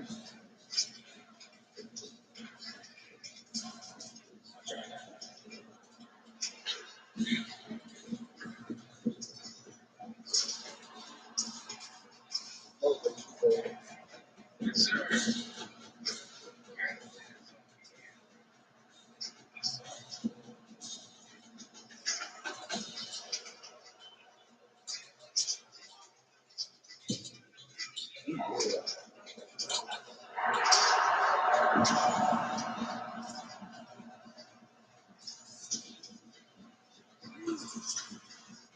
Oh, yeah, he was in Indiana State. Oh, my God.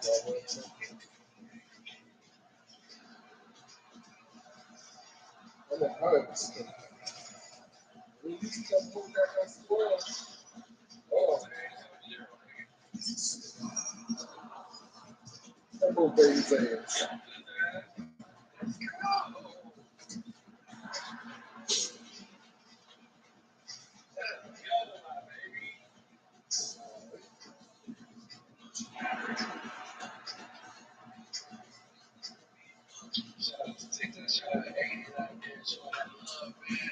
Appreciate it.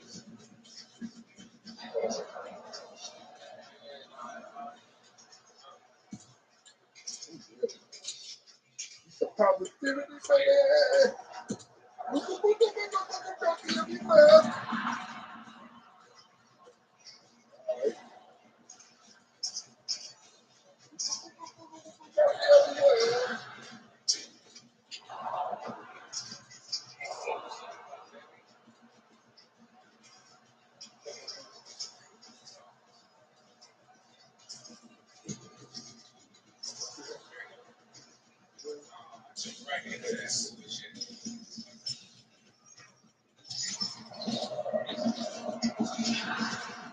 Oh shit, I fucked this shit up. Hold on. Dang it, fuck this shit up. Damn. Woo. Dang.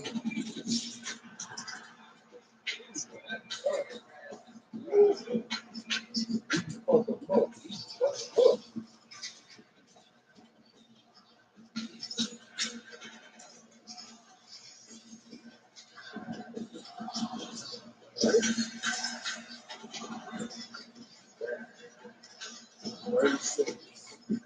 All right, listen.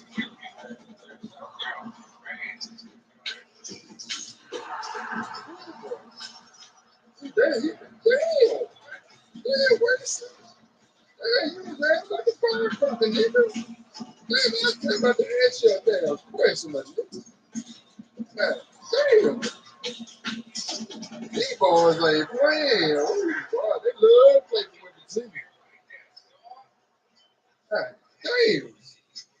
I was just about to ask some questions. Boy, it's a miracle. I'm getting all damn love. Damn. Woo, woo.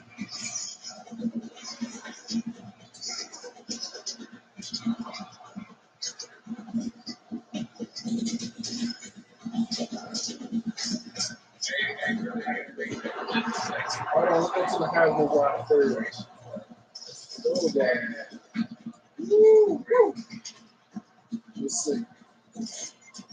God, we gotta do something. Okay. Thanks, y'all. How many I got? Oh, got this. Yeah. I got to do that shit. Hold on.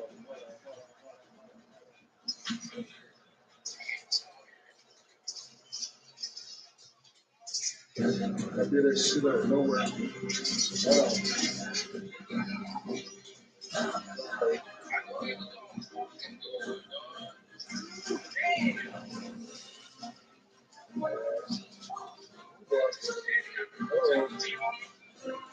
Ooh, look at that. Look at these motherfuckers out here.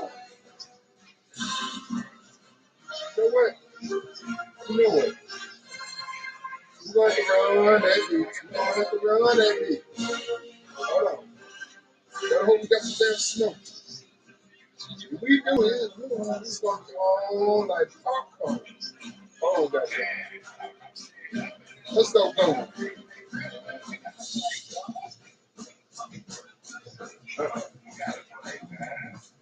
Let's go. What this shit?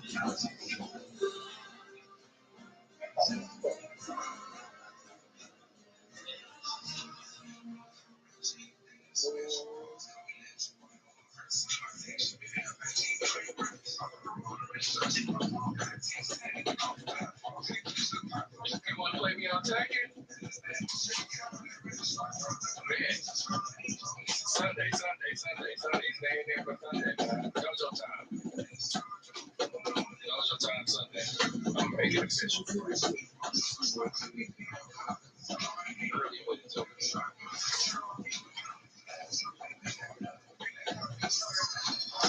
No gas.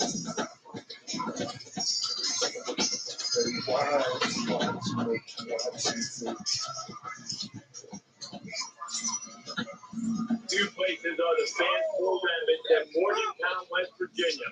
You're taking a live look right now at Mount Stadium in Morgantown. We are just about set for kickoff, warm-up, wrap-up, almost ready to go from Morgantown. Time for ESPN college football, and we are expecting a dandy tonight. Brad Nessler and Kirk Street will be on the call.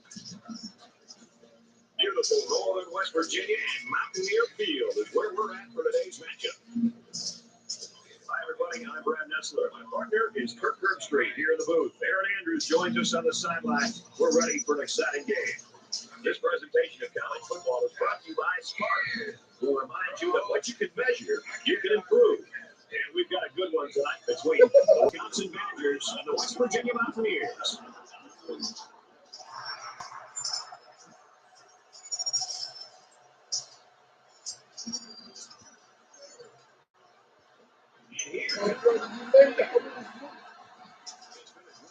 Season so far, and it'll only get better as the whole picture comes into focus here late in the season. Before we head down the field and the coins off, we'd like to remind you this game is brought to you by Sparks, who reminds you that what you can measure, you can improve.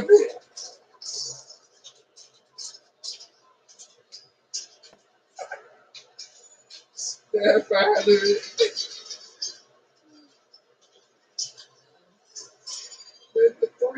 Oh.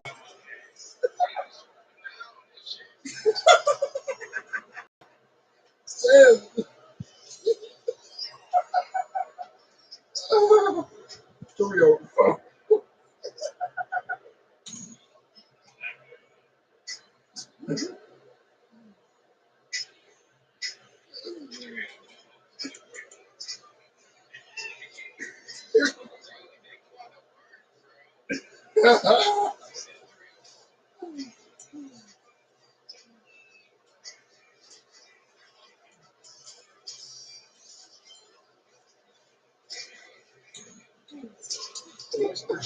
We'll see how this game plays out as they get ready for the opening kickoff.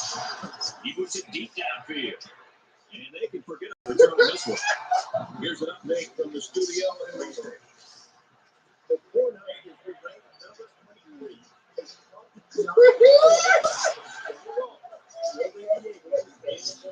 This game is so tight. Seems to be and for Roy, an outstanding performance with 3 touchdowns on the ground. And we thank you, Reese Davis, for the action here. And up comes the offense.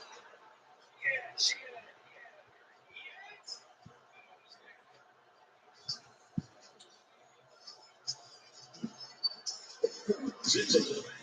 And he is drilled at the 29-yard line. Pick up a 4 on the play. He took what defense gave him that time, which is okay. It keeps the yards to go a little bit more manageable. It's 2nd down, 6 to go. Ball on the 29.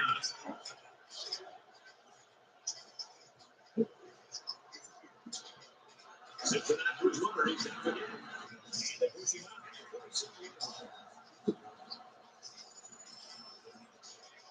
Here's 3rd and 8. 27. This crowd is going crazy.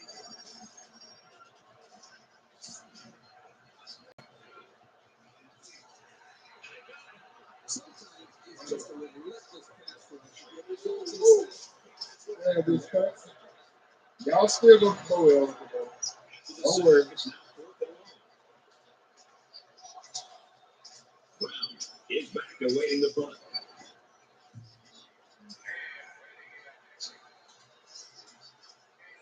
Brown feels it for 2. He's taken down at the 45-yard line. Like a couple of boxers in round 1, these two teams are feeling each other out. Well, they had their opportunities here to make some plays and try to quiet this crowd, but they weren't able to do it. If things keep going this way, this stadium is going to get even louder.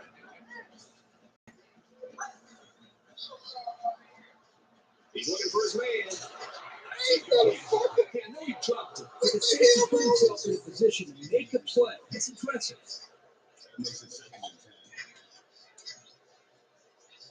From their own 45-yard line. Second down.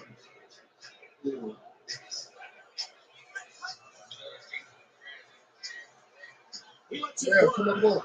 Yes. No. Oh. Anyone in the vicinity. I think the ball just No, slipped out. come on, fellas. Stick with the program.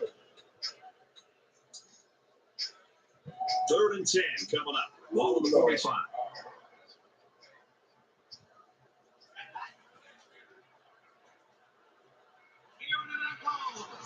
Yes. Damn, damn over. Make sure this comes.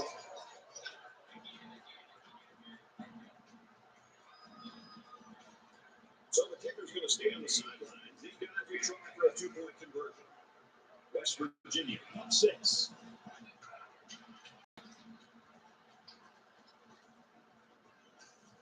And he has it on the corner. He's getting the 2. Quick 2-play, 55-yard run. And they add 8 to the scoreboard after that successful 2-point conversion.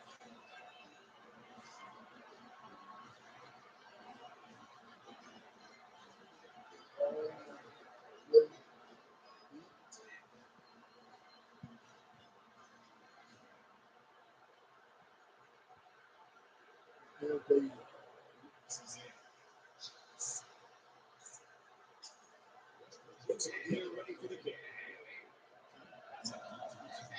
Sends it sailing down the field. And it sails on the end zone for a touchback.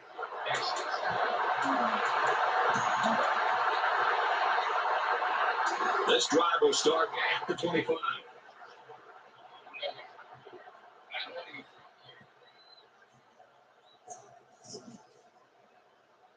Makes the first down catch. They're gonna do that dance for the first grade shit.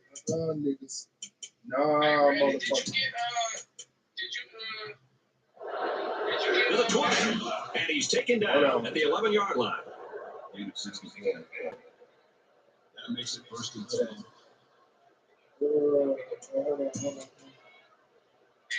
Now it's 1st and 10 with the defense trying to regroup after giving up the big pass. Hold on, baby. Looks for the tight end, but they can't open up.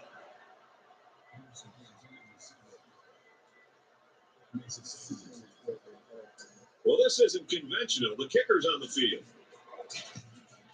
Kicks up.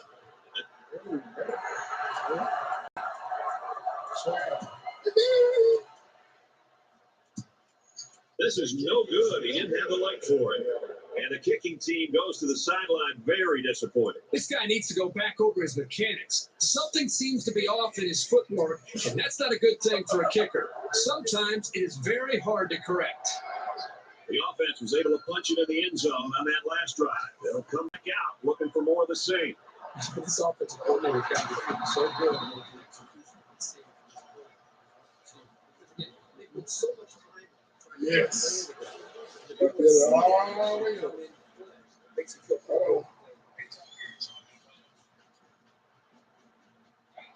It's 1st and 10. Ball on their own 39. West Virginia up by 8. He's going to air it long. Oh, boy, almost intercepted.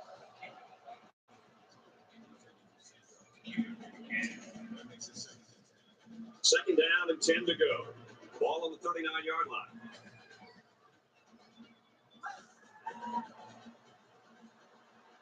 He chucks it downfield. Yes. Touchdown. That was a beautiful pass. Nice catch. This is one of those plays you just sit back and admire. The quarterback threw the ball perfectly, and again, the speed of the receiver is the difference in this play. It was a pretty simple route, but they run it to perfection for the score.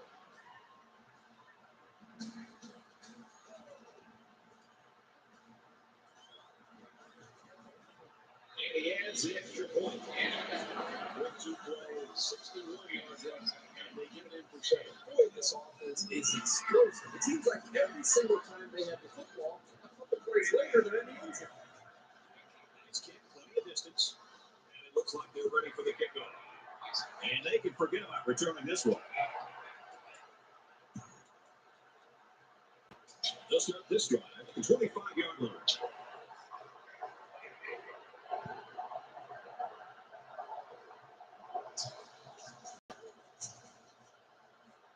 And he throws it away.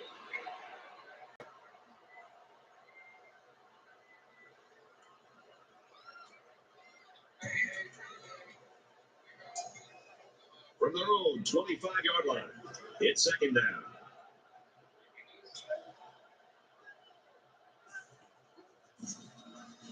There he goes. He's to the 40. And he's tackled around the 44-yard line. I like how efficient the offense looked on that play. Everybody knew their assignment, and it all came together for a nice run. We've got first and 10. Ball on the 44-yard line. They're crowding the line. And he tackles them hard at the 40-yard line. Not only did they give up the sack there, their quarterback just got hit and hit and caught. I'm an offensive coordinator, and especially an offensive line coach. I'm getting a hold of my offensive line, making sure these guys are on the same page, and they've got to take more pride in taking care of their quarterback than that play right there. And he hits her hard at the 32.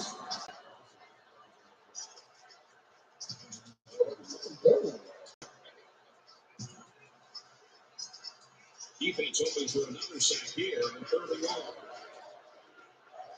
And this stadium is getting loud. Firmly gets rolled. And bring it down at the 41-yard line.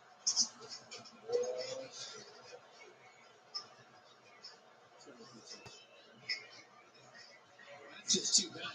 They made the stop, but a flag is going to keep the change moving. First and 10. Ball on the 44-yard line.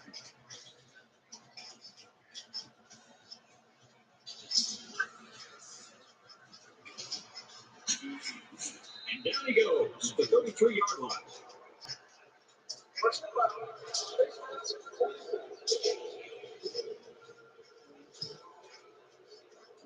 They're giving away 3 yards and only making life easier for the guys on the other side of the ball.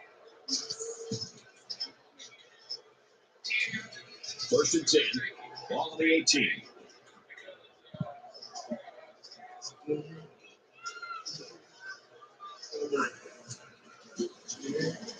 They'll give it off here. The 10. Makes it to the 8. Let's get an update now. Here's Reese Davis. Reese. Notre Dame and USC. That's enough. But there's still more. The two of Tulane for the winner. We've been watching this thing all day long. And for USC, they're gunning for their 6th straight victory. It seems nobody can break away. All tied up at 27. In other actions, the Huskies had a spot in the top 20. That is in jeopardy after this performance. Did not think it was possible. A major upset today. The Eagles fly home with the win, 31-24.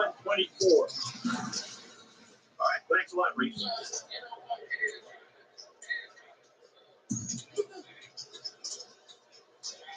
It's second down, and they're about the length of the football from the first down marker.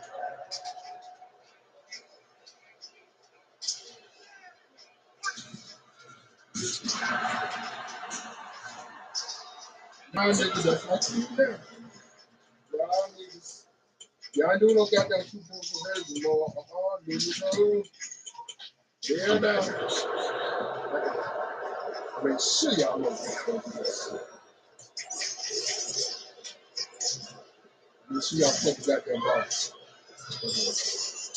Well, they're going to try for the 2-point conversion.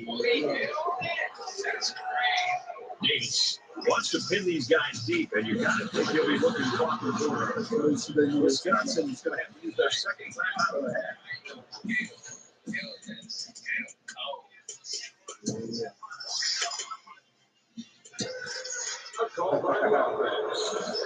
Sure. They get ready to kick this one off, and the return team's looking for the outside. And he got all of this one. Great kick. Cadillacs on 22. 13-yard line.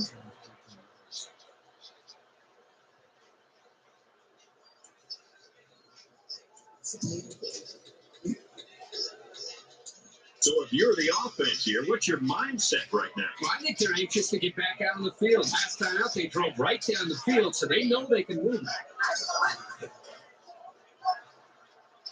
Going deep. Can't connect. Almost a big play. He proposed the deep part of the field like a center field, but he didn't make the catch. They call me the big baller, big baller. 20 is It's second and 10. 20 is Ball on the 13-yard line.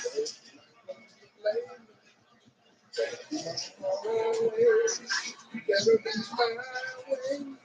Gonna be a better He sails it long. way, yeah. He will score 20%. If the safety's coming at the run, nobody's got the help.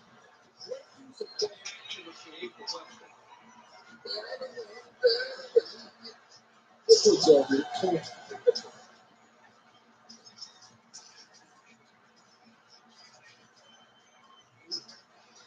Takes on the extra point.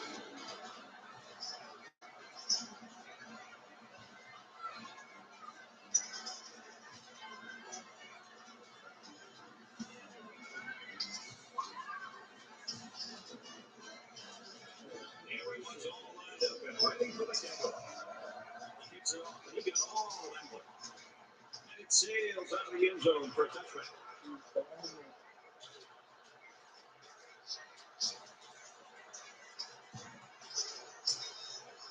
They'll go to work at the 25.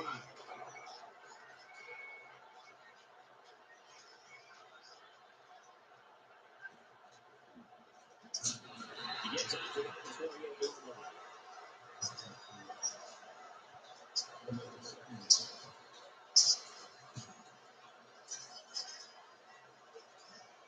From their own 28-yard line, it's second down.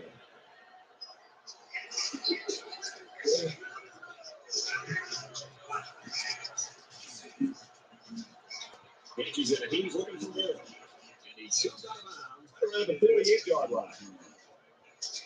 First down.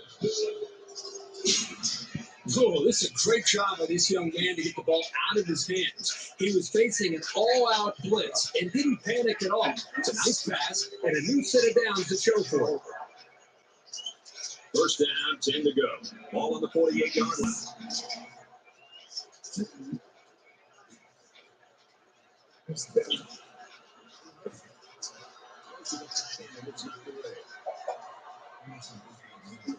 Here's an update from the studio and State.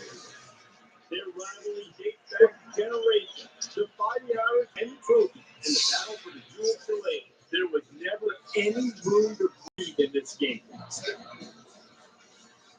good stuff, Reese. Thank you.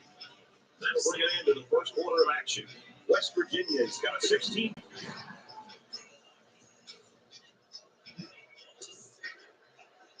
From their own 48-yard line. Second down.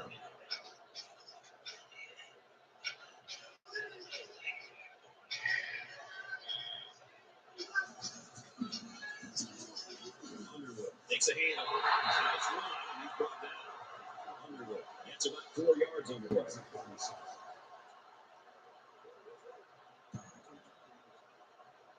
Third down now, and they need to get it inside the 42.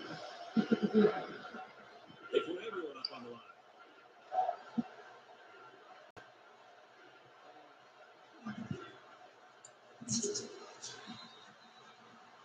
Here by the defense. If you let this quarterback set the tone, he'll kill you all game. But they got excellent pressure on that play.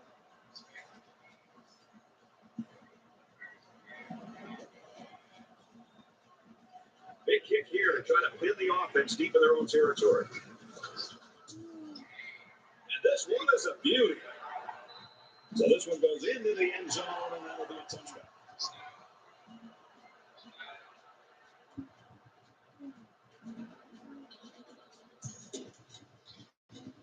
It was a pretty one-sided first quarter, but I wouldn't be surprised if things changed in a big way before halftime.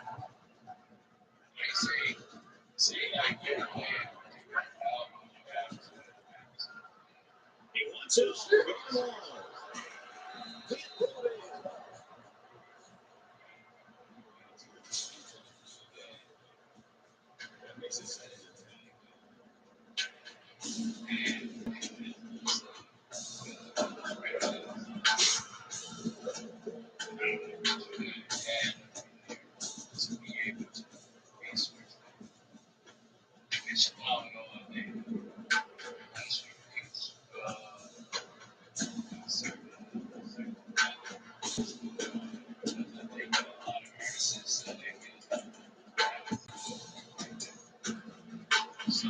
Second down, 10 yards to go.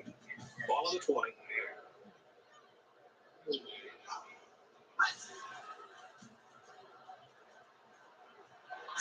Throws it and tipped away. Third down.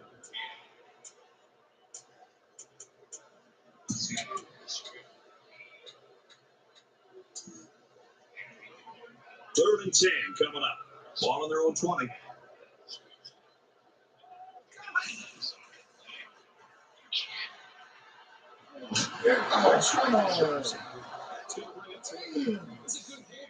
Oh, man, come on, fellas. Now the punt returner will get a chance to make something happen. Hold on. I got to stay in. So it's fourth down. Fourth down, and the offense is still on the field. This is a pretty controversial call. I really would have expected them to punt this ball. Play back. Here comes the defense. Yes. Yep. This is why you need to know where the ball is at all times. From their own 32-yard line. First down.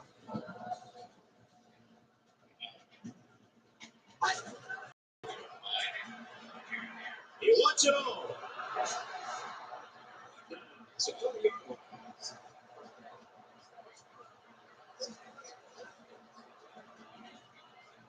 So the offense will move a little bit closer with that penalty.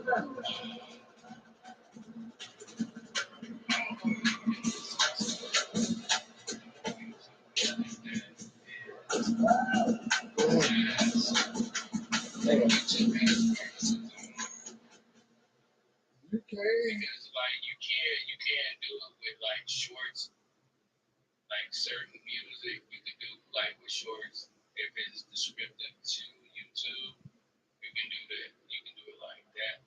I don't know if you can do it if you're playing it on a live though. I have to research that. That's a good ass question though. Because if I can play all the music, if I can play all the music, I'm sorry about that if you didn't see me right there. If I can play all the music that YouTube has, I should be able to play music. Whatever they got. Now it's first and 10 with the defense trying to regroup after giving up the big pass.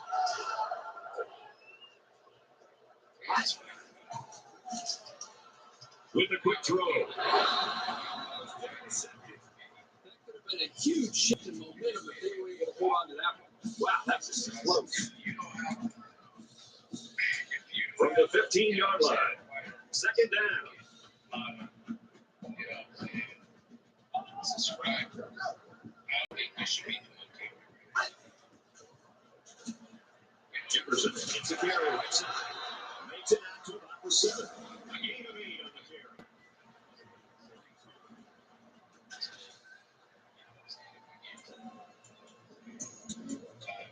It's third down. They're about 2 yards shy of the sticks.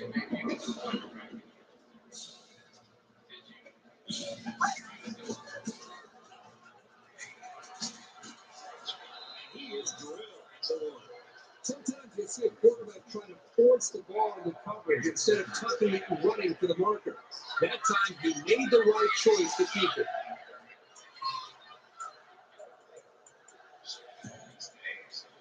This is the ninth play of this drive.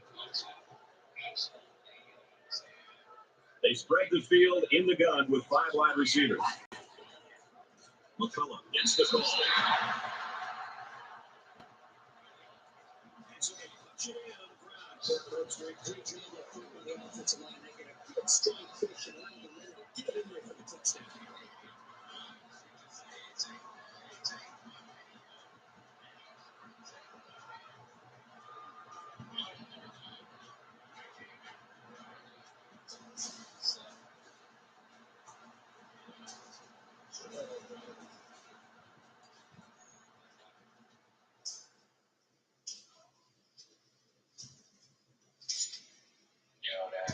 That's the way it is. You know what I'm saying? When something is new and trending, coming along, and this streaming thing, that's when you gotta hop on it. So I pay attention at all times. I just happen to come up on the shorts, man. It's fairly new. That's what happened to me. And I'm grateful for that. That's why I'm building, man. I'm trying to build because of that. You know, but even with that though, that's a podcast that I want to say too, man. I'm gonna save that for a podcast too, man, because you know I want to kind of turn it into shorts. I want to kind of tell the story, man, like tell the real realm or whatever of parameters of the realm, and hopefully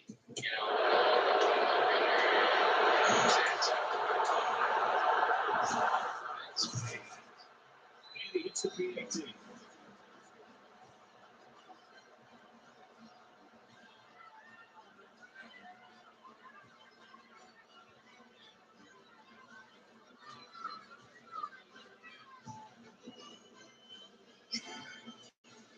The kicker looks like he's ready to kick this one off.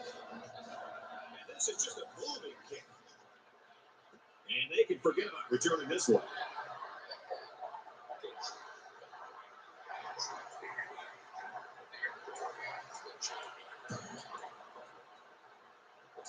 It's still only the second quarter. We got a lot of football left, but I've got to say, this one is teetering on the brink of a blowout. First down and back to pass. It's caught. First down. It's out of bounds. I'm really liking what I see from this guy. He's not afraid to go to the air on any down. From their own 40-yard line, it's first down.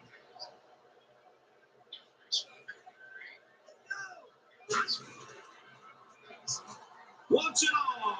Good. Big catch there as they knock it out of bounds. Well, the defense brought a lot of pressure, and that time they got burned. If you don't get to this quarterback on the blitz, you're giving him a ton of room to make a play. And a big pickup through the air has made it first and 10.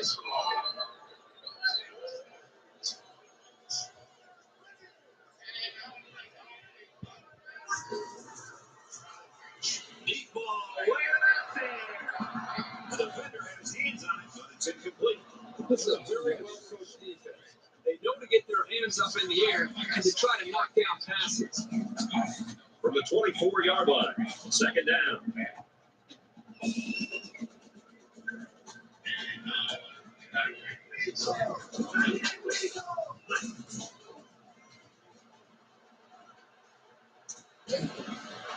You don't want to ever give your opponents a second chance. That's exactly what they did by not making that interception.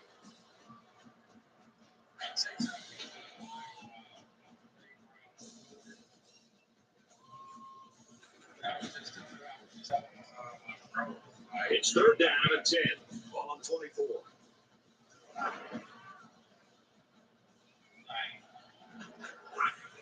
He's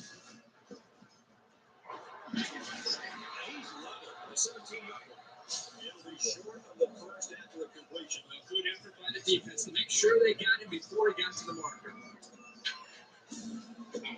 They'll call on the field goal unit here.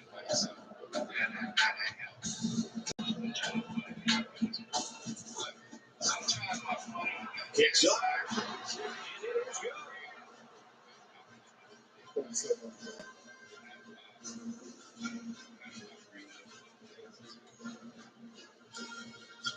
apparently, this return team just doesn't trust the kicker. They're in an onside kick formation. Damn, I'm something. What the fuck? Damn, what is it? It's random. What you gonna get the damn out? Things are on the verge of getting out of hand before we even hit the half. These next few drives are going to go a long way in determining what kind of game this will end up being. He looks to throw on first down. He airs it out. Around the 16-yard line. It's just a great call by the coordinator there, going to the air on first down.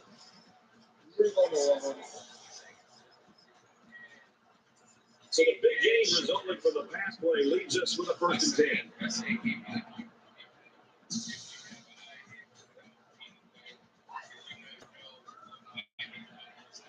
He guns it. This was incomplete. Well, the offense catches a break here. That ball should have been intercepted there by the safety. So the quarterback gets the ball back here for this next down. West Virginia just took their first time out. 2nd and 10. Ball on the 16.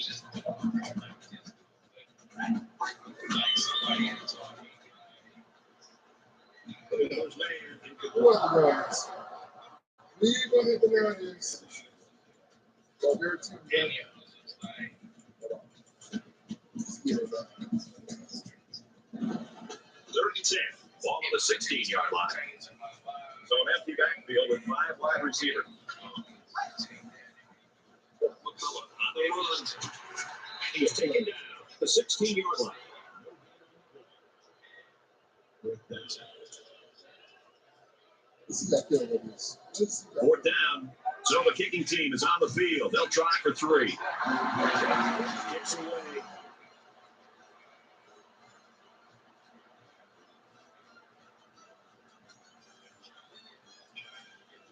Looks like they're ready for the kickoff. He just drilled this one. And it tails out of the end zone for a touchback.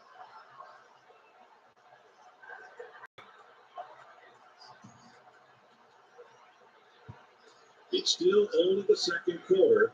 We've got a lot of football left, but I've got to say, this one is teetering on the brink of a blowout.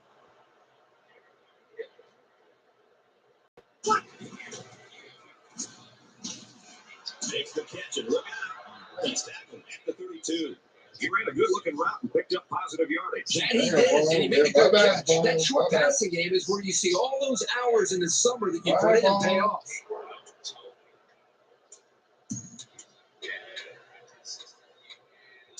They'll change the play at the line of scrimmage.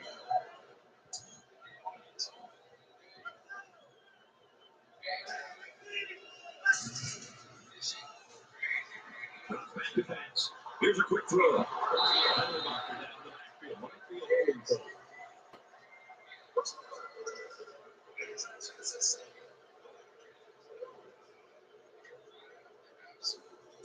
He was a step too late, and he knows it.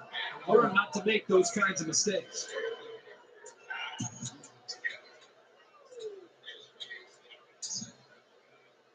We've got a 1st and 10.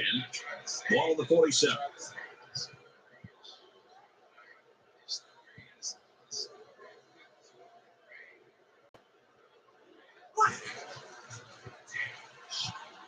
Caught out of the open. He's taken down right around the 34. Trying to confuse the defense here with the audible.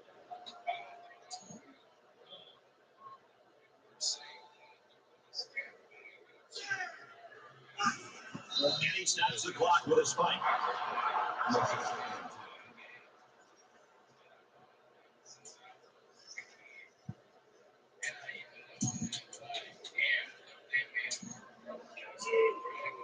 So it's 2nd and 10.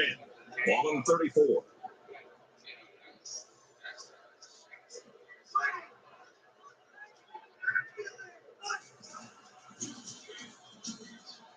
And he just gets moving.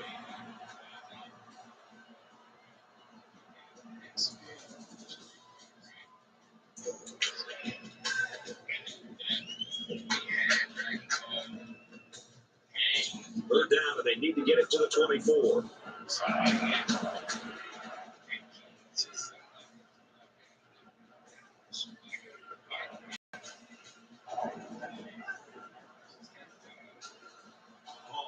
to throw.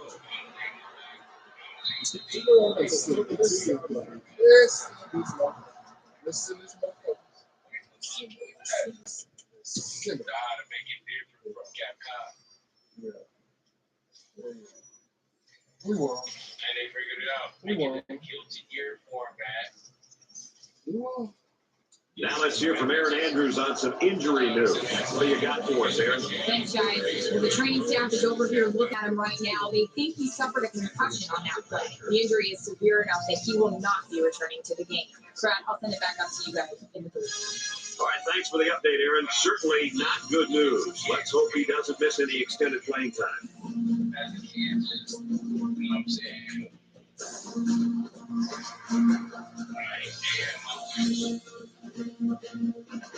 Somebody can see me.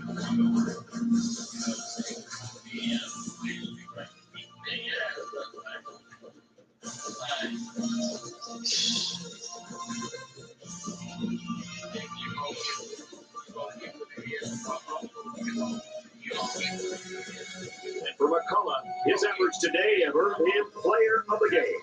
For the Mountaineers, they continue their run at a perfect season.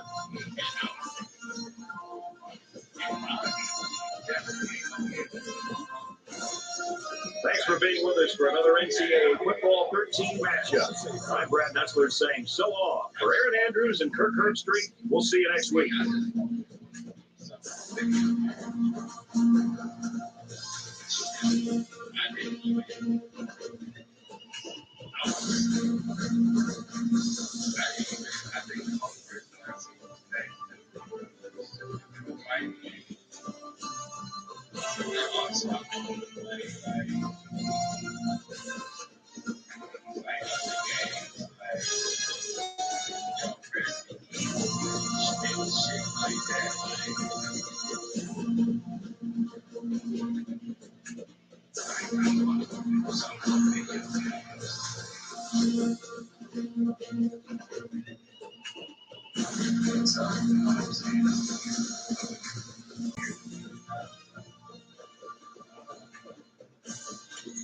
Whatever I can.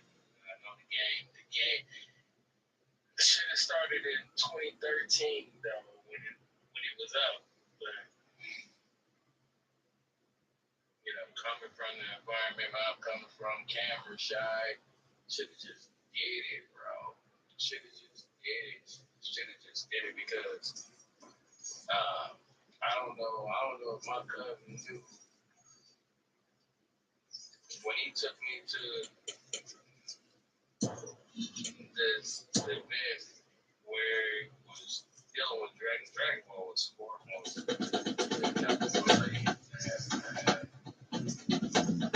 I love Dragon Ball so much. And then adding video games to it, like fighting games to it. That shit just. That's a podcast. You know?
Especially if you're coming from.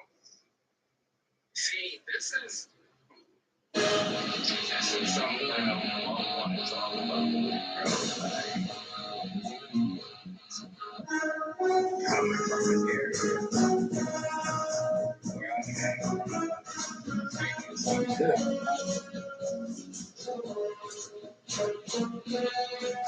rats.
Let's get one strong.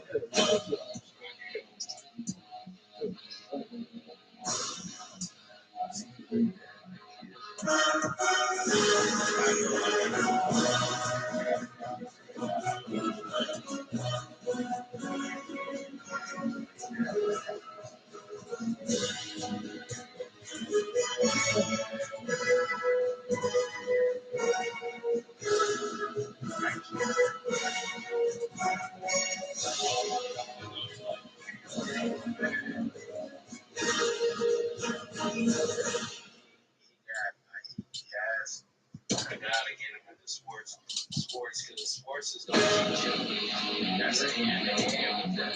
And if he can become better,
Shit, fuck this shit. Damn, fuck this shit. Hold on.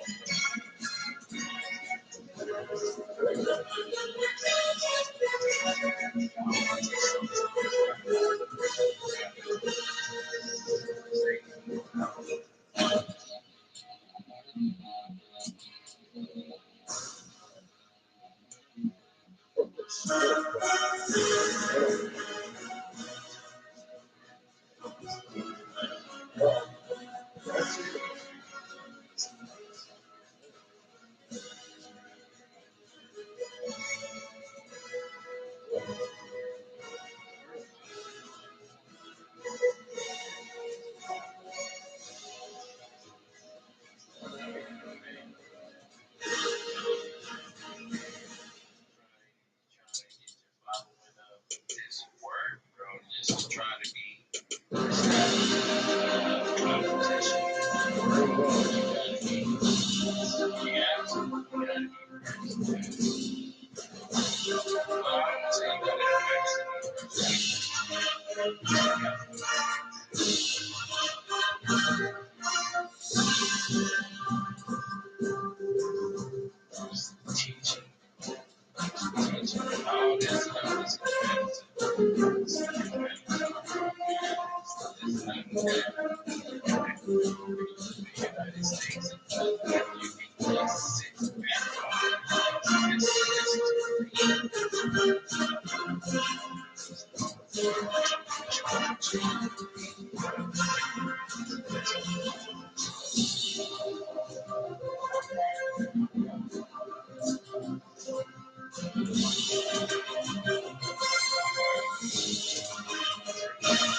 Gotcha.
Ladders next week, man. Cool. We don't need MCS players in exclusive. I mean, it would be nice if you were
That's so cool.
Wait. Oh, somebody. Hey,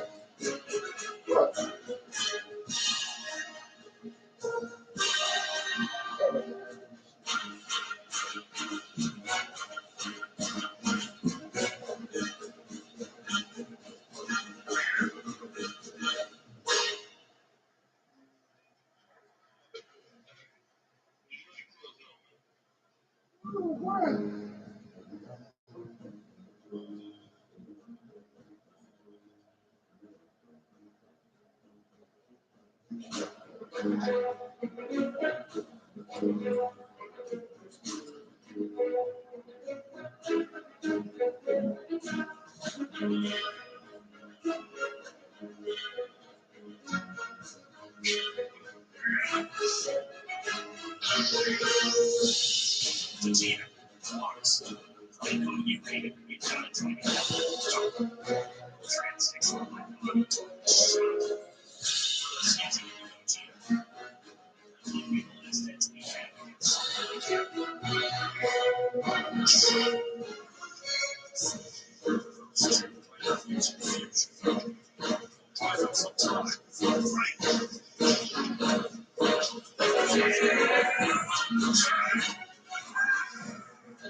A moment these players dream of. All bowls are great. This one is special. The opportunity to play in Pasadena on this storied field where so many greats have played. You're looking at the final moments before kickoff.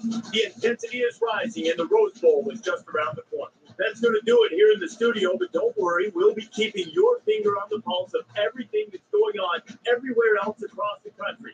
Right now, it's time for kickoff at ESPN College Football. Brad Nessler and Kirk Herbstreit are on the call. We're in Pasadena, California, the annual site of the Rose Bowl for what appears to be a thrilling college football matchup. Hi, everybody. I'm Brad Nessler, and I'm joined by the former quarterback, Kirk Herbstreit. And we'll also hear from Aaron Andrews in a bit. This presentation of college football is brought to you by Coke Zero. Real Coke taste, 0 calories. Enjoy everything. Today's game is between the Oklahoma Sooners and the West Virginia Mountaineers. And both teams take the field. This is what these teams have fought for all year long. A chance to become champions of the Mountain West.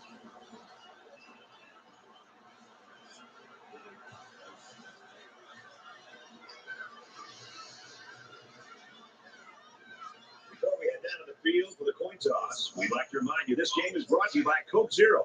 Real Coke taste, 0 calories. Enjoy everything.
You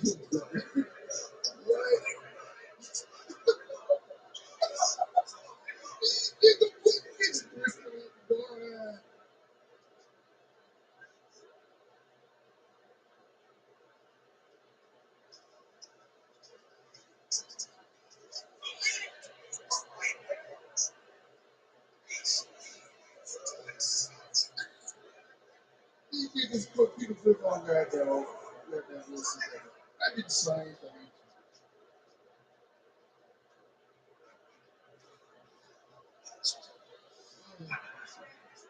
Okay, let's bring that damn championship home. Oh, boy, it was good at the damn road. His mom had him. Aggressive.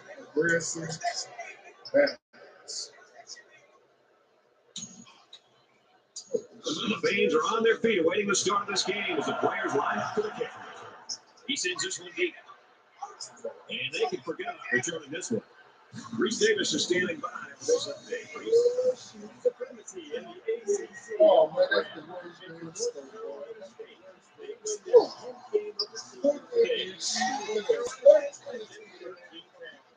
They ain't getting no shit. Reese, here. They ain't getting no shit. For Oklahoma, what should we be looking for from them today? They bring everything to the table. They can run or they can pass. They use a lot of different skill position players. It's not the flashiest offense around, but when it's working, it's one of the most effective. Calls it in as he's pushed out of bounds.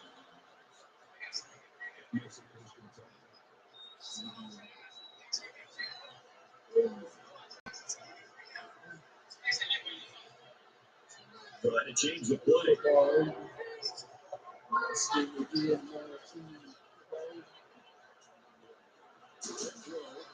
He tackles him in the 48.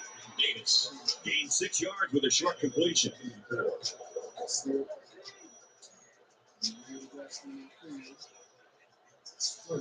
And he doesn't like what he sees. He's going to change the play here. Herring, back to pass. Quick start to the receivers. And he shoved out of bounds at the 40. There's a flag down in the backfield, but I didn't see what happened.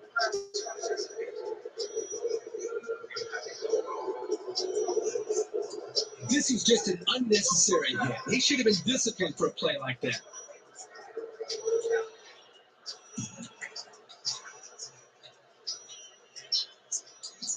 It's 1st and 10. Ball on the 25.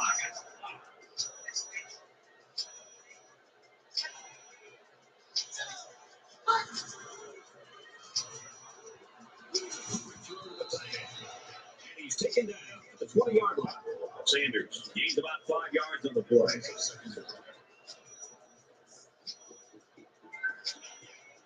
Trying to confuse the defense here with the audible. And they make the stop at the 10. This flag came from the umpire, and that means this is probably over. Way too much jersey there. Pretty easy call for the officials.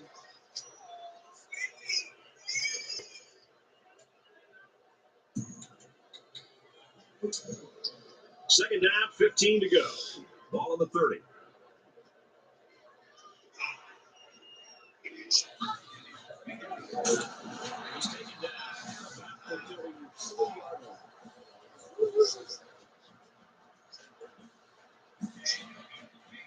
Third down, they need to get to the 15.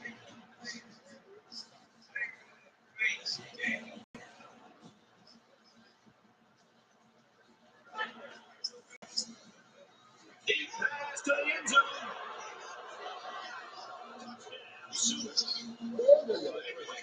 Oh, no. Y'all ain't field goal. Y'all ain't There's field a goal. marker down. Let's get the call. Y'all ain't gonna field goal there, man. They pretty much had their way with the defense there. Terrific play. Make sure y'all pump it out there, Bob. Make sure y'all pump it out there. So the kicker's going to stay on the sidelines. These guys will try for a 2-point conversion. Oklahoma just took their first time out. The Sooners use their second time out.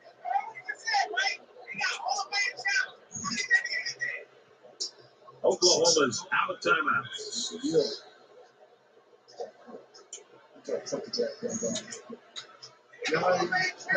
Oklahoma up 6.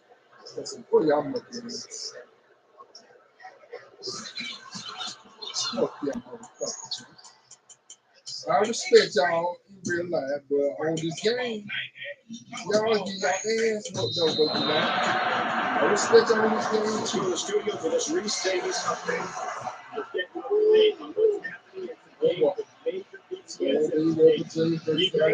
Going on here. The Crimson Tide on top, 14-7. All right, we 6-0 in this one.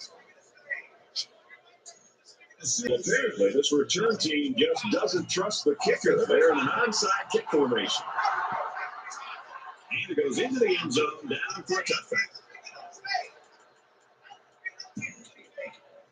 They'll get the ball here at the 25.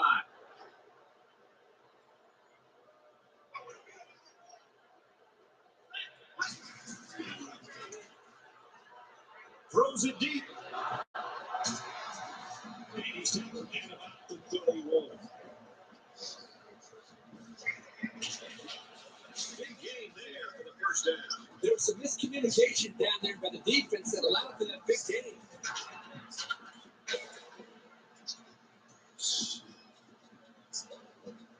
Now it's 1st and 10 after the big pass play.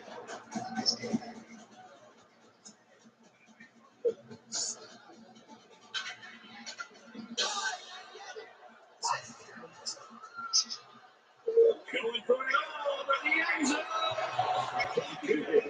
There's where the quarterback would like to rewind because he has a wide open receiver and he just misfires. From the 31-yard line, 2nd down.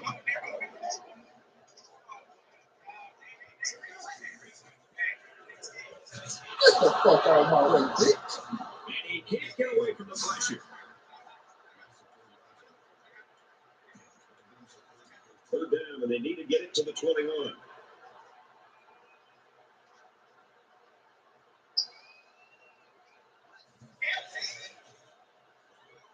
This one's going deep to the end zone. Oh, this is Put those hands up and something They good. had that goddamn shit. They had it back. 4th down. It's 4th down, and the offense is getting set to go for it. Kind of surprising here that they didn't elect to punt. I don't agree with this call. He's got it. Play, and that'll stop the 1st and goal.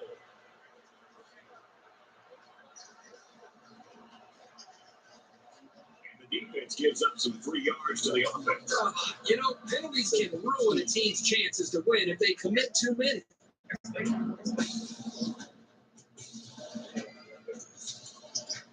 First down, 1st and goal. We're going to go play action inside the 5. Here's the time to do it.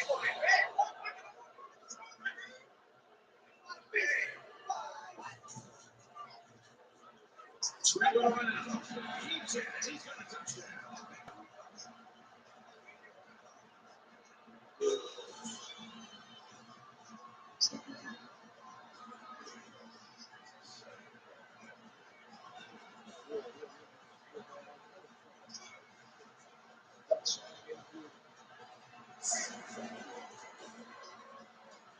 Well, this certainly isn't conventional, but hey, it's kind of football. So here's the offense trying to go up by 2 points. In the gun, it's by receiver. McCullough on the run. And he comes up short on a 2-point conversion. Let's get an update now. Here's Reese Davis. Reese. In the Big Ten championship game, and for Michigan State, their defense is stifling, and now they've scooped up a fumble and scored a touchdown. Michigan State leads it 7-0. Thanks, Rick. Nah, niggas. Nah, y'all get down to it, that motherfucker. Man, you don't got down to it, man. He's 6-6. Tie here. Well, nope. I guess they're not going to sneak anything by the return team. They're looking for an onside kick. He just drills this one. Safety.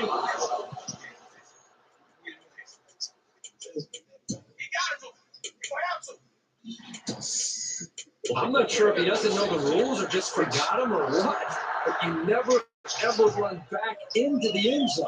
That'll get you benched. He just got through.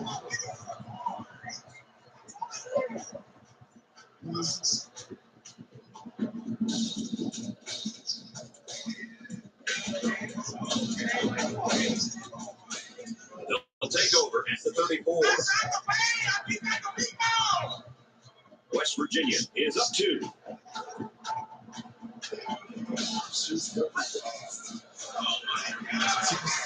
Wants it all. Penalty. Sets him up nicely with the first and goal. Well, it could have gone for 6. Oh, boy, you're right. And all week long, this secondary did a lot of talking about how they were going to dominate these receivers. I think this is time that they step up and prove it on the field. Forget about talking trash. Let's see how they react after giving up that big play. It's first down. They'll be looking for 6 points here.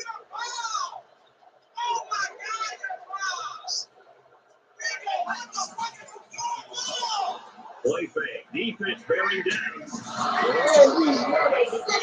Safety scoops it.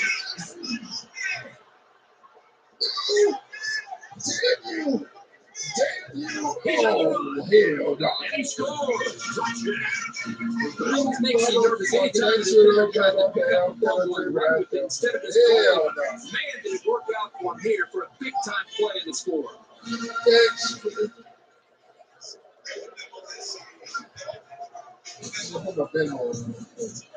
He makes the PAT.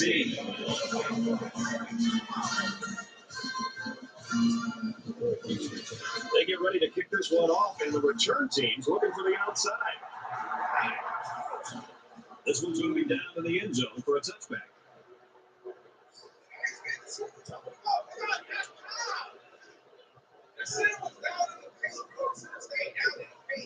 You got this on, G.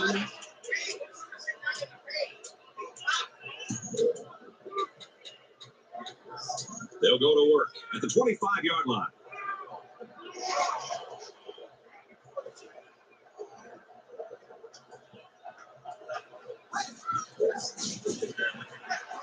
Going deep, plays it out there. They try to thread the needle with that pass. Well, here the quarterback makes a poor decision staying in the coverage. He needs to look at his progression and find the second and third receiver. Second down, 10 yards to go. Ball on the 25-yard line. Yeah.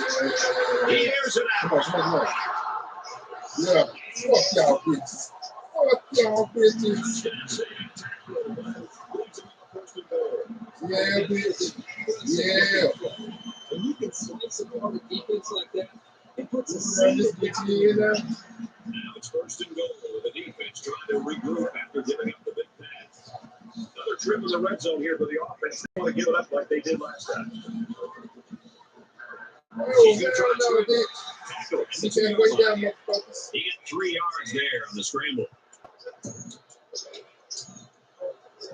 It's second and goal. Ball on the 2. There are 5 wide receivers split out. The quarterback in the gun. McCullough, the ball carries. West Virginia gets another touchdown to go along with the one he scored earlier. Today, This is 13, baby. that's his second touchdown in the first half of running the football. I think this is what keeps getting the coordinator is trying to figure out not just how to stop the running game, but how to approach the running quarterback. This defense does not have the answers. Let's check in with Reese Davis in the studio.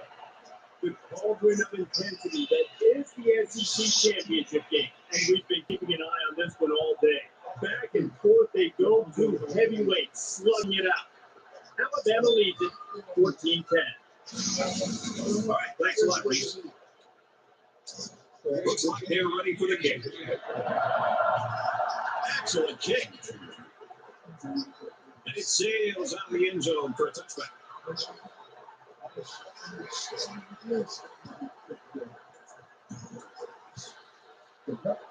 And while they are behind, they know they can knot things up in a heartbeat. It's way too early to change your game plan.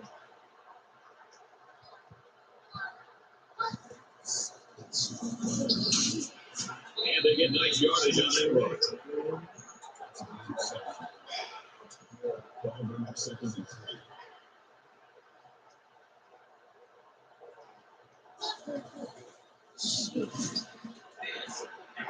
Dumps it right to his fullback. Here's to the 40. Tackle made at the 49. I think play action's a big part of this offense and what they're trying to do today. It's, they're running the football and they're mixing in some play action. And what that does is it freezes the linebackers and the safeties. It puts a lot of pressure on them. They have to be able to defend both and play action. As a play caller, when I know I can do a play action pass, what I feel really good about is getting my quarterback in rhythm, slowing down the defense, and giving us a chance to make big plays. The officials are keeping a closer eye on hits to the quarterback. So you've got to be careful that it's timed right and that it's clean. And if you really hit him hard, you can easily draw the personal foul. First down, 10 to go. Ball on the 31-yard line. They'll bring it down at the 33. I've got to admire the intensity that these linebackers bring to the table. As soon as he saw it was staying on the ground, he made a beeline for the ball carrier.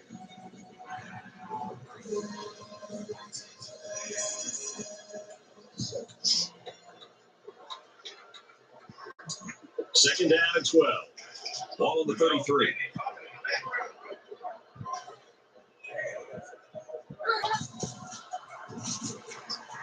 Looks to pass. Here's a quick throw. Oh, boy, almost intercepted. As a defender, you want to keep your hands up. Maybe you can come away with a pick or at least deflect the ball. Third down, and they need to get it to the 21.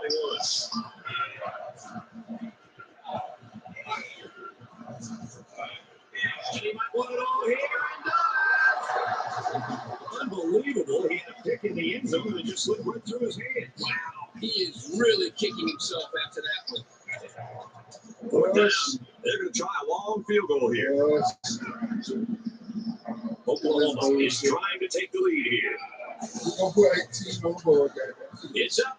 And it's good. All right, let's put 18 on the back. Fuck y'all. Well, apparently, this return team just doesn't trust the kicker. They're in an onside kick formation. Let's put 18 on the guy. He's to the 10. Gets to about the 17-yard line. We're going to put 18 on the guy. Yeah, show down this. There hasn't been too much daylight between these two teams. In games like this, some players try to press too much, and that can cause mistakes. First down and back to back. Going deep. He has shot the bit. Well, the offense catches a break here. That ball should have been intercepted there by the safety. So the quarterback gets the ball back here for this next down. It's second and 10. Ball on the 17.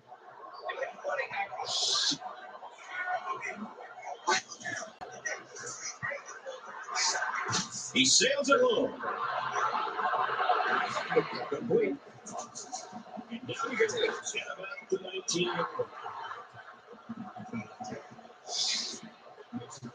Good looking play there. I think they did a great job up front here, allowing the quarterback enough time to look downfield and stop the open man. Well, I've seen some strange things in my day, but never anything like this. The kicker's on the field. And it's really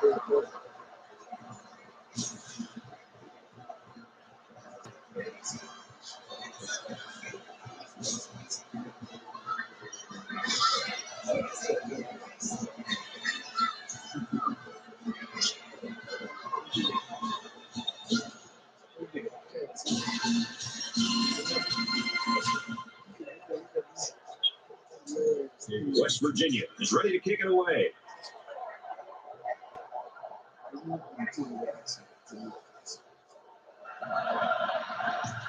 He got all of that one.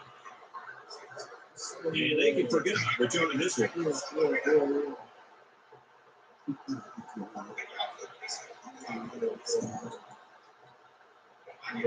This drive will start at the 25.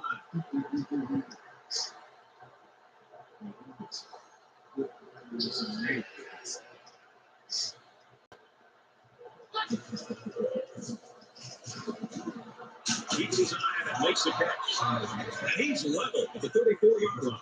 You know what? After a play like that, I wouldn't be the least bit surprised if they went to the air again. We'll wait and see here if he really does change the play. He lost the ball. Yes. No, definitely. The 37-yard line.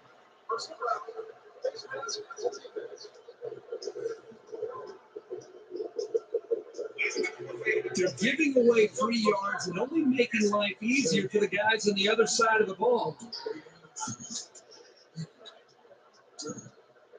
From the 48-yard line. First down. They're crowding that line of scrimmage.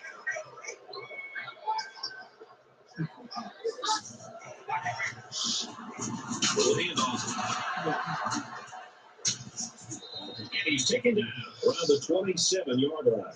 Flags are down, and this one might be on the offense. Holding penalties can really kill momentum. But sometimes if you don't hold, your quarterback can take a pretty good shot.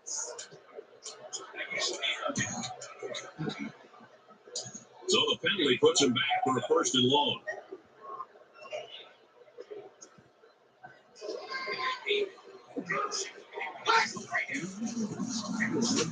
Gets to about the 44-yard line. And the flag on the field, I think I have a good feeling of what this might be. You probably heard it said that there's holding on every play. It's just not called. I don't think it's really that prevalent. But you can get away with it sometimes, and other times you can't. First and long now after the penalty.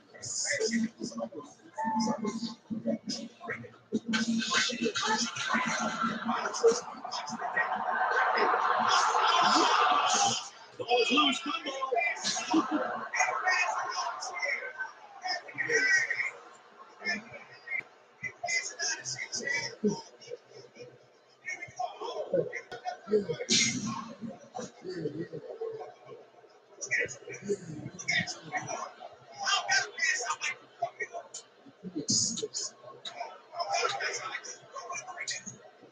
From the 47-yard line, second down.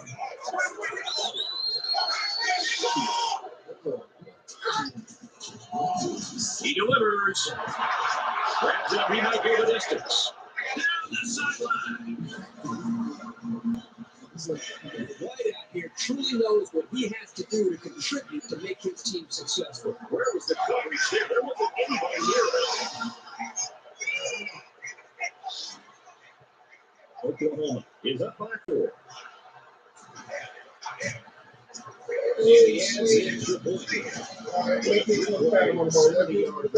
It results in a touchdown. I guess they're not going to sneak anything out of the return team. They're looking for an outside kick. He's to the 10. The 23-yard line.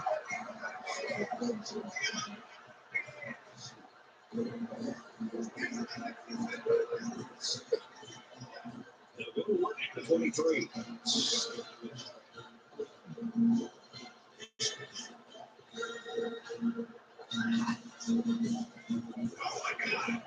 He's going to go for a home run. Doesn't get there. West Virginians take their first time out of that. Here's a case of a quarterback so eager to make the play that he failed to see the danger of that attempt and nearly gave the ball away. From their own 23-yard line, second down. Nice to put in there, it'll be intercepted. He's in the ball. He tables him behind the 33 yards. Fuck y'all.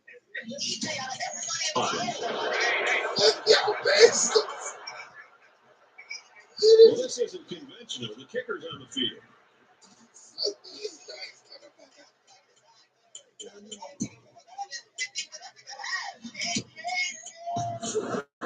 Kicks up, and it falls short. No good. They'll leave 3 points on the field there. So they'll change possession with a score. Oklahoma 23, West Virginia 18. Momentum swings have been fairly even. And with so little separation, this game can be drastically changed on just 1 or 2 plays.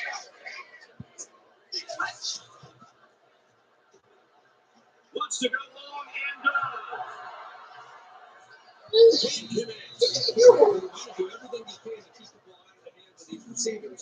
So that was a really good effort.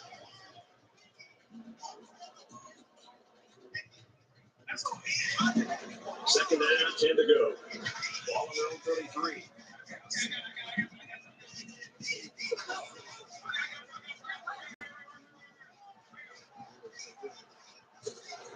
He's hit for second down.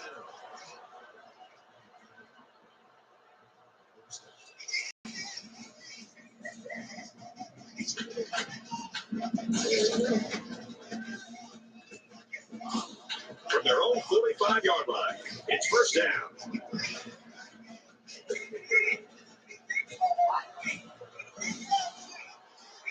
He lets it fly.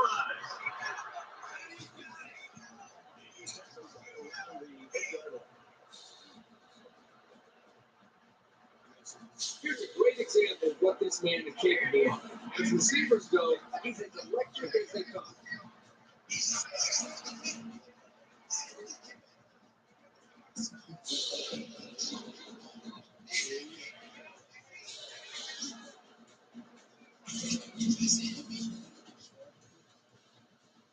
It's first down, and they'll be looking for 6 points here. Defense goes with the extra defensive backs as the offense comes up 5 wide. McCullough gets the ball. Room around the corner. Touchdown.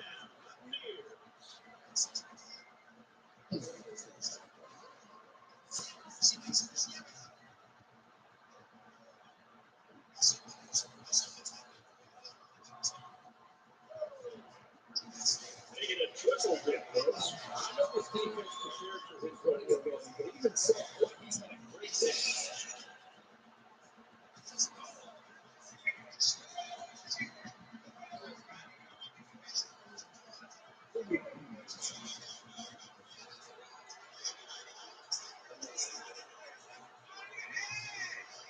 He makes the PAT.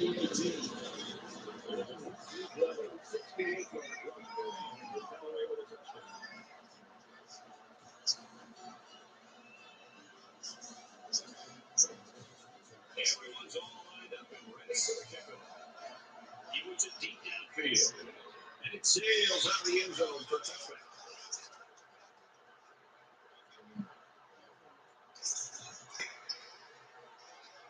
In a game that's this close, you can't afford to waste possessions.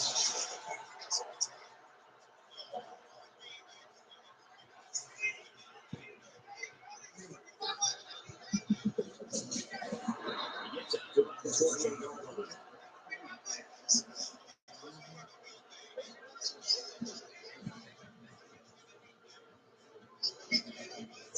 Concentration level right there. The coaches will be giving them an earful or two. From their own 43-yard line. First down.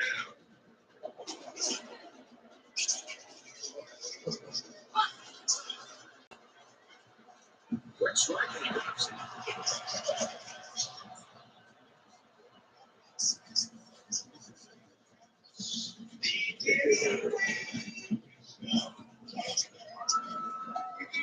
So it's second and 10. Ball on the 43-yard line.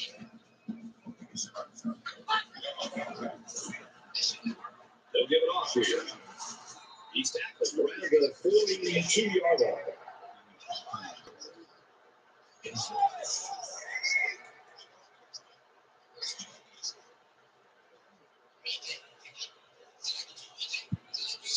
And he doesn't like what he sees. He's going to change the play here.